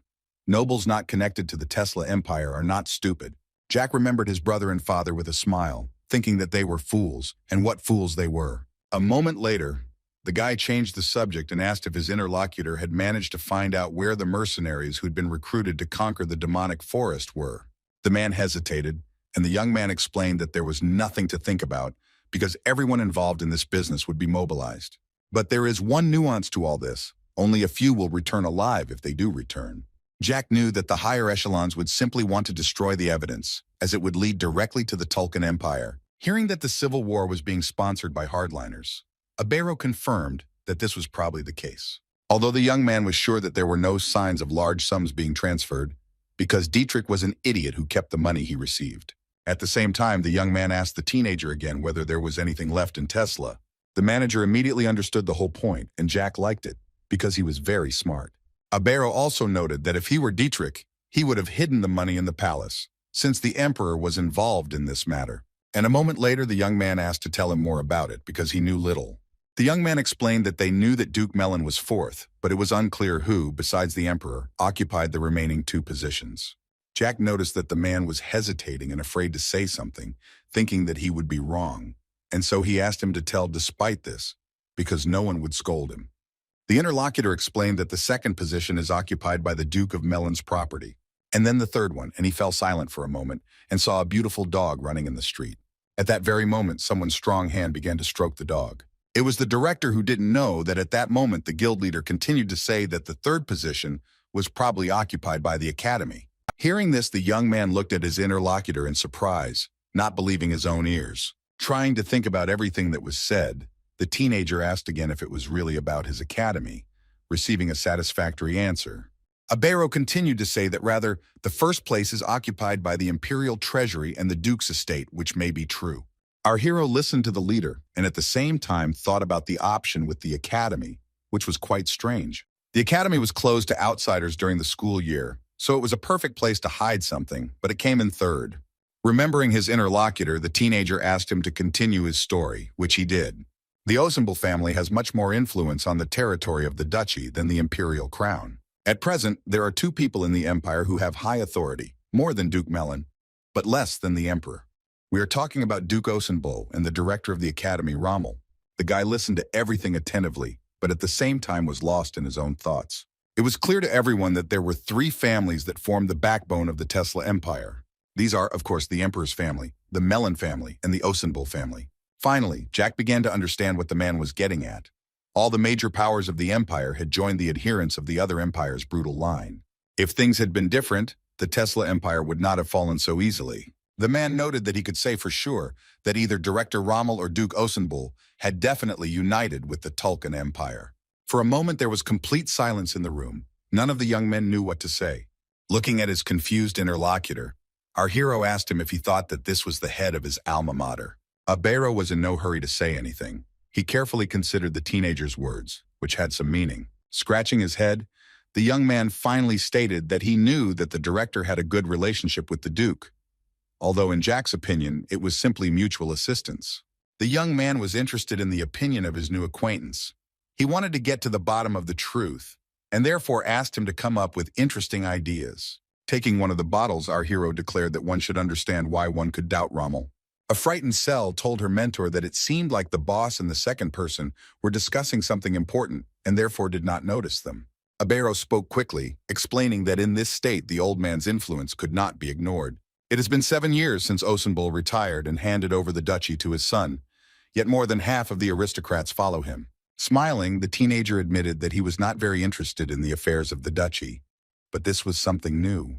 The young man continued to talk about what if Osenbul retained his influence, then the director would become only a symbolic figure. Hearing that in that case the real owner would be the Duke, the man said loudly that this would be a problem. It turns out that Duke Frederick Osenbul, who has the lands at his disposal, is a very capable man.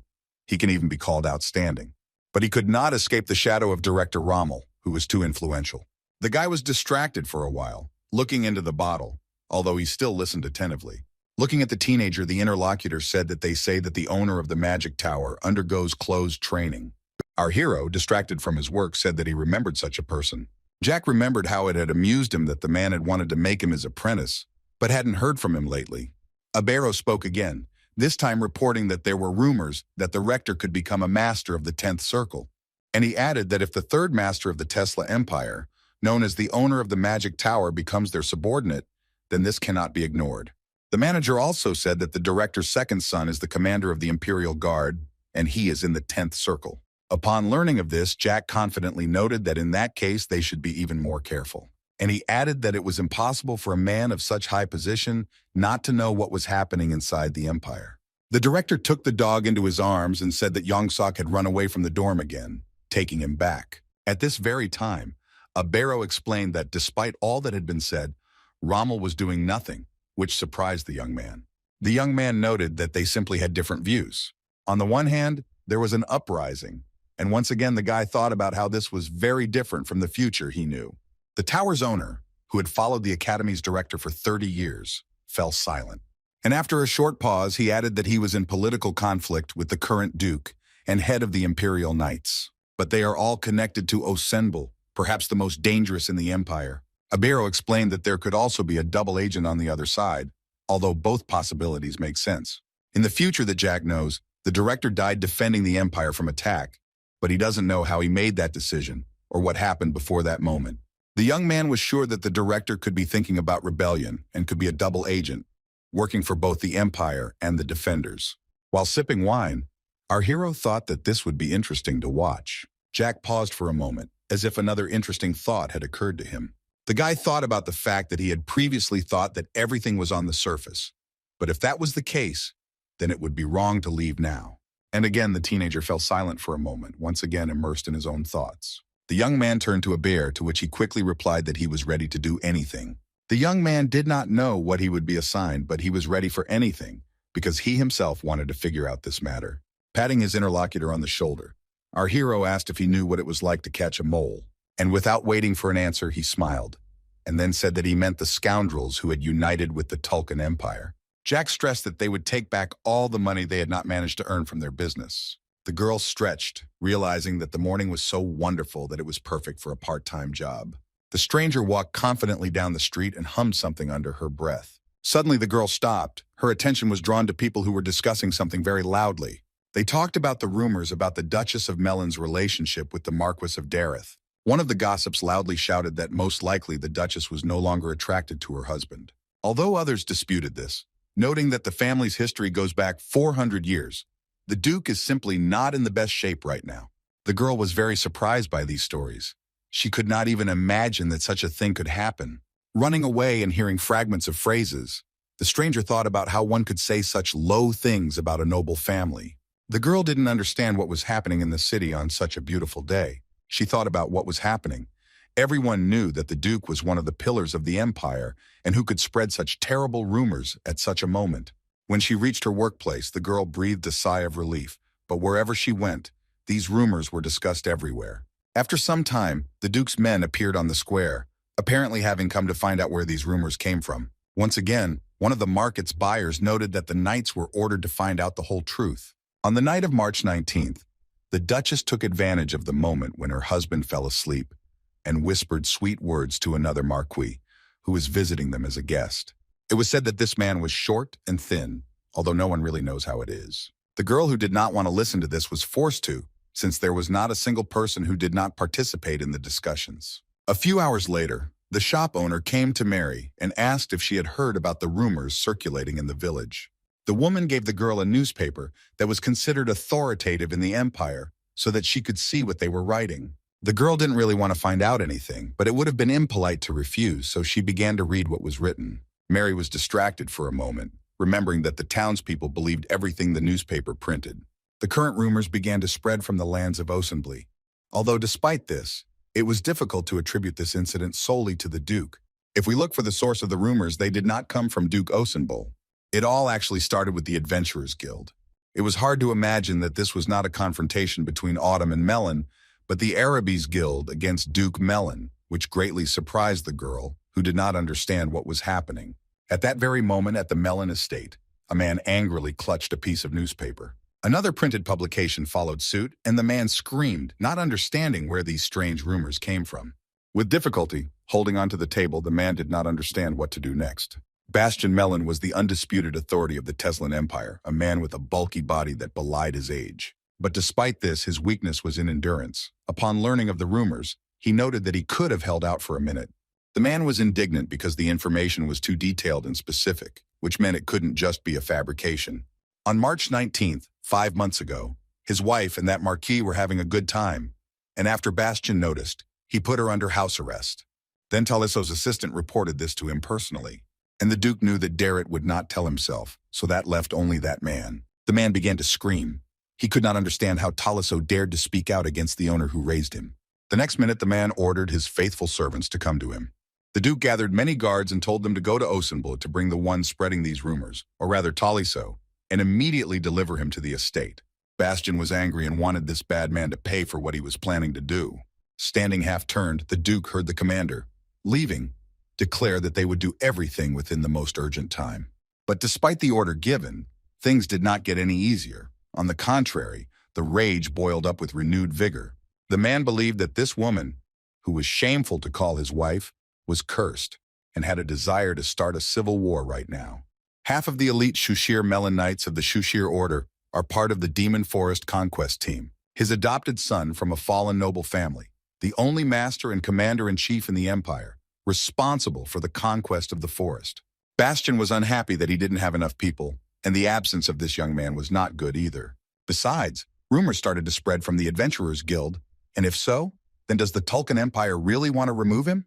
But first of all, it was necessary to catch Talisso and listen to him. At this time, our hero, turning to a bear, said that something very strange was happening. Changing the subject, Jack thanked the man for the clothes, because he was irritated by how he looked like some kind of prisoner, although this was necessary for the prank. The young man noted that the manager turned out to be a stylish guy, and he really liked that the owner was happy. Looking at Valentine, the leader reported that, as ordered, he had spread the information throughout the city, But the matter turned out to be larger than everyone thought. The teenager smiled, noting that this was natural, that this was how it should be. The man said that even if the report did not come in, and it still had not, the Duke could send an assassin. Jack hoped that if this had happened, the Duke had sent reliable and useful people. And he added that if they want to find money, they will have to hurry. But to do this, you won't have to run and break your legs until they bleed. He continued that it would be better to act as with Toliso, to kill all who come for their souls, turn them into dead knights and send them on a search. With sadness in his voice, Abeiro said that it was a great idea, but he would never have thought of it. It was surprising that the imperial newspaper Teslan Time got involved in all this. Since it was a publication that was in great demand in the empire, public trust in a country is nothing other than the will of the emperor. And the emperor is a puppet of the hardliners. In other words, the hardliners are involved in this war. Answering Jack's question about what was wrong with his face, the manager admitted that something was really bothering him. The man then said that the fans were acting hastily because the Duke was a member of the cabinet. Listening to this, the young man thought of making his interlocutor his advisor for such intelligence. A minute later, the young man asked our hero if he knew why they were in such a hurry. Smiling, the teenager thought to himself that of course he knew everything perfectly well. Their outburst was understandable because it was the work of Jack and his mentor. The young man then asked Abeiro why he thought this was all the work of hardliners, which surprised his interlocutor. The hardliners who want to unite the continent are a rather aggressive group of people. On the other hand, moderates hold an ideology that is opposite to that of hardliners. They do not want war on the continent. For the sake of the survival of the Tesla Empire, it is more profitable to unite with supporters of moderate views. Jack asked the man if he understood why the Emperor and Duke were cooperating with the hardliners, to which he replied that he did not. The Tulkan Empire conducted a cruel experiment on dragons. In other words, an experiment with genes, the essence of which was immortality. The guild leader finally realized that the committee was an organization created to find immortality. But our hero, with his characteristic calmness, replied that his interlocutor was right, but not entirely. The Emperor and the Duke are people who lack something in life. The reason they cooperate with the hardliners is because they are promised more than they currently have. Hearing the boy talk about experiments in immortality, Aderu froze in surprise. The man was always surprised that he could not find information about the child in any materials, as well as traces of her origin. Moreover, no one in the city had ever seen this little girl before. The leader asked if this girl who was next to them, Cell, was a dragon and if she was brought from the Tulkan Empire. Jack said the man had a straight line in his thinking. The interlocutor thought with horror about how difficult it was for this unfortunate woman, and the young man only noted that it was all over. And a moment later, he added that it was she who delivered him to the estate late at night. At this time, the young man noted that it was very difficult for him to believe what had happened then. And just a moment later, the manager asked whether the teenager had really managed to destroy the laboratory so easily with his own efforts. Happily pointed out that it had burned to the ground. The only thing left was ashes. If this is the case, then the hardliners have no choice but to hurry. Surely in the neighboring empire of Ismail, there must be people who cooperate with the hardliners. If neighboring countries support moderates, no matter how strong the hardliners are, they lose. There is only one thing that makes one cooperate with the hardliners, and that is immortality, because humanity is greedily striving for its eternal life. Chewing on a cookie, our hero said that even if the experiment failed, it had value for those who sought power, but they were fools. The reason why everything was possible was because of the genius crown prince who led the hardliners. With the help of one dragon, he split 5 countries except for his empire of Tulkan. But in the empire of Tulkan now is this unfortunate dragon. Currently, this dragon lives a happy life with them and plays with Charlotte, who has become his best friend. Could the hardliners break this news to the committee? Namely, that the dragon somehow mysteriously disappeared? Of course not, because they would have been killed immediately without mercy, because the prince is a very cruel man. And no matter what the guards said in their defense, it still wouldn't help. If it weren't for our hero and his mentor, the word monster would refer to the crown prince. At this time, interesting events were unfolding in one of the empires. Witchman raised his hand and ordered everyone to remain in their places. One of the main bodyguards emphasized that Taliso needed to be taken away carefully. Even though he is a traitor, he cannot be allowed to die. The subordinates, who had been waiting in the bushes all this time, noted that they would do everything as they were told. The unknown man explained that from now on, they were on the territory of the Duchy of Osenbul. Jack mused that the dragon was lost, leaving the hardliners with 2 options: find another one or use the committee and then get rid of it. Today, the Crown Prince revealed his plans in the Teslan Time newspaper. And based on them, he wants to get rid of the committee. The guild manager explained that because of this, Civil war would break out not only in their empire, but in other countries as well. And a minute later, he added that the matter was taking on a definitely different scale. These events could be compared to dominoes. When a civil war begins in an empire, one domino falls, and then other dominoes of the country follow. Our heroes have brought to light the disgrace of the Duke of Melon, but few know what consequences will arise after this. It is impossible to predict the outcome. In theory, the situation could turn either towards peace or towards a protracted war. There is one person, though, who knows more than anyone else, and that is Jack, who knows the future. This is the battle that took place between him and the Crown Prince. The Crown Prince had already made his move, after which the young man made his. And what was important was that the teenager knew this man very well, but he did not know him. The man asked the young master what he was going to do now and also who would ultimately win. Our hero asked to simply not think about it, although this answer clearly did not please the interlocutor. For a moment, Ibero looked at the boy carefully, thinking about his next steps. However, the young man then turned his gaze to the unfortunate traitor Taliso, who stood next to him. Afterwards, he said that Death Knights also have limitations, and Jack wondered how he could know that. But everything was much simpler because the man simply loved to read books. Ibero explained that this information can be found in a novel written by an author under the pseudonym Raccoon about Death Knights. A skilled warlock can control up to 5 people, and a warlock who has reached the 10th circle can manipulate 10 knights. Ibero said frankly that despite the book being written over 400 years ago, some passages are credible. Jack began to smile because his protege called the author of the book an E-note. And there would be nothing strange about this if it were not for the mentor, whom no one had ever called that. But who was that very author? The teenager turned to Valentine, who began to cry and turned away from everyone present. Running up to the girl, our hero declared that this was a great annoyance. Hiding behind a large book, the witch looked closely at the student but remained silent. The young man understood that even in a bygone era, immortalizing something in writing was not a bad idea. Once during training, Valentine admitted that sometimes she thinks about what will remain after she disappears. The girl thought about what to do and decided something for herself. At that moment, she came up with the pseudonym Not because she thought that she would live. Jack didn't like this nickname very much, and after that, they simply closed the topic, and the witch didn't mention it again. Ibero did not understand what the teenager was talking about, and he only noted that there could be no mistake. The young man explained that there were limits on the number of corpses, but not for Jack. Answering the question about whether this book had survived, the young man said that he had the edition, but it was in a tattered state. But our hero was not frightened by this, and so he asked to send this book to him at the estate. Suddenly, someone knocked on the office door, interrupting such an interesting conversation. Unknown persons reported that 11 strangers had bypassed the southern gate on Osenbull. Eyes lit up with murderous intent as the guild leader spoke of the informers having to leave quickly. After some time, these 11 warriors rose up and knocked down the door to the building where Jack and the others were. But a moment later, the men saw a bright light that made everyone stop. The young man blinded them with lamps, saying that he thought it would be difficult for them to climb up, and therefore went to meet them. All these strangers had a high level of mana. One was even at the 9th circle, and all the rest at the 7th. Without saying anything, the teenager thought to himself that Duke Melon had sent all his best forces. Snapping his fingers, the young man turned to the traitor.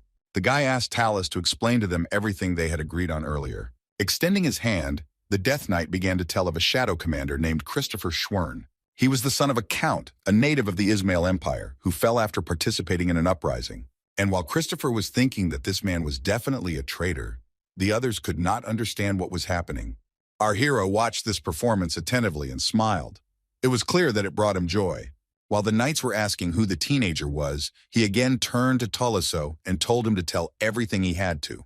Tialis began to explain that the Duke of Melon's shadows had included orphans for generations. It didn't matter whether they were formerly representatives of fallen nobles or mercenaries.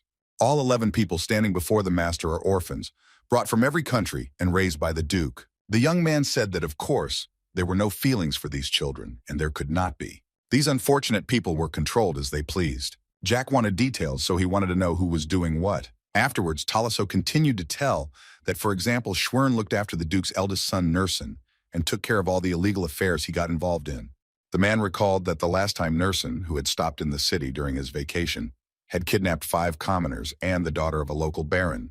Ibero listened with horror to how the Duke's son had released the unfortunates into the forest and begun to hunt them. As far as the dead knight knows, Schwern killed all the family members of the commoner victims. And they concluded a peace agreement with the family of the baron's only daughter, as if nothing had happened. The boy gestured for him to stop and noted that he thought he would feel guilty for turning them all into death knights. But now the guy was convinced that in this situation their lives were worth nothing. A moment passed, and the leader already began to take his sword out of its sheath. The commander began to attack Taliso, shouting that he had betrayed the Duke and had gotten involved with this boy. However, the Death Knight simply stood and watched what was happening because he did not receive any other orders. Christopher looked in horror at the young man who began to slide down, realizing that he should have left him alive. Before he had time to recover, Jack stopped the man's dagger, which greatly surprised the latter. What surprised the commander most was Taliso, who, despite being seriously wounded, seemed to feel nothing and was standing on his feet. Christopher tried to say something, but he found it difficult to find the words to describe his surprise. The young man began to approach the commander, declaring that he was loyal to the Count and that he knew that he was collaborating with the Empire. The knight looked at our hero in surprise and did not understand what he was. But this did not bother the teenager, who confidently declared that he was their enemy. Jack grabbed the man by the throat and told him to just know one thing. He threw the enemy to the ground and said that he would work for him until every bone in his body turned to dust. Christopher felt the blow and was already preparing to give a worthy rebuff, since he knew what he was capable of. The commander cried, trying to resist but could not react. He felt that a transcendental being was standing before him. Jack let the warrior go and added that it didn't matter that he had broken the Shadow's neck with the 9th circle. Turning to the warriors, our hero sarcastically asked who wanted or was going to be next. The remaining 10 people decided that they wanted to die and avenge their commander. The teenager saw the knights attacking him, but our hero was not only not frightened by this, but even amused.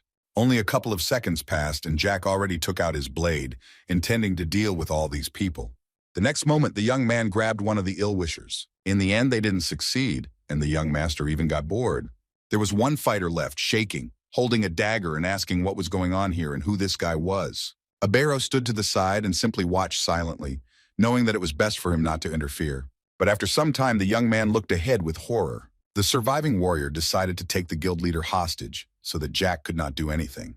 The man angrily shouted at the teenager to get out of the way as quickly as possible and under no circumstances to follow him. Rubbing his shoulder and listening to the threats from the criminal, our hero simply remained silent for a while. And then the young man told him to do it faster, because it was already night outside, and everyone was tired, causing surprise. Then Jack turned to Taliso, who immediately appeared behind the attacker and killed him quickly and without regret. The young master gave the guild manager 3 gold coins. The guy asked if this would be enough to restore order in the building, to which he answered in the affirmative. After this, they decided to examine those who had been lying lifeless on the floor for some time. The boys tied their necks the same way they did with Taliso, so that no one would suspect anything. Jack began to make them his servants, adding an element of control and healing their wounds with mana. Our hero understood that there was no need to rush this matter, and therefore he did the job as efficiently as possible. Within a couple of hours, the teenager had 12 death knights, including Taliso, which was perfect.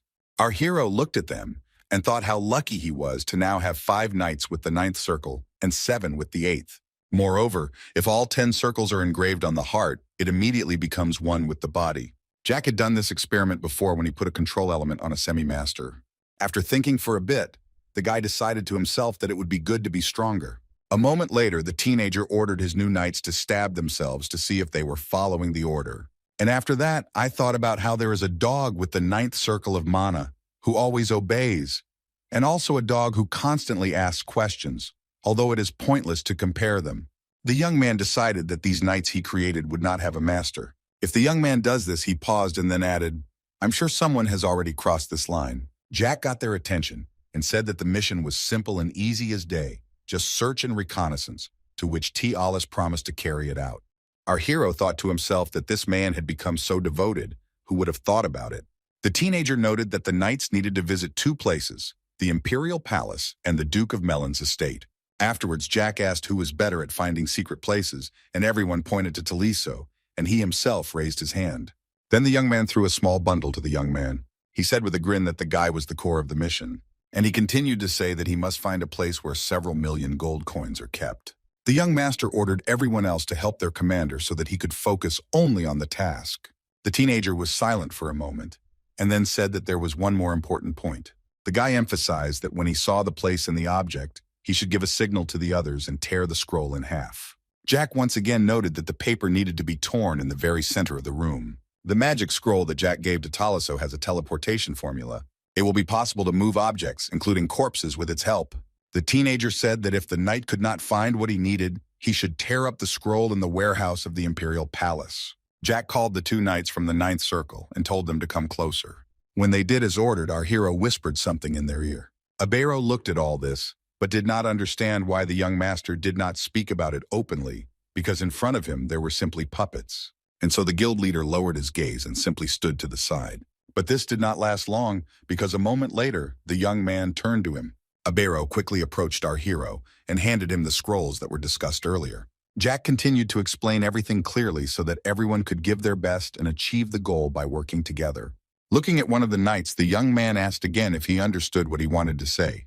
The puppets unanimously declared that they understood everything.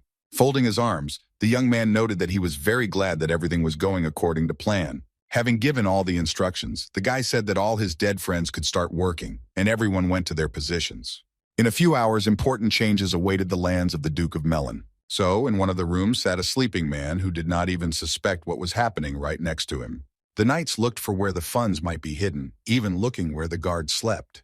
What was surprising was that our hero's warriors were trying to find something on the roof. At that very time, a guard stood in front of the Duke's estate, yawning and wondering when his watch would end. The knights went to the Duke and attacked his estate, and the guards did not even have time to understand what was happening. And then panic began. Someone shouted that they were being attacked. Someone tried to understand what to do next. Suddenly, something started burning in front of the castle, until one of the commanders started shouting for the guards to close the gates immediately. The door to the estate's warehouse was open, and someone had already managed to kill the guards. It was Taliso, who had finally found the estate's warehouse where there were many jewels, and was examining them. As he approached one of the tables, the young man noted to himself that what he needed was not there. The knight was most interested in the box standing right in front of him. Opening the chest, the young man took out a small precious stone. It was the rarest gemstone in the world, a red diamond valued at 4 million gold. The man looked at the find with a smile, and was glad that he had discovered such an expensive thing. Taliso held the jewel in his hands, thinking that he had completed the first task. Looking up, the young man also decided that there was no civil war, and nothing indicated it. At that very moment, a battle broke out on the street where a fire was already blazing. Suddenly, in all this confusion, Taliso shouted out Christopher's name. Closing his eyes, the former guild member fell silent, probably waiting for some kind of order. As for the knight, he was clutching in his hands the scroll that our hero had given him. However, a moment later, the man was already tearing up this sheet of paper. A moment later, in the place where the battle had recently taken place, only a cloud of white smoke remained. The knights who attacked the stranger did not understand what had happened, as these people simply disappeared, being surrounded by them. Aderu was concerned about the constant costs of traveling between the Duke's lands and the imperial courts, but Jack assured him that everything would be fine. The young man looked at his interlocutor in amazement, not believing that this was possible. However, our hero once again stated that everything was under control. The youth explained that while creating magic circles to collect mana, he cast a special circle that would activate when the knight's body's mana ran out. The teenager added that their life is not so long, but this does not bother many people. At this moment, something was wrong in the Teslin castle, where they were shouting that they were being attacked. Everyone began to worry, deciding that if this was teleportation magic, they had to cordon off the palace and find the thieves. One of the commanders immediately ordered that some of the guards be sent to the palace hall. At the speed of light, the dead knights began to attack everyone, killing everyone in their path to achieve their goal. It seemed like chaos was happening everywhere. No one understood who the attackers were. Jack's subordinates knew their task and therefore carried out only it. Suddenly, a knight came out of the castle and said how the enemy could step with dirty feet on sacred territory, although courage deserves praise. The guard threatened to deal with them right here and now, because it was Douglas Osen, the head of the knightly guard. The opponent looked at this man who was not going to hesitate, and Christopher understood that he would not win in a long fight, so all he could do was play for time until Taliso gave the signal. Taliso in turn went to look for the place where the treasures, weapons, and valuables were kept. Approaching one of the display cases, the young man noticed a grimoire there. It was valuable, but it was not what was needed. A moment later, the former guild worker was crawling across the floor, wanting to find something on it. At that moment, the man himself did not know what he was looking for, but he was sure that he was on the right track. The next moment, the knight noticed something that caught his attention. Taliso sniffed and noticed multicolored slabs, some of which seemed lighter and others darker. The young man smiled slyly and said that he had found what he needed. The knight reached out to one of the slabs and pressed lightly on it. The next moment, there was a roar and a column of smoke appeared, making it difficult to see anything. Looking at the door, the young man noted to himself that as expected, there was a secret passage there.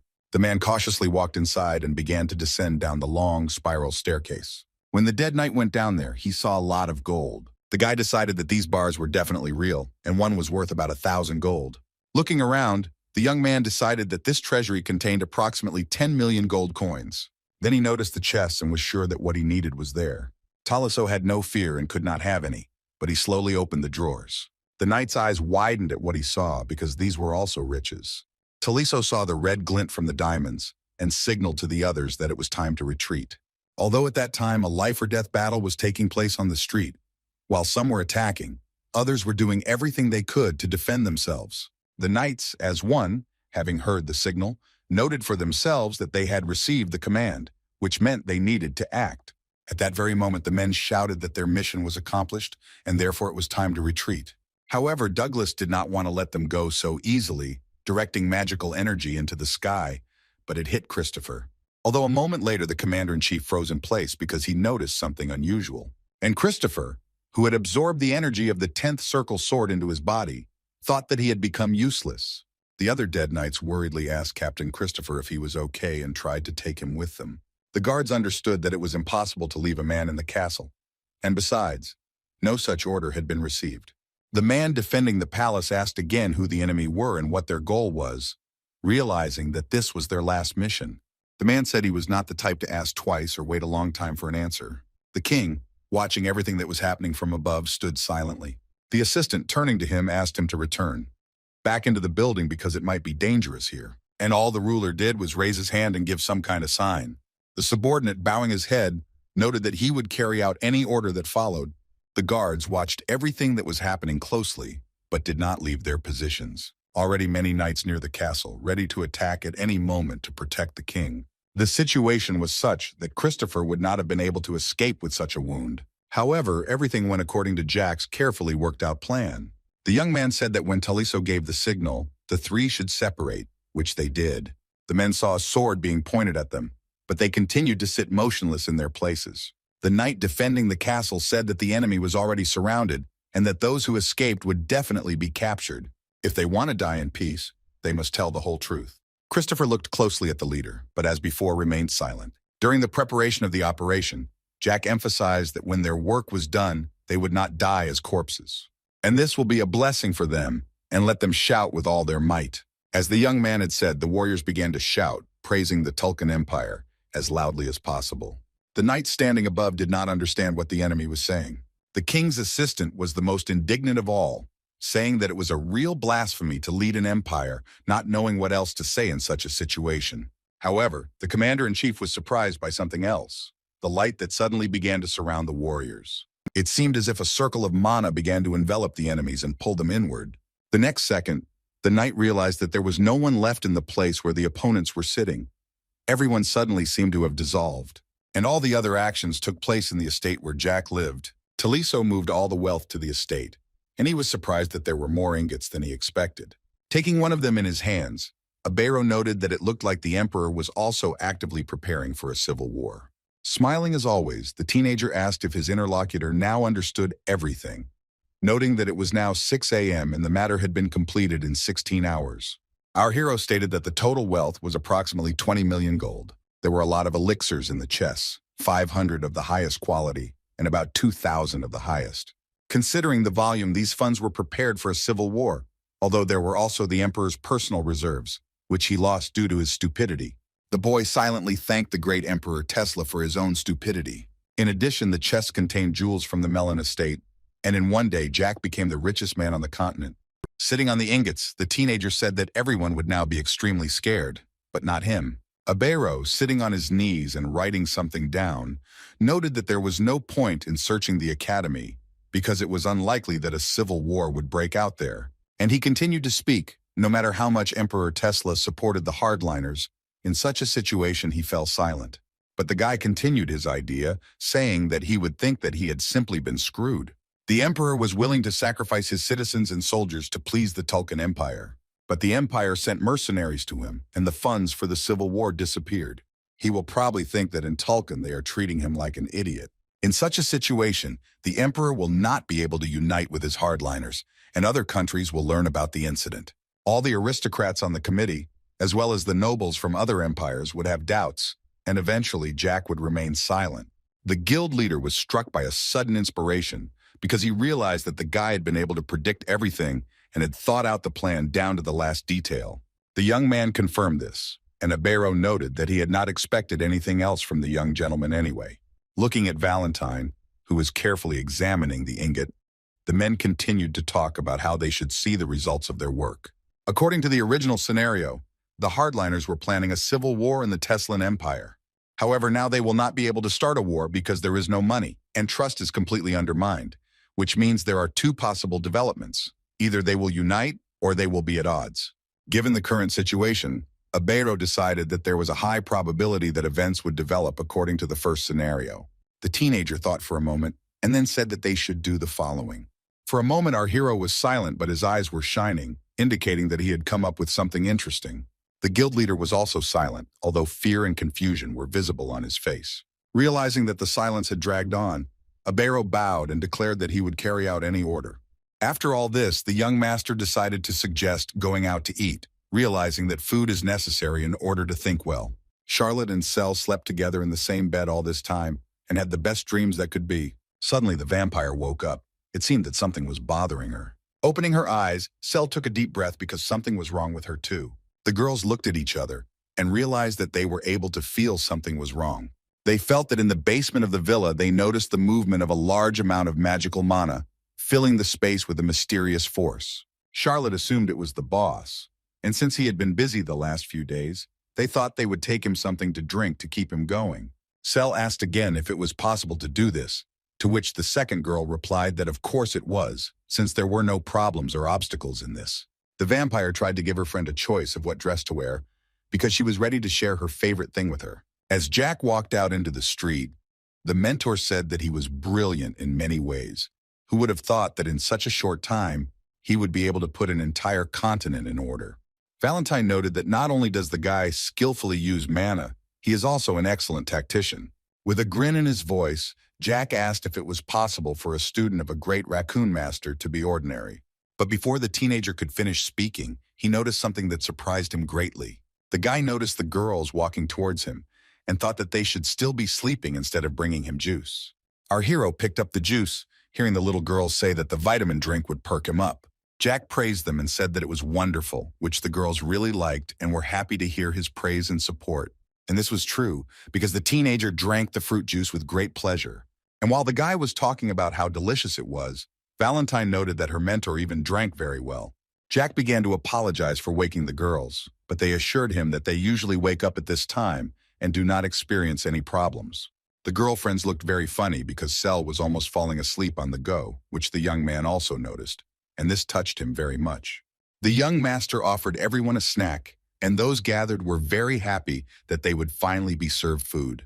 A moment later, everyone gathered was already walking along the alley, heading towards the house. On the way, they met Thanos, whom Jack called out loudly when he saw that he was actively training, sparing no effort.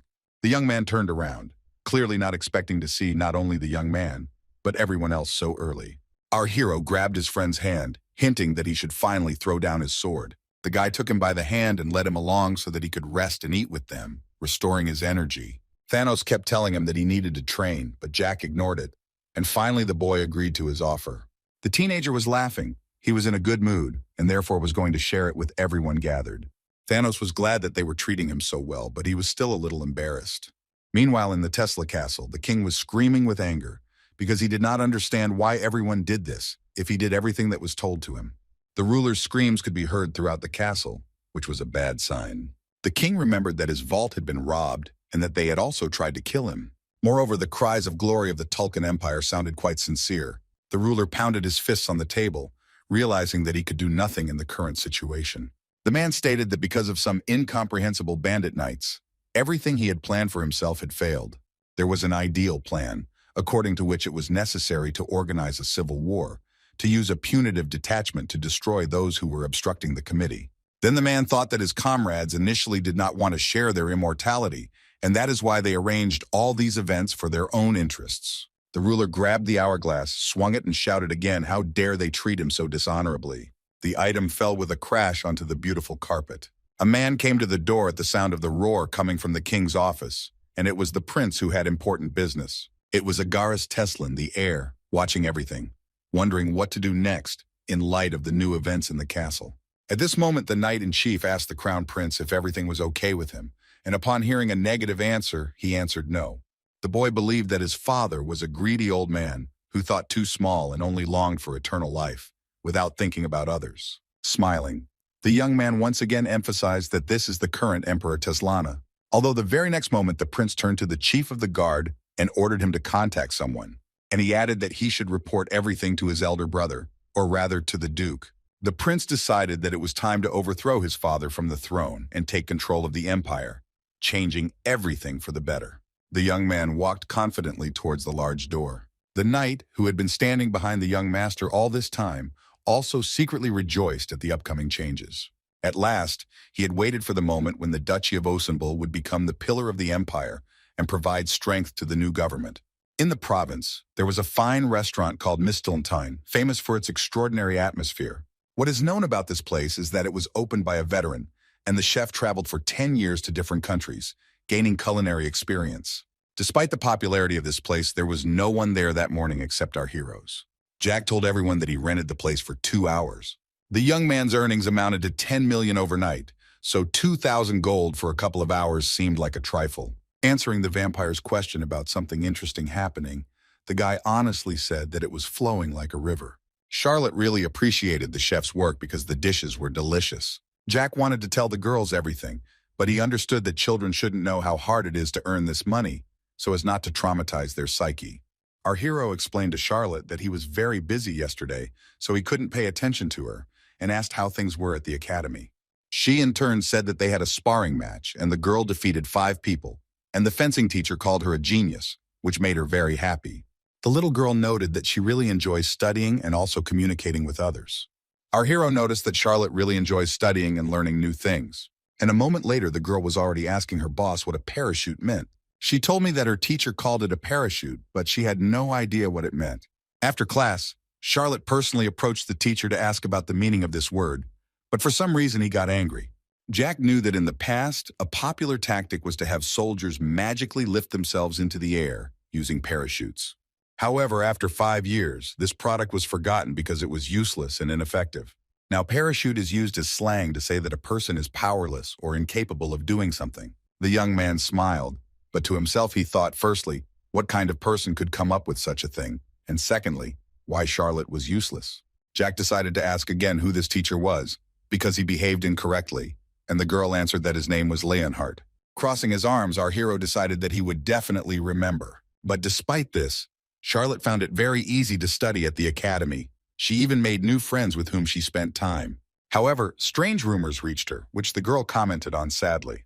Many people say that the guy doesn't know how to do anything, and she didn't like that. The teacher sitting behind him simply laughed at this, but when he returned, she pretended nothing had happened and remained silent. However, the teenager noticed this and stated that he heard Valentine making fun of it. The guy said with displeasure that she always did this and did it when she heard something like this. A minute later, our hero lowered his eyes and looked sadly somewhere at the floor.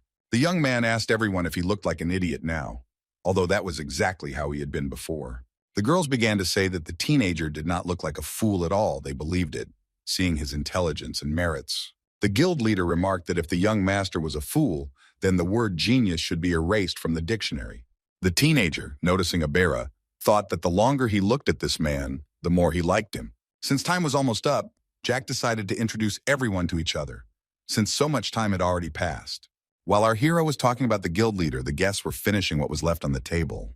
Thanos, as he was leaving, remembered that there was a delicious fruit juice sold nearby, after which Charlotte said that they should leave quickly to try it.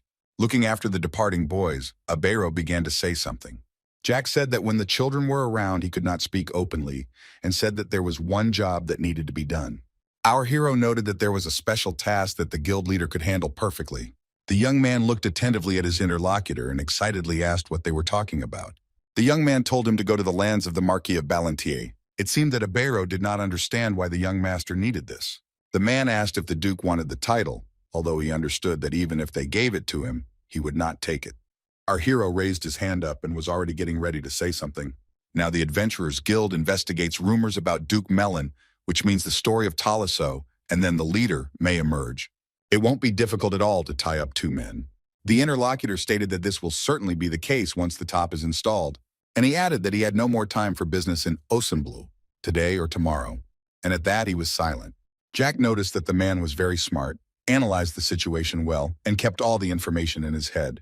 And he added that the director, as the author of The Raccoon, but to this Abero quietly said that he understood that part of the novel was poorly written. And again the young man thought before telling the main part of the plan. Jack said that when he comes to his family and runs into a butler named Ron, the guy should understand that he is a servant, but he remains a ninth circle magician.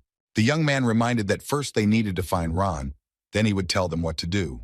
In the Marquis Balantier's estate, the butler was sweeping the floor and sneezing, thinking that he probably had a cold. Ron looked at the sky, and I thought that everything would be fine with the young owner. Jack was sure that Abero was very smart, and even if he gave a simple order, he would go to the Marquis and sort everything out on the spot. Our hero noted that it was very important to convey one message to the butler. For a moment thinking about the warriors, the teenager fell silent again. Then the guy said that if the Iron Blood Knights who went into the forest returned on the Marquis' orders, their leader must be destroyed. Abero asked again if he understood correctly that he needed to kill the head of the knights, and received an affirmative answer. The young lord explained that he was the one who would kill Ron in the future, and he didn't want that to happen again, so he needed to eliminate him beforehand. And again falling silent, the guy noted that now they would move on to the main thing. Jack indicated that he would give the money he received in the morning to the guild manager. This is necessary so that he can unite all the organizations on the Marquis's lands. The teenager said that those who threaten local residents and those who collect tolls must be destroyed, starting with the bandits and swindlers associated with the Marquis and ending with the parasites among the entourage. Smiling slightly, the young man declared that everyone was subject to destruction. The gentleman gave 4 months for all this, so that the leader could take the Marquis's lands into his own hands. Our hero began to ask whether the young man could handle this task, saying that an ordinary person could not cope. Abero noticed that it was a compliment and said that of course he would do everything as needed. Jack stated that the young man could take all but 2 of the Death Knights to assist him, in order to use them to their full potential. The teenager explained that the manager had 8 hours to get ready, and therefore if he wanted to take something or someone with him, he could do so. Our hero turned away and walked away, leaving his interlocutor sitting on the sofa. Before leaving, Jack also asked the man to spread a rumor that there were supposedly traces of a large-scale battle in the former capital of the Gunnar Empire. There are hundreds of corpses and one supposed dragon. The young man was sure that when the crown prince heard this news, he would simply lose consciousness, and all the nobility of Tulkan would be confused. Looking at the surprised young man, the young man noted that all this needed to be embellished so that the gossip would spread as quickly as possible. Abiru understood that Jack wanted to drive a wedge between the committee and the hardliners, to make them doubt each other. Our hero added that as soon as he was ready, he should immediately return to the estate. At this very time, Charlotte and Cell were animatedly talking about something, although the latter was worried, which was red on her face. Thanos watched as the girls happily drank orange juice and simply talked to each other, but he realized that it was time for him to go and train. The blonde understood that he had already spent a lot of time on breakfast, and therefore he needed to train even longer and harder. The boy entered the magic circle again to fight the adult Jack and hold out as long as possible. Time after time, when the blonde went there, he was determined and already thought that now he could win. Although the enemy was determined, of course, it was not the real Jack, but his skills were enviable. Thanos, realizing that he was about to face another serious battle, assumed a fighting stance. The young man was angry. He thought that this feeling would help him. And again the fight began, which did not last long. Opening his eyes, Thanos realized that he was lying on the ground in front of the mansion, constantly experiencing the same sensations. The boy looked at the sky, thinking how beautiful it looked, so clear and blue. The young man had already lost track of how many times he had been killed, 200 or 300. After all, he sparred with Jack every time in the magic circle, and was never able to repel his attack. The blonde was already beginning to doubt that this projection actually had one circle. Since Thanos couldn't figure it out, he thought he would have to go through this a bunch more times, exposing his body to it. A moment later, the blonde took up his sword again.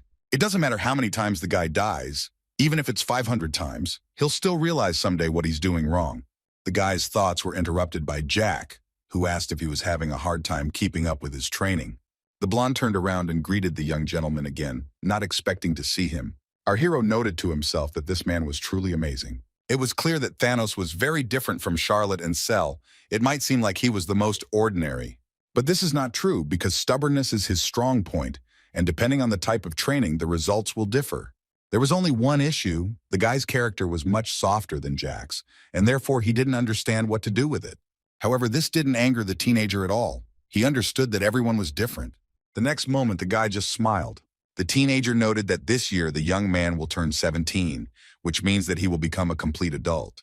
Thanos looked closely at his interlocutor, who said that this was very good. Suddenly, Jack asked to give him everything he had, adding that only this time he would help him. After some time, the blonde handed the young man a small blue bag and said that this was what the young man asked for.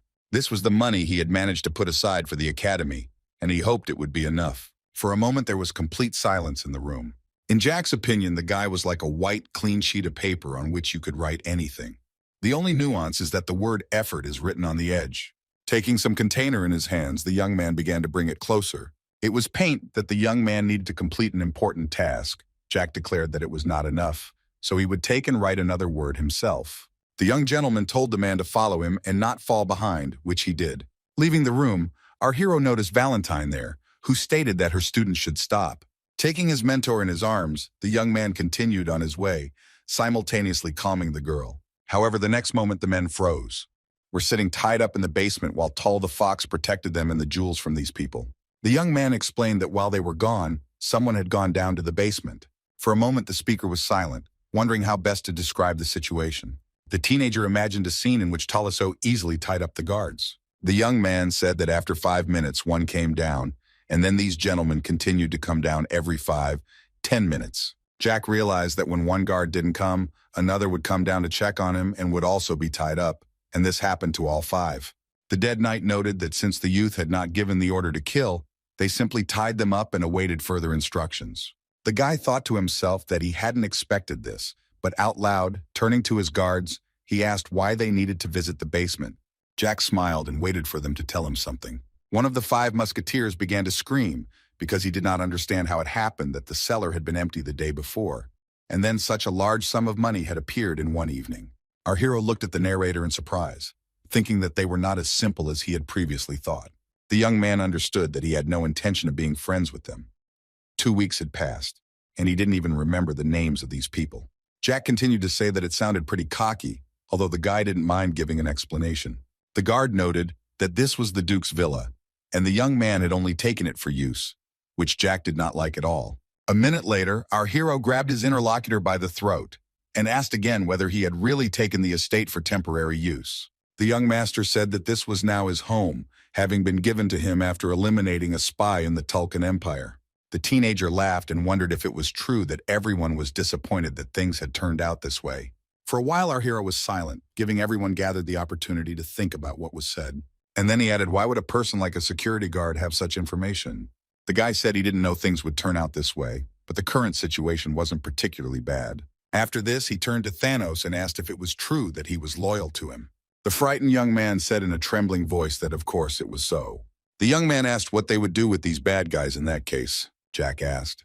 He probably found it strange too, and was probably wondering where all that money in the basement came from. Besides this, it must be interesting to know who the unknown knights are. And then he added whether the picture with such money and people doesn't evoke an unpleasant feeling in the chest. Jack began to explain that yesterday he had raided the Duke of Melon's estate and the Imperial Palace, then set off an explosion and stole funds that the Empire planned to use for the Civil War. The young master directly said that the Duke and the Emperor were people of the Tulkan Empire, besides that the director or his son also had connections with them. However, what will happen if the 5 musketeers report everything to the director? What if the director is a man from the Tulkan Empire? What if he passes this information on to Duke Oceanblue? Thanos thought for a moment and said that in that case the young master would be made to feel guilty. With a smile on his face, the teenager replied that this is indeed how it will happen. It goes without saying that Rommel will deny any connection with his student, and eventually the Emperor will send his soldiers to the estate. In this case, the Empire will try to eliminate our hero for disrupting their plans. And he reminded Thanos how little Cell was shaking when they were experimenting on her. Jack said that they would take her away again and torture her as before and continue their experiments on her, quietly killing her. The blonde listened carefully to this, taking in every word. At this very moment, Taliso bowed to his patron and said that it was all because of the 5 musketeers. The young man handed our hero the blade, continuing to talk about how they would suffer or even die. At that very moment, one of the guards shouted that it was enough to say something incomprehensible. But no one listened to him. Thanos squeezed his wooden knife in his hands even tighter, although his hands were shaking like never before. Jack, pulling the blade out of its sheath, turned to the blonde. Handing his friend a small knife, he declared that he must destroy the traitors. Thanos, holding the blade in his hands, looked at the guards with horror, not understanding how he could get out of this situation. The same was true for one of the guards, who did not believe that some teenager was giving such orders. These people are no better than the blonde guy and the guild manager, because they don't have the same qualities as them. Even now, they are not in a position to give orders, although they still demand an explanation of the current situation. Why would our hero hire them? Even if he hired 1,000 people, they still wouldn't be able to compete with the same Abero. Because Thanos took a long time to think, Jack asked him why he was hesitating and if he really wanted to save their lives. The blonde, looking at the teenager, asked again if there was really no other way out except to destroy all these people. Our hero wondered whether he should happily tell the guards to forget about everything, go home, and be careful in the future. The young man ordered think it over very well for the comrade and go about his business so as not to put pressure on him with his presence. The mentor decided to ask how long her student would take care of Thanos, and the guy said that he would do it until the end. Although after a minute he said that he could not continue like this, the young man appreciated the blonde's hard work, but that was all. Our hero noted that if he continued in the same spirit, then in the end he fell silent for a moment. Jack knew that if he didn't change anything, he wouldn't know where to go next. The teenager was sure that Thanos had hidden killer tendencies, although the guy didn't ask about it, and the blonde didn't say anything. Jack said if the boy becomes a swordsman and takes revenge, then what? After this, Thanos will face an inner void just like Jack. Looking at his mentor, the teenager emphasized that he hoped that this person would not become like him. Valentine emphasized that her student wants to instill a sense of responsibility in Thanos, knowing that he sees a better future for him. The young man replied that she understood him, and that he liked it, because a witch could guess an intention in just a few words. If Thanos doesn't kill these 5 now, then everyone will be in danger in the future. Considering that he is not used to killing, he will remember this day for the rest of his life. Valentine asked how they could prepare for what was to come and still deal with Thanos' problems, hearing her apprentice say that she knew everything herself.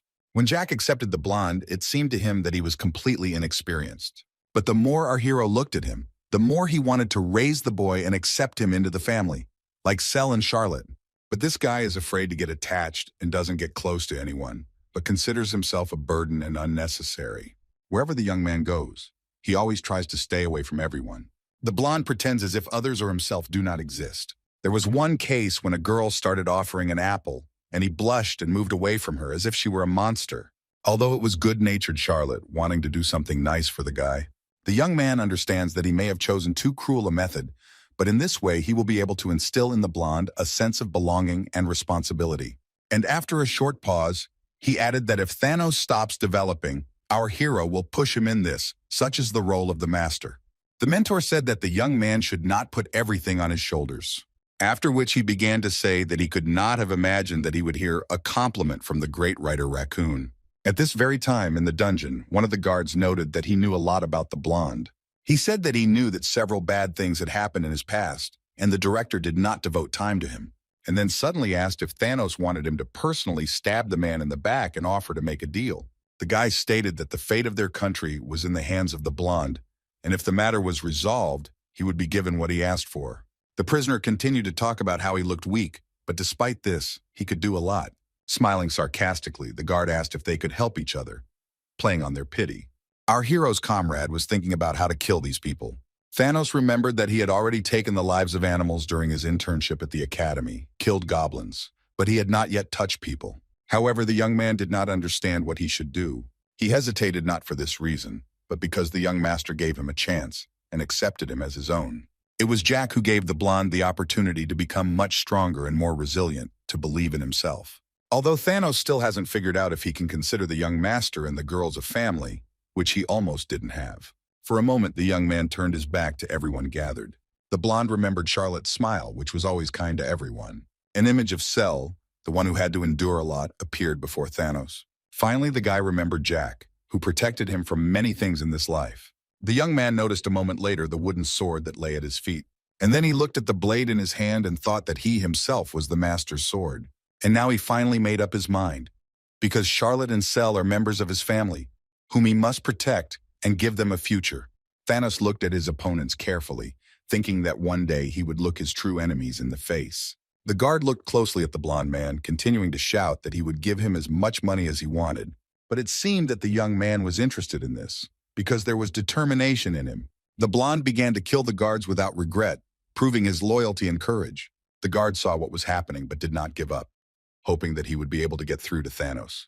A moment later, the blonde looked closely at the results of his work. The guy, after he started killing everyone, felt alive, and another circle formed around his heart. The blonde realized that he no longer needed the blade, and so he let it go. Jack and his mentor, hearing the knife fall on the tile, noticed how happy their friend looked. The guys decided not to touch the guy for a while so that he could collect his thoughts. However, after a short period of time, the blonde turned to our hero. Thanos, in turn, simply leaned over and thanked him for the experience because it helped him a lot. The teenager walked up to his friend and placed his hand on his head as if he were a little boy. And then the young man ordered 2L Fox to put all the bodies in a corner, which he obediently began to do, because it could not be otherwise. The next moment, our hero began to take something out of his inside pocket. Jack threw the money out of Thanos' bag because he wanted to make an artifact, the so-called spatial pocket. The teacher looked closely at her student, realizing that he was the most talented of all she knew. The young man placed the bag on the floor and said that there were two types of subspace pockets. The first type of this allows you to retrieve items from a specific location. For example, you can put your hand in your wallet and pull out items from the basement. This is a common type of artifact with about 100 of them on the continent. Among the disadvantages, it can be noted that a certain place exists in reality, and there is a high risk of theft. Therefore, a second type of such pockets appeared. It is a subspace created with the help of soul energy and uses it for storage. In this case, you don't have to worry about theft because all the items are stored only in this bag, but only transcendence can create such things. Jack smiled and thought that before there was only one such artifact on the entire continent, but now there were two. A moment later, our hero sat down on the floor and began to perform special manipulations. To create such a bag, you need to make a formula for accelerated teleportation. Turn it into a deception. At the next stage, you should limit the bag, then put the soul energy into it. After all, a spatial hole will appear in the formula, and the location and size will be harmoniously combined with the energy of the soul. Everything around was glowing blue, and from the fact that the young man was smiling, one could judge that everything was going well. Everyone gathered watched the teenager closely but had no intention of disturbing him. Jack spent 2 whole hours on this and even got a headache. A caring Thanos handed the young man a towel so that he could wipe the sweat from his forehead. Our hero noted to himself that he had already forgotten the last time he used the energy of the soul. However, holding the bag in his hands, the guy was satisfied with his own work. At first glance, this is a simple cloth bag, but in fact, it is a very rare artifact that can store an unlimited number of items inside. The mentor asked again where he got such knowledge about making artifacts. Jack replied that in his past life he was taught by a great witch named Valentine. The girl smiled sincerely and said that now everything was clear to her. And then he added that, compared to the equipment that the mentor used, these were just small things. 3,098. Jack handed the pocket to Talasso, who took it carefully. Afterwards, the guy ordered to put all the gold there, because the bag was strong enough and would not break, but asked to leave 1,000,000 gold pieces. The young man left the building and, feeling dirty, wanted to take a bath to relax and wash himself. After that, he turned to Thanos and told him to try to get into the magic circle, because a new one had opened in it. The blonde looked closely at his interlocutor, not understanding what he was talking about. The guy said that the young man should feel the difference between the second and third circle. And moving towards the estate, he decided to give the guy some advice, because he wouldn't lose anything from it. After Thanos goes into the circle, he should focus mana on his eyes. Maybe the blonde has a slow reaction, so it's better to do it this way. The young man closed his eyes and began to concentrate in order to achieve maximum success. Less than a minute passed, and he was already in the same mysterious place where the enemy stood before him. Thanos decided to do as he was told, focusing the mana leaking from the 3 circles. The blonde looked closely at his opponent, who was already swinging his blade. The young man did not wait, realizing that he did not want everything to end the way it had before. With a gleam in his eyes, Thanos looked at his opponent and remembered what Jack had told him. It helped. The guy felt a completely new power for himself. However, the next moment, the blonde saw his opponent point the tip of the blade at him. But Thanos did not give up, thinking that this made sense, since the Ill-Wisher concentrated all his mana in his hands. The guy saw how his opponent first concentrated his strength on his limbs and then on his legs, although he had not even suspected that this was possible before. Physical mana users most often distribute it throughout their entire body. The reason was that this method is very effective. Thanos thought the same, so he only used his mana in this way. The illusion before his eyes acted in a completely different way, and this became a novelty for the guy. The guy did his best to take a close look at the attacker and study all his movements, although it was clear that at the moment of attack, the enemy directs mana to one area. But when dodging, where should you dodge? It seemed that this method actually worked flawlessly. With a confidence he had never had before, Thanos thought that this was an incredible method, but could it be called an advantage of the circle? Although he finally realized that his opponent was not really very skilled yet, and he had the task of defeating him, because it was important. And the battle began again, but this time the blonde also had a strong point, which was knowledge. The enemy looked closely at the blonde. Something was visible in his eyes that had not been there before. The young men began to fight, realizing that the fight was completely different. It wasn't long before Thanos already had a cut, but it wasn't scary. The main thing was that he managed to get into the projection, remaining alive with a scratch on his ear. The blonde began to smile. He thought to himself that for the first time in many weeks of training, he had achieved a long-awaited victory. But then he let go of the sword, for he realized that his goal was indeed to defeat his opponent, but not his master. The young man addressed his rival as the master, but could say nothing more. Thanos tried to get closer to help somehow. The blonde man extended his hand and tried to say something to the gentleman, although he did not answer him, looked at his opponent in horror. And Jack's illusion did not appreciate this, and the sword entered the blonde's heart because it was not the real owner, but only his copy. Thanos realized that he didn't know this guy at all. The guy thought about who this man was, where he got his power from, how he was able to get such power. But the most interesting thing was how this child managed to level up so well, and once again, he thought about the fact that he knows nothing. Thanos screamed, but he was not going to give up, despite the less than favorable situation. The young man looked closely at his opponent. He, in turn, despite the fact that he was just an illusion, also assessed the young man. Thanos only now realized how hard Jack's gaze was no matter where he looked. He seemed to be a child on the outside, but in his soul he was a true and fearless warrior. The most important thing was that it was impossible to understand what was read in the look, obsession or madness. As he began a new attack, the blonde thought that it was a will of steel. Until now, the blonde had not had this feeling, so he could not grow even if he constantly repeated the same thing. Taking all his strength into his fist, the guy was able to leave the illusion without a head, finally defeating him. The young man reflected on the fact that he had killed his master, even though he was just a training partner. This motivated him to move forward and try harder than he was doing now until his desire was reflected in his heart. When Thanos returned to the real world, Jack was waiting for him there and congratulated him on his return. Our hero smiled sincerely, extending his hand to his comrade. The boy was very happy to see his master because he had done so much for him. Through this battle, Thanos reached the fourth circle of mana. The mentor thought it was very strange that after receiving the circle, the boy continued to grow. Valentine remembered the proverb that says that to change yourself is to change your future. The teenager said with joy in his voice that this guy had managed to do something almost impossible in a short period of time. The witch believed that this was due to her student, noting that Jack had a talent for teaching other people. But he emphasized that he only pushed him towards his goal and helped, and the blonde began to make every effort to achieve the goal. The witch liked this answer, and so she praised her student again. Jack looked at his mentor, and she looked at him. They were interested in learning about Thanos' past because they knew nothing about him at all. He told me several times that he was left without a circle. Jack saw it himself because 2 scars were carved on his heart. Judging by their location, it was clear that this happened about 5 years ago, when Thanos was 12 years old. Thanos definitely lost his circles due to some accident. Since he reached the second circle by 12, he grew up in a good environment.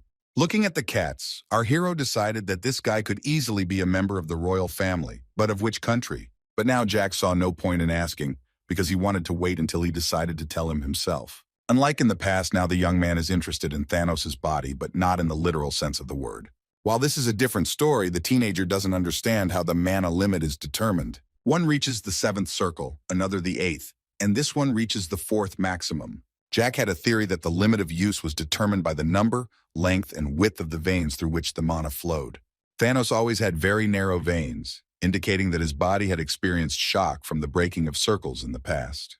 But despite this, the blonde managed to create 4 whole circles of Manny. Therefore, his veins were quite enough for this. If all the circles were to break at once, the blood vessels throughout the body would twist, rupture, and become clogged.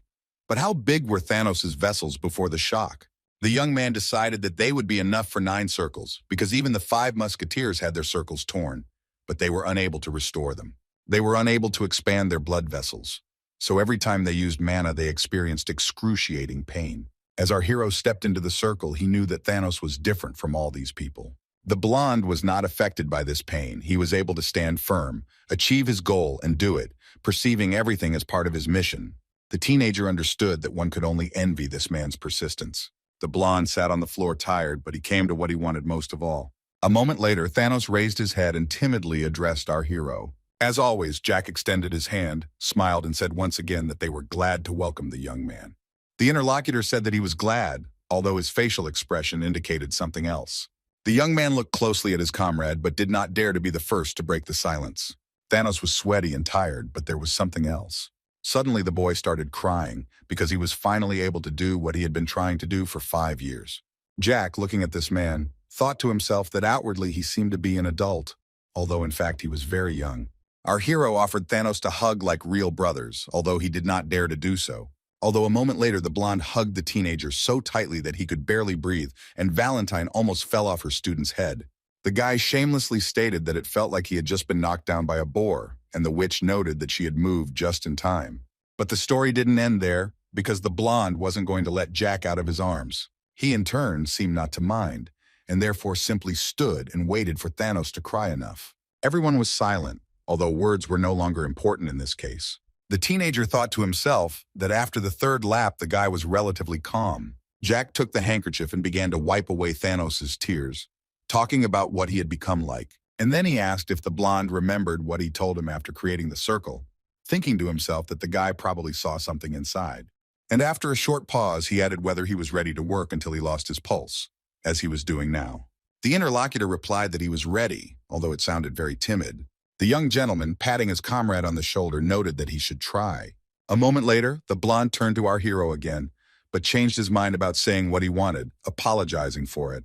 Jack felt unwell, and Thanos picked him up and began to carry him into the room. The young man, smiling sarcastically, told everyone that it was because he had spent a lot of his soul energy. Little Charlotte saw this, covering Sel's eyes, because she thought she liked boys and considered it indecent. The vampire, in turn, a little embarrassed, began to wink at our heroes, hinting at something indecent. Jack didn't understand why this girl had such a proud expression on her face, and decided to himself that it would be better if she did something useful. Charlotte already had to go to the academy, but she wanted to go on a date with her friend. But Thanos took her and said that he would go later. Jack watched them all as they walked to school and said that it was time for them to go about their business. Sel looked at the guy carefully, but it seemed that she did not understand what he wanted to say. However, the teenager noted that he just wanted to show the little girl something. The boys went down to the basement, although the little girl did not understand why they should go there, because she was very worried about this place. Despite the darkness, the little girl managed to see that there was something lying on the floor in the room. The Death Knights threw the corpses into the corner of the room as they were ordered. But Jack didn't like that it wasn't done very neatly. He thought that he should have asked them to fold it more beautifully. Sel watched everything that was happening carefully, but remained silent. But a moment later, looking at this picture, the little dragon smiled, because she liked it, because she did not like people. The young man simply couldn't believe his eyes that she was smiling. Although after a short period of time, all the emotions disappeared from Sel's face. Only indifference was visible on it. At that moment, Taliso turned to our hero, noting that the young man had come to see them again. Pointing to the gold bars that still had traces of blood on them, the knight asked if this was normal. But the young man was not interested in this, but in the girl standing next to him. The guy knew that if Charlotte were here, upon seeing the corpses, she would simply scream in fear, because that was the reaction a child should have. But this did not apply to Sel, who was not like her friend. She looked at them as if they were just a piece of trash lying on the street and smiled. The girl was attracted by the large number of jewels, because they sparkled very brightly, and dragons love such things. When she noticed that Jack just froze and didn't say anything, she ran up to him, asking what happened. The little girl looked at our hero with an innocent look, waiting for his answer. Jack was wondering what to do with her now. Maybe he could retrain her somehow or take her to a psychologist. The girl was very different from other children, because she was abandoned by her parents. She was tortured, And how naive do you have to be to expect normal behavior from her? In fact, she is who she is, just like Charlotte and Thanos, because they are all very special in their own way. The teenager, Cell, and the teacher finally reached the school, and the little girl was amazed that her friend was studying in such a big and beautiful place. But the guy couldn't think about it. Drinking the elixir, our hero noted that the headache still hadn't gone away.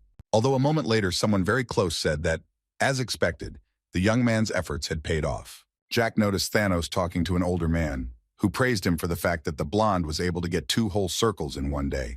The young man did not understand who this person was because he had 8 laps, although perhaps the guy was a senior instructor or something like that. The guys who were standing nearby also praised Thanos, noting that he was very persistent and capable. Jack looked at his friend and was very glad that it finally happened. The work paid off, opening up great prospects for the blonde.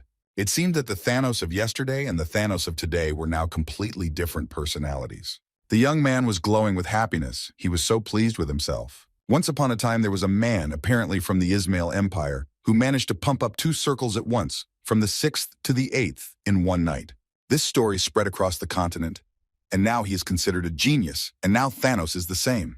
There came a point when everyone wanted to talk to the guy, except for those who stood in the corner and were jealous. Suddenly, the blonde man was distracted from the conversation and became embarrassed. At the same time, the teenager stood with folded arms and looked at the spectacle. When Thanos noticed Jack, he wanted to tell him something, but the boy simply waved and told him to read his lips and have fun. There was no need to worry about Thanos, which meant there was one less problem. The young man decided to visit Charlotte, who said that she had made friends and then wanted to stay at the academy. Moreover, she began to smile brighter than the blonde. But only later does our hero learn how inflated his expectations were. The classmate didn't like the girl, and at every opportunity they made fun of her and bullied her. The guy didn't understand how he could have failed to notice such obvious things all this time. Namely, that behind this smile there are hidden, unresolved problems. A couple of days ago, an interesting conversation took place between the girls at the estate at night. Someone knocked on one of the rooms, but quietly, so as not to wake up the other household members. Charlotte looked into the room and asked if the girl had finished washing. The vampire said that the boss was probably very late today, and the interlocutor suggested that they carefully examine the house. Suddenly, Cell asked about Thanos, who continued to train in the magic circle. The girl explained that the day before he also returned when it was already past midnight. Cell said that he was having a really hard time, and Charlotte confirmed that he was probably a workaholic and wanted to achieve his goal. After this, the vampire girl suggested to her friend that she go first, while she warmed up some milk in the kitchen. Only a few minutes had passed, and the little girl was already running somewhere very quickly. Trying to catch her breath, the little girl was very happy about something. Charlotte spent all the pocket money her boss gave her on a present she bought on the way home. She was sure that she would like it very much and went into the kitchen to pick it up and give it to him, in the room that was holding a bracelet in its teeth, which the girl didn't like at all, because she didn't expect that.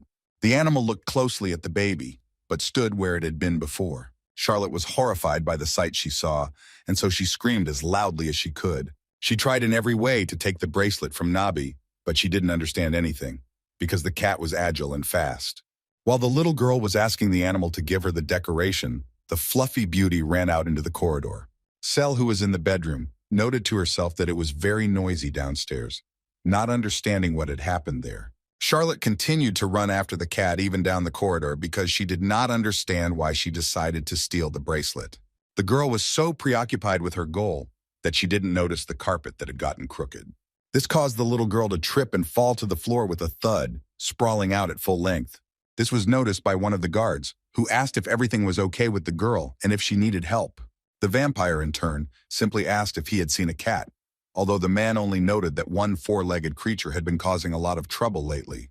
When she found out that the cat had run ahead down the corridor, she ran as fast as she could to catch up with the disobedient thief. At that moment, it seemed that no one and nothing could stop the vampire. The girl stopped for a moment, but only to look around. Charlotte listened to every rustle, realizing that she could not give herself away. A moment later, the girl noticed an animal that opened the door slightly and headed into one of the rooms. Literally kicking the door down, the blonde screamed that she had finally found the one she was looking for. Inside looked at the girl with fear, standing with a knife, and next to him was a cat, watching the man's movements. But before the boys could do anything, the animal jumped halfway across the kitchen and escaped through the window. Charlotte was not going to give up, and so she followed her, because she did not want to give up the bracelet that she bought with the last of her money. The furry creature walked along the tiles, realizing that he had managed to escape from the room. The cat was smart and therefore looked for a place where she could hide from her pursuer. Charlotte didn't waste any time either, and within a second she had practically grabbed her bracelet. However, the animal jumped so that it ended up on top of a sun lounger standing in the yard. The little girl understood that she couldn't climb that high, and therefore she was angry both at herself and at the fluffy one. The girl decided to use mana to jump high and take what was hers, saying that she would not be bullied. Charlotte concentrated and was about to carry out her plan, and it seems she almost succeeded because the girl grabbed her decoration. The girl screamed triumphantly that she had finally caught it, but suddenly she began to fall with the bracelet breaking, scattering into a pile of small beads. The vampire fell and began to cry because she did not understand why everything was not working out the way she needed. The little girl had not yet come to her senses, but she heard someone calling her loudly. CL came to the noise because she was interested in who was running so loudly around the yard and asked if everything was okay with her friend. Afterwards, already in the room, the interlocutor calmed her friend down and said that not everything was so bad. Now they had 2 necklaces, and there was no point in worrying. Charlotte began to justify herself, saying that she wanted to give something more sophisticated, but Cell remembered the playful cat, noting that the animal had helped them a lot. The next moment, the little girl noted that she was very happy. With a good-natured look, Cell declared that she now had the family she had dreamed of so much. The girlfriends hugged each other, discussing that they would always wear these pendants. It was already late when Thanos entered the room. He decided to himself that the beauties were probably asleep. Walking a little further, the blonde smiled slightly. The guy looked attentively at the girls, who were sleeping sweetly, hugging each other. The night was cool, so the young man came closer and pulled the blanket over his comrades. Thanos knew the little girls wouldn't hear him, but he still wished them a good night. The guy looked at the nightstand where 2 small pendants lay and walked away. After meeting Jack, Charlotte's life changed significantly. He was an amazing boy, almost impossible to figure out. Valentine, who is called the Master, and who can only appear before everyone in her normal form once a month. And also Cell and Thanos filled the void left by their mother, who turned into a handful of dust. As for the academy, at first the girl really liked it there. Even though Charlotte lied about being 14 years old, getting along with the students was not difficult thanks to her experience working in the market. Society and economics, politics and manners. And for a moment the little girl paused. And then she continued to think about how the intentions of mana users and how to use it. These items were difficult, but they were worth taking classes for. Special treatment. Curiosity about who you have to be to receive a special invitation to move straight to the 2nd semester. Some believed that the girl was a genius who could do absolutely anything. After the sparring, the teacher happily said that Charlotte had won once again. On the very first day of the sword fight, the girl managed to defeat 8 opponents and become the best. Not only the fencing instructor called the little girl a genius, but also his assistants. Classmates looked at Charlotte, some even envied her, not understanding how it was possible to achieve such results in a short period of time. Chief Instructor Leonhardt added fuel to the fire. Everything changed after the instructor began to discriminate against the girl. The man began to criticize the blonde for the fact that she had settled down well, having excellent skills in only one thing. The teacher demanded that the water spilled on the floor be wiped up, and in the end, there was no one left next to the girl. Jack watched Charlotte closely, but she didn't notice anything. However, a moment later, our hero heard someone start coughing. It was an angry Cell calling someone a real fool. The young man thought to himself that if this continued, the little girl would kill everyone, while she asked if he was going to do anything. The guy suggested that the girl wait a little to observe everything. Stroking Cell on the head, the teenager saw that the little girl was unhappy about something again, and so he asked what was wrong again. Our heroine began to scream and get indignant, indicating that she did not understand and was therefore simply angry. The guy knew that the girls even sleep hugging each other in the same bed. They would do everything for each other. They are special friends and family members. Looking at his teacher, the teenager decided, good, that they don't behave like ordinary children. While the young man thought that his charges were sincere, Cell complained that the guy had tousled her hair. Our hero said that Charlotte hadn't told them what was happening to her, and so it was best to wait. Cell was unhappy with this decision but did not argue, noting that the boss knew better what would be best. Moving along the alley, or rather, trying to catch up with Cell, Jack thought about how he had asked her to be patient, but he himself did not understand how long it would last. However, the teenager didn't have time to think about it, because suddenly he saw someone he didn't expect at all. It was a Barrow, who bowed and explained that there was not much work left to do. The man standing next to him said he was glad to meet him, and then stated that his name was Philip. The young gentleman politely said that it would be best to go inside first, and then continue the conversation. As he walked down the stairs, Abero heard the boy ask if he knew Leonhardt from the academy, and he answered in the affirmative. Standing in front of the large door, the teenager asked him what he knew.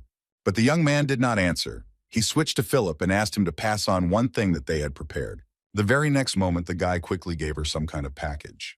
Abero said that Philip specializes in covert investigations. Of all those who worked with the guild leader, he is the best at collecting information and putting it into order. Jack was curious about what was there, so he quickly began to unfold the parchment. It said that Leonhardt Rudiger, honorary baron, holder of 6 circles, former member of the Tesla Guard Cavalry, currently the first deputy instructor at the fencing department at the academy. But that's not all, because then personal information of all the teachers in the educational institution was provided. Jack glanced through the personal data and smiled. He was glad that he could find out everything about everyone. The young man thought to himself that Abero was indeed a very capable young man. Who would have thought that while all the members of the friendly family were attending the academy, this man would collect all the information in advance? Despite the fact that Leonhardt came from a common people, he was knighted for his services and served for about 15 years. At the age of 37, he was appointed assistant instructor at the academy. What is interesting is that this man was one of the Empire's intelligence agents, and despite having a wife and children during his 4 years as an assistant instructor, he deliberately became close to 8 students. He threatened most of them with knighthood, scholarships, or grades. All the students came from lower classes and had relatively outstanding appearance. In addition, he took bribes for introducing people to noble families. But he was not the only one. There were plenty of such people in the establishment. Jack asked if wearing a badge and molesting children was considered work these days, hearing Abero remark that things had changed. Sent by aristocrats, they wage a fierce battle to attract students to teaching positions. The young man said that he had one guess and nothing more. It lies in the fact that Leonhardt considers Charlotte to be a person from the director's side. And since he is an outstanding person, he tries to keep her under control, because he fears that the reputation of the Duchy of Osenbul will become higher than that of the Imperial Palace. The added benefit that Abero had mentioned earlier was that the teacher was targeting Charlotte. With hatred in his voice, Jack screamed that this was a disgusting person. The young man knew very well that Charlotte was a very beautiful and attractive girl, and besides, she was very sweet. There was no doubt that in the future she could become a beauty who would conquer this world. So the guy who pesters everyone who comes out in public won't leave this sweet young lady alone. You can be sure of that. Jack got angry again. He thought that the reason was adaptation to the educational process, but it was also unpleasant that the girl did not say anything and did not ask for help. Our hero thought to himself that the situation now was very different from what he had dealt with before, and he said out loud that he did not know how many bodies would have to be removed. Looking somewhere up, the young man decided that he needed to calm down, otherwise he could simply go crazy. At that very moment, the guy turned his gaze somewhere to the side. Out of the corner of his eye, he saw that the Death Knights had gotten rid of the bodies that were lying in the corner. Then Jack gave Abero a pouch and said that it was a subspace pocket. It contained approximately 19 million gold. From now on, the young man could use it. The manager looked at this product with surprise. He admitted that he had seen pockets before, but they all looked completely different. It seemed that the young man could not believe at all that such a thing was possible. The guy explained that he had previously seen a pocket of artifacts that could be used to get what was stored in the basement. Holding the small bag in his hands, Abero had a hard time realizing that all those gold bars that had recently been stored in the cellar were now in his hands. Jack heard his interlocutor state that he had heard that there was only one such pocket on the continent, and he added that he had created it himself. And again, the interlocutor was very surprised. Although the teenager noted that there was nothing strange about this, it was his doing. Looking at the boy, Abero noted that who would have thought that the young man knew how to create artifacts, especially a high-level subspace pocket. And in a more joyful voice, he added that since the young gentleman himself had made it, everything was quite logical. The manager didn't explain what he meant, but it wasn't necessary, because he knew perfectly well that Jack came from the future. Our hero, in turn, also did not want to reveal the details, because then he would have to tell about his whole life. And so for some time, the men looked at each other attentively and simply smiled, which caused surprise among the unwitting spectators. A moment later, pointing to the chest, the teenager said that there were no potions inside. If they were needed, Abero should tell him about it in advance. After a short pause, the young man noted that there was one more thing he wanted to discuss. The boy was interested in information about the rumors he had asked to be spread, and it turned out that upon hearing them, the crown prince fainted, and the nobility of Tulkan became confused. The manager reported that they acted strictly according to plan. This means that within 5 days, this news will be heard not only by the townspeople, but also by the nobles of the 5 kingdoms, including the Tulkan Empire. In addition, Abero decided to involve a third family of marquises in the case so that the rumors would spread among those for whom they were intended. Grabbing his interlocutor by the coat, the young man said that he would send death knights along with the young man, who would protect 2 people with him. However, we are talking about staying on the lands of Ballantyre, where a girl named Elizabeth lives. There is also a young man, Ron, who, or rather, his life and safety, must also be closely monitored. Jack shouted with anger in his voice that he didn't care about the death of the others, but these 2 must be protected at any cost. And in a quieter voice he continued, even if someone's life is at stake, these are first and foremost. Already on his way out, the guild leader assured the teenager that he would do everything possible. A few hours later, Jack was supposed to meet Thanos and Charlotte for lunch, asking them not to eat in the academy cafeteria, where the food was disgusting. While reading the documents handed to Aber, the young man heard the guys behind him shouting that they were already back. Turning to them, the teenager asked if they had arrived safely. Charlotte leaned over the guy and asked what he was reading, but Jack said it was a ledger. A moment later, our hero looked closely at Thanos, who was also standing right in front of him. This man was as serious as ever. He was silent, and it was clear that he was not going to start the conversation first. Our hero decided to himself that this face spoke for itself, namely that the blonde had noticed something. The young man clearly noticed the situation Charlotte was in, said out loud, which made everyone freeze, and suggested starting dinner. As usual, there were a variety of dishes on the table, so the meal could be enjoyed to the fullest. After finishing his meal, Thanos declared that lunchtime was over, and that they should head back to the academy, which the girl immediately picked up on. But Jack did not let her go. He stopped his ward and asked her to stay for a while. Our hero sat with his eyes closed, and Charlotte stood sadly next to him, not understanding what had happened. The guy knew that when a girl has a hard time, she has a habit of keeping everything to herself as much as possible. It must have developed a long time ago. The young man began to say that he tried to wait, but nothing came of it, and he could not stand it any longer, and said that it would take only 3 days. The girl didn't understand anything, and so our hero explained that the baby had not drunk his blood for such a long time. After a short pause, he added that the blonde's skin had become dull, her eyes had lost their sparkle, and her hair had become unattractive and faded. In a word, almost everything had changed. Jack explained that it seemed like the others hadn't noticed all these changes yet. The teenager began to talk about how he regularly did what he was supposed to do. Namely, he left his blood in the kitchen, but its volume did not decrease. Hearing the vampire apologize, the guy said that it was unnecessary because she had done nothing wrong. And without any preamble, he openly said that a little earlier he had dropped by the academy. The surprising thing is that Thanos, who was always lonely and kept to himself, has now settled in well and made some interesting friends. But with Charlotte, it's a completely different story. Everything is different with her. The girl folded her hands in front of her and stood silently, not understanding what she should say. The little girl's eyes showed horror and amazement. She waited for the boss to at least say something, but he was in no hurry to start a conversation. Time seemed to drag on forever, so Charlotte closed her eyes slightly. The little girl, lowering her head even further, began to mumble something, but the young man in a menacing tone told her not to let him wipe his feet on her. Suddenly, the vampire was amazed and asked again what the teenager meant. Our hero looked at the girl sadly and began to talk about different opinions. Then the guy said something about race and fell silent again. Jack began again with his tale of numerous other unfounded differences. The most unpleasant thing is that it is impossible to simply understand them all.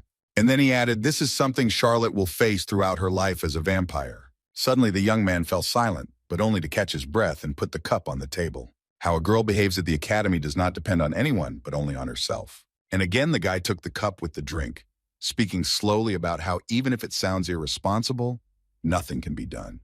Jack is always ready to help and do everything in his power, but he cannot live someone else's life or correct someone else's mistakes. The little girl cried and tried to say something, but the teenager did not listen to her, continuing to note that she had to live her own life. Lowering his voice a little, the young man said that Charlotte should remember one important thing. This nuance lies in what the guy already said earlier, namely that a girl should not allow all sorts of idiots to humiliate her and make a laughing stock of herself. No matter what such fools will do behind your back, you should never lose heart. Shifting from foot to foot, the little girl asked if the boss were in her place, what he would do in this situation. Looking closely at his interlocutor, our hero declared that it was obvious, of course, he would have killed everyone who mocked him. Realizing that the girl might misinterpret this, the young man retreated, explaining that he would rub all bad people's faces in the dirt. Charlotte, relaxing a little, admitted that this was the very reason she had not wanted to drink blood all these days. The little girl laughed, saying that she didn't expect any other answer from her boss. Suddenly, the girl became serious and sad again.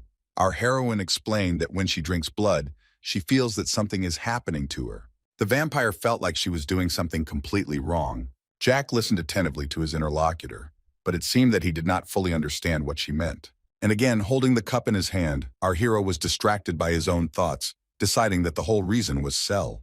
The guy didn't say anything out loud, but he stood up and started taking off his sweater, causing Charlotte to be truly horrified. The little girl was indignant and shouted at her boss, who had already managed to throw the sweater aside. Baring his shoulder, Jack asked why the girl was so surprised, since the young man was only offering her something to eat, as had happened many times before. The teenager stroked his charge's hair, realizing that she was so excited that she probably didn't understand anything. "Give the girl your blood," the interlocutor noted that she need not worry. At this moment, Cell is not nearby, and therefore no one is watching. The baby bit Jack's shoulder, starting to drink his blood, either because of hunger or for other reasons. But something was wrong with Charlotte. The guy thought to himself that during this time, the vampire had somehow grown taller, and out loud he said that she should eat her fill and not worry about anything. While our hero was nearby, she was protected. The teenager decided that the baby was very hungry and was glad that she could eat her fill. Although suddenly something went wrong, something that surprised our hero. Valentine, who was sitting opposite, watched her student carefully. The boy asked his teacher what happened and why she was looking at him so strangely, but the girl remained silent. Although a moment later the witch raised her hand and pointed her index finger. Valentine wanted to hint something to Jack, pointing at Charlotte, although he did not understand anything. Finally, the guy noticed that the girl's eyes had turned red. Yes, they were beautiful, but a little scary. Jack, who had seen a lot in his life, was amazed at what was starting to happen. For some reason, the vampire became very angry. Unlike Cell, this little girl doesn't want to kill people, but something has changed in her. The young man pushed his charge away from him a little, saying that that was enough. However, the little girl grabbed the teenager's hand and was about to resist him. Charlotte growled. She looked at her interlocutor with hatred. If the girl could, she would kill him. The guy thought to himself that the baby was hungry, but at the same time he asked Valentine what was going on. A minute later, the young man was already lying on the floor. He could not understand what had happened to him. Jack opened his eyes slightly to really assess the situation and understand how he should proceed. But at that moment, Charlotte pounced on the teenager again and knocked him to the floor. It seemed that the little girl could not get enough to eat, but it should not be like that. And so the young man shouted, trying to somehow reason with her. In Charlotte's red eyes, I could read hatred and something else, just as dangerous and unpleasant. The girl started growling again, showing that she was now in charge here. The teenager gradually backed away, because he no longer knew what this girl was capable of. Jack was lying on the floor because the vampire had pushed him to the floor to start drinking the boy's blood again. Several ribs during the fall. Grabbing the girl by the jacket, the guy tried to take her off himself. At the same time, he shouted for Charlotte to finally pull herself together, which she could do. Somehow our hero managed to push the girl aside and look her in the face to tell her once again that enough was enough. The girl rose to her feet with difficulty, and it seemed as if she was having difficulty keeping her balance. These few seconds allowed Jack to get to his feet, who noted that this unpleasant joke had gotten out of control. With the same anger and hatred, the interlocutor said that this was very strange. The teenager had a doomed look. He was depressed by this situation, because the guy understood that a black demon was now standing in front of him. The prophecy was correct, the omen that Cell had spoken of and feared so much. Valentine said out loud that who would have thought that only now everything would become clear, and scolded the young man for allowing Charlotte to drink so much blood. The young man saw the girl about to jump, thinking that this was the demon who could destroy the whole world. Looking at his embittered ward, the boy asked his mentor if she had said all those words about demons for a reason. The witch said that the phenomenon they were now observing was called Lucerus. In the distant past, it was named after the flower Lucerus radiata. Our hero understood that it was becoming increasingly difficult for the girl to resist. At the moment, its strength corresponds to the third or even fourth circle. The boy remembered that the Lucerus phenomenon occurs when an ancient vampire king gives his blood to the next generation. Jack didn't understand if this wasn't something that happened during the succession to the throne, but Valentine said she wanted to explain something. It turns out that by drinking blood, a vampire absorbs the power contained in it. In other words, it is more of an absorption of forces than their restoration. The young man looked at Charlotte, realizing what he had done, although before it seemed to him that there was nothing special about it. The king of ancient vampires who use soul energy passes on information about it to the next one. And then he continues to feed it with his blood so that it learns to use it on its own. If they continue to drink blood, which contains soul energy, they go crazy. Later, it became a symbol of succession to the throne. Unfortunately, Charlotte recognized Jack's blood ties, and his blood fell silent. And after a pause, she added that she recognized the blood of the king, who uses the energy of the soul. Our hero is still growing, and as they grow older, they will become stronger. So the girl will experience Lucarus every time she drinks blood. Valentine noted that it might not be that bad from a developmental standpoint, but if not him, then who could stop the baby in this state? The witch said that suddenly the young man would not be around, and the Lucarus would activate in the middle of the crowd. A vampire awakened by blood will go mad from a strong desire to kill and thirst for blood. In desperation, Jack screamed, "How can this problem be solved? Because if everything continued, the guy would not be able to restrain the girl." Valentine said that there are two solutions. One is the most fatal, which is death, but there is also a second one. You just have to accept it and wait until the Lucarus goes away on its own. And she added that a new test awaits the teenager. This is another difficult moment that her student from the future that did not exist must go through. The mentor continued to talk about the young man taking responsibility for everything that happens. There is one rational and real way out, and that is to leave Charlotte. Our hero thought it was like the mentor being abandoned in the past, like the wrath of a witch who should never be irritated. The teenager threateningly declared that he was completely different, and therefore would never abandon his people in trouble. If he gave his word, he would keep it. When asked by Thanos what Cell would do at the academy, she said that she wanted to go to the institution with her friend. Suddenly, the girl's attention was drawn to Jack and Charlotte. She was surprised by the picture she saw. Our heroes only had time to understand that the guy fell to the ground with a crash, although it didn't look like training. The guys started shouting in unison. The blonde asked what could have happened while they were gone. Jack quickly stood up and ordered everyone present to return back immediately. The boy and girl were standing behind the teenager, who was also slowly backing away, but they did not understand what had happened. For a moment, the teenager froze and carefully watched the situation. But nothing happened. It seemed as if time stood still for a moment. Everyone present turned their attention to Charlotte, who was sitting on the ground, a little further away from them. Thanos said that he would show this appearance to the children and the teaching staff, and they would immediately be so scared that they would never want to joke again. Having come to their senses a little, the guys again began to ask what had happened, but Cell was the first to say that in front of them was a demon painted black. Pulling his torn shirt over his bloody shoulder, Jack tried to calm the youth. The guy told them not to worry, but at the same time he used the healing magic of the fifth circle. Having recovered a little, the teenager once again turned his attention to the girl. And then he announced that their Charlotte was going through puberty.